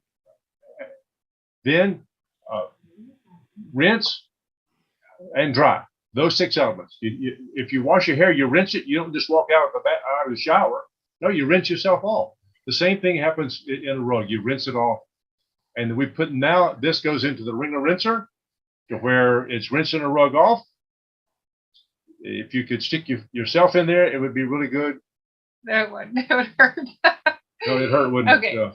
So we have a little bit of warmth to the water, not hot water. A little bit of warmth because we know that does a little better job of rinsing out the cleaning agents. It's going to slowly creep through this process. And on the other side of those jets are those little rubber guys right there that kind of squeegee out a lot of the loose water. That's just like Granny had it in her wash thing in the back on her back porch. Yes. She kept all the National Enquirers in there though, instead of washing rugs in it. Didn't you? I don't know. Okay. And then the rest of the water is spun out in the centrifuge, which is going to spin at about 960 RPM. And it's a little faster than the Gravitron at the fair. It would literally liquefy you if you got into it. That's And 10,000 PSI is what it is. That's the RPM. Yep. And then the final grooming, when you wash your hair, you comb it when you're done so that it doesn't dry out and knotted and tangly. And then you dry it. So then our rug is going to go into the dry room where we duct in hot, dry air and recirculate that heat, duct out the humidity, use air movement and temperature and dehumidification to get this rug dry. Most rugs are going to be dry in that 4 to 8 hour window because we're able to really seal it in and get it nice and warm and a very effective drying system. And then the next day we'll detail any little spots that maybe didn't come out because they're solvent soluble, detail the fringe if needed, roll it up, put it on the wall and say, come get me. So that is our rug cleaning process. And that is how you pull particulate out of a rug to make it a clean, healthy filter again. And we do the same thing with upholstery too. We blow it off to get the dry particles all out of there. By the way, we've had extremely good success, even with moldy upholstery, to be able to blow it off, to put a disinfectant on there first, blow it off completely with 125 PSI, 125 CFM, and then wash it again thoroughly, and then blow it off again, and then test it and send it off to the lab, and it comes back food grade clean. We've taken rugs that we put 15 gallons of raw, untreated sewage, doo-doo, on those rugs, rolled them up for 4 days, and taken them off and cleaned them and got them washed and clean. Send them to the lab up in Grand Rapids, Michigan, where they test all the cereal boxes and all that, and it comes back food grade clean. That's a huge, huge deal for people that have mold in their homes, or they have any kind of an illness or something that's causing them to have bad indoor air quality. Well, we can now, my goodness, we can save the roads, and there's people all over across the country can do the same thing. One of the things that Katie was talking about is preventive maintenance. One of the preventive maintenance ways that you can do this is to research your area and find somebody who is a certified rug specialist with the Association of Rug Care Specialists, ARCS, or look up Normie, Normi, and look for a Normie professional. That guy should have done his homework enough to know who the rug professionals are in his area, who the textile professionals are in his area, because none of us is good. Well, almost none of us is good at everything. Speak for yourself. Well, before you kids start arguing, let me jump in here and say that obviously the passion is there for what you do and how you care about your customers and their property and how you take care of it. So kudos for that. Absolutely. We only have only the way we were raised. It's only the way we were raised, Lance. Mr. and Miss Chapman ingrained that into Karen, and my mom and daddy surely did the same thing for us. Well, they did a good job. But we have a few minutes left. So is there anything you'd like to wrap up with or say to anybody watching this? I just want to reiterate the fact that cleaning your textiles in your house impacts the indoor air quality of what you're breathing. Mr. Hoffman says that these cleaning techniques and all that are for people who like to breathe, and we enjoy breathing, and our customers enjoy breathing. And these rugs. Oh, I'm glad you put this up. This is from Shaw Industries, by the way. I'm not screen sharing Okay, right now. can you screen share it? I can. All right. I sure can. This is important. It was said of the parson in Chaucer's Canterbury Tales, but first he wrought her, and then he taught her. Well, if I'm going to sit there and tell you stuff to do, I ought to at least do it in my own dadgum house. So let's go to the next one, too. Okay, so let's talk about this, though. Okay. The first lines of defense. We always say vacuuming is one of the best ways of maintenance, but before vacuuming, what can you do to reduce or prevent the load of soiling that's going to be on your floor covering? And the 3 zones, as Shaw calls it, zone 1, 2, and 3, is get the moisture off of your feet first, and then something to collect the bulk of like a scrubby, bristly kind of floor mat. Yep. And then something to get whatever might be left on it. So why does it keep going the same direction? That's okay. I'm sorry. Here. This is my front porch, and you see that I've got some rug pad that was cut wrong, so we use it out there. That's absorbing the moisture off from the bottom of my shoes. And you see that little scratchy little green rug mat. That's an AstroTurf mat. I want to scratch the stuff off the bottom of my dadgum shoes. Studies have shown it takes 15 steps to remove the soil from the bottom of your shoes. So let's accelerate that, please, and we can do that.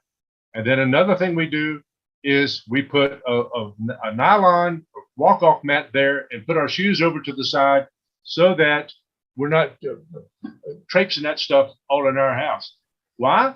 Because my wife and I breathe about 3,000 gallons of air every day, just like you and Andrew and your babies don't drink quite that much. But everybody that's watching this video, you drink 3,000 gallons of air a day. And do you want to get it clean as possible for your healthy indoor environment? And fortunately, we're starting them off young at Teddy Johnson. But she needs to put the phone up and not talk to her friends while she's doing some work, though. You know, Katie, you had spoken earlier about that whole child labor thing when you were growing up. And Oh, gosh, no, I see this isn't really skipping a generation. Okay, just handcuff me now. You can go ahead. Resin family. All of the little ones have been obsessed with vacuum cleaners, which is funny. Is it funny? I think it's in our DNA. But it goes back to these things here we're talking about here, Lance. These cleaning for health. Research has shown that if you can identify where the reservoirs or the sinks are in your house, or in your office, or in your car, or anywhere, then you can identify the pathways that that reservoir takes to get into your lungs, or into your body that a germ or a virus or a mold spore or something would get into there, then you can interrupt that pathway and stop that from getting into your body. This is one of the beautiful things that Dr. Gavin McGregor Skinner is teaching people to become essential cleaning professionals. And by the way, during the corona, you remember we called some politician's office and told him that we cleaned the governor's rugs. And he said, okay, you're an essential cleaning professional. So we got that designation early on. And how many times have we taken a rug and taken the ATP meter and before and after and seen the reduction in organic load almost non-existent? We had fun playing with that during COVID when everyone was hyper aware of ATP meters and organic load. And we tested a random rug out in our shop. I think it had urine in it, so we knew it was going to have a decent organic load to begin with. And when we were done cleaning it, literally right out of the centrifuge, we groomed it, we put it on the poles like you saw in the video, did another ATP swab on it, and did one of those cartoon eye rub things, did another swipe with another test, and it said 0. We were like, did you do it right?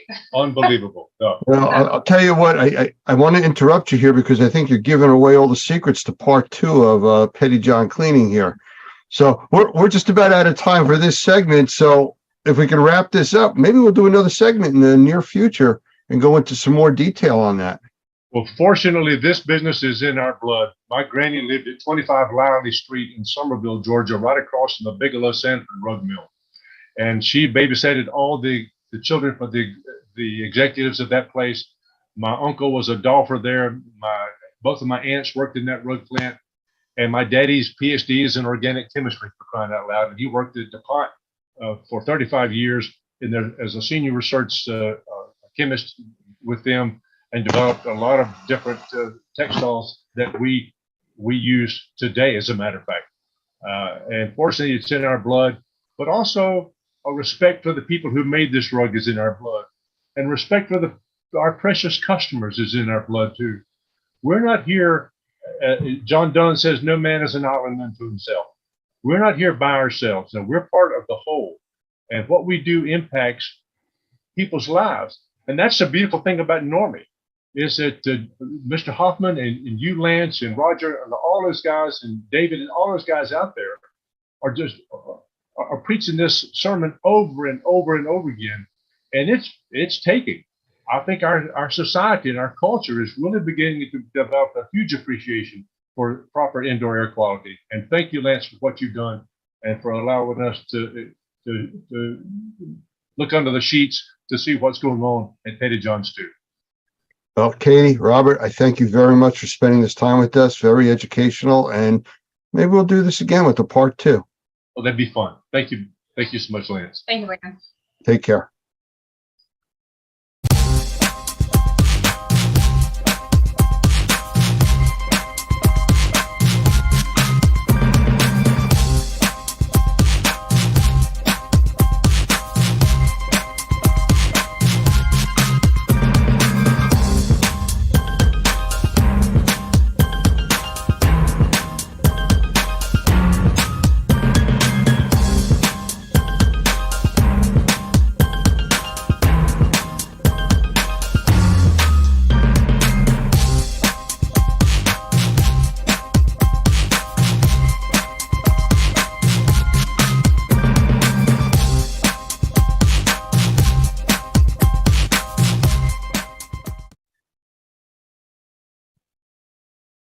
I'd like to welcome my guest today, Keith Gongitano, who is the founder and CEO of the manufacturing of a product called Airwall.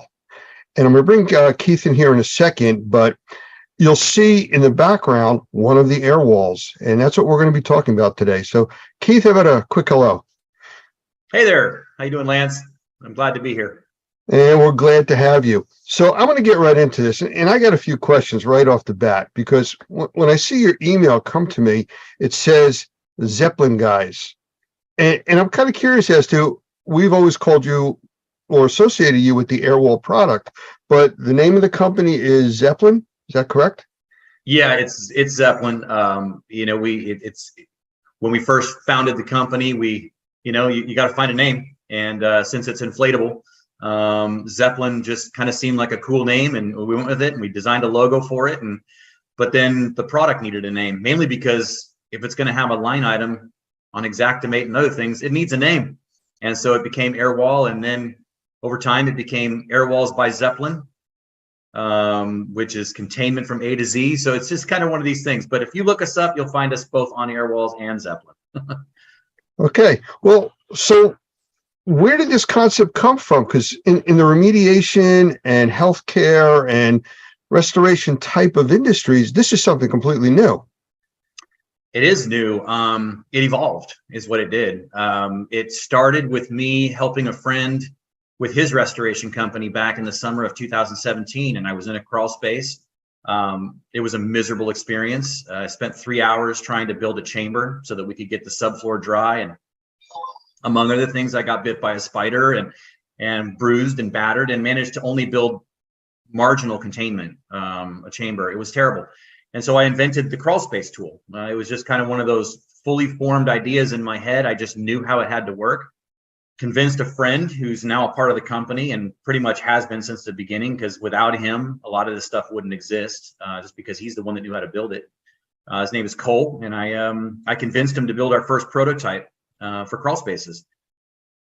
And one thing led to another. You know, we started thinking, what about a doorway? I wonder if we could use this very tool in the doorway. And so I repurposed it, and it was very ugly. And we thought, well, the concept works. It's just not going to work, you know, in the sense that it's really gross and ugly looking. So we designed something for that. And then we moved on to windows. And then we realized at some point that because we met a fine gentleman by the name of Mark Cornelius, he's among other things, he's a member of the board on the IICRC. He's a trainer for years. He's been in the industry for almost 40 years.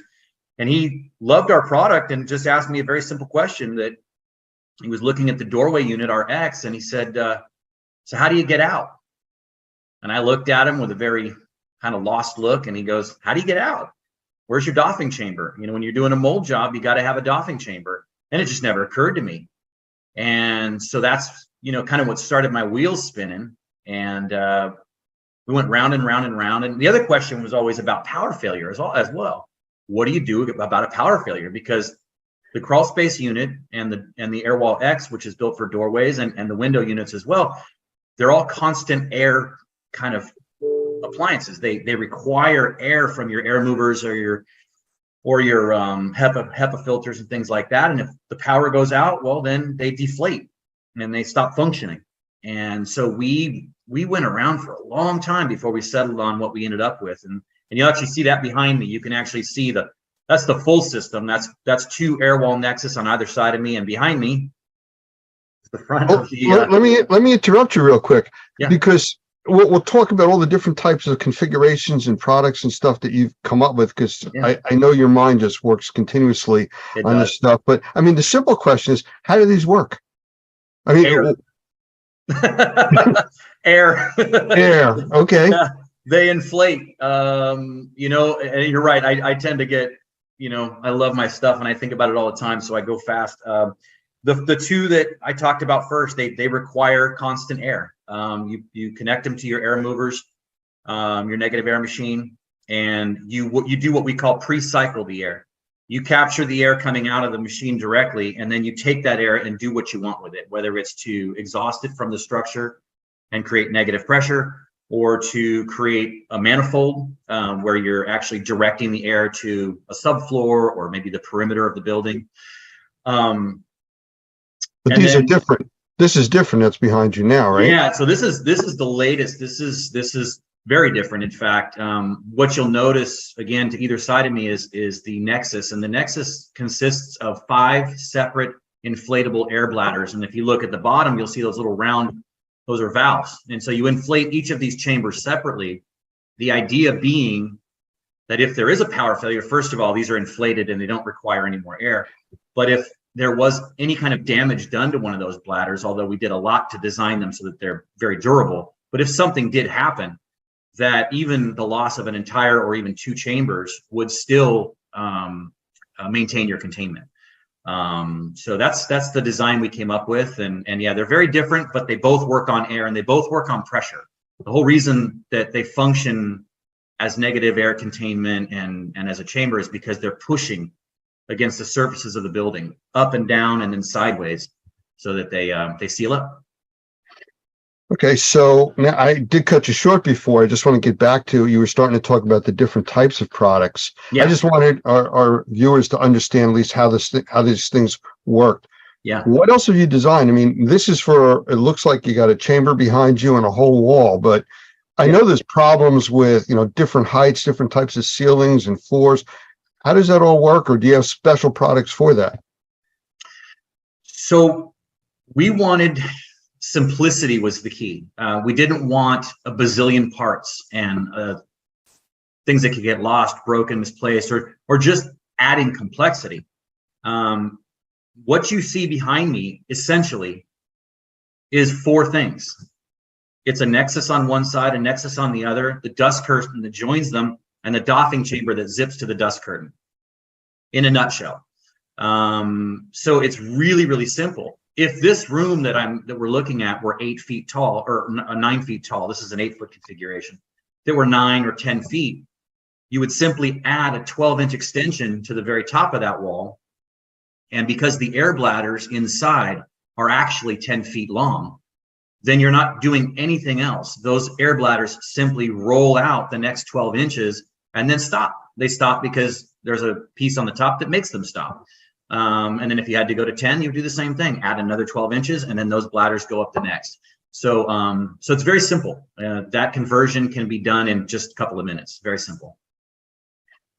Interesting. So how about like width, or if you're dealing with different heights, like it's a slanted ceiling or something like that? Sure. So for width, not a problem. These walls that you see to my sides are 5 feet nominally. And again, 8, 9, or 10 feet. They can be adjusted. Well, let's talk about width first. So you can put as many together as you want. You can zip these things together. They join to each other. It's all modular. Everything goes together and connects. So you can put 4 or 5 of these together, or 2. If you happen to be in a space that, again, these would be 10 feet joined. If you were in an 8-foot space, you could do a couple different things. You could just simply change the shape of the wall into a curve. Think Hoover Dam. You could do something like that. You could also run them straight across the room, and then when you get to the wall, you simply underinflate whichever bladder would be at the bend, right? And then bend the wall. That's it. And now what's touching the building may be 1 or 2 bladders as opposed to just the edge, but that's the way you shorten it. So you've got a bunch of different options on how you can do that. As far as an uneven ceiling, I'm gonna point here. Let's see, how do I do that? These right here, these little black dots, those allow you to actually put straps that also attach to the very top of the wall, and you can actually change the pitch of the wall if you need to. You can actually slope it to a certain extent, and you can also adjust it. Not just to 8, 9, or 10 feet, but if you were, let's say, in a drop ceiling, a T-bar, they're not standard, right? They land sometimes at 8 feet 3 inches, or just under 9 feet, whatever ceiling height. They're never really standard because they're not set by 2x4s. They're set by a contractor who puts wire, hangs them, and that's where they land. So you can actually adjust these things really, really kind of a micro adjustment, anywhere between 7 at the bottom, all the way up to just over 10 feet. So yeah. Will fit just about anywhere, it sounds like. It will. The only thing I don't think we're ever going to really do, and that kind of brings up another one of our thought processes here. We're probably never going to do like the vaulted ceiling scenario.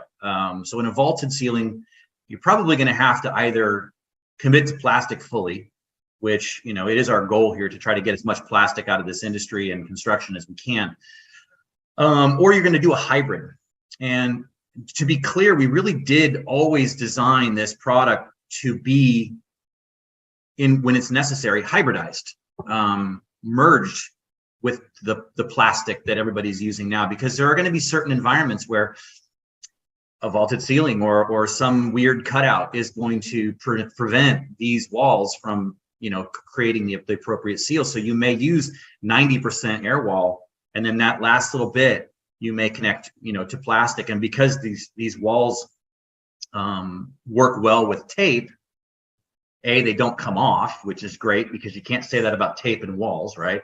When walls have, water literally dripping down them or years of cooking grease or whatever, they don't stick, right? That's why a lot of failure happens with traditional containment. But these walls are designed to work with tape and not leave residue. So you can tape plastic to it for as long as the job takes, and then peel it off, and you won't have to worry about it leaving stuff behind. And certainly, whenever possible, you want our walls to be, or the air walls to be, touching the surfaces of the building, because that's going to create the superior seal without the problems of damage like peeling paint or whatever else that comes with using tape. Well, I know that with some of the normie training that we do, we've actually incorporated some of the air wall technology into some of the types of hands-on training that we do, especially like when we go to the experience trade shows, where people are able to touch and work through all the new different technologies and products. And they fit into structures that we basically build on site. So we're able to adjust them, in real time to fit into these structures. And it works out very well for us, because we're able to put those up with plastic, show the differences, and, how you can make changes and everything else. So it does work. And it's adjustable, like you were talking about, to whatever structure we build at the time. Right. And it brings me joy to hear that, Lance, because, I had this awakening. It was kind of late in coming. I've been doing this for 5 years, but I had this awakening about 5 days ago, where I realized, when I made my first shipment to Australia, that these things exist without me, in different time zones and on different continents, and people are interacting with them, and what I spent years thinking about and designing has to work, and I can't be there to help them. I can't. So you sent your children off to school for the first time, basically. That's what it sounds like, right? Absolutely. Yeah. That's what it felt like. Put them on the bus to Australia. Exactly. So let's go a little bit further into this. As far as like vertical markets and stuff, I mean, I could see it in the remediation industry, restoration, asbestos. How about like medical, or all of the above? Yeah, absolutely. That's actually one of the most exciting things about what's behind me here, is that when this came, all of a sudden, exactly what you're talking about just changed totally. So medical, if you have someone who has who's a burn victim, or is receiving cancer treatments, or is in some other way significantly immunocompromised, positive pressure environments are how you deal with that. And a hospital environment can create that, but that's very expensive. This can do that very, very easily, very simply, and doesn't require any permanent modifications to a building. On the flip side, we're all very familiar with negative air pressure because of the pandemic that we're all emerging from now, and the need for negative airspace, which is the exact opposite of what I just described. Instead of pumping clean, fresh air into an environment with people who have no immune system, you're instead drawing air in so that the bad boogies can't get out. So that's medical. But even more so, there's really, really strict enforcement when you're in a hospital environment, because of, generally who's in a hospital. People are sick when they're in a hospital. So if any kind of building modifications have to take place in a hospital, they have to do things to prevent dust and everything else from getting to people who might be unwell. And so it's not even just the direct medical application, but medical facilities, and because maintenance has to happen and modifications must occur, this can actually be a very a significant improvement to what they're doing now, which is putting up plastic. It takes sometimes hours or even a day to set up the containment to move a machine from one room to another, simply because of the restrictions on a hospital and what can and can't be done without containment. So that's a big deal. And then, just, I've been told mining. In fact, the folks in Australia, because mining is a big part of Australia's economy, mining is one. High tech, both chip manufacturing and also in like server farms, things like that, where it's very sensitive equipment is very, can't be exposed to dust. So that's another big opportunity. All the construction trades could benefit from it. Basically, and then there's also, of course, the potential need for first responders and militaries, around the world. What if there's some kind of an outbreak, some kind of maybe a terrorist attack, a biological terrorist attack, and first responders and military have to show up and contain it best they can. This stuff, I mean, this what you see behind me fits into basically 3 duffel bags, so that's the kind of thing that a military could really benefit from. So, yeah. Well, while you were talking, I jotted down 3 quick questions, and you were just starting to touch on one. So let me ask it to you. But instead of 3 questions, I'll just do it as 1 question now. What I wrote down here was portable, durable, and cleanable. Yeah. Especially you started talking about mining and then, bacteria outbreaks and viruses and stuff like that.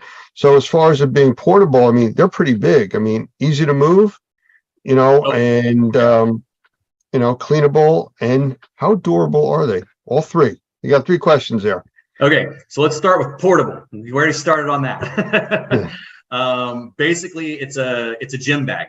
One of these walls fits in a gym bag. Of course, each one comes with said gym bag, and it's very, very easy to lift. I mean, the Nexus, fully loaded Nexus, is 25 pounds. That's it, right? So it's well below the lifting weight of any of the trades. I mean, most equipment is that or a lot more. So very, very portable, small, compact, lightweight, easy to use. It looks huge right now, but it fits into an itty bitty space, right? So that's really good. As far as cleanable goes, we were very intentional on that. And in fact, along the way, we had it pointed out.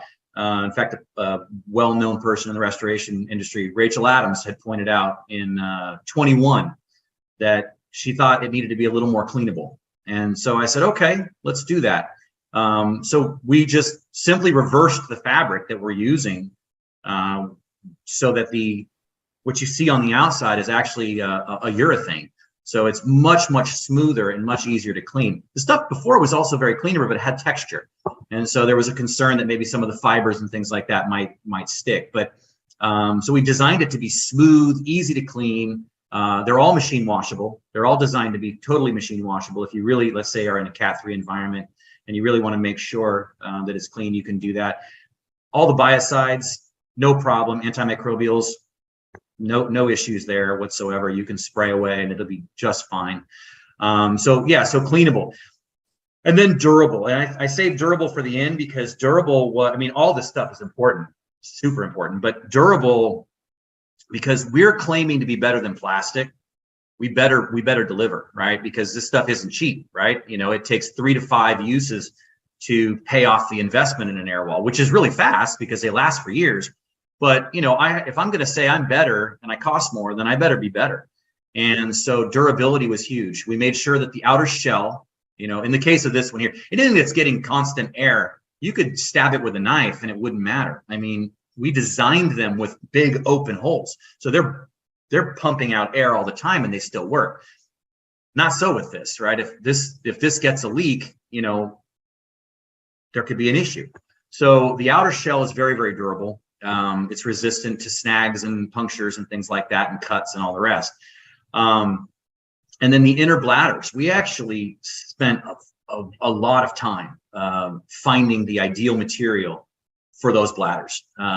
They had to be lightweight. They had to be inherently fire resistant because these are going into a built environment. They cannot burn.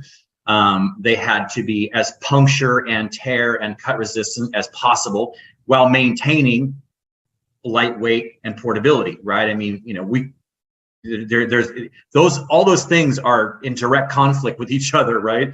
Lightweight usually means flimsy. So we were actually very blessed, I believe, in the discovery of this particular material that we've used, and it makes this product extremely resilient.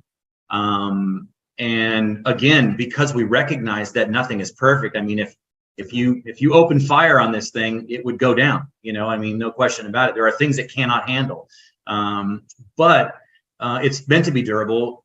If something does happen to it, as I mentioned before, if you lose a bladder, first of all, we've had it happen. You know, we've, you know, in the early days, we had some bladders with some defects, with small leaks. And even when they have a small leak, they don't fully fail. And you can actually air them up and continue the job if you need to. We also designed them to be repairable in the field. I'm going to do this finger thing again. You see that line right there? That's an access zipper.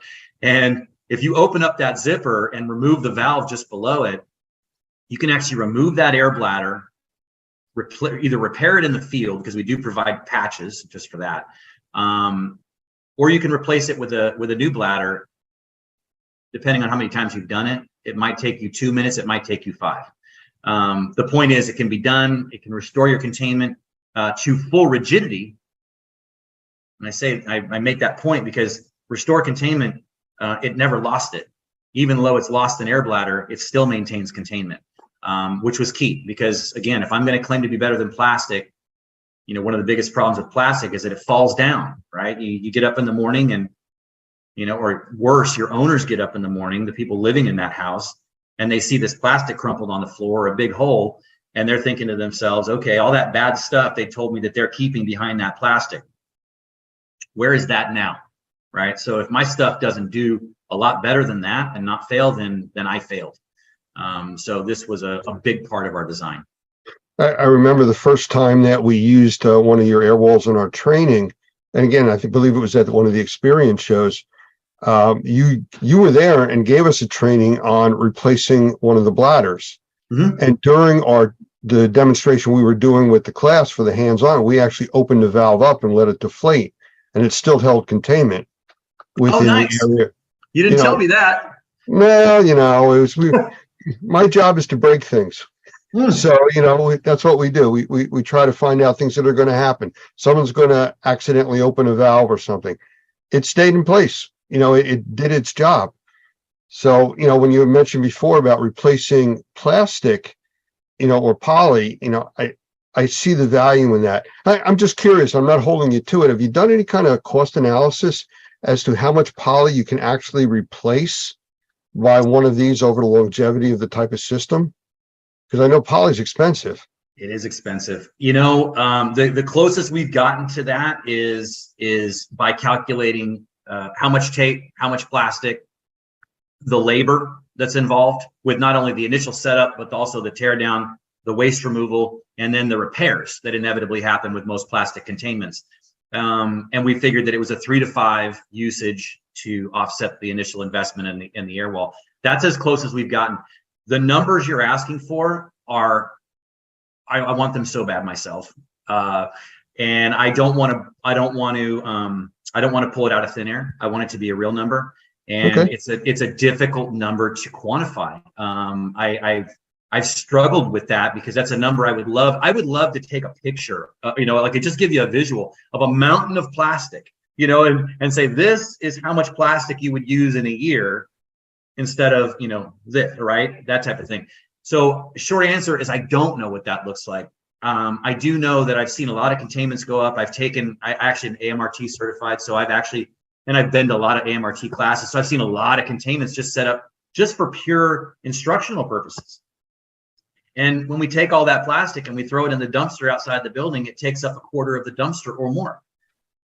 Yeah. So I've seen it, and that's just one class, you know. So the amount of plastic and tape and everything else, I wish I had a solid number for you. And someday that the plastic industry that we hope to disrupt may come up with just that number for us, because we're going to upset them at some point. And I'm okay with that. Well, I'll make it easier then. Longevity on the product. How long do you predict or have data on showing these things lasting in use?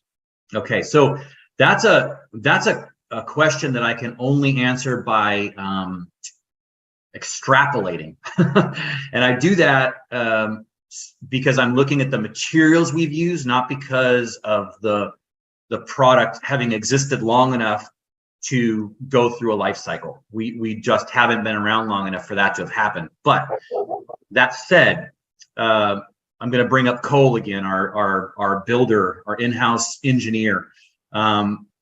He is, this is his space. So when he sees a problem, he solves it with fabric. My history is more carpentry, so I solve my problems with wood and nails. And it's funny that we have this different perspective on things. But the point is that at one point he took some of our material and covered an outdoor sprinkler valve control or something like that on the side of his house, and that was about 5 years ago.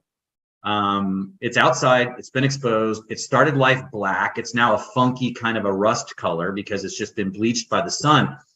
However, color gone, 5 years of direct exposure, the fabric is completely sound. So that's what this outer shell is made of. So that's the first thing. The other thing is the air bladders themselves. The manufacturer that we buy the raw materials from won't even take something off the shelf for sale unless it's been there for more than 10 years. Because at that point, it's begun to do, they have a name for it. It gets a little bit chalky on the surface. And they have a name for it. And I can't recall how they refer to it, but it's got a 10-year shelf life before the manufacturer decides that it's probably not a fresh enough product to sell. Again, I can't get more specific because we haven't been around long enough to say, but the materials that we use the highest quality zippers, the highest quality, everything we can find. We spend the most we can because I know that the users are going to be hard on it. The environments that they exist in are brutal.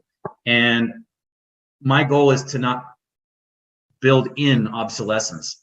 One of my proudest moments would be if someday I've actually filled the industry and I have nothing left to sell because all my stuff doesn't break anymore. And I just don't, and I'm going to put myself out of business. That would make me happy, It's kind of like the battery industry. They're made to break or run out of energy at a certain point, so you buy more. You're doing the opposite of that. I'm doing the opposite. Yeah. But you know what? I recently had a water loss in my house, so I personally was involved with some of the stuff here. But I understand there's something really interesting about yours. I've never been able to experience this, but I had 2 air scrubbers running at my house for, I think it was 16 days that they were working. Those things are loud. Yes. From what I understand, and I remember talking to you about this, these things have a sound blocking quality to them. That's one of the coolest things. And I really wish I could say that was my plan because it works so well. Well, I wish I would have had them for my 16 days, but. Oh, you totally do. You totally do. I for as well as it works, and I can't claim it at all, it's annoying. But the fact that it does is phenomenal.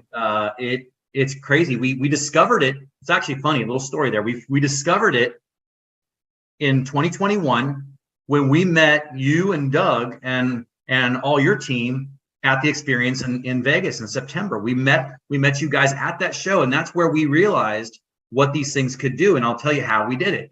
So far as we know, and no one's ever contradicted us, we were the first ones to ever run negative air pressure on a convention floor, right? We actually built a chamber out of our stuff and ran negative air on the convention, which was very cool. People were very like, nah, so it was one of those moments, right? And we did that by just, I won't describe the structure because it's too much. But anyway, we built this chamber. People could walk into it and experience being inside of our decon chamber. And it was constructed of these Nexus walls.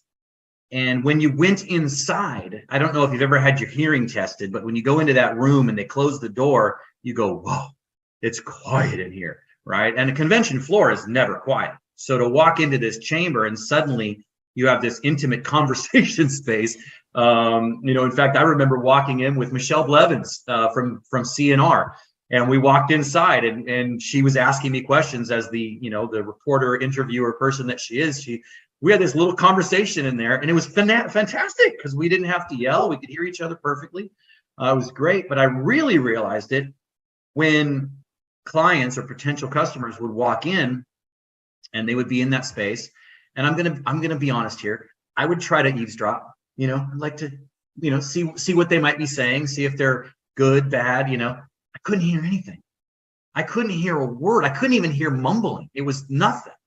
So it started us on a path of exploring what could we do with that. And it turns out that a single barrier is good for 15 decibels. And if you know anything about sound and decibel ratings, it's not a linear measurement. 15 decibels is phenomenal. We actually did two barriers. In fact, the video is on our website, which is www.zeppelinguys.com. But that video, we did 2 barriers and it was 25 decibels. And just for a point of reference, it was 50 to 75. 50 decibels is considered quiet. 75 is considered very loud. If you look at any scale, and you can look them up on the internet. So it's absolutely shocking how much it does. And I think it's going to change the way restoration is done, because people shut down the machines when they're trying to sleep. They do. They don't understand what they're doing. They don't understand that by taking an 8-hour shift off of those machines, that they're stretching that period that they're suffering by a third or more, right? I mean, so it's bad news, but if they're not sleeping, they're not sleeping. And I think every restoration contractor out there has experienced it more than once, where they come in and the machines are either still not running or they've just been turned back on.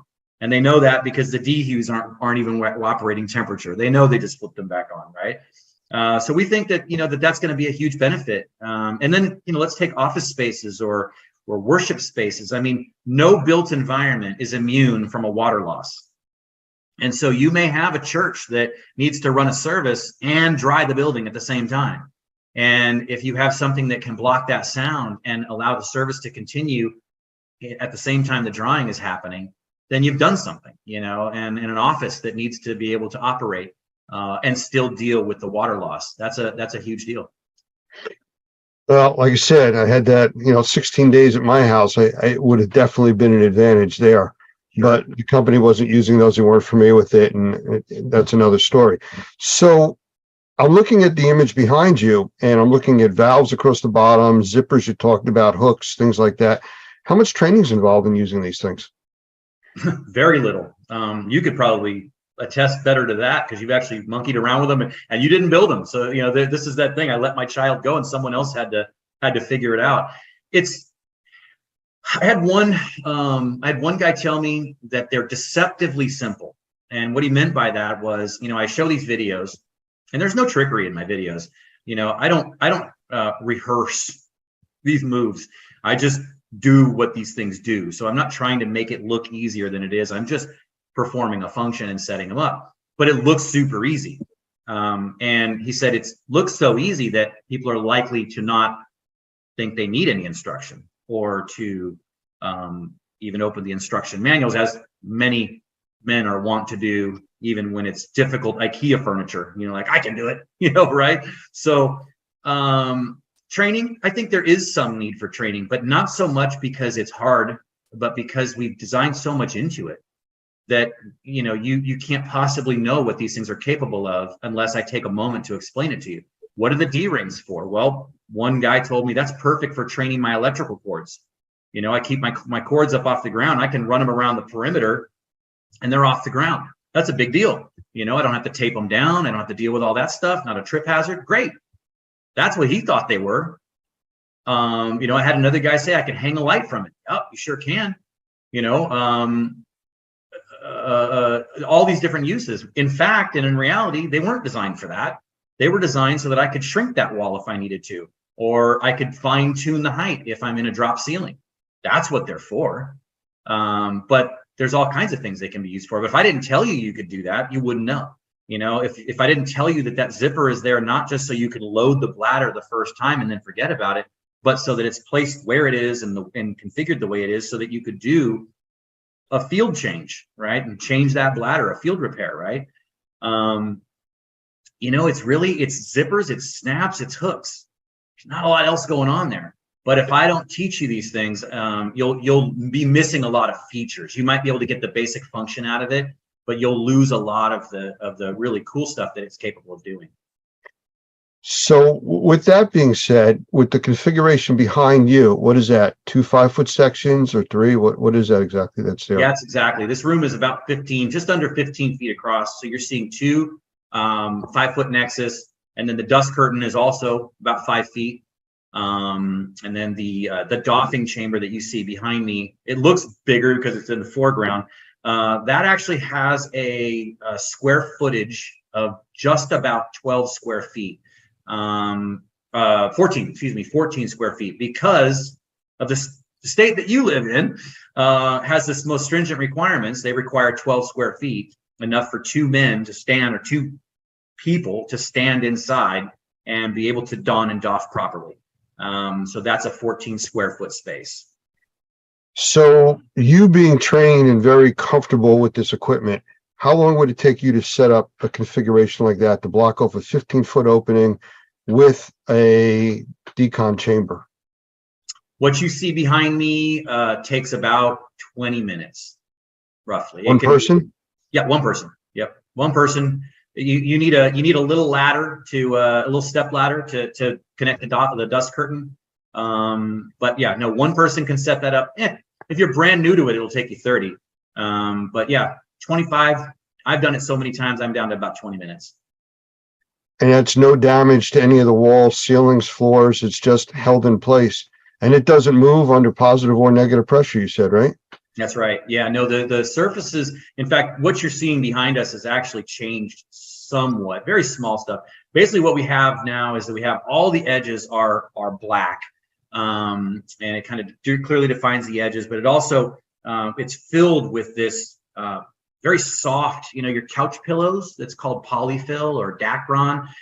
We fill those things up with that. So it's very, very soft. So when it touches the building, it's like putting a pillow against the wall, which means that it can adapt to irregularities in the surface, which is important, but also not put anything rigid or hard on the wall or the ceiling, so that we are preventing any damage. In fact, you'll notice in this room, there's crown molding, right? You see that up in the corners. Well, the edge seals, which are on the edges of these walls, they're the black things that you can barely see there. Those are actually longer than they need to be, so you can actually pull out a little bit out of the top and protect, things like crown molding and things like that. And then you asked about the negative pressure and can it hold. I just want to tell you one little story, short. We did a comparison. We were invited to a flood house. Jeff Cuthbertson in Chattanooga, Tennessee, invited us to his flood house, very generously opened it up to us and said, whatever people or equipment you need, let us know. It was fantastic. We were there for about 4 days. You and Doug actually got on the call with us while we were there and were advising us on some of our containment techniques, so we could show how to build containment for people with high sensitivity to mold. Because what we did was we built a 2x4 compression to 2x4 containment, right? As well as a steel stud version as well. But this 2x4 version, we put it under negative pressure just to make sure it was working. And of course it was. And then we had this fun idea. If anybody's familiar with the movie Myth or the show Mythbusters, where they just ramp things up until things just break. We like to break things too, Lance, not just you. So we all had the idea, let's break it. Let's see how much negative pressure it takes to break it. And keep in mind, what we built was the gold standard of containment. I mean, I don't know how many times a year someone builds compression timber containment. It isn't often. It's going to be in schools and hospitals mainly, and everything else is going to be zip pulls if you're lucky. So this was good containment. And it failed at negative 41 Pascal. That's when it failed. And when I mean failed, I'm talking, we had 9-foot 2x4s about to fall on us. So it was coming down, and it was coming down fast. So it was a big failure. We put mine up and we said, well, we got to do the same thing. And so we ran up the negative pressure, and it basically maxed out our 500 CFM NAM. Couldn't do it. So we had to call up another piece of equipment from the warehouse, got another 500 CFM unit up there, and turned it on. And only then did we get failure. And the failure was only that the doffing chamber that you see behind me started to get sucked into the chamber. The walls themselves weren't falling. It was just that the doffing chamber was too light, and it and its internal frame were being sucked inside. The number was 57. So from 41, using the absolute gold standard of containment, to 57. So when everybody kind of tries to figure out how it's possible without tape and without the things they're used to, how is it possible to create such high quality containment? Well, it works. It works the same reason your car can drive on the road. Air pressure and friction, it's just a lot of it. So if our listeners want to get in touch with you for more information, how do they do it? Lots of ways. You can call me, 408-247-9255 or area code 408 Airwall. You can get us on the website, which is www.zeppelinguys.com. That's ZEPPELINGUYS.com. And you can email me directly, Keith@zeppelinguys.com. You can reach out to me on LinkedIn. I will make it easy. Okay. Well, I thank you for taking the time to be here with us today. I mean, I think it's a cool product. We've used it. We're going to be using it at the upcoming Experience Show. Again, we actually use that as part of our a booth that we have there as part of the display system. So it's kind of interesting the things that you can do with this, thinking outside the box, Right. So really, really good stuff. Again, thank you for being here, and I look forward to you seeing you at the next trade show. Thanks, Lance. It's been great. I really appreciate your time. Take care. Thanks. You too.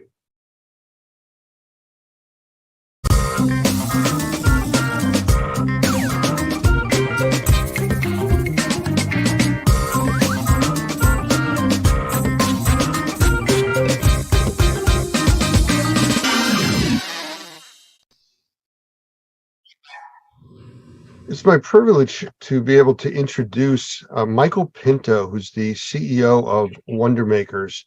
He's a very valued partner with us at Normie, and actually he's fun to work with.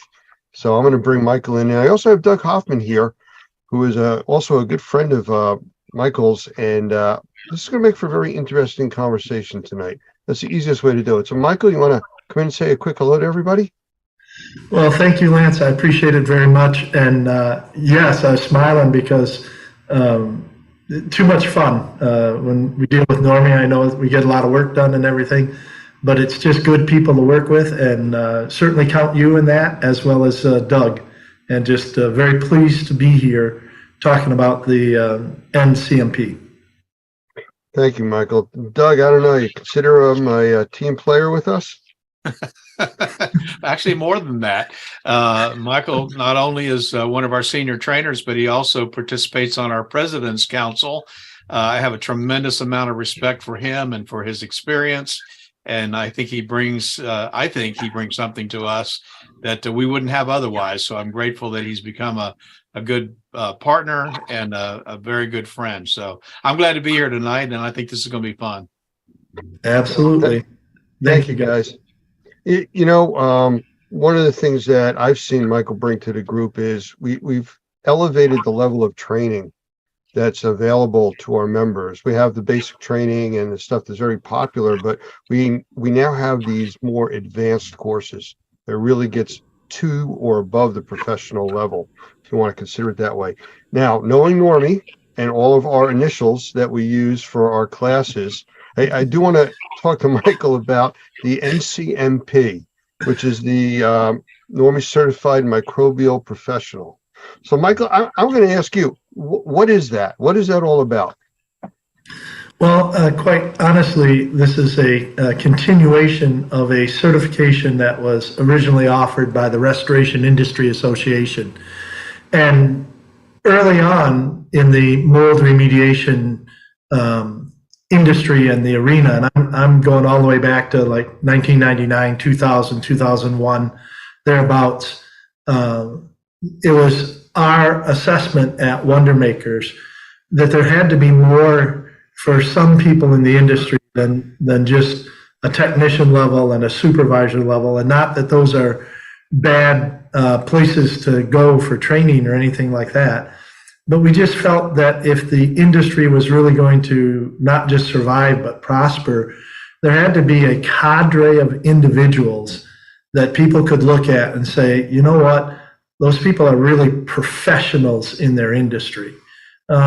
Very similar to, a master carpenter or, an engineer or somebody who's got some real experience. And that's what we tried to do at Wonder Makers when we developed the certified, originally it was certified mold professional, but now with Normie, it's the certified microbial professional course.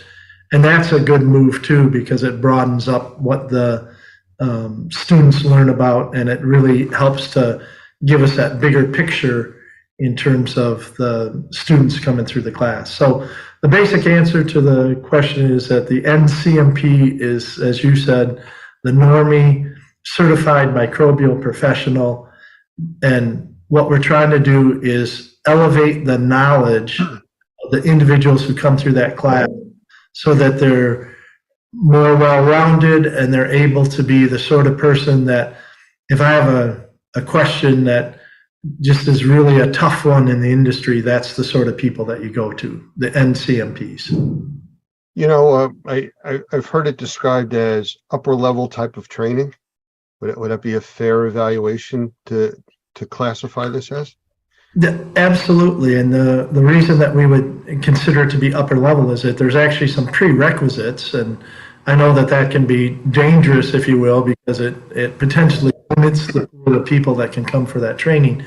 But to even, qualify for the training, a person has to go through either the Normie Certified Mold Remediator course or an equivalent.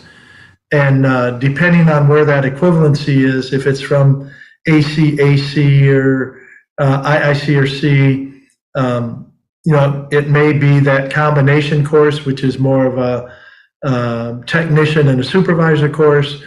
It could be, somebody who gets into the CMA, CMR, where they're learning a little bit about the assessor side as well as the remediator.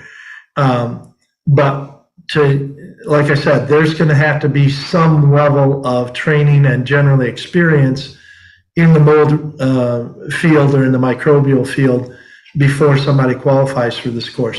Now, since it's the NCMP, they also, which isn't a tough criteria, but they do have to go through the Normie Professional Practices course, and that's just so that they understand what they're dealing with. Again, if they're professional and we have professional practices, it's pretty bad if professionals don't know the professional practices they're supposed to be following. So that's a prerequisite too, and that's built into the emphasis of those professional practices is built into the NCMP course. So it is good that they know that before they get there.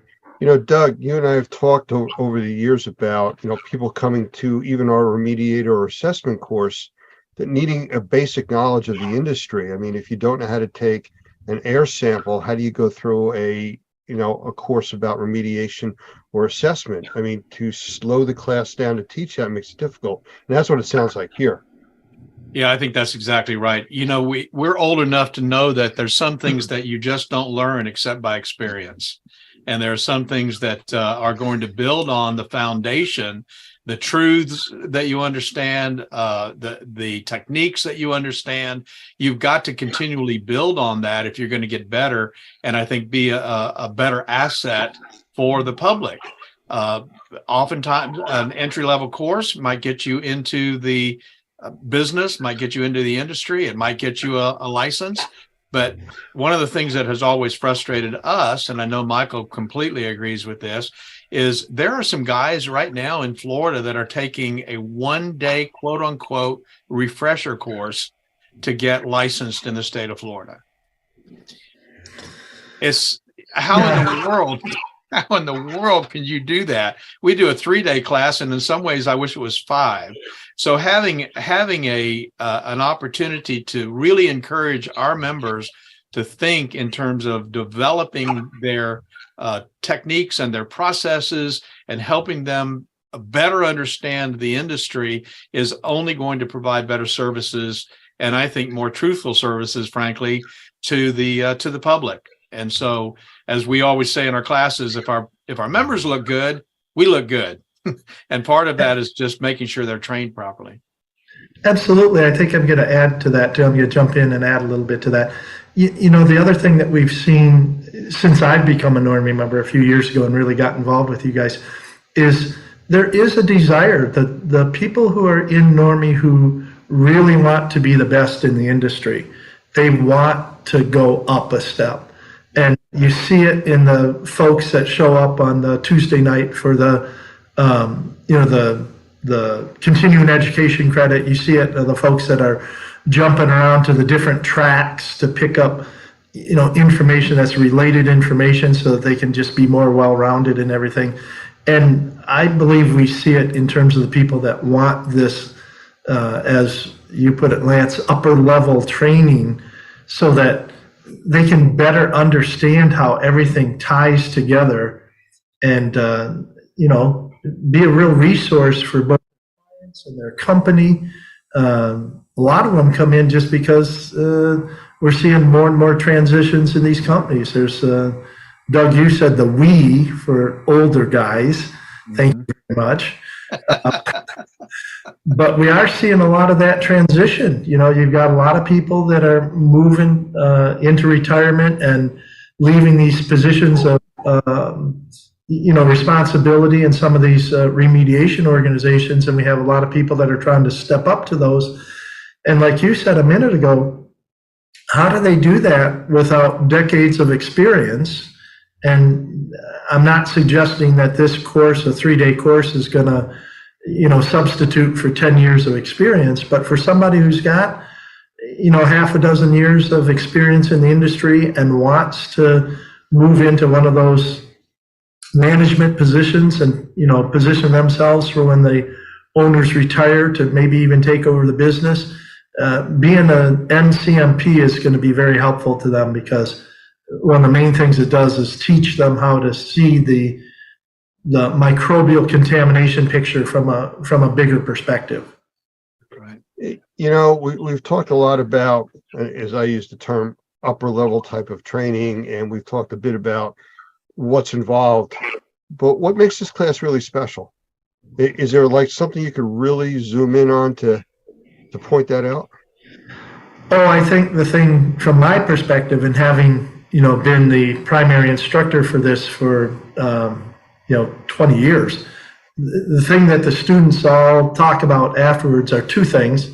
One, it's a combination of learning and learning together. So there's a big emphasis on case study, and we get the students in the class, whether they're even participating online or live in the classroom. We get people working through these different case study scenarios.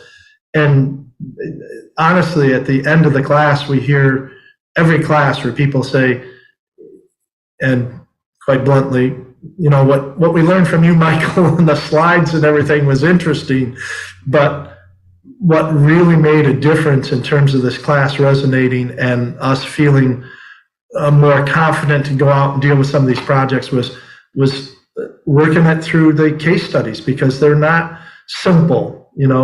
If the people don't know how to set up a containment and where they're supposed to put their negative air machines and stuff by the time they get into this class, they probably shouldn't be in this class.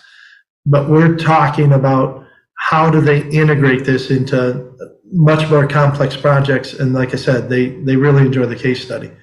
The other thing that makes the class special or unique or different is that it doesn't just end with a class. And I know this can be scary for people. They hear that there's a post-class requirement, but that is, if you're going to be considered a professional in the industry, you have to demonstrate that somehow. And so we do have a post-class requirement. We call it a capstone, but there's a lot of different projects that people can take on as part of that class afterwards to show that they're actually the upper level in the industry. Okay, you can't get away that easy with just saying post-class requirements. I mean, you got to give us a little bit more about that. What's really involved with this, and how does it enhance what was taught in the class? Well, again, if you're going to be a professional in the industry, then you need to have a profile in the industry, right? You need to be recognized as somebody who's got this expertise. And there's certainly a situation where you can point to the certificate on the wall and say, see, that makes me a professional. But what we find out is that the people who are looked at by their peers as professionals have taken another step. They've taken the information that they know about the industry and they've translated it into something that's tangible. So we're very open in terms of what these capstone projects can be. We've had people come through the class and understand, we're way behind internally on some of the safety and health programs or our respirator protection program, or we don't have good marketing materials now that we understand this in a little bit better way for our customers, or we don't even know we haven't been doing a good job putting ourselves out in the industry. So all of those things, we've had capstones in the past from some of the professionals where they do their own, marketing brochures or safety and health programs. We've had people actually do experiments. They come into class and they've kind of had what I call a burning question. And this one gentleman just was totally fixated on the whole idea of the 10 square foot rule, which came from the New York City guidelines.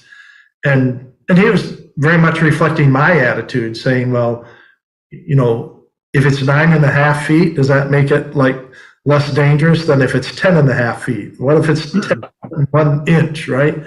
And so he actually did an experiment. He set up a containment area and did removal of less than 10 square feet. It actually turned out to be about 6 square feet of mold contaminated material under controlled conditions, and then did a lot of sampling while he was doing that to show what the impact was. And if you don't use your standard remediation techniques like negative pressure and HEPA vacuums, and the New York City guidelines say that you can just take a piece of drywall and cut it out, right?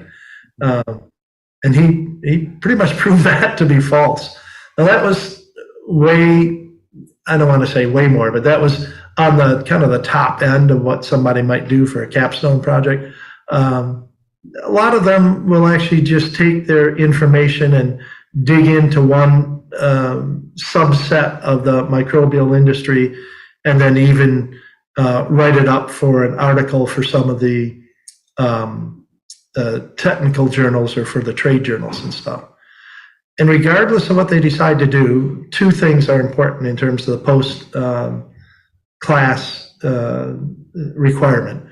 One is that we work really hard in the class so that by the time everybody leaves, they know what they're doing. And then if they already know what they're doing, we can also help them in class provide the resources and the guidance and the encouragement they need to finish that up after class, so that they do class, they do their test, but more importantly, this capstone project is what starts to set them apart. If it is an experiment or it is a document that gets translated into a journal article or something like that, it also raises their profile and helps them to be recognized as a professional, not just by Normie and those of us that are kind of in the know, if you will, but all of a sudden it starts to bring them some recognition from their peers in the rest of the industry. So, what I'm hearing from you talk about this, it sounds like, well, let's look at the government as an example. A lot of the government entities, they have to put a magical line, of what level is good, what level is bad. It's not a floating thing like radon, 4 picocuries per liter. 3.99999 is okay, but 4 is bad. Same thing with the 10 square foot rule. To me, it sounds more like this class is a collaborative environment from all the people with all their experience being there. Well, it's a collaborative class run by a dictator, but yes. I mean, it is, there's structure to it. You have to be careful with that. And again, I think that's one of the reasons that you see individuals like myself and Doug being the primary instructors on that class, is because, we have to have the experience in the industry, but also as instructors to know how far to let that run and then when to rein that back in.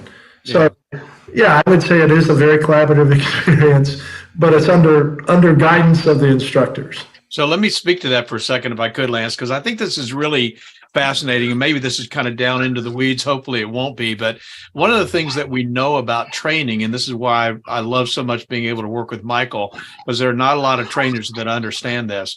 There's a very big difference between teaching high school students and teaching adults. And part of the difference is that high school students don't know anything. Sorry, high school students, but they just don't know anything.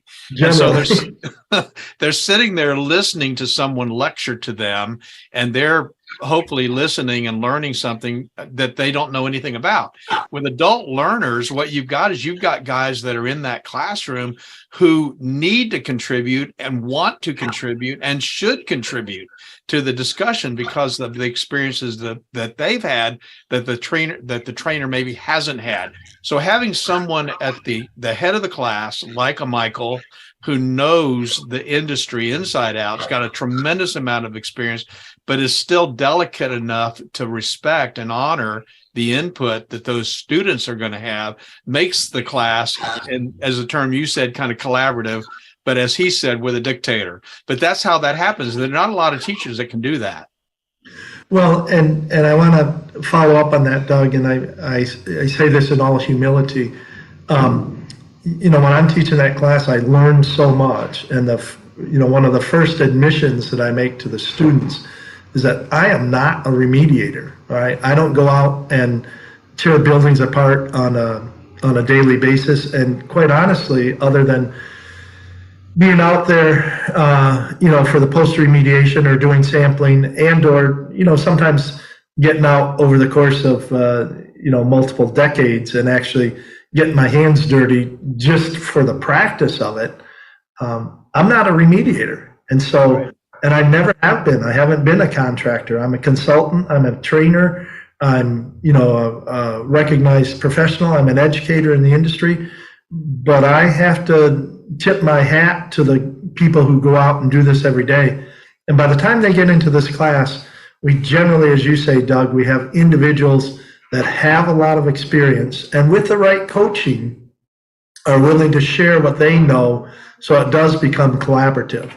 And sometimes it takes a half a day for people to warm up and understand that, we've got, I'm sorry, this is going to sound woke and horrible.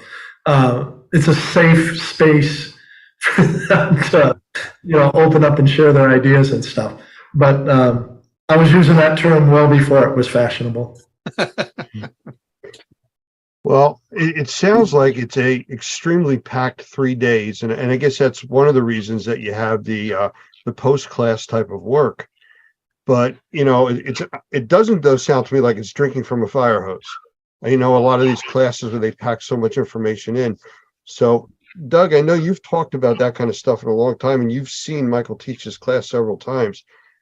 The flow rate, I guess, would be the best way to describe that. Comfortable?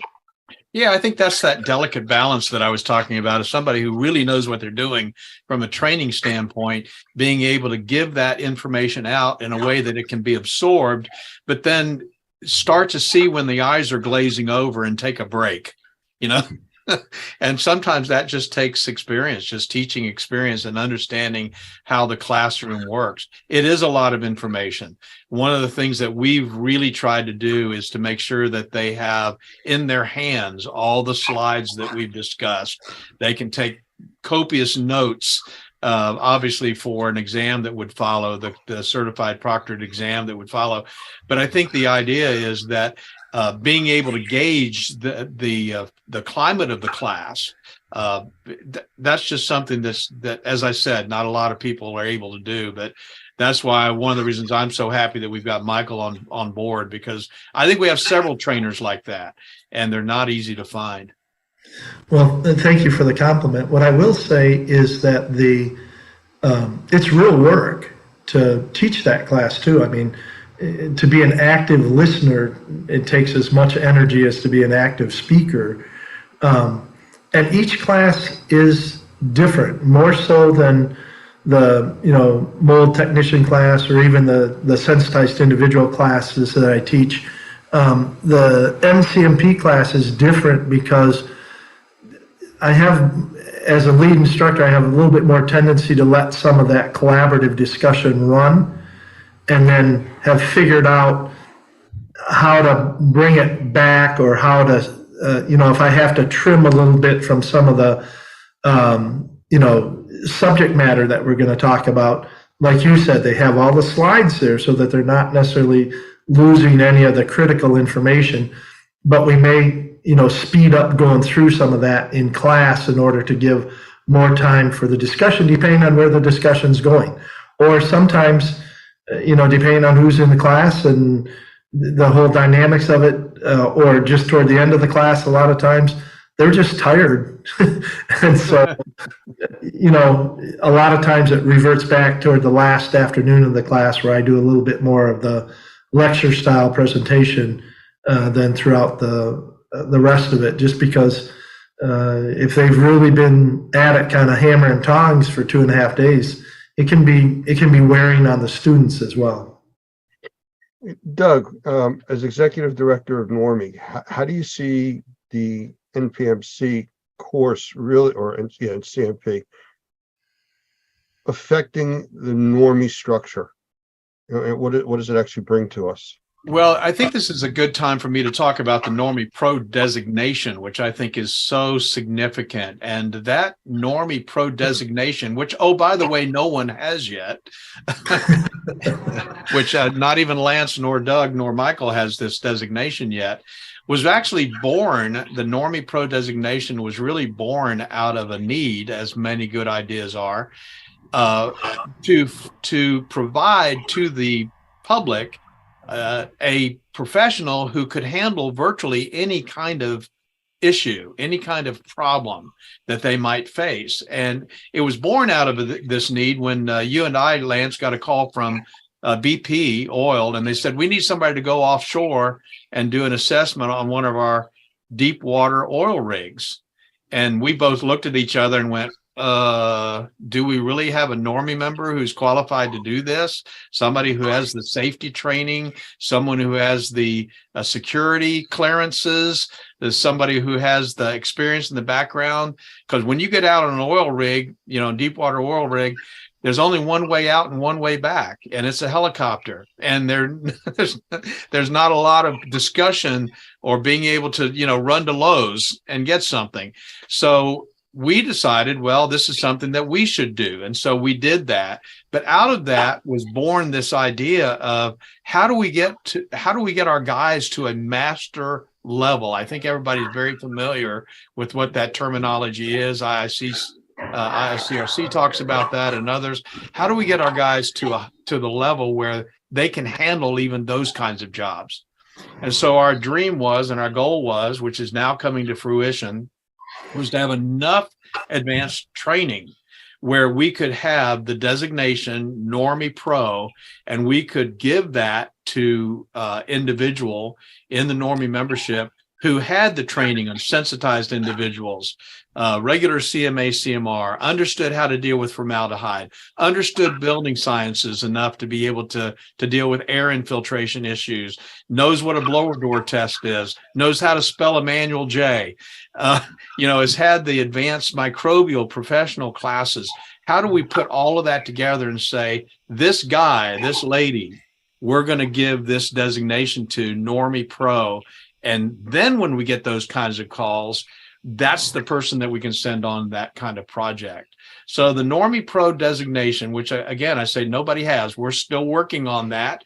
We're hoping that by the end of the year, with the help of the President's Council, we'll have some very specific criteria so that folks can get there and get that designation. And we have some now that I think we could get pretty close, may already be there, to be able to have that designation.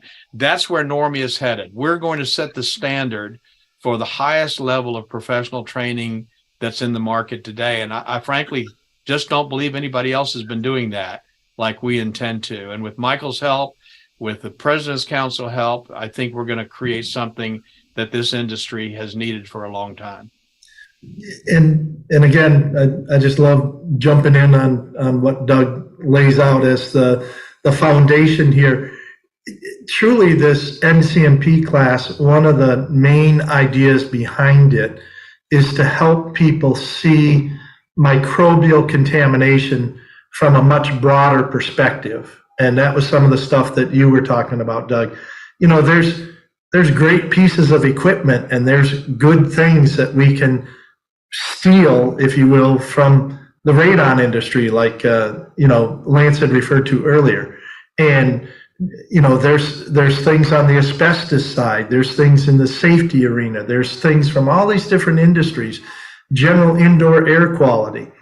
And the more we can get people to think about it in terms of concepts and how these similar concepts can be applied to a project, but when we're faced with a, you know, a potential problem, we don't have to be restricted to trying to find a mold piece of equipment or something, right? We can see it from a bigger perspective and reach out and realize that, hey, there's you know, things from the indoor air quality arena that we may want to put in here. A great example, just if I can be a little bit, suck up just a little bit, is the ionizer for the, you know, the tail of the negative air machine that's available, the PRVK, right?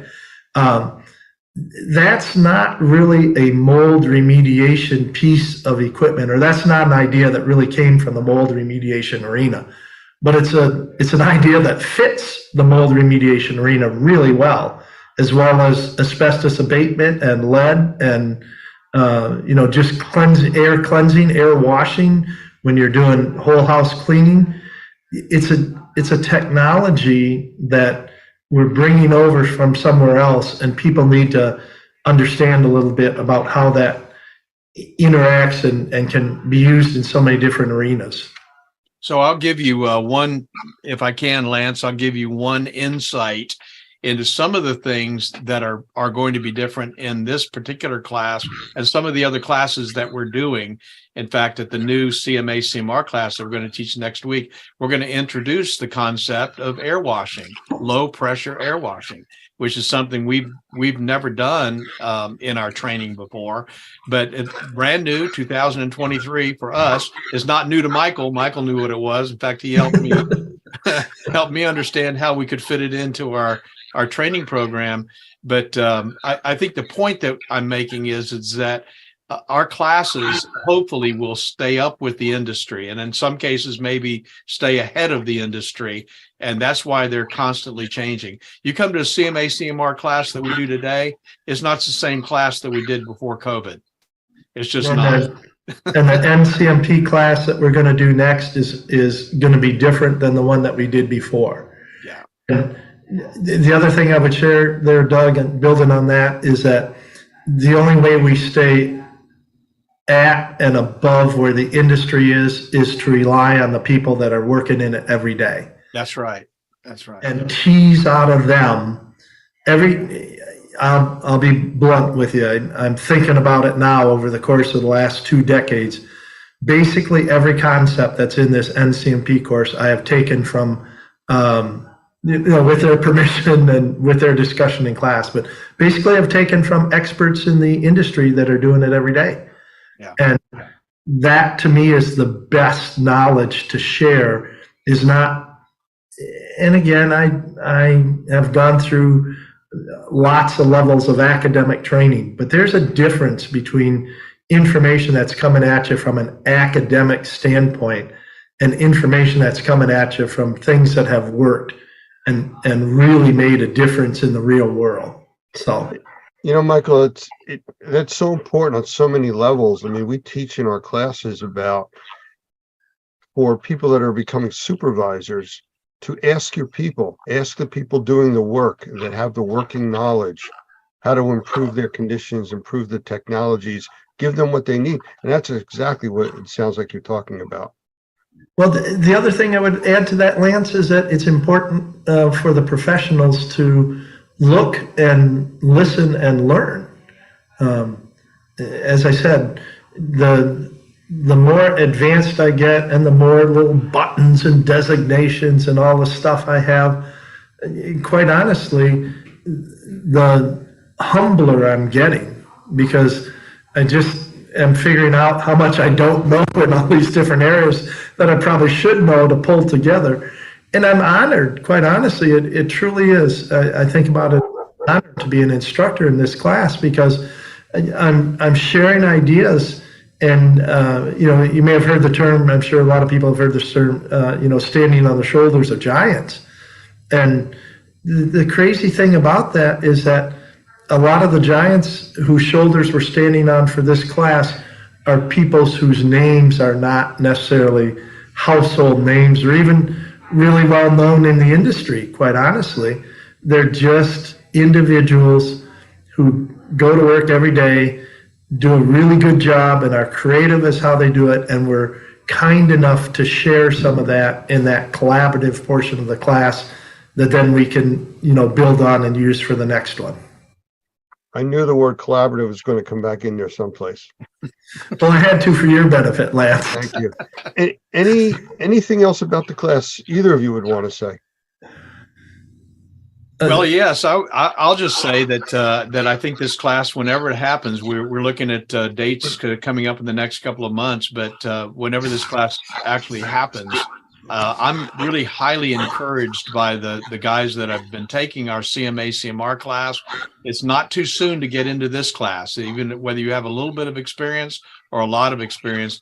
I think if you've been trained by Normie and you have that basic foundation CMA CMR class, this would be a very, very good class for you to take.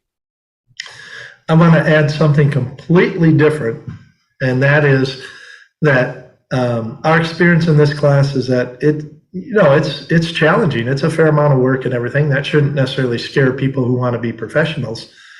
But probably the biggest thing is it's fun. And the people that come through this class, talk to me even years and decades later about the relationships that they built in that class and their team when they were on their, because we divide them up and then put them in different teams at different points in time for the case study and stuff, and how they got to know some of the other people in their class. And a lot of those, believe it or not, in 3 days become friendships and professional relationships that they hang on to for years and decades. And just, it's one of those things where if you're a professional in the industry and you start to see yourself as a professional in the industry, you want to hang around other professionals in the industry. You have that desire to want to learn from them and share with them. And so we see this, and we see it happen in a very fun way in the class. So the fun factor is actually quite high, as compared to some of the other ones like the CMA, and not that that's not a fun class, but there's so much basic information that's getting across in some of these other classes that you don't quite have the same ability to allow the students in class to express themselves. And the collaborative nature and the case study nature of portions of this class allow some of those personalities to come out. And basically it just usually turns it into a pretty fun class. I think listening to the two of you, and we've talked for probably close to 40 minutes already, the way I would just sum up what I've heard is 2 words: upper level. Yep. I think that does it. That says it all. Gentlemen, anything else? I think we've covered quite a bit of information here tonight. Well, I'm just really appreciative of having the opportunity to chat with you and with Doug all at the same time and everything. And I would encourage anybody who's even, remotely curious to dig into it. And they can certainly call Normie and talk to Doug about it. They can, get the referral. They can chat with me about it. I'll be happy to spend more time explaining it. But it's a great class. I'm looking forward to having the next crop of people come through it. And I'll just tell you that I'm excited to say that we've updated our website at training.normie.org to incorporate information about this class, the NCMP. Now, one of the things that's kind of unique about what we're doing these days is that this is going to be a trademarked designation, which means it's based on Normie training, and the NCMP cannot be used by anybody unless they've been trained by us. And so I think that's an additional level of credibility that you're going to get in the marketplace if you're in the industry that you'll not get anywhere else. And I'm just grateful in a very big way to Michael and what he's been able to bring to the team. And I think he's filled a void. And I'm excited about where we're headed with this whole advanced training program. So thank you, Michael, and thank you for being here, especially for this interview today.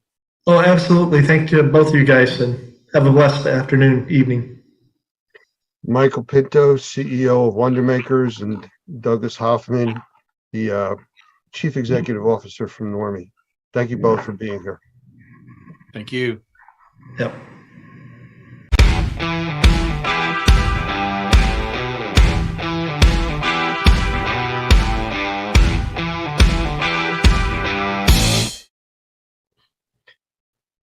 Hi, everyone. I'd like to welcome you all here to an interview that we're going to be doing tonight. And my guest speaker is somebody that most of you all know. It's Mo Zulawaga. He's one of our senior trainers, a good friend of mine, and we have him here in the room. I will let him do a little bit of an intro of his own background because it's too diverse for me to try to explain. So Mo, a little bit about yourself before we get started. Well, first of all, thank you. Well, for those of you that don't know me, I've been in the restoration industry now for a good bit over 20 years. And before that, I was an engineer for General Electric, for that in the military. And keep going back, I guess, been all over the country and spent some time outside of the country as well, working in Central America, lived in the Caribbean. And as you can tell by my name, my parents are from South America, from Colombia. So I've had a chance to be kind of all over the place and work all over the place. And now I'm happy to be here in Florida and call myself a Florida boy. And I plan on staying here. And I don't think anybody can get me out. So, and happy to be here with Normie as well. So life has brought me here, and I'm in a happy place. Well, since you're so happy, let's talk about some serious stuff. Because we get a lot of questions during and after our CMA CMR class, which is one of the ones that where you specialize in teaching, and actually you do it in English and in Spanish, depending on the class that we're running. But I know that we're always getting these questions about technology and what does somebody need to start and what kind of equipment should I buy, and is there differences in moisture meters and air pumps and on and on and on. I think the moisture meter side of it is something that we get the most questions about for people in both the remediation and the assessor side because of the type of work that they do. So I'm going to put you on the spot and see if you want to talk a little bit about moisture meters and some of the differences between them and what you do with them. Sure. Actually, that's a great question, Lance. One of the interesting things about the class is we talk about in several sections of the class, we talk about one of the most important decisions that we need to make as remediators is we need to make a decision as to what equipment we're going to purchase, what we're going to use. And, I always push hard on the concept that you need to make the decisions based on the application and exactly what the specifications of the equipment are, because for an equipment or technology to function properly, the most important thing is that the operator must know how it works. It must understand its capabilities and, most importantly, its limitations. And a lot of the times we kind of just go right into using the equipment, and because somebody shows us how to use it, and we might use a small bit of the capabilities, but one of the things that is rarely taught from person to person is really what the limitations are. So I tend to talk about quite a bit about that in class. When we get into the whole moisture mapping section of the class, and I do explain a little bit about how moisture meters work and how they don't work and the things that you need to know. And that's one of the questions that I get repeatedly thrown at me time after time after class, where somebody will call me, listen, I know that you spoke about this in class, and it is it's a little complicated for me to just grasp in the 5 minutes that you were able to talk about it. Could you give me a little bit more? As a matter of fact, I've pulled I do have a file here that I can pull up with some pictures of moisture meters, and I'm going to open up here while I talk to you over the next minute, which has some pictures that I've done just to have this sort of conversation with some of the students. So as I pull this up, one of the things I am going to say is that when we go through the process of selecting equipment, it is incredibly important to know what exactly is it that we're trying to accomplish. What is the end goal of what we're going to do with that equipment? So in moisture meters, that is, we're going to measure moisture somehow, or at least that's the concept. And one of the things that the first question we need to ask is, where are we going to measure it? You know, what kind of material are we going to measure? How accurate do we need to be? How thick is that material? Those are all things that we need to take into consideration, because not all meters are made the same. And Mo, with that, there was a discussion that I was involved with recently where somebody was talking about moisture meters, and they all have different scales. And that was confusing to say, well, it's this percentage. Well, that's a different way of grading on this device compared to another device. So I don't know if you're, prepared to talk about that, but if you get a chance as you go through them, you might want to toss some of that in. Absolutely, will do. All right, so I have this little file open. It's a Word document that I have with the images. So what I'm going to do is I'm going to go ahead and share it, if that's okay. Sure. So I can show some of these pictures and try to get the concepts across a little bit better. So let me go ahead and do that.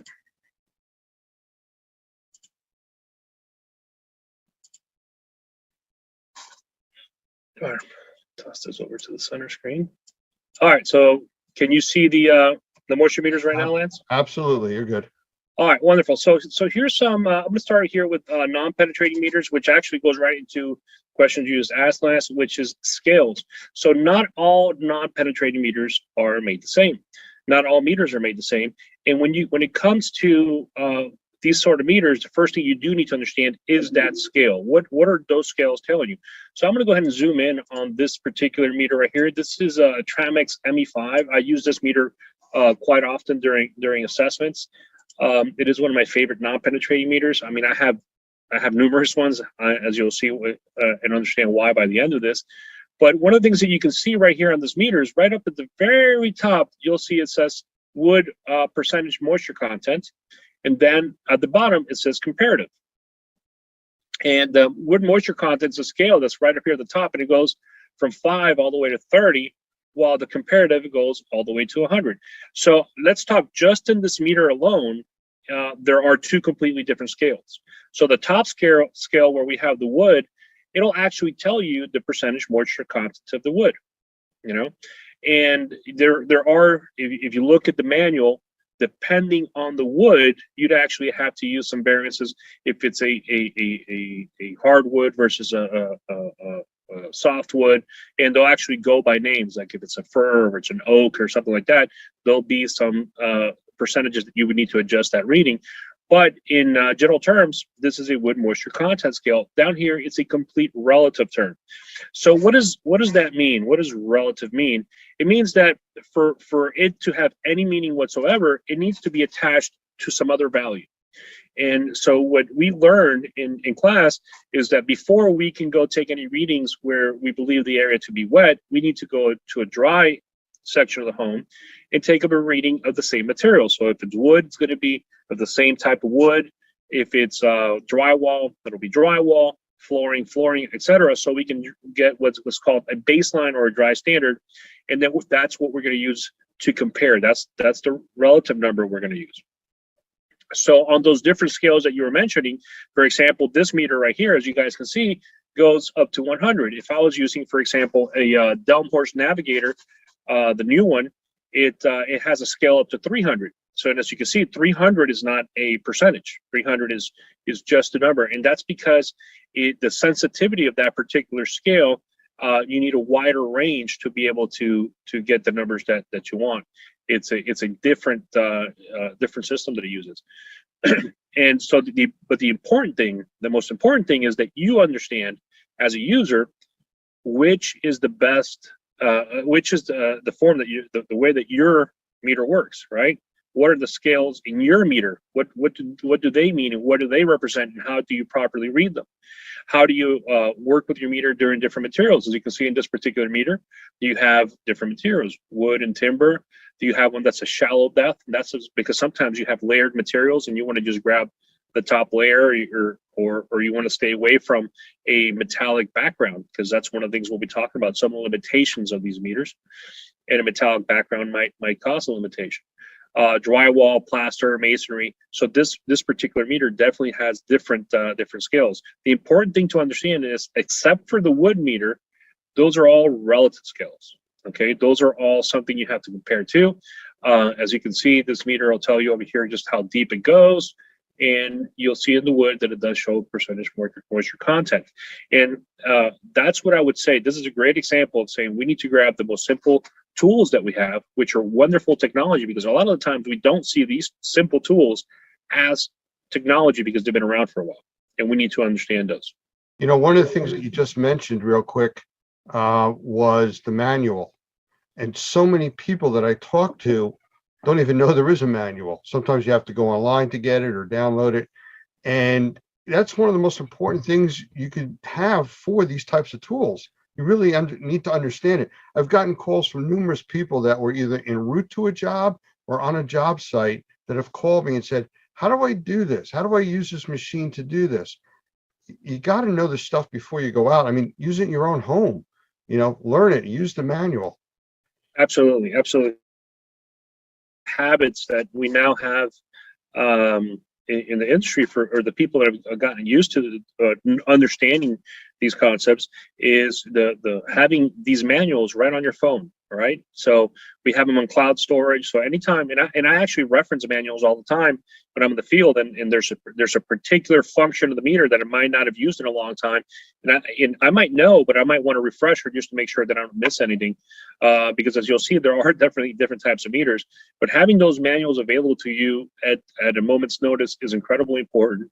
And it's a good practice that everybody should actually take on in their business and their daily use. So I want to show you. So this is meter number one. Let me show you something else. So here's some of the things that I discuss with students when they call me with these questions. And one is that comparative range, as you mentioned. And that comparative range can change from meter to meters. So we need to understand it. Understanding how far those ranges go, right? So as you can see, the wood moisture content go up to 40%, and this particular meter up here went up to 30. You need to understand those because questions can come up. If you think about it, if somebody's analyzing a project that you're doing, and they're used to seeing one particular type of meter where their scale is considerably higher. So for example, on a non-penetrating meter, you can have wet be pretty high, pre 68, 98. Other meters might be lower. So if they're used to seeing their meter and they think that your number is too low and that does not mean that it's wet, then you need to be able to explain that and say, well, my meter works in this form, and here's the scale that it works, and here's what the numbers mean. And if you don't do that, if you don't understand that, it might be a difficult conversation to have with somebody else that also doesn't understand your meter because they've never used it before. As you can see, the same company can have another completely different meter. This is also by Tramix. This one is really designed for concrete. And this one will have concrete moisture content, okay, and also for drywall. So this is a very specific meter, and these meters are excellent meters to use for very specific times and different projects. So if you really want to know what's going on with certain type of materials, you might need a very specific meter to do that. So like I said, having a set of meters to be able to tackle different problems that come on is very important. Just like you can see for concrete as well, I might actually want to know the actual concrete slab, how much the relative humidity is in it, how much moisture content is in it. I might need to tap into it and use a different type of meter with a different type of plug that allows me to be able to determine this. Because, for example, once we remove floors in some of these projects, before we can reinstall the floors, we need to make sure that we've actually correctly dried that concrete slab. Because if we don't, then we're going to have issues with the new flooring when it's installed.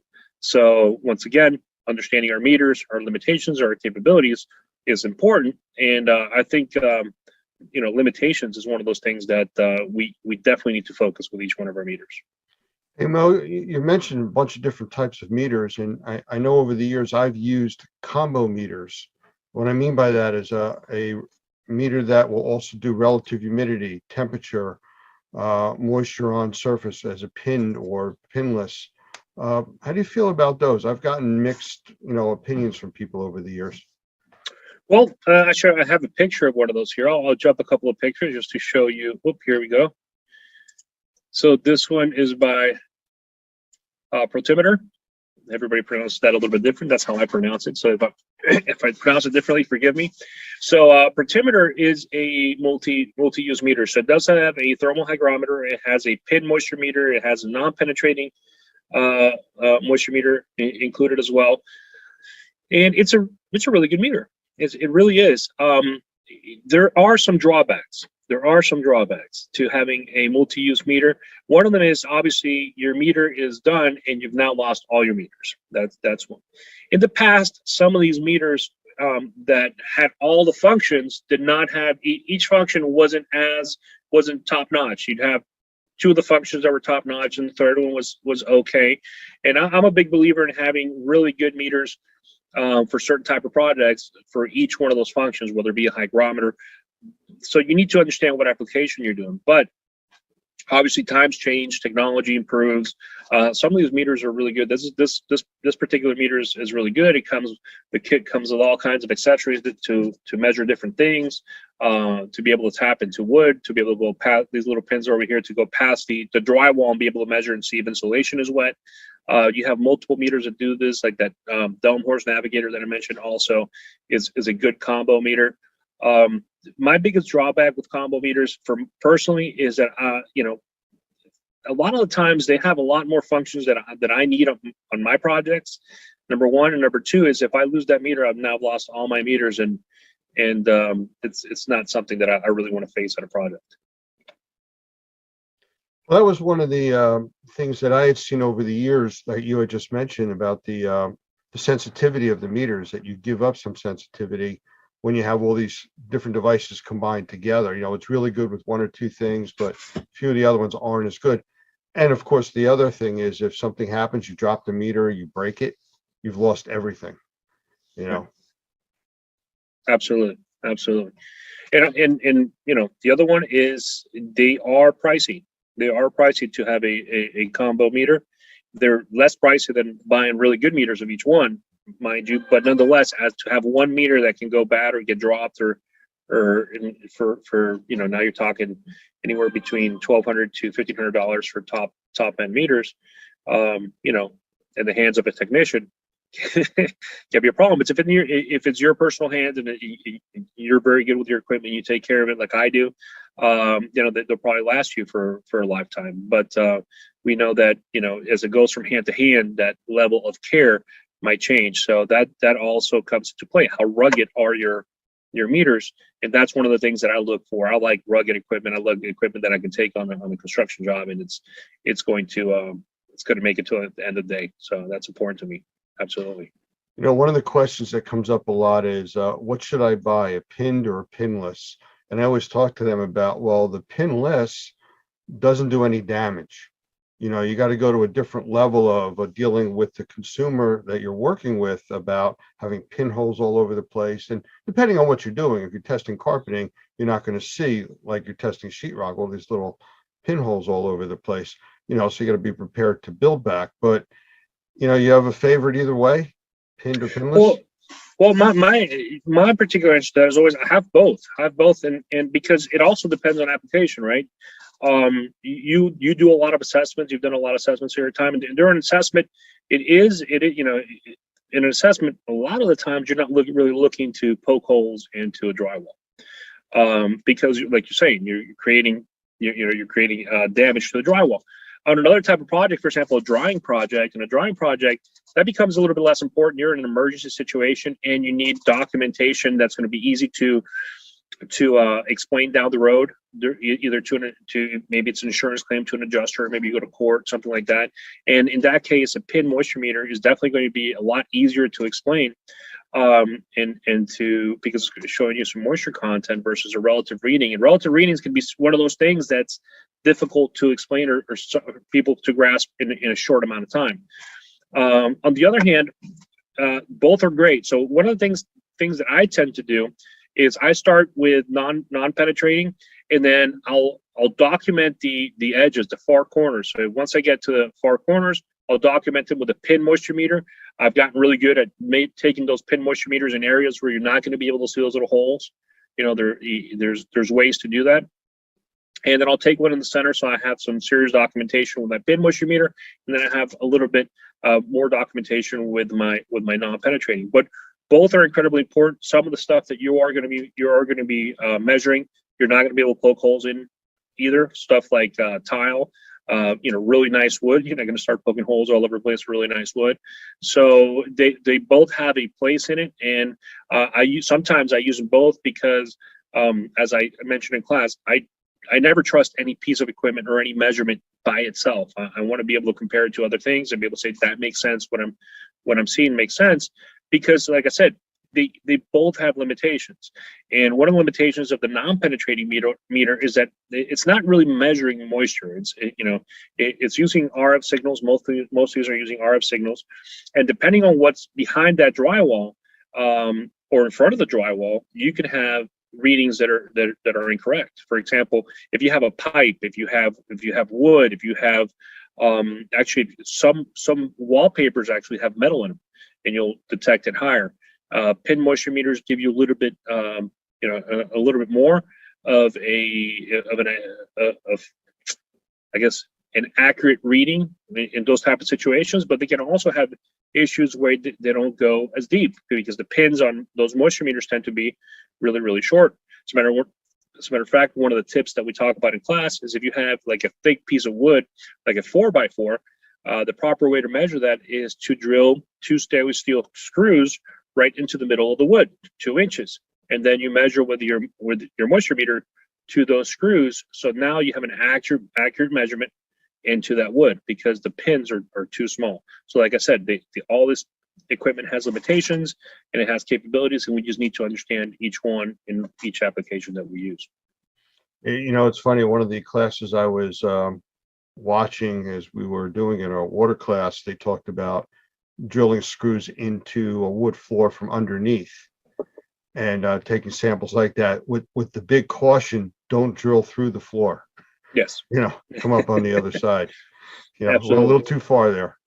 Yeah, and by the way, we've all done that where we got a little too far. So it's just be very, very careful. So I would say, from what you've described here and the types of technology that's used, I guess the next level to go to would be moisture mapping. And how that's done and how this equipment plays into moisture mapping an area, and different ways of doing it. Right, and there are different ways of doing it, and that's where, once again, selection of equipment depends on what you're doing. Depends on the level of equipment that you need. One of the meters that we see here is a very economical meter. This is one of the things that we'll find at Home Depot for $30, $40, $60. And we're putting it next to another meter that's $500, $600. For certain things like moisture mapping, they could be excellent tools. That your meter does not have to cost $1,200 for it to be functional for your operation. One thing is very different when you're doing an assessment and when you're actually doing a drawing job. They both require a moisture map, but the level of accuracy in that reading is not the same for each project. It's not the same. During an assessment, we're really looking that it's hitting that threshold, that it is wet. In drawing, we're going to want to measure every day the actual progress, and we want to be very exact with those numbers. And we want to have equipment that can read really fast readings in between each reading, so it can adjust quickly to its environment. So that's one of the things that is probably different from economic meters to others. Expensive meters tend to have electronics in there that react a lot quicker. So in moisture mapping, let me I guess I could use the same page here to talk a little bit about moisture map. I'll scroll down to the bottom, and then I'll get back to some of these little other tools that we get a chance to that we use in moisture mapping. So I'm going to explain the way that I like to do moisture mapping. This is the most common way that I'll do moisture mapping. And what I'll do is I'll use a little bit of drawing. So forgive me, I'm not an artist, and I'll just try to explain to you graphically exactly the way that I would do it. So if I had, for example,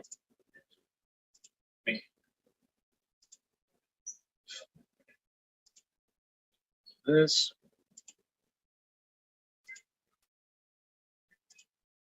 So if I had a wall that kind of looked like this, we'll call this wall right here wall A, wall B, and wall C, and I would actually label them. So let's go ahead and do that.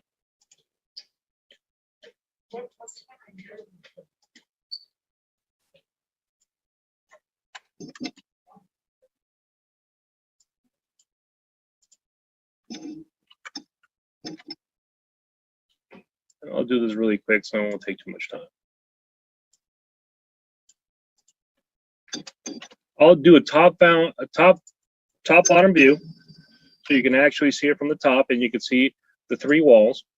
And then for each one of these walls, what I'll end up doing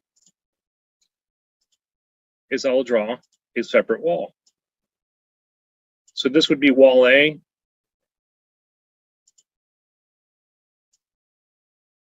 Wall B.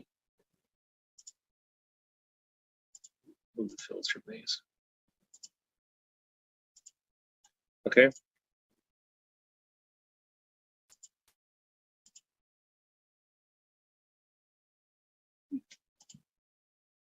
Let's make it look like this. For those of you watching, I think he is having fun doing this. I am having fun doing this. I love doing this kind of stuff.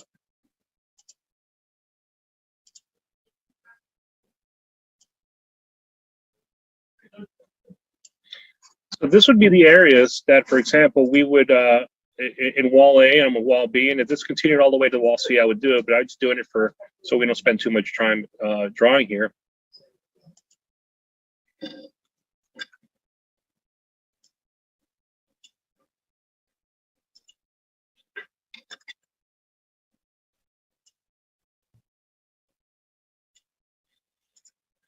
And the other thing that I would do to make it a little bit easier for everybody that comes down the road is I would do something like this. I would actually have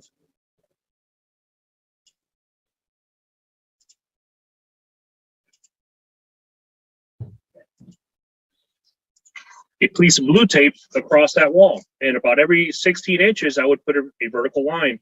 And so that would be, the first section would be A1, A2, A3 across that blue tape on that wall.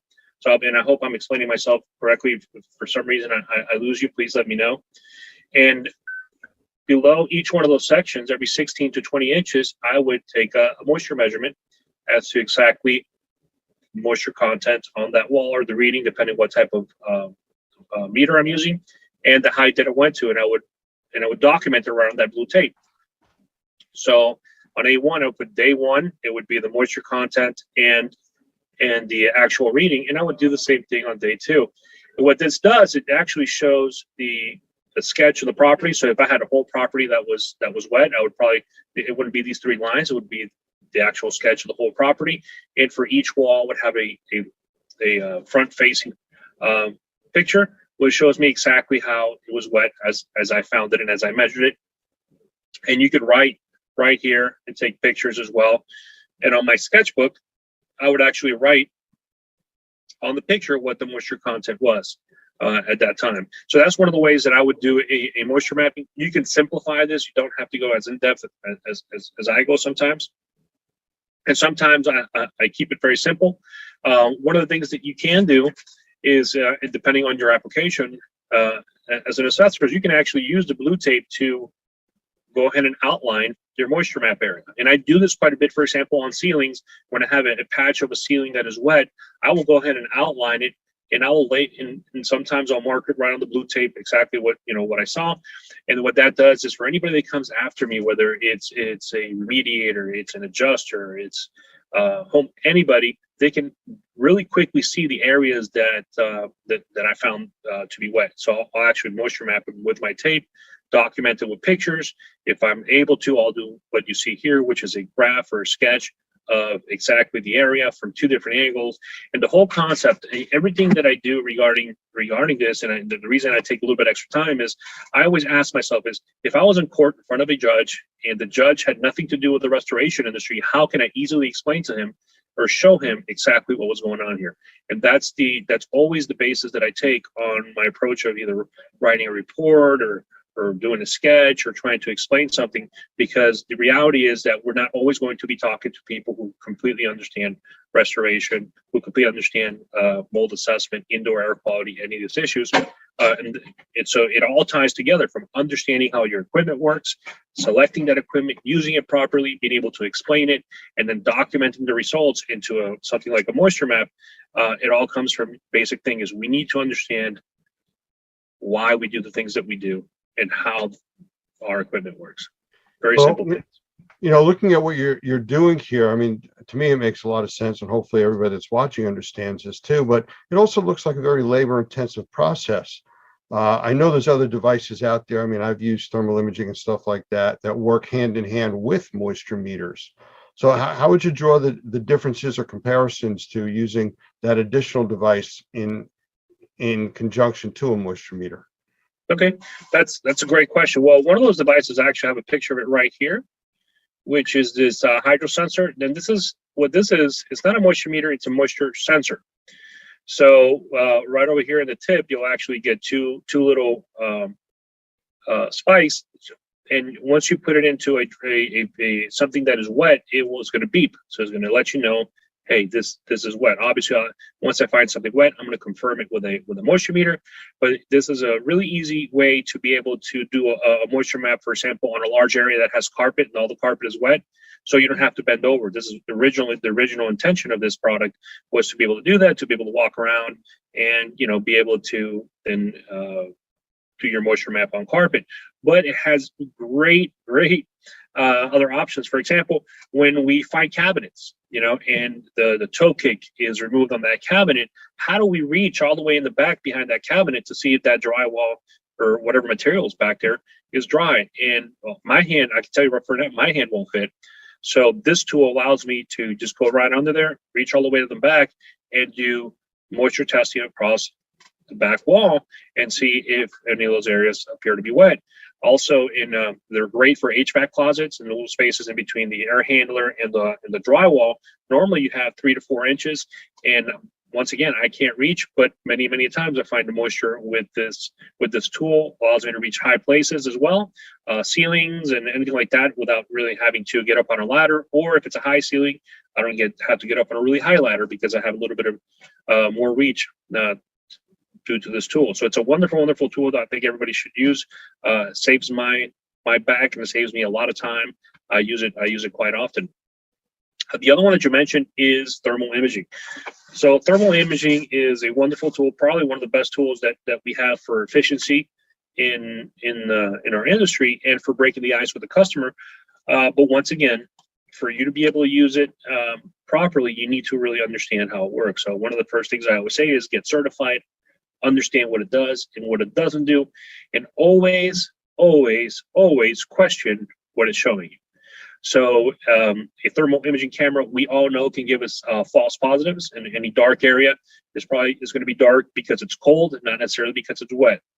It's definitely going to be colder than its surrounding areas, okay, but it does not mean that it's wet.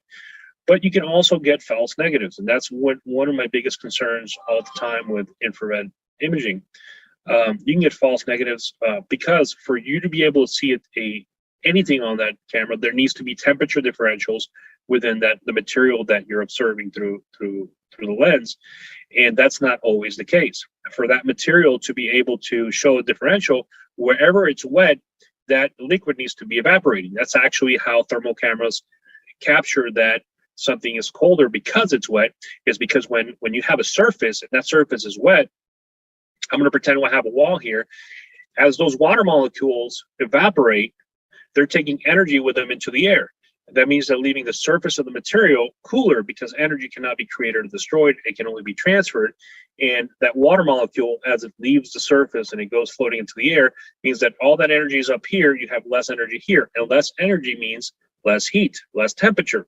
So that's what the infrared camera is capturing.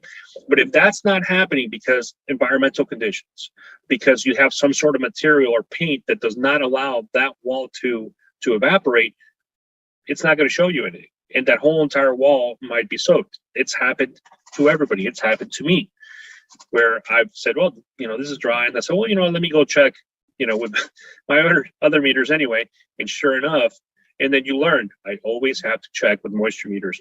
I cannot trust the infrared camera by itself. I rarely trust any single piece of equipment by itself. I always want to back up to give me confirmation and saying, hey, yeah, what you're seeing is truly what you think it is. Well, part of every certification course I've ever taken or seen for thermal imaging always goes back to document it with another device, usually a moisture meter. And that's your confirmation. You're not seeing moisture, you're seeing an anomaly or an exception to what's normal. And the other electronic device is what confirms what you're seeing. Absolutely. Absolutely. Now, having said that, if the area that you're scanning with your thermal imaging camera does show up on your thermal imaging camera, it is a great way to moisture map, right? Because now you can see the entire wall. You can document it with pictures. It's showing you the area that's wet. You can do you can do follow-up moisture meter readings that you can document, which I also, by the way, not only do I document it with my regular camera, I document it with my infrared camera, because I like to show that meter was exactly where the dark area was. So there's no question or doubt as to exactly where we took that measurement. And so it is a wonderful, wonderful tool. I don't leave home without it. Absolutely.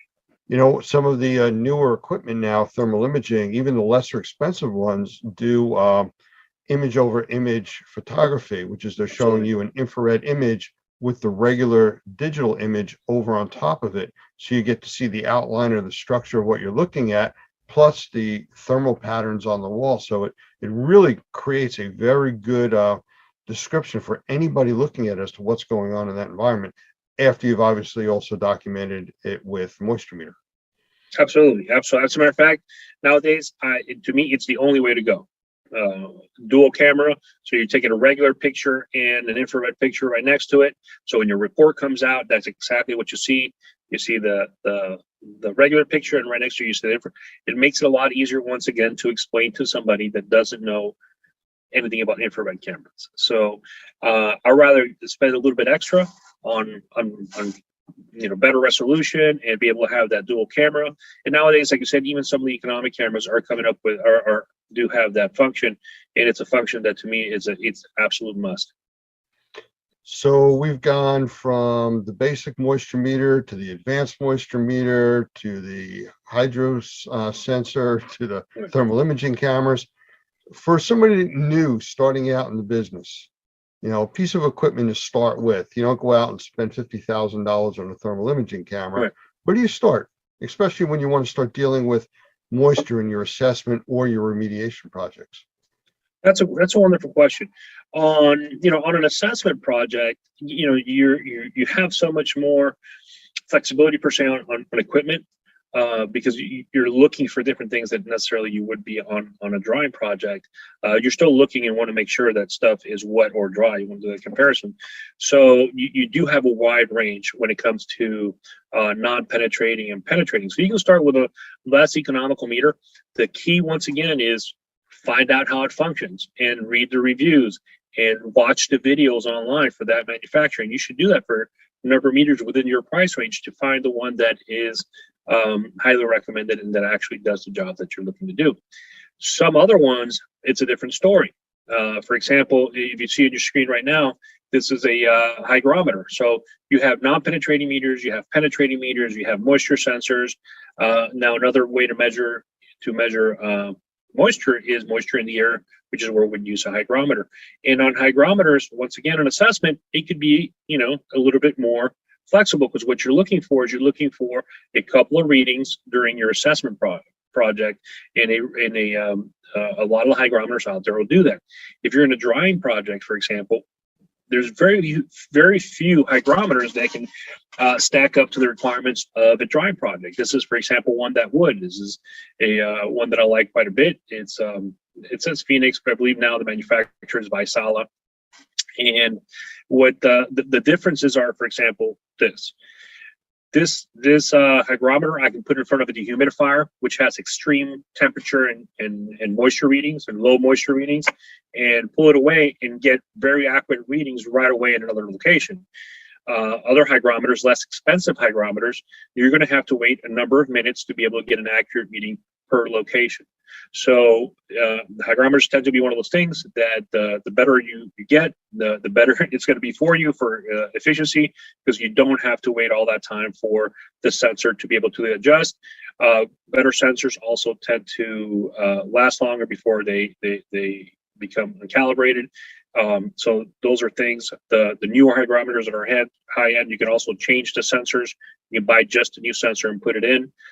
So depending on the piece of equipment that we're talking about is dependent more on my guidance. So as to penetrating and non-penetrating meters for assessment and an infrared camera, I might say, listen, here's some baseline products that I think were great. I highly recommend. For example, FLIR makes I think it's the MR40, which is a penetrating moisture meter. It's a pen. It looks like a pen. It has a little flashlight on the other side. And I think it's $60, $70, $80. It's really inexpensive. And I think it's a wonderful moisture meter for assessments. Wonderful moisture meter, especially because it is so light that I can stick it pretty much anywhere, on a wall, on a ceiling, and it will stick and keep my reading, which means that I can document the picture with pictures a lot easier. I don't have to have my hand up, especially if I'm on a ladder or anything like that. It becomes dangerous. I don't have to hold it sticking to the wall and taking the picture. I can just stick it to the ceiling or to the wall, take a step back, take a picture up close, take a picture from far away, and it does a wonderful job. With a hygrometer, I would say definitely do your homework, get a little higher end, make your life a lot easier. And on a thermal imaging camera, one of the economic ones now is the C4 or C5 from FLIR. Those do a wonderful job. They do have their limitations. One of the things that I don't like about it is that the battery is not external, it's an internal battery. So once that battery starts degrading, basically your infrared camera starts degrading, because keeping it charged does become a headache. You have to have it connected all the time, but that happens over time. That doesn't happen immediately. The higher end cameras, like for example, the E series, the E6, E8, I really like those cameras. They have, batteries you can swap in and out, so it's a lot easier to always have a piece of equipment that's functioning. You can have multiple batteries. They do have the drawback of a higher cost. You're probably looking $2,000-$3,000 for those cameras versus $500-$600 for a C5 at this time. Very cool. Well, we have a few minutes left. I don't even know where to start to say. Would you want to sum up what we've talked about, other than come take the CMA CMR class, or one of the advanced classes? But how would you sum up tonight, at least for the folks watching? Actually, I have a pretty easy way to sum this up. Okay, which is what we talk exactly in our classes. Is when you make a decision to move forward into an application, to say assessment or drying, if that's what you do, know what your application is, know what you need, and then go study the equipment that's out there and choose your equipment based on that need, not on pricing. Okay, not on Bobby told me this is a really good piece of equipment. They have it on sale at John Don or at Answer or wherever it is. Just do your homework. Read the manuals, understand what it is that you're doing, understand how your equipment works, and most importantly, understand why you're doing it. What's the purpose of you using each piece of equipment, so then you can properly document that purpose and properly express that purpose through your documentation to somebody that has absolutely no clue what it is that our industry is about. That is if you take the whole entire idea, that is the basic idea of what we do. Take really complicated things and make it less complicated, make them simple, so somebody that doesn't know what we're talking about can learn it in a quick and efficient manner. And the way to do that is you need to understand every step of the way, and most importantly, understand how to properly use your equipment. Well, thank you, Mo. Actually, I'll ask you to stop sharing your screen for a moment so people can see who you really are. Absolutely. Go ahead and do that. All right, there he is. Well, I want to thank you for your time. I think we're going to have to do this again and maybe pick another type of equipment, maybe air pumps or Matterport or some other equipment that I know that you use and you're familiar with, and do some more segments on this. Absolutely. Sounds good. So thank you for your time, and we look forward to possibly another segment in the near future. Hey, thank you for having me. Have a wonderful night. You too.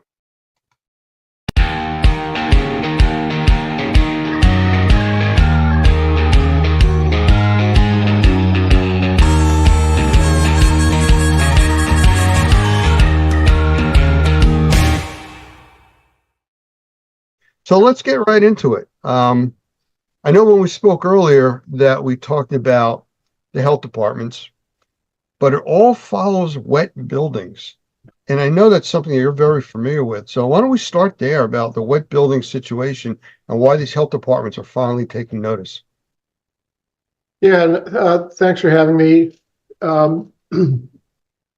Well, for those that have been certified by NORMI, one of the things that's fundamental to mold growth and amplification and all others within the microbial realm and in interactivity, it all starts with damp to wet buildings.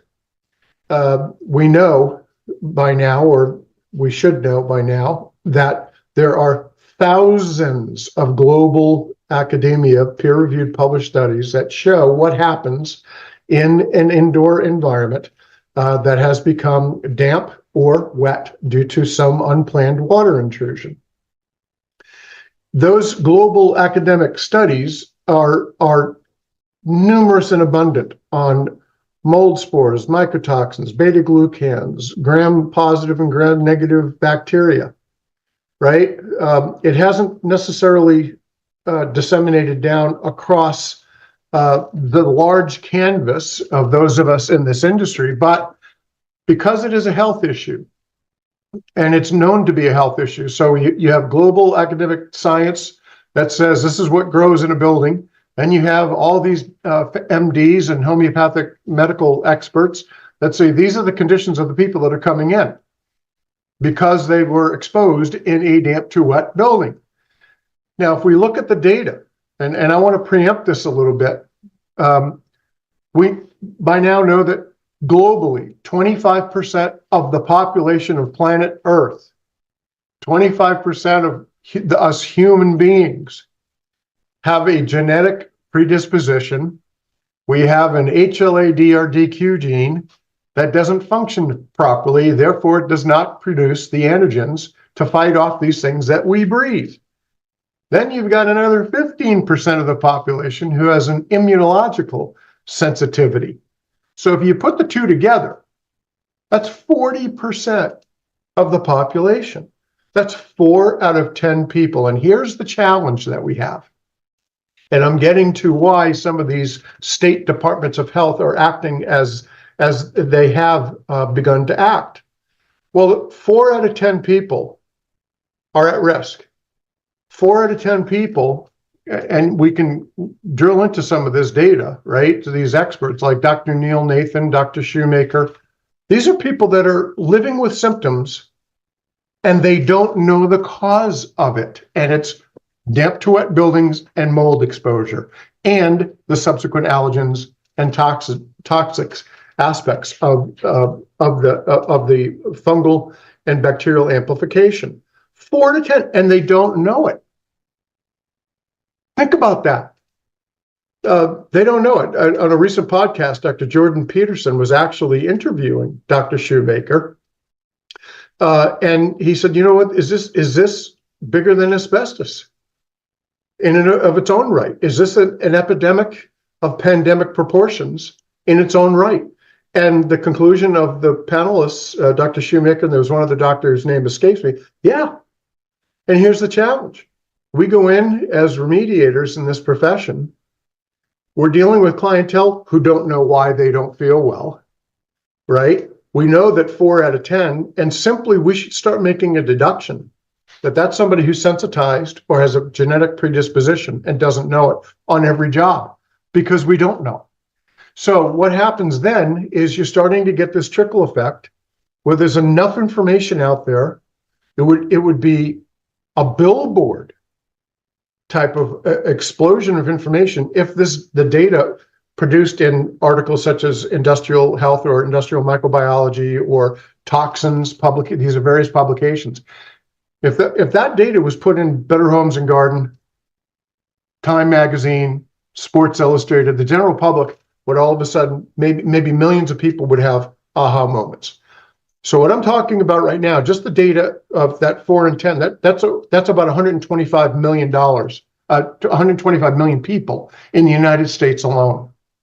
That's a third of the population of our country who is walking around not feeling well, in some cases severe illness, and it's because they were exposed to these microbial amplifications due to damp and water condition, wet conditions in a building.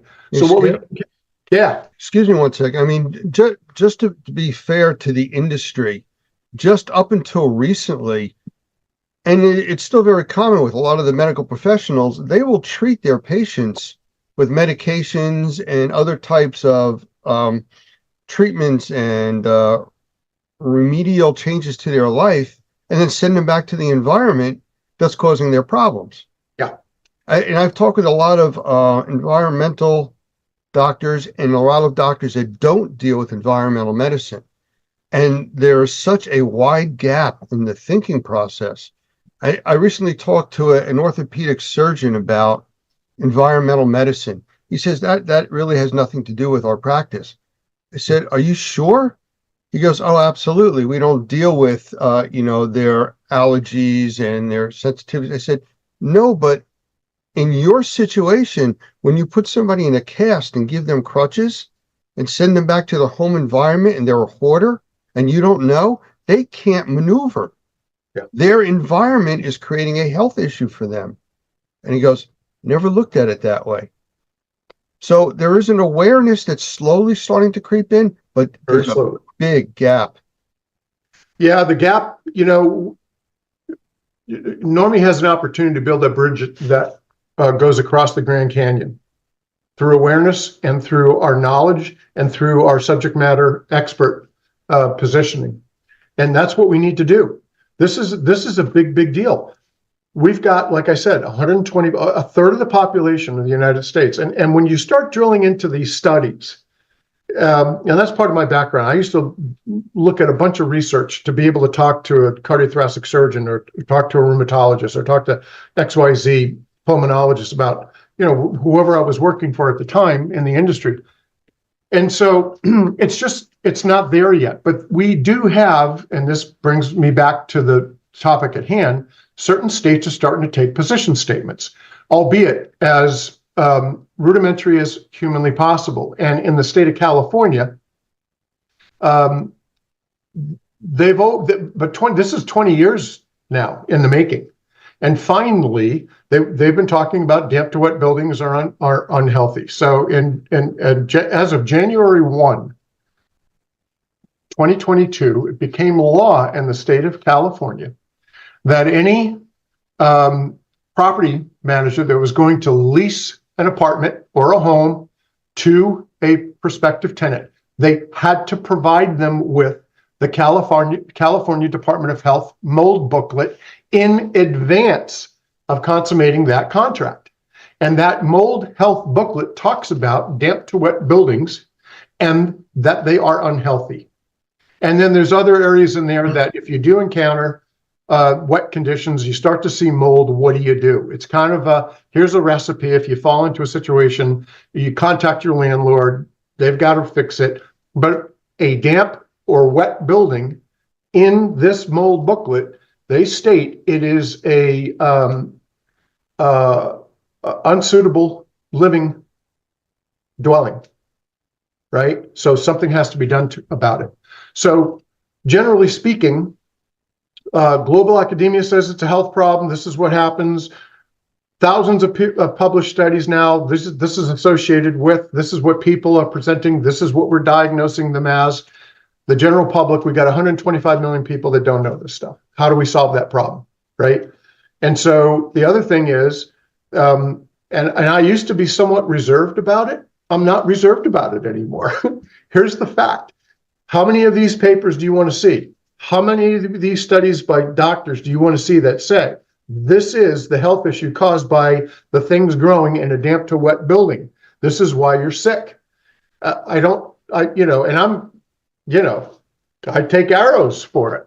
That they're just trying to do that. That's not true. That's not true. So, to the credit of those in the health industry, yesterday, I went to a treatment facility that had some water damage, and I started talking about these things. And one of the doctors said, "This is fascinating to me. I've never heard this before.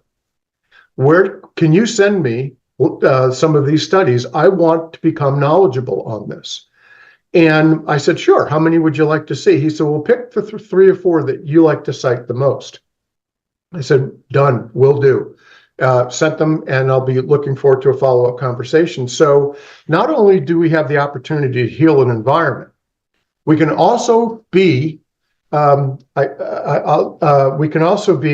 disciples, so to speak, in sharing knowledge and providing information for people who can help make a difference. And so it's critically important. But I think, in fairness to the industry, by and large, we do a pretty good job of drying out buildings, but we're not dealing with comprehensively the subsequent microbial contamination in the entire environment, right? And we have a third of the population who don't know it. And if we assumed that they are sick and don't even know it, we can do a better job of reversing microbial contamination in the whole environment. But we are starting to get like in California, it's kind of funny, right? I can't go buy after January of this year. I can't buy a gas-powered leaf blower anymore because it's going to adversely affect the air quality. But we're not making there just isn't this more a definitive stance on this is a health issue, period. And then therefore, how do we go about solving these issues? Hey, Skip,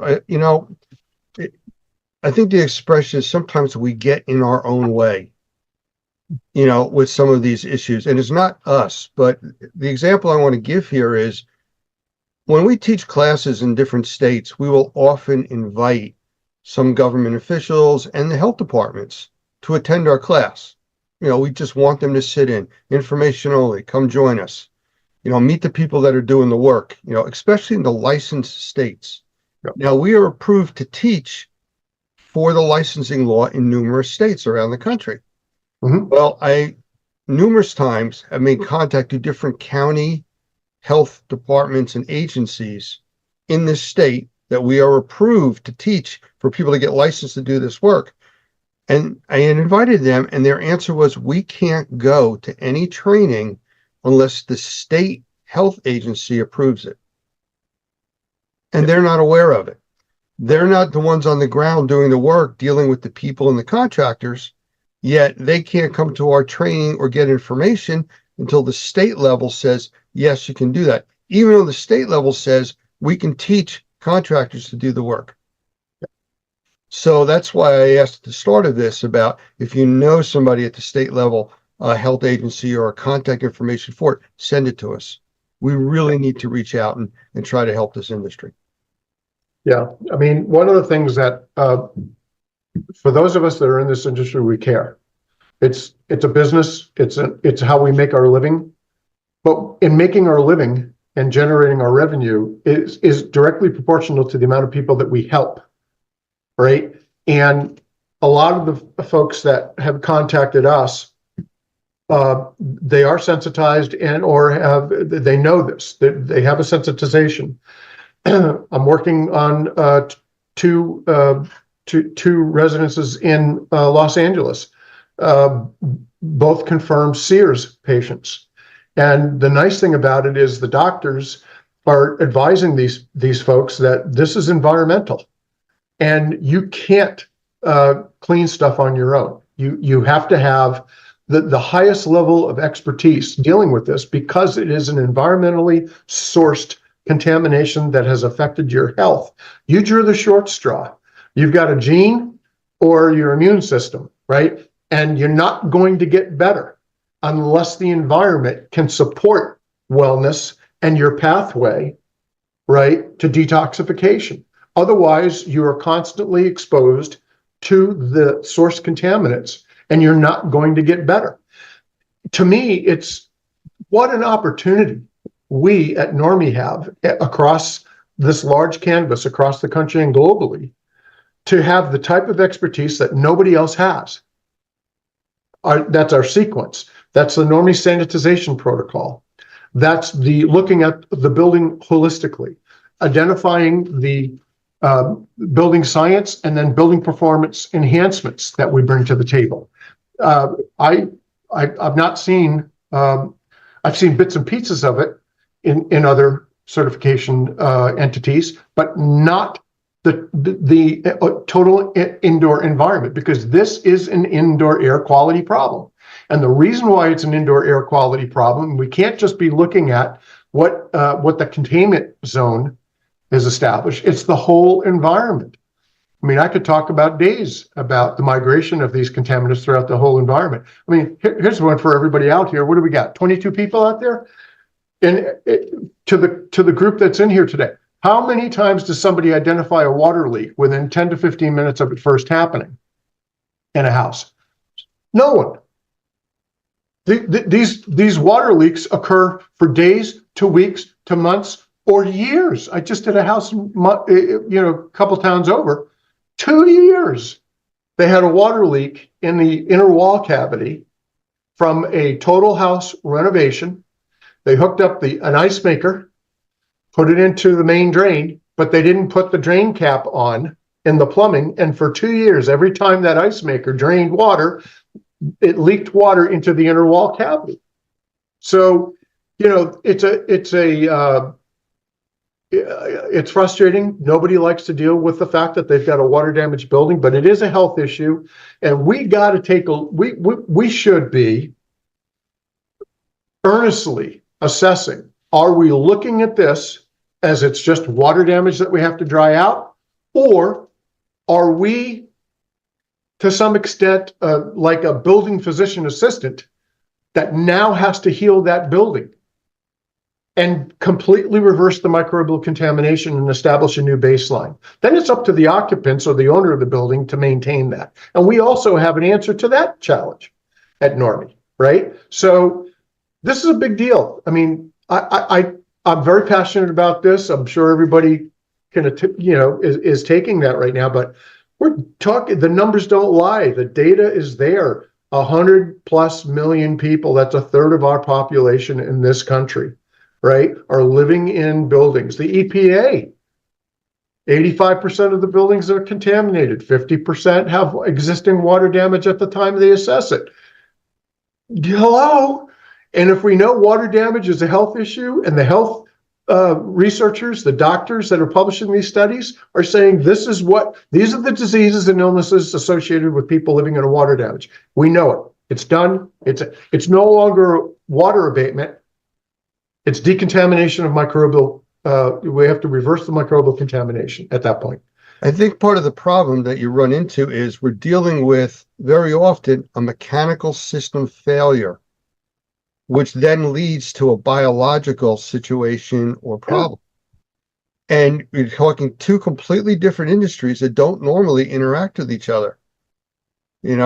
I install an air conditioning system in a conduit to drain out condensation. What's that have to do with somebody's health? Well, nothing until it malfunctions. And again, it takes time, and usually it's not seen because these things are in areas of the buildings that most people don't go to or inspect. Yeah, right. And let's not overlook relative humidity. My business is in Santa Barbara, California. Our relative humidity year-round is perpetually over 70%. But here's the challenge, right? I don't question hearts. I don't question ethics. We did an inspection of a house and said, you got a relative humidity issue here, and improper grading over the last 2 years allowed this building to absorb a tremendous amount of water called the stack effect and rising damp. The building isn't properly graded. And then they call in somebody else who says, an inspector for a second opinion. That person has zero mold assessing or mold certification. None. Building inspector. Nope, nothing, right? Okay. They say, well, the relative humidity inside 80%, you're not opening up your windows. Okay. I'm Polish, but even I can figure this one out. If the relative humidity outside is 72% and the relative humidity inside is 81%, when you open up the windows, you're going to end up with 72%. You still have a relative humidity issue.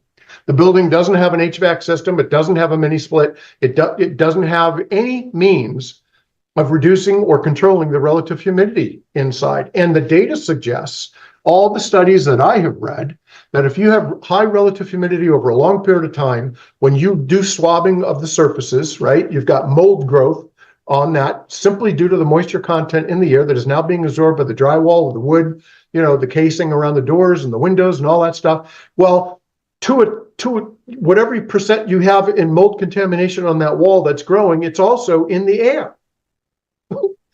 Just relative humidity. So what an opportunity there is for people to just spend a little bit of time going to Normie, getting certified so that they know this stuff, and now you can do a much better job healing environments. And if we got 125 million people that need this help.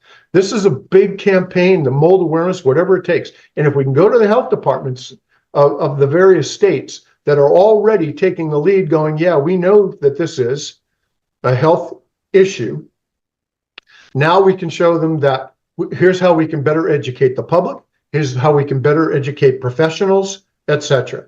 The other thing that California did is in their question and answer page for tenants that are having issues, I've got a mold issue, my landlord isn't doing this, what do I do? First thing that one of the points that the California Department of Health makes is, well, there are no laws in the state of California for mold assessing and mold remediation. However, there are national entities, training entities, certification bodies who might be able to help. And the first one they list is Normie. Now, I assume Normie never had contact with the state, so the state is finding the fact that Normie is a very reputable entity, and they're placing it on their website. Might they want to collaborate and learn, a little bit more about who Normie is and what they do? And that would be a very, very good thing. It's phenomenal.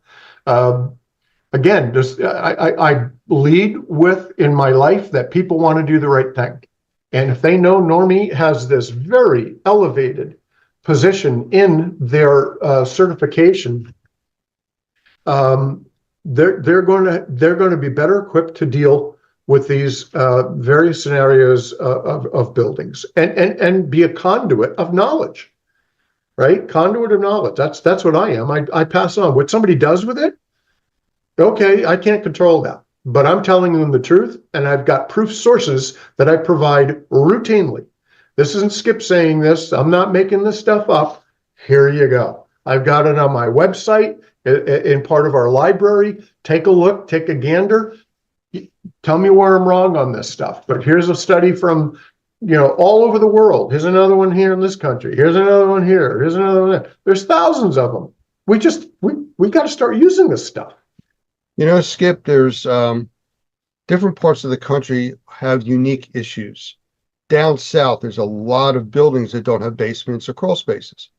The ground's too soft, it's too wet, it's too close to the coastline. And I get that. So you're building different there than you are building in the northern part of the country that's rockier, and basements and crawl spaces are very common. But they have different issues up north than they do down south. An example that I came across, and I talk about it in a lot of the classes, we have subgrade rooms and access to buildings. Yeah, up in the northeast where I'm from. And sometimes you have to go down a flight of stairs outside the building to get to a landing to then go into the building, and that's all subgrade. Well, I ask, what happens when it rains hard? Oh, we're okay. We have a drain down there. Well, that drain has to go someplace, and it has to be maintained. But let's go beyond the maintaining. Up here in the Northeast, we have a thing called the fall. And there are so many leaves that come down in a short period of time that lay over these drains. They actually clog the street drains. That's how bad it gets. The townships have to go out and clear the drainage in the roadways. So these stairwells get clogged over, they get a heavy rain, and they have water literally pouring into their building. Maybe in an area that's not usually used, so it's not seen for a week or two or so. And again, that just perpetuates the problem of a mechanical system causing health issues as it fails. Yeah, I grew up in New Hampshire. This is familiar, very familiar to me, right? Everybody has basements back there, Yeah. right? And so out here, different scenario. There's a common denominator there. Out here in California, nobody, it's not uncommon to find houses that don't have air conditioning and don't have an HVAC system because annual temperatures out here, especially along the coast, is a very Mediterranean climate, right? So year-round temperatures, 65, 68, 70 degrees. Life is great. I've got doors and windows open all the time. They never put French drains in out here. They build crawl spaces. And then 2 years ago, we had, 30, 40 inches of rain per year over 2 years. That's 60 to 80 inches of rain. Every crawl space got flooded. Every foundation got saturated. Landscapers putting, all their plantings right up against the building, letting vines grow on the building. Your final soil levels, whether it be mulch or plant soil, goes above the slab level, covers the stucco. What do you get? Rising damp. What do you have? Subterranean water. What do you have? Inner wall cavity saturation. I mean, hey, don't forget insects. Yeah, and insects. A pathway. Yeah. So, I mean, it's building engineering. Nobody wanted to do it intentionally. These are oversights, but things have to be corrected or else you don't solve the problem. And all the while, the more water intrusion, the longer things stay damp or wet, the sicker people get. And when you talk to somebody who has one of these mold-related illnesses, it's tragic. It's tragic. They are so wiped out. It's tragic. It is a major, major, major deal. It's a very, very real scenario. They're on a path. We tell them, look, we're going to walk alongside you. We're going to solve this problem. It's terrible. That's one of the things we talk about during our advanced assessment classes, CAIA, and also our basic CMA, CMR classes, where we talk about the assessment process deals with a survey around the outside of the property. That will then give you an idea of where to look inside to see if there's a problem. If you have ground level above the foundation, where it's actually touching the stucco or the siding, you have a very high potential for moisture intrusion and other problems too. But it gives you an idea to look on the inside of the building to check for that. And that's all part of learning how to do this inspection process and assessment with a new set of eyes. Yeah. Yeah, look, we have a huge opportunity. I would like to see us begin to take a position that it is absolutely a health issue. It's not a water damage building component issue. This is a health issue. If the California Department of Health says damp to water damage buildings are unhealthy, I'm saying damp to water buildings are unhealthy, and I can prove it, right? So, and that's what it is. It's a major health issue. Well, with that being said, again, we're going to take this and play this across our TV and radio platforms. So hopefully we will get some feedback from people out there. We have a lot of people that are watching and listening to these shows. For the Normie members here in the room, again, any help you can give us, getting us in contact with the people that could possibly help make a difference. That's what we want to know. You're familiar with your areas. Let us know who we can reach out to. And for anybody from the public side, from public health, health agencies that may see this, please reach out to us. We want to be your resource for you. If there's anything we can do, let us know, and we will try to help. We've worked with several of the states as stakeholders during their development of the licensing laws. So we've been involved in doing this for a while, and we know what it's like. We work with DC, we work with Florida, New York, and Louisiana, can't forget them. So please feel free to reach out to us. Yeah, hey Lance, can I make a comment here? I just saw a question pop up. Does the cost of an inspection and this and that and everything else covered by insurance? I just want to say that 99.99999% of the jobs that we do are not insurance jobs. Because out here in California, if it's not a catastrophic pipe burst and or it's gone longer than 7 days, they don't cover it. Yeah, the rule of thumb is usually water from above is often covered. Anything from below, flood type, usually isn't, or mechanical failure, sump pump failure, broken pipe, things like that. But again, if you're treating it as a mold loss, you're very limited. They cap that at usually $5,000 to $10,000. If it's a water loss, it could be even up to the value of the property, depending on the type of insurance you have. So you have to understand your policies. You have to understand the state that you're in and what they're going to allow. There's also an unfortunate situation that happens with hurricanes and massive flood conditions. A lot of times, and we've seen this with Katrina and a few other storms, that the insurance lobbyists have gone to the government entities and say, we can't pay these claims to the full amounts. We need it capped, and they cap it. And it may not cover even the replacement of the home. So you need to be aware of a lot of these things. And again, it's public education and trying to get the information out to the government entities that need to know this stuff. Can I ask of you, is it appropriate, Lance, for me to just ask those that are in attendance tonight, kind of like a show of hands type of thing? How many people talk about water damage building, damp or water damage building is a health issue? Sure. If you're listening in the room, if you just hit the hold your hand up, and we'll see there how many people do that. Yep, I see quite a bit. Yeah, we're at more than half already. Let me follow that up. Let me follow that up with, what could Normie do for those who didn't raise their hand, or even those who did raise their hand? What could Normie do to better equip you, or more comprehensively equip you with information that makes you very, very comfortable and confident to be able to talk about this without hesitation? That damp or wet buildings are health issues? Is that studies? Is it what kind of information do you need to be able to present that? I'd be curious to know that.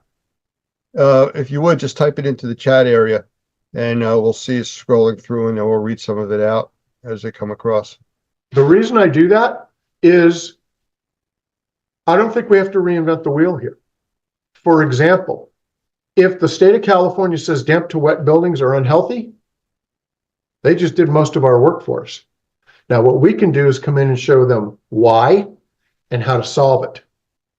So this is a medical issue, right? It is. It's a health issue. It's no different than breathing asbestos. It's no different than a pandemic, breathing in SARS-CoV-2. This is a health issue. It's not a water damage building issue. This is a health issue. The cause is the water damage, but it is a health issue. And so that's my passion. I want to bring that to the forefront and want to help my fellow Normie members out there to be better prepared to confidently discuss, even if it's rudimentary and simple, that here's a proof source, here's another proof source, here's another proof source, here's another proof source. It's conclusive, right? So that not that we want to be alarmists, not that we want to drive up anxiety for any occupant or building owner, but rather let them know that this has to be taken care of quite effectively. And I will also add that we are in the best position to be the source of comprehensive decontamination and solving this problem. Most of the other certifying bodies are not a high-level mold certification. I'll leave it at that. There's a comment in the room that from one of our members here, states must recognize that indoor air quality is a critical health issue and a major trigger for respiratory conditions and other illnesses. Addressing it is essential to protect the public health, reduce healthcare costs, and improve overall quality of life. Prioritizing this issue is long overdue. I agree completely. We have some other comments in here about things that they were asking for: studies, articles, professional journals. We've started putting articles together, and we're putting them out in our blogs. I want to, again, after the first of the year, be hitting the blogs on the normie.org site I've already started adding some to the NormieProAcademy.com site, blog articles. So that's there. And this is the type of information and feedback from you, our members in the public, that we're looking for. So we're able to help address your concerns, which hopefully is helping others. Let's see. I think you mentioned the Jordan Peterson interview earlier. Is there a link that you have to that interview? Yep, I can do that. And one of the sidebar conversations that you and I have had, Lance, is one of the things that motivates me to help with everybody else is I have a half a dozen or 10 studies that I constantly refer to. I would love in one of these CE credits, should the powers that be find it to be useful, to go through some of these studies. And make them available where you can find these things. I mean, these are public domain articles, right? But if I can go through it and help you make sense of it, and you can use it in your daily activities in helping other people, I would love to be able to do that. But yeah, we can do all of this stuff that you're talking about. Okay, and I think that's something that we will do. I think there's a definite interest here. We saw people raising their hands. They do talk about this stuff. Brian, you have your hand up. Did you have a question? I'm going to turn your mic on for a moment. Just unmute yourself and you should be live.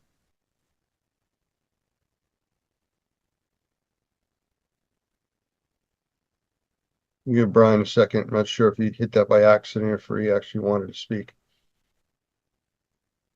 I got another one in here. People usually come to me with health issues saying it is mold. I look for water and leaks, mold, and test to be sure it is mold. And Normie is trained well on a house walk around, basement, bathroom, under sinks, etc., being aware of musty odors.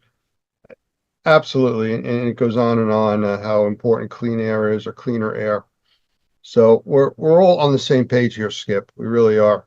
Brian, I guess you didn't have a comment there. If you change your mind, let us know. We're getting a bunch of comments in here. Okay, yeah, it was an accident. No problem. Okay, does anybody else have any questions? Well, we can open this up as more of a Q&A right now. We have a little bit of time left. Any questions for Skip or myself? Anything that we could expand on that we've just talked about?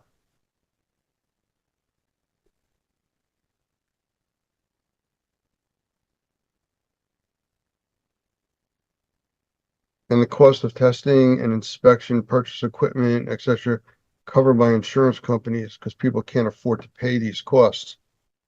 You know, there's an issue with the statement that people can't afford to pay these costs. We're in a position where we have to do what's right. And often for us to help the customer, we should not be the ones deciding what they can afford. We need to tell them what they need to do. It's up to them to decide whether they can afford it or not.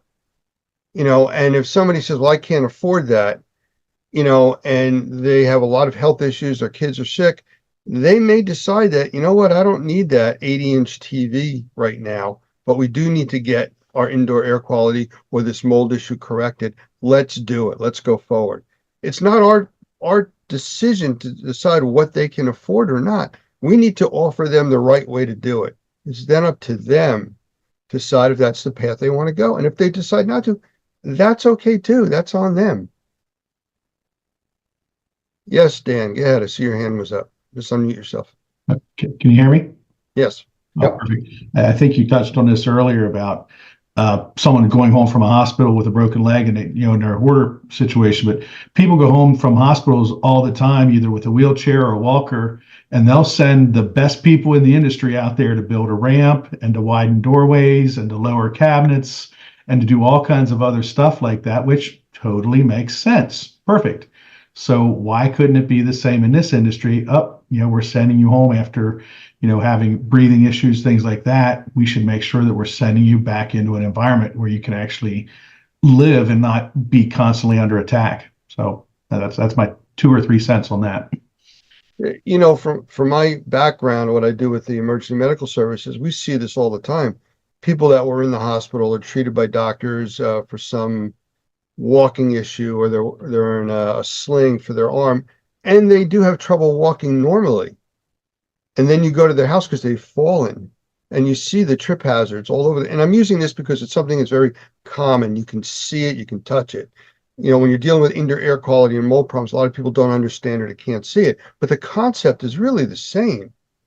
You know, it's the living condition, it's the lifestyle that needs improvement. You can't just send people back to the place that's causing their problems or making it worse. I agree with you, Dan. Thanks for that. Yeah, that was a good one, Dan. And, you know, here's the other thing. You know, if a senior citizen falls, breaks a hip, yeah, they're going to be in a walker. Somebody needs a knee replacement. That's a problem.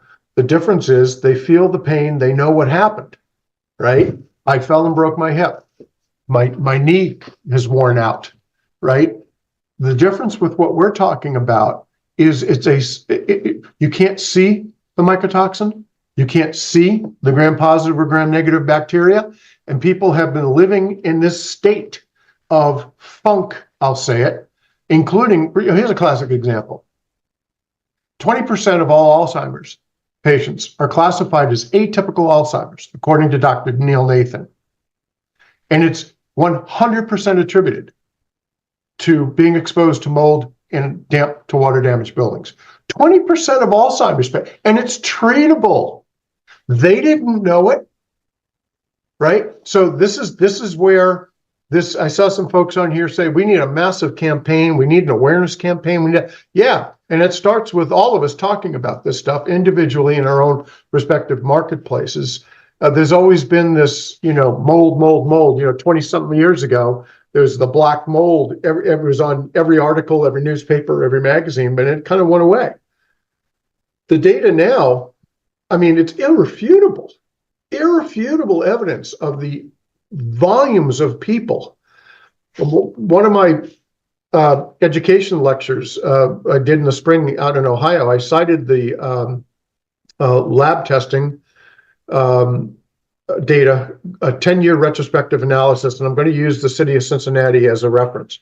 13% of the population of Cincinnati are confirmed mold sensitized people. This was in a study from 2000 to 2010, and the data was LabCorp. And then or Quest Diagnostics rather, 13% of the population in Cincinnati confirmed mold sensitized. Now, when you do the data, you do the math, 13% worked out to be 48 or 52,000 people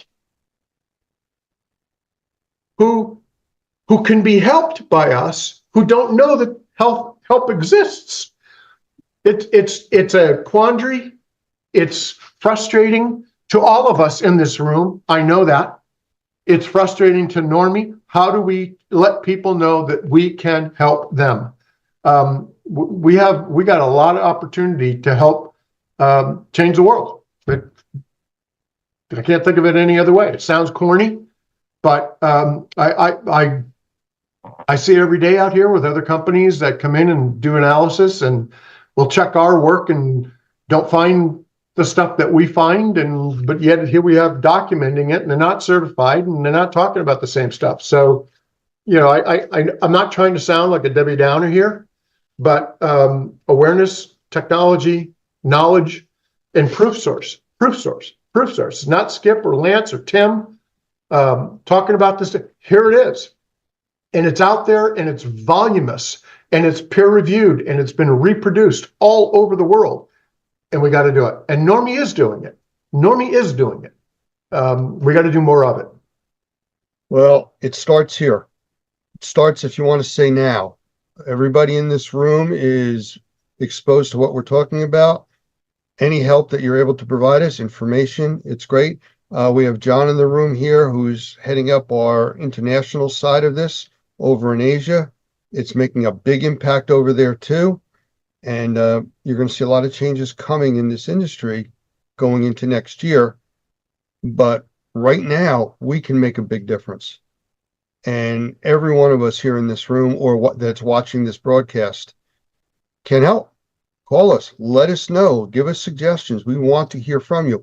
And as far as what you had offered up about the trainings and doing some short classes on the stuff that you've gone over, I think you just created some work for yourself. I'm happy to do it. I'm failure's not an option here, and there's no amount of time, there's no amount of dedication, there's no amount of anything that I know that I found. And I'm not the brightest, bulb in the ceiling, but I look for, where do I have relevant information that helps me identify these issues? And so put me in, Coach. I mean, for those that want to know, what can I refer? What can I reference? What does that mean? Time, date, time, place. What do you need? It's so important to me because it translates into doing a better job, creating a better outcome. And I use, I'm sure I may not be alone here, but I talk about the objective is to reverse the microbial contamination in the environment. Anywhere in the environment that you could take a breath, we need to reverse that microbial contamination, because something may have happened in the kitchen or in the bathroom, but it's everywhere. Exactly. All right, Skip. I know you've been working all day and you just continued a longer day. A few of us had a break for an hour or two or three, but we appreciate you spending the time. And I think everybody knows you're going to be with us here for a while, and we're going to be doing a lot more of these type of presentations. So again, thank you for spending your time with us. For everybody else in the room and all your comments and participation, thank you all. We appreciate that. And please send us information at support@normie.org. This goes for anybody else watching this, not in the live session, but if you're watching a recording of this, we really want your assistance. We want to make this impact in this industry. We need to know who to talk to. And if there's something specific that you heard us say tonight, you want more information about, reach out to us. Let us know. All right. I want to remind everybody here in the room to register your CEU for tonight. It should pop up on the screen after you close out the main screen. If not, just go to normie.org and log in. If anybody has interest in watching the Dr. Oz interview, you can go right to normie.org. I believe it's on the front page there. You can get to the actual, not interview, but presentation that was done about the mold scams in New Jersey and how they refer to Normie as the good guys. And thank you all for being here. If we don't see you before the holidays, have a healthy, safe, and happy holiday season coming up. We got a bunch of holidays in there, including New Year's. And Tim, do you have the exact weeks that we will not be doing CE training? I just want to put that out there for tonight. Yeah, I think it is actually the week of Christmas and New Year's, because it's going to fall on Christmas Eve and New Year's Eve. So I don't think we will be doing them those nights. We can verify by next week, but I'm pretty sure that's the way it rolls. Okay. And yeah, I just don't want people calling me again the day after Christmas. How come we didn't have training last night? It's Christmas. Well, they'll call you on Christmas Day. So how about that? Yeah, that's possible. That's possible. All right, everybody. Thank you again. We appreciate you all being here and spending time with us. Give me a moment to shut this down, and we'll be right back if there's any other questions. I want to welcome my guest speaker today, Marvelous Mark. And I'm going to leave it short just like that, because Marvelous Mark is really not just a name, it's a description. And I really think that's the easiest way to describe him. He is a best-selling author. He's a motivational speaker. He's a team builder. He energizes teams. He energizes companies and people. I've seen him at some large trade shows speaking, and it just takes the entire level of activity higher. As you can see, or you won't see until he comes on the screen momentarily, he's just sitting there with drumsticks ready to go. So Mark, come on in, say hi. Hey, good morning, good afternoon, good evening, and in case I don't see you, good night. Well, thank you. And just a reminder that the way that we do this is when someone is talking, they're the actual entire screen. Okay. So just kind of I saw that on the program. So just jumping back and forth with that. So I kind of gave you the buildup of what you do, but it doesn't really explain what you do. I don't know if you can kind of get into that, and then we'll go from there. Well, that's interesting that you say that, because that's been a challenge most of my career, because I've tried to run my business by one of the groups that I speak about, which of course is KISS. And the KISS question in my presentation is, what are you willing to do that others are not? Well, KISS was willing to put on makeup, spandex, and get a tongue implant. So the rumor has it. And they just wanted to kind of create a disruption and set themselves apart. So what happened was they wound up setting themselves so far apart that you couldn't help but remember them. And they actually were in a league of their own for many, many years before people started seeing that, hey, the clown makeup rock stars really were scaling their business. They weren't just music giants, they were business giants. So that's really, in a nutshell, what I try to teach businesses, whether they're entrepreneurs, small or large, is, what's your disruptor, what's your KISS, how you can set yourself apart. Hence the name Marvel Less, because less can give you more when you start scaling back of all the busyness in your business. Well, it's interesting that you describe their business model that way, because we've talked in the past about a book that we recommended called Blue Ocean Strategies. And it's a heavy read. There's no question about it. It's very detailed, but it basically teaches companies how to set themselves apart. Don't fight the competition. Don't get caught in that race to zero pricing. Be out there, be the individual like you're talking about. No, you're right. And I love that book. I've read it a couple times, and it's so true. And you can use that comparison to anything. And I think, a lot of times, when we were talking in business today, how we're sometimes too busy being busy, we don't have time to go for the deep sea fishing. So many businesses chase each other's clients, or we're all going after the same piece of business. We're all bidding and, sending out RFPs a lot of times, unless we have our, loyal client base. But when we're trying to generate new business, what's going to set yourself apart? Are you fishing in the shallow water, or are you going to go for that one big fish, that one big account that will be loyal to for you for the next 5 to 10 years? Well, we have a very niche market with what we do, and we deal with everything under the umbrella of indoor air quality. And basically, it's all about the market being just people that breathe. So it kind of narrows it down to everybody. And that's kind of what our membership base is, which consists of sole proprietors, mom and pop type operations, up to very large corporations and franchises and licensees, companies, and things like that. So for you to talk to this group, I don't know if you could find a common ground that fits across all of that span, or do you need to address it separately? No, what I want to talk about today is some heavy duty psychology on using the 80-20 principle, or the 80-20 rule, in your business, because I've found, whether I'm talking to people like myself that's been an entrepreneur since about 1985 and a small business owner, usually anywhere from 2 to 8 employees, to the people that I speak to that are large corporations that have thousands of employees and their sales teams or their business development teams.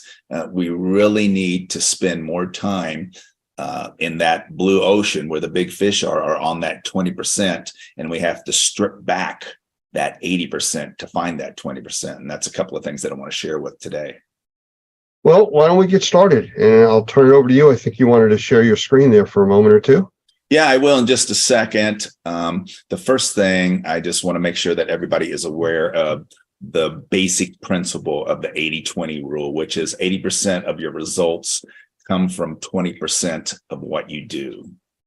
So many of us are working in that 80% area, which I'll show a little graph a little bit earlier on what that means. But what does it look like, and how do we get to a position where we have that confidence and courage to get to that 20%? Because really getting to that 20% is letting go, or as I call it, since I'm from Las Vegas, how to be a stripper in your business without taking your clothes off.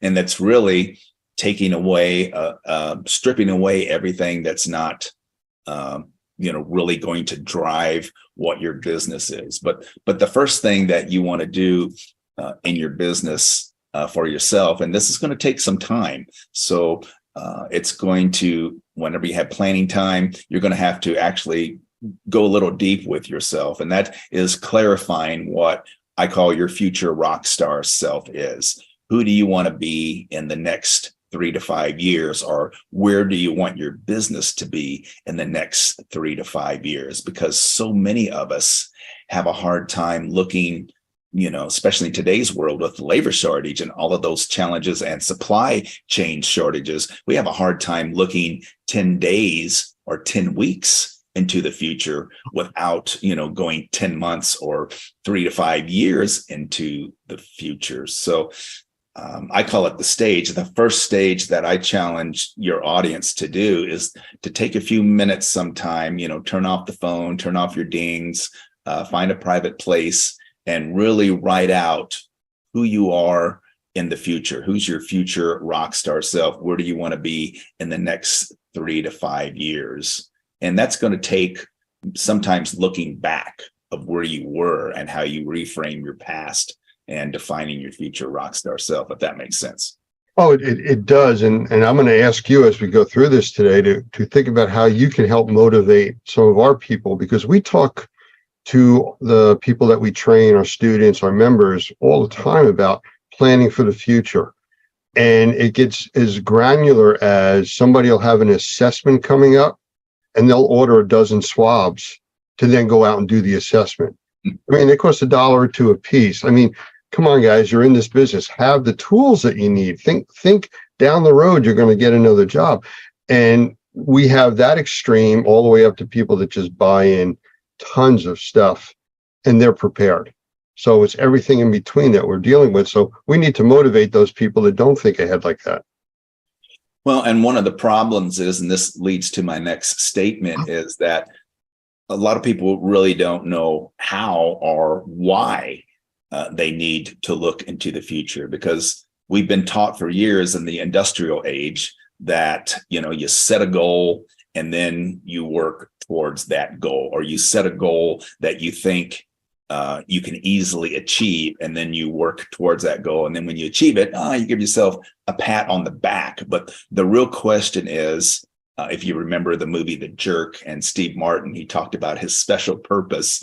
My question for your audience is, what is your special purpose? What is the 1 or 2 things that you love to do and that you do best, better than anybody else? And I'll tag on to that by saying, don't confuse purpose with passion, because a lot of us are passionate about certain things. You may be passionate about, getting clean water to everyone in Africa, but is that going to scale your business? Is that going to pay your bills? Is that going to support your family? For me, my purpose is, getting on and rocking as many stages as possible. And that's pretty much what I've done my whole life. That's what I love to do. That's what I'm good at. I'm good at connecting and energizing audiences. And I recently put on my vision board, I will never retire. I will die on stage. Because people ask, all the time, why are the Rolling Stones still touring? They don't need the money. You're right. They don't need the money. But if they stopped, they would die. That's all they've ever done. That's what they love to do. They've been on planes. They've been in buses. They go from city to city. That's their special purpose. And the special purpose is that 1 or 2 things that you, as a business owner or as an employee, that you do really, really well. And if you focused on that, if you put like 80 to 100% on that 1 or 2 things, how would it take your business or yourself to a volume 11? I call it the V11 mindset. How can you raise the volume on your life? So that's step 1. Where do they go from there? All right. Step 2.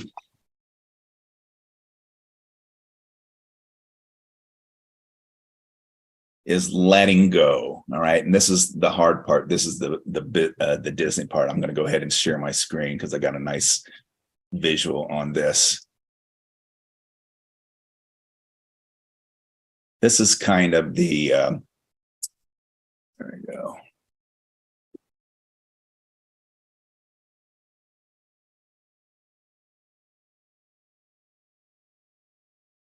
So this is kind of my version or graph of the 80-20 rule, which I was talking about in the beginning. So most of us are in cover band, what I call cover band mindset. We keep doing what we've always done, or we keep 80% of what we've done most of the time. So you see that I've, put some ideas over there. So 80% of what you're doing is your current self or your past self. We're doing the same things. It's linear growth. It's more of what you're doing. When you play in the 80% area, it's non-transformational. It's lesser goals. It's easy to achieve goals. It's spreading yourself thin because 80%, you're busy being busy again. It's your comfort zone. It's where you feel safe and security. And then it's basically the same stage that you had 5 or 6 years ago. You can turn up your volume probably 2 times and by just keep doing what you're always doing. But the path to your big unreasonable dream or your special purpose, that's going to lie in that 20% area that you see on the screen. And that 80%, that's what you're going to have to learn to let go of, because I say what got you here won't get you there. The same level of action, the same level of knowledge, the same employees, the same skill levels. It's not going to take your business from here to here. Now, if you're happy with what you're doing and the volume and the business and the dollars and your level of service, if you're happy with that, that's great. There's nothing wrong with that. But for those that really want to scale their business because you're tapped out right now, your bandwidth is pretty much at its wit's end. So what are you going to be able to, as I said earlier, strip away of this 80%? What can you strip away and only leave the 20? It sounds to me very much like what we refer to as growing pains. Yeah, that's exactly right. And people avoid the growing pains usually. And the reason they do that is because they want to stay comfortable. One of my favorite quotes, I think it was from Jim Rohn or Jim Collins, you're the average of the 5 people that you hang out with the most, or that's your comfort zone. Well, to go to 20%, to scale your business and go to that 20%, you're probably going to have to find new band members. And what the cool thing is about it, if you're smart, is that you can take that 80% that you may not want to let go of, and you can hire new people to take care of that. A great example was back in the 90s. I was one of the highest paid wedding DJs back in South Florida, and in the mid 90s, I was making more than anybody else. And I got hooked up with an agent, and we decided to put together this big international touring show. Well, I was doing like anywhere from 20 to 25 gigs a month. And I loved it, but I was always tired and I was always tapped out. So my philosophy was, I can triple my price, do this national touring show. And if I lose half of my business, even if I lose 2/3 of my business, I'm still going to have the same amount of money coming in. Well, what happened was that when I let go of my old self and went to my new future rock star self, I went to a whole different level of clients and budgets. And I was almost as busy at triple the price as I was at my lower price. But what I did was I hired a local DJ guy and took him in as a partner, and he took care of all my old business and was just paying me 10%. So I was still getting residuals as I was exploding into a new growth, that new 20%. So I hope that makes sense to your audience. You got to strip away, you got to let go of that 80% and figure out where the 20% is. And then eventually, here's the cool part. Eventually that 20% will become your new 80. A couple of years down the road, you're going to master that 20%, and then you'll have to strip that away. And you can see over the next 3, 5, 10 years, who knows where your business will be. But we use another term, we call it verge. We're always on the verge of moving into the next level, and you get to where you anticipated being, and now you're pushing beyond that. And you look in the rearview mirror and see the verges behind you, and now you're into all of this new territory again, and you're relearning all this new stuff again. but you're getting bigger.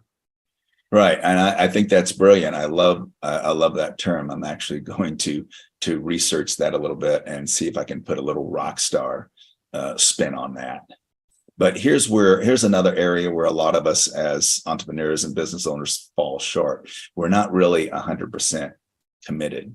You know, if you're really going to try to scale your business, you really have to go all in. 98% is not 100%.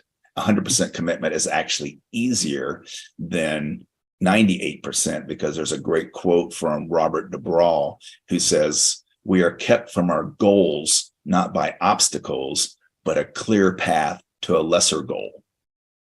So if that makes sense, like when we're 100% committed to, you know, whatever our future rock star self is, or whatever our future rock star business is, then that means that there are less ways to get there. It's called pathways thinking. There are less pathways for you to get there. And it actually becomes easier, and you actually start saving time or gaining at rapid growth, because 80% doing 80% of what you've already done, you already know how to do that. You're doing maybe 5, 10, 15 different things. But when you commit to that 20% or a high level, that kicks in the pathway thinking, and there's less things that are going to make you scale or make your business scale to that area. And then it actually becomes easier. Well, I don't want to derail you from what you're talking about now, but just what you're talking about and looking at the 80-20% brings up something that I've experienced from being in the government arena for so many years. And I see a lot of it in private industry, where you're seeing 80% of the work being done by 20% of your workers.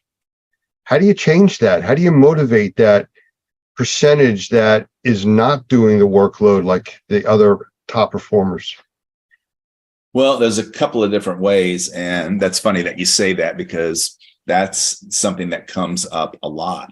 You know, personally, my opinion is you take that 20% and you invest more training and pay them more and give them better benefits than the 80%, because that's going to fuel them and give them more incentive to stick around. It's going to make them think better. It's going to make them scale what they're doing, because that 20% has a way, you know, they have an ethic and they have a vision on how they're doing things. And now they can take that 20%, turn it into the 80%, and then strip that away. And then you would probably promote them.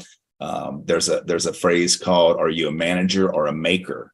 You know, a lot of your 80% people are going to be managers. And as business owners, you know, you don't want to be a manager. Hire someone to be a manager. You want to be the maker. You're the one that has that special purpose. You know the vision. You know the goal. You know, when you're working towards that 20%, the question is, what is the most important thing that you could accomplish right now that would give you a clear path to that goal or to that future self? If you had to take the time to figure out, what is one thing that if I put all of my energy, or if I took the 20% of my rock stars and we all focused on that one thing, how would that explode our business? And what would that one thing be? So I think once the other 80% of the employees see how the rock stars are being treated, some of them are probably going to get disgruntled and quit. Good, bye-bye. You know, we don't want you in our band anyway. And some of them, I think, are going to maybe, how can I get some of that action? How can I get that raise? How can I get in the elite group, or the, you know, you're going from garage band to name act or Lollapalooza band, main stage band. And I think you'll be able to nurture and train some of those lesser gold employees and get them into the 20% with the rock stars. And I would even set up a mentor program, have them take someone that they feel will be, you know, the more 20%ers you have, the faster and exponential growth your business is going to have. You know, that 20% is really, I would classify as your people. And one of the biggest things I've seen is to motivate them is to take care of your people, exactly what you're saying. And then you'll see the other people come along. I want to be part of that. I want to be on that team. and you do team building. You talk all about that. And that's really, people want to belong. They want to be on the team. They want to be going forward. They want to be involved. Yeah, and having play at work, I've got a few articles on my blog and on my LinkedIn about how important play is in the workplace, and being transparent with your bud. You don't want to keep your bud, or you don't want to keep your special purpose to yourself. You want to make sure that everybody knows what it is. And hopefully, especially the 20%, they're going to buy into it as much or greater than you. And they feel like they're part of something greater. They begin to feel like it's their company and it's their purpose. And those are the ones that are not going to be able to leave or want to leave. Those are the ones that are going to be loyal to your organization, because now it's like their band. I'm not just a player in the band, it's my band. And I spoke to a company last year in Cleveland. It was a franchisee company called USA Insulation. And their employees are blowing in insulation. They're in 130-degree attics, crawling around in itchy material, the drill. And this one franchisee out of Austin, Texas, told me they had a waiting line of people wanting to come to work for them because of the culture that they created. They treated their people well. They got to know their families. They would have picnics. They would open their vision. They were really flexible on time off if they had kids, doing activities at school. And when I thought about that, I was just blown away. Like everybody else almost in that meeting were suffering from a labor shortage. And here these guys figured it out. Take care of your people and be flexible with their work schedule. And you're going to have people that want to come to work for you. So they're actually waiting to grow their business because they have people that want to work for them so bad. If you go back and you look at the humanistic studies of how people act, the behaviors of groups of people want to belong. They really do. I mean, even on the negative side of people joining gangs and stuff like that, they don't have family lives or whatever their situation is. They're looking to belong, be accepted, be part of a group. And that's really what this is. You want your employees to feel engaged. At least what you're talking about lines up with the, philosophies that we try to go by. You can't be the only one with the great ideas. There's other people with a lot of talent out there that usually work for you.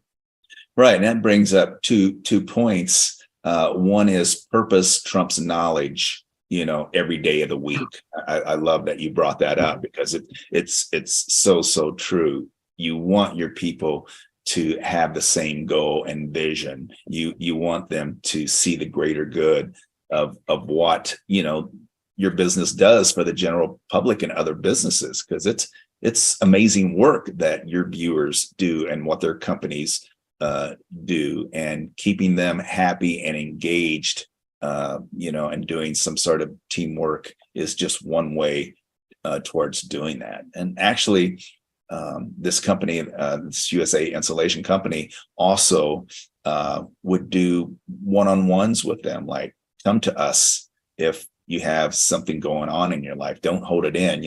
There's the mental health buzz, going on in today's workplace. And we as business owners, we as managers, or we as makers, that's part of our responsibility now. Back in the old school days, when the boomers were running everything, it was just like, show up, do your work, or get out, but now it's not that way. We have to be more compassionate. We have to be more flexible in our management skills and our level of compassion for our people, if you want to keep them.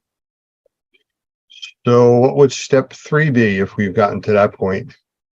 Yeah, step 3 is what I call find the bottleneck, or identify and find the bottleneck. There's a thing.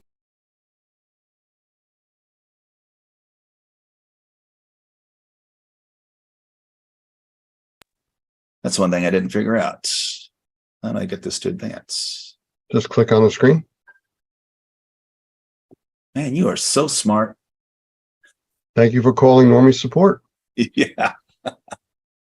and it's a real person that I'm talking to. Yeah. So stage 3, I call is identify and find the bottleneck. And I say bottleneck is because most rock stars are very familiar with a bottleneck, but it's originally called the theory of constraints. So on one side, that's where most of us play. We're in cover band mode. That's 80% of what we're doing. And we're being busy, our business is doing okay, but man, we're stressed out, we're tired, we got people coming and going all the time. It just seems like we can never get caught up. And on the other side, that's where we want to be. And that's, in name, act mode. That's our future rock star self. That's where I was saying, who do you want to be? What goals do you want to achieve in the next 3 to 5 years? Well, almost every goal, every goal and almost every business has a bottleneck. There's something keeping us going from cover band to name act. It's almost like a kink in a garden hose. You can have a kink in a garden hose and you can keep cranking up the pressure on the one side and it doesn't matter. It's still going to be dripping out on the other side. And that's the same way with finding the bottleneck in your business. How do you find that? Well, there's a couple of different ways. First is, like you said, talk to your employees. They're the ones that are out in the field. They're the ones that, are having interactions with the customers. They're seeing what's going on. So, that's the first thing that I would do would be, talk to them. What's keeping us from growing, or what challenges, what can we do as a company? What can I do as your boss, your manager, to make your job easier, or to get the job done faster or better or more efficiently? Could be technology. Maybe we should invest in some new software and new technology, or maybe, you're running with old gear and old equipment or old products, and we need to upgrade and try some new things. But it doesn't matter how much energy your whole band, you can have your whole band over there on the left side, but pushing, but it's not going to get through to the end game on the other side until you find the bottleneck. Now, here's the fun part. If you can't find the bottleneck, then guess what? You're probably the bottleneck.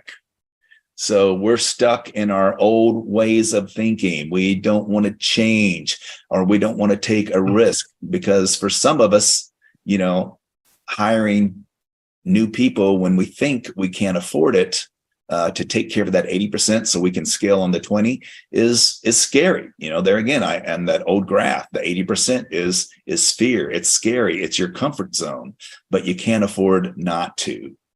Figure out a way, where can you cut costs, or where can you get a loan or something to hire that extra person or two so that you can let go. And then as an individual, if you're the bottleneck, then that's you got a fixed mindset, or you don't have a growth mindset.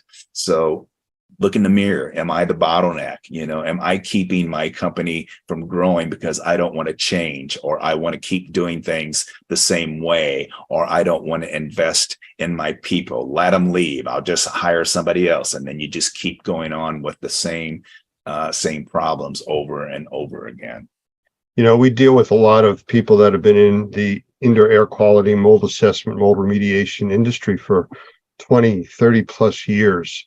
And they'll come to our classes, and you can see when they're sitting down, they almost kind of have the chip on the shoulder. I've been doing this forever. I've seen it all. I know everything. And we're doing it the way we did when we started. And you think about it and you go, so you're still using a telephone that plugs into the wall, right? Oh, no, we have cell phone. Well, you've changed. Things have changed over 20 years or 30 years.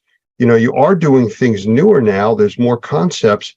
And usually by the time we've gotten to the first day of one of our classes, their response is, I have actually learned how much I don't know. They haven't learned what they need to know, but they've learned what they don't know. And that's a good start. No, I love that mindset because I think it's Brian Tracy said, you don't want to be the smartest person in the room. If you are, you want to find a new room, and the fact that, instead of trying to defend your decisions, why not ask an opinion? I was listening to something this morning and I thought, oh, I got to share this, instead of trying to prove why you're right or why you're doing it the right way. And a lot of times, at the trade shows, I've seen, very smart people up on that stage, but they keep trying to defend their way. They keep on trying to say, this is the way to do it. This is, if you want to grow your business, if you want to get XYZ, this is what you got to do, rather than asking an opinion. Well, what do you think? This is what I do. And what I'm sharing with you now is just what's worked for me for the last 2 years. I've done a V11 in the last year and a half. I mean, I started applying these principles, and coming out of the pandemic, my business has exploded. So I'm getting ready to take the year and a half, 20%, which is now my 80, and getting ready to strip away and find the new 20% to go to the next level. So that's a great point. I love that. So we have, like I said, a lot of very small companies and a lot of large companies. The smaller companies, it's much, much easier to pivot, to change your direction, to come up with new concepts. But you get some of these larger companies and organizations, it's like trying to turn an aircraft carrier. It's eventually going to get there, but you're, 20, 30 miles down the road or, across the ocean. How do you talk to them and say, find these bottlenecks, and how do you change direction? Well, I think, the one thing that larger companies do have, and sometimes it's good and sometimes it's bad, is, their teams, their board of directors, or, their masterminds, so to speak. And I think, first, there again, it goes back to these 3 stages. That large company, just like the small company, they got to be crystal clear and 100%, not 98% committed of where they're going in the next 3 to 5 years. So you have to really, really spend some time on that first stage and defining your special purpose, defining who you are or where you want to take your business. So, if you don't know where you're going, you better be careful, because you might end up somewhere else. So before they even need to think about turning the aircraft or turning the aircraft carrier, on that big, wide, slow turn, you better make sure you know what direction you need to turn it into first.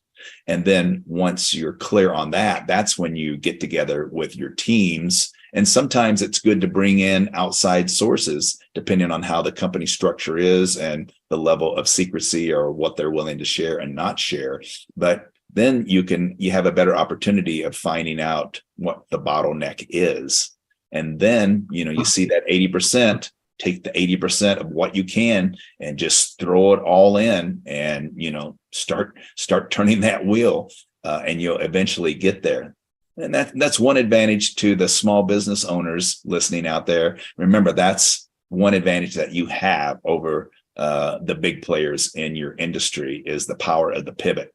You can make decisions faster. It's kind of like the little, I don't know what the name is because I'm not a big Star Wars fans, but I remember, not the stormtroopers, but the good guys. They had their little bitty ships and they could weave in and out of there, and they went into the big mothership and was able to knock out their power and that sort of thing. That's how I see the small business owners. But there's something to say about size. You have more resources, you have more cash flow a lot of times. So you can make bigger jumps and you can take bigger risks. So there's pros and cons to being big and being small. Okay, well, I mean, you got the constraints that you're talking about, whether it's something you can move out of the way or move out of your own way. You're basically going to have to go forward and push forward. Next step. Well, that's really the final step. And to kind of bring it all full circle, after you figure out where you want to be, your future rock star self in 3 to 5 years, once you determine or strip away the 80% to find the 20% of what you need to focus your best people on and your best resources on, and doing that, it's probably going to make the bottleneck appear or help you find the bottleneck easier. And once you open up that bottleneck, I say, you just got to remind yourselves of the 4 C's, and these 4 C's come from Dan Sullivan. And the 4 C's of what I call V11 or volume 11 is, first, you have to make the commitment. You know, whether you're the big business out there listening or the small business owner out there listening, you have to make the commitment and take the time, as I said, to find and define your big unreasonable dream, your goal, or who you want to be in the next 3 to 5. So once you commit, the next C is courage, because it's going to take courage. It's going to take courage to leave the 80 and go for the 20, because the 20 is uncomfortable. The 20 is the unknown. The 20 is things that you don't know yet. You're probably not going to know how to get to your future self, but that's where you have to focus on. It's going to take courage. So when you have that courage and you take that leap of faith to do that, and maybe hire new people to take care of the 20, because that's or take care of the 80, that's courage as well, then that's going to lead to capability or capabilities thinking. Places like Normie, where they can get education, where they can get ideas, because again, what got you here won't get you there. So when you're going to scale 20, there's less options that are going to get you there. So you're going to have to find new capabilities, new pathways to get you there. And then the final thing is confidence. Once you start seeing the results, your confidence is going to build. And then it just goes back to the rock and roll world, step and repeat, step and repeat. Your 20 will soon be your 80.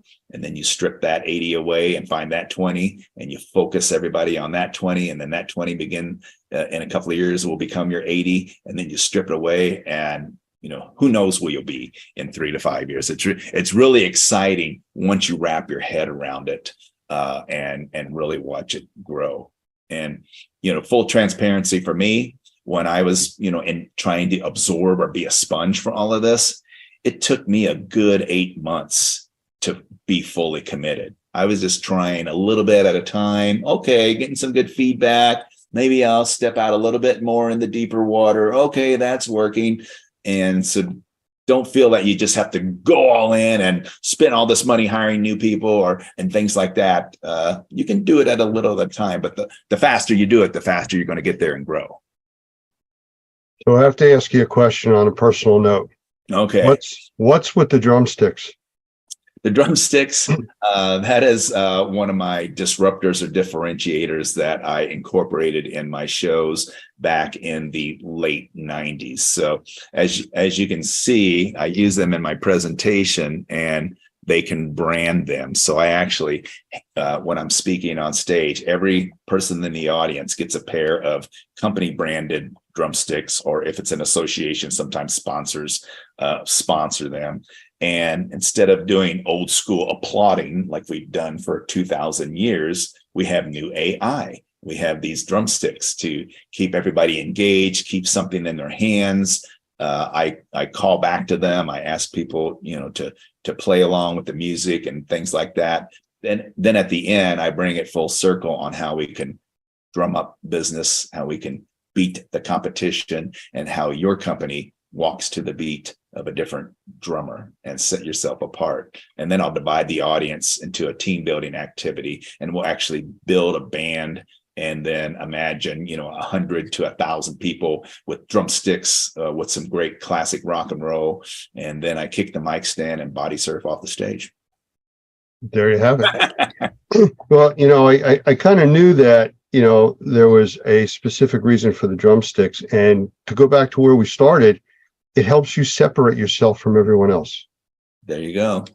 It's as simple as that, drumsticks. And at trade shows, I carry these everywhere. I carry these to restaurants. My wife gets mad at me sometimes, like, we're going out on a date. I don't care. And I take them everywhere, and people will come up and ask you, hey, what's with the drumsticks? Are you a drummer? And I'll tell them I'm a tabletop percussionist. And then it starts a conversation. Back in my crazy days in the 90s, I used to walk around with a rubber chicken, whether it was a black tie event or whether it was a trade show. And either people would ask me, what's with the chicken? Or people would ask someone else, hey, who's that guy with the chicken? And the same way now, who's that guy with the drumsticks? And everybody wants a pair. So find that disruption in your business that sets yourself apart, and try to run your business like KISS. Find your spandex and makeup. We were just at the Experience Trade Show a month ago, and we were down in Fort Lauderdale. One of our members, he has a manpower company. He can supply 1,000, 2,000 people for like major disasters, stuff like that. But his name's David DeGroff, a really good guy. We've dealt with him and done a lot of things together. But he showed up in a fluorescent yellow 3-piece suit. The only thing brighter than his suit were the shoes he was wearing, which were an orangish color. And I actually asked him, does it take batteries, just to produce that color? And I said, why are you doing this? He says, I could not purchase this kind of advertising for what it cost for this suit. The suit was very inexpensive. I got it off of Amazon, and everybody's coming up to me. What do you do? How do you do it? Why are you wearing that? Like you carrying drumsticks. He separated himself from the other 1,000 or so people that were there by wearing that. Yeah. And my challenge for your listeners out there, if you're a supplier and you go to trade shows, what can you do to make your booth stand out and attract people to come to you? Everybody, does the stress balls, or they do candy in a dish, or maybe they'll have a little wheel of fortune and give away some cheesy prizes. I saw one. I was just at the National Apartment Association in Atlanta. It was 11,000 people, and they had a putt-putt green in their booth. Okay, we've seen that before. But instead of holes, they had like $20 bills. So when you putt the golf ball, if it landed on a $20 bill, you got to keep it. And I thought, there's an old school game that they just took to the next level. I love it. So that was just one thing I saw. So for the supplier members out there, what can you do to set your trade show apart from everybody else to draw people to your booth? And for the business owners, whether you're a large business or small, what is your KISS? What can you do? What can you have your employees do? Where, a lot of people say, well, we have the best customer service. Well, then if that's your disruptor, your differentiator, that's easily copied. Your competition can easily see what you're doing. And then next thing you know, you're not a disruption anymore. So, what can you challenge yourself or your people to do that's going to set your business apart and remember them? How are they going to think of you first? Well, the next really important question, how does somebody get in touch with you? Or if they want your book or to bring you into one of their trade shows? Yeah, I'm a pretty easy find. You can just Google Marvelous Mark, and you can spell it the way I spell it, which is Marveless, or you can spell it the correct way, Marvelous, on Google, or you can just go to marvelousmark.com, and that's the easy way. You can actually type in Rockstar Keynote Speaker, and I'll pop up. So. Well, I've seen you at trade shows. I've seen the energy that you produce. You're much more low key today. I think it's good because we have a small screen that we're looking at. But I will tell you, from what I've seen of you and listening to you talk and the passion that you have, I have to correct you on a statement you made earlier today. Uh-oh. You said that you were going to die on stage. I disagree. I don't think you'll stop working until 6 months after you die on stage. Well, I appreciate that. I don't know if my wife will, because that's just going to delay her benefits, but it is what it is. It is what it is. Mark, I appreciate your time. Thank you very much for spending it here with us. I'm sure our listeners will get a lot out of this, and maybe we'll do a follow-up in the future and hope to see you at some trade shows. Yeah, and I want to say to your people out there, because some of this stuff is really, really deep till you really think about it, because the psychology behind it is kind of against what we've been taught in schools or what our parents and mentors, many of our mentors, have taught us. If anyone out there in your audience wants to private message me and ask me to explain it a little bit more, or I can share with them a couple blogs that talk about it a little bit more, I'm really, really happy to do that, because I love what your industry does and what it's all about. And, you have some of the greatest American loving people out there in the world, and my heart goes out to them and what they do. Thank you. Take care, Mark. See ya.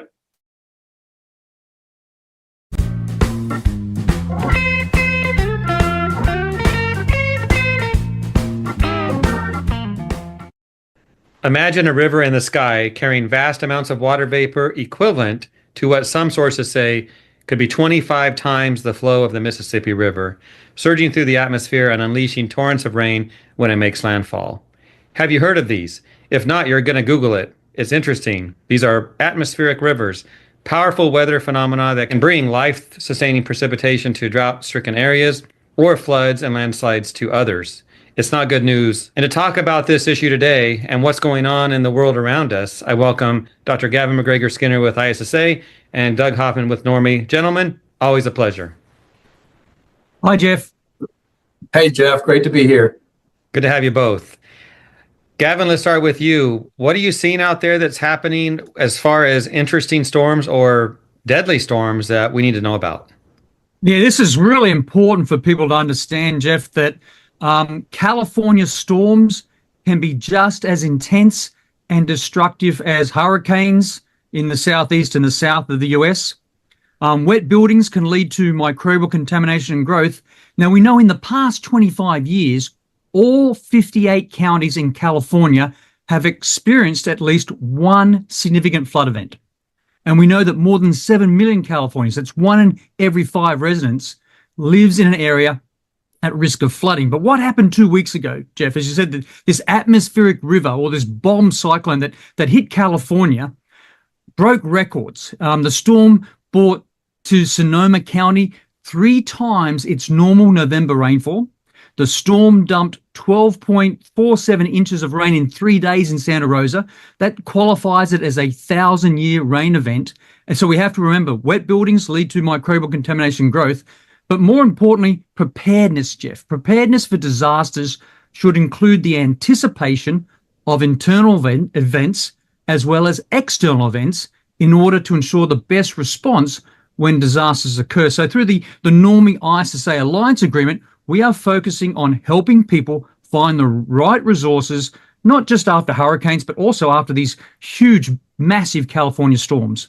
Thank you, Gavin. Now, Doug, I know your team at Normie is always ready. You do training, support, you're there to help. What are your thoughts about what's happening right now? Well, I want to really underscore what Dr. Gavin said about preparedness. I think oftentimes folks don't even think about this until after the fact, and then they say, now what do I do? We, of course, have made available through our task force, flood.normie.org, hurricane.normie.org, short videos and help folks think in terms of preparing for what's inevitable. And then I think giving them the tools that they need and the training that they need to not only deal with the problem, but maybe supervise the work to make sure that it's done correctly. One of the interesting things that happened to us, Jeff, after Hurricane Katrina, we were doing a training, actually doing it in my house because there were no hotels available. But half of the people that attended our training, and that was a licensing class, were homeowners. They weren't going to get licensed. They weren't going to get certified, but they wanted to know that the work was done correctly.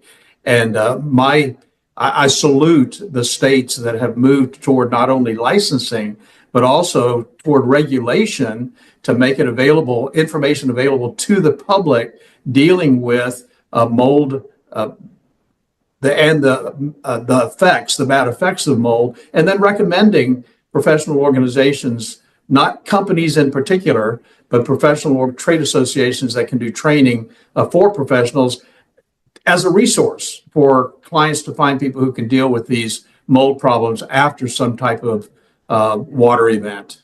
So we don't hear about the issue like in California as much as we hear about hurricanes when they hit land. But it sounds like they can be just as devastating in many ways. So why is that? Yeah, again, these are rare events, Jeff, but they're happening more often now. And as we said, 25 years, all 58 counties of California have experienced at least one. The event 2 weeks ago was a massive storm. You heard the terms used, atmospheric river. Doesn't really resonate like it does hurricane, tornado. But yeah, and then we heard bomb cyclone. Okay, now we're starting to get into the sort of disaster type lexicon of words that actually resonate with people that something is going to happen. But what Doug and I really wanted to emphasize, these destructive storms lead to water problems, not just the flood. So again, people focus, oh, you're in a flood zone. That's great. No, when you get such intense rain, you get water in buildings, and water in buildings leads to, again, dampness, wetness, that leads to microbial contamination. And as Doug said, the struggle we have is people go, oh, I've now got a problem. Where do we find it? California Department of Health has got a list of frequently answered questions, which includes the resources available through Normie to address these problems. So we're trying to make it easier for people to find the necessary resources to prepare, but then also to recover from destructive rain events like this one. I think that's a great point that Dr. Gavin's making about wind-driven water. A lot of people don't realize that all those little cracks and crevices in your home is going to allow moisture intrusion. When you get moisture intrusion in any building, you've got the potential for mold growth because there's mold spores lurking around everywhere, waiting for a little bit of water. And so I use the illustration sometimes. If you think about walking around your house with a pump sprayer and spray a little bit of water around the house and then shut down the power for a few days, what do you think is going to happen? You're going to have a mold issue. So he's exactly right. It's not just the flooding, which obviously carries tremendous number of contaminants and microbial issues with Cat 3 water, but also then you've got the wind-driven water that you've got to deal with, which is elevating the moisture content inside the house. You know, I hear it all too often that when something like this happens in an area, talking about California today, what happened there, homeowners and professionals are wanting to help, but homeowners, they call their insurance company and they're not always given the right direction and they don't always get the right help. Let's talk about that. Let's talk about how homeowners can find someone to do the right inspection, to dig into the issues, locate the source of the mold or the moisture. And we talked about ISSA and Normie, but specifically those watching this right now, where can they go to get this help? Well, of course, they can go to the Public Health Department in Illinois, the Public Health Department in California. Those two states have specifically recommended trade associations like Normie, like the ISCRC, where they can find the help that they need. We've provided a website, Normie Pro Environmental Task Force, where there are 2 documents that they can download. If they're just simply helping in the process or they're a residents, what should they do? There's a lot of information out there, and I think directing them to these individual websites is a really, really smart move. And I appreciate the public health departments realizing that they can't ignore the issue. Mm-hmm. And Gavin, what would you add to that? Yeah, it's really important, Jeff, that everyone understands we have the tools and the technologies to be data driven. And what that means is that if you've seen water damage to your building, get an indoor air quality monitor. Monitor the air. Also, if you see water damage, if you see growth, if you see discoloration, if you see something that's not normal, then go back to what Doug was saying, find the professionals and take swabs. Get those swabs sent to the laboratory to really work out, am I dealing with a fungi, bacteria? Am I dealing with yeast? What else grows? Lots of things grow when there's dampness and wetness in a building. So really important to not just treat it all with the same brush, but more importantly, you be data driven and go to the specifics. What am I dealing with? And then find the proper solution to deal with what you're actually dealing with. Thank you, Gavin. And Doug, I'd like to close with this question to you. We can go to these departments. We can go to the trade associations. Where the rubber hits the road is when that company shows up in my driveway to do the work. How do I know it's the right company? Because we know that every company is different. How do you know it's the right fit? I think that's a great question. Of course, there are several states, 5 in fact, that have licensing laws for guys that are dealing with mold assessment, mold remediation. That leaves a lot of states that don't have any licensing. But I would suppose that the best resource would be for a client to find out in one of those states that does have licensing, who are they approving for the training? Who are they approving for the exam? Who are they approving for the certification? And so I think that's a great place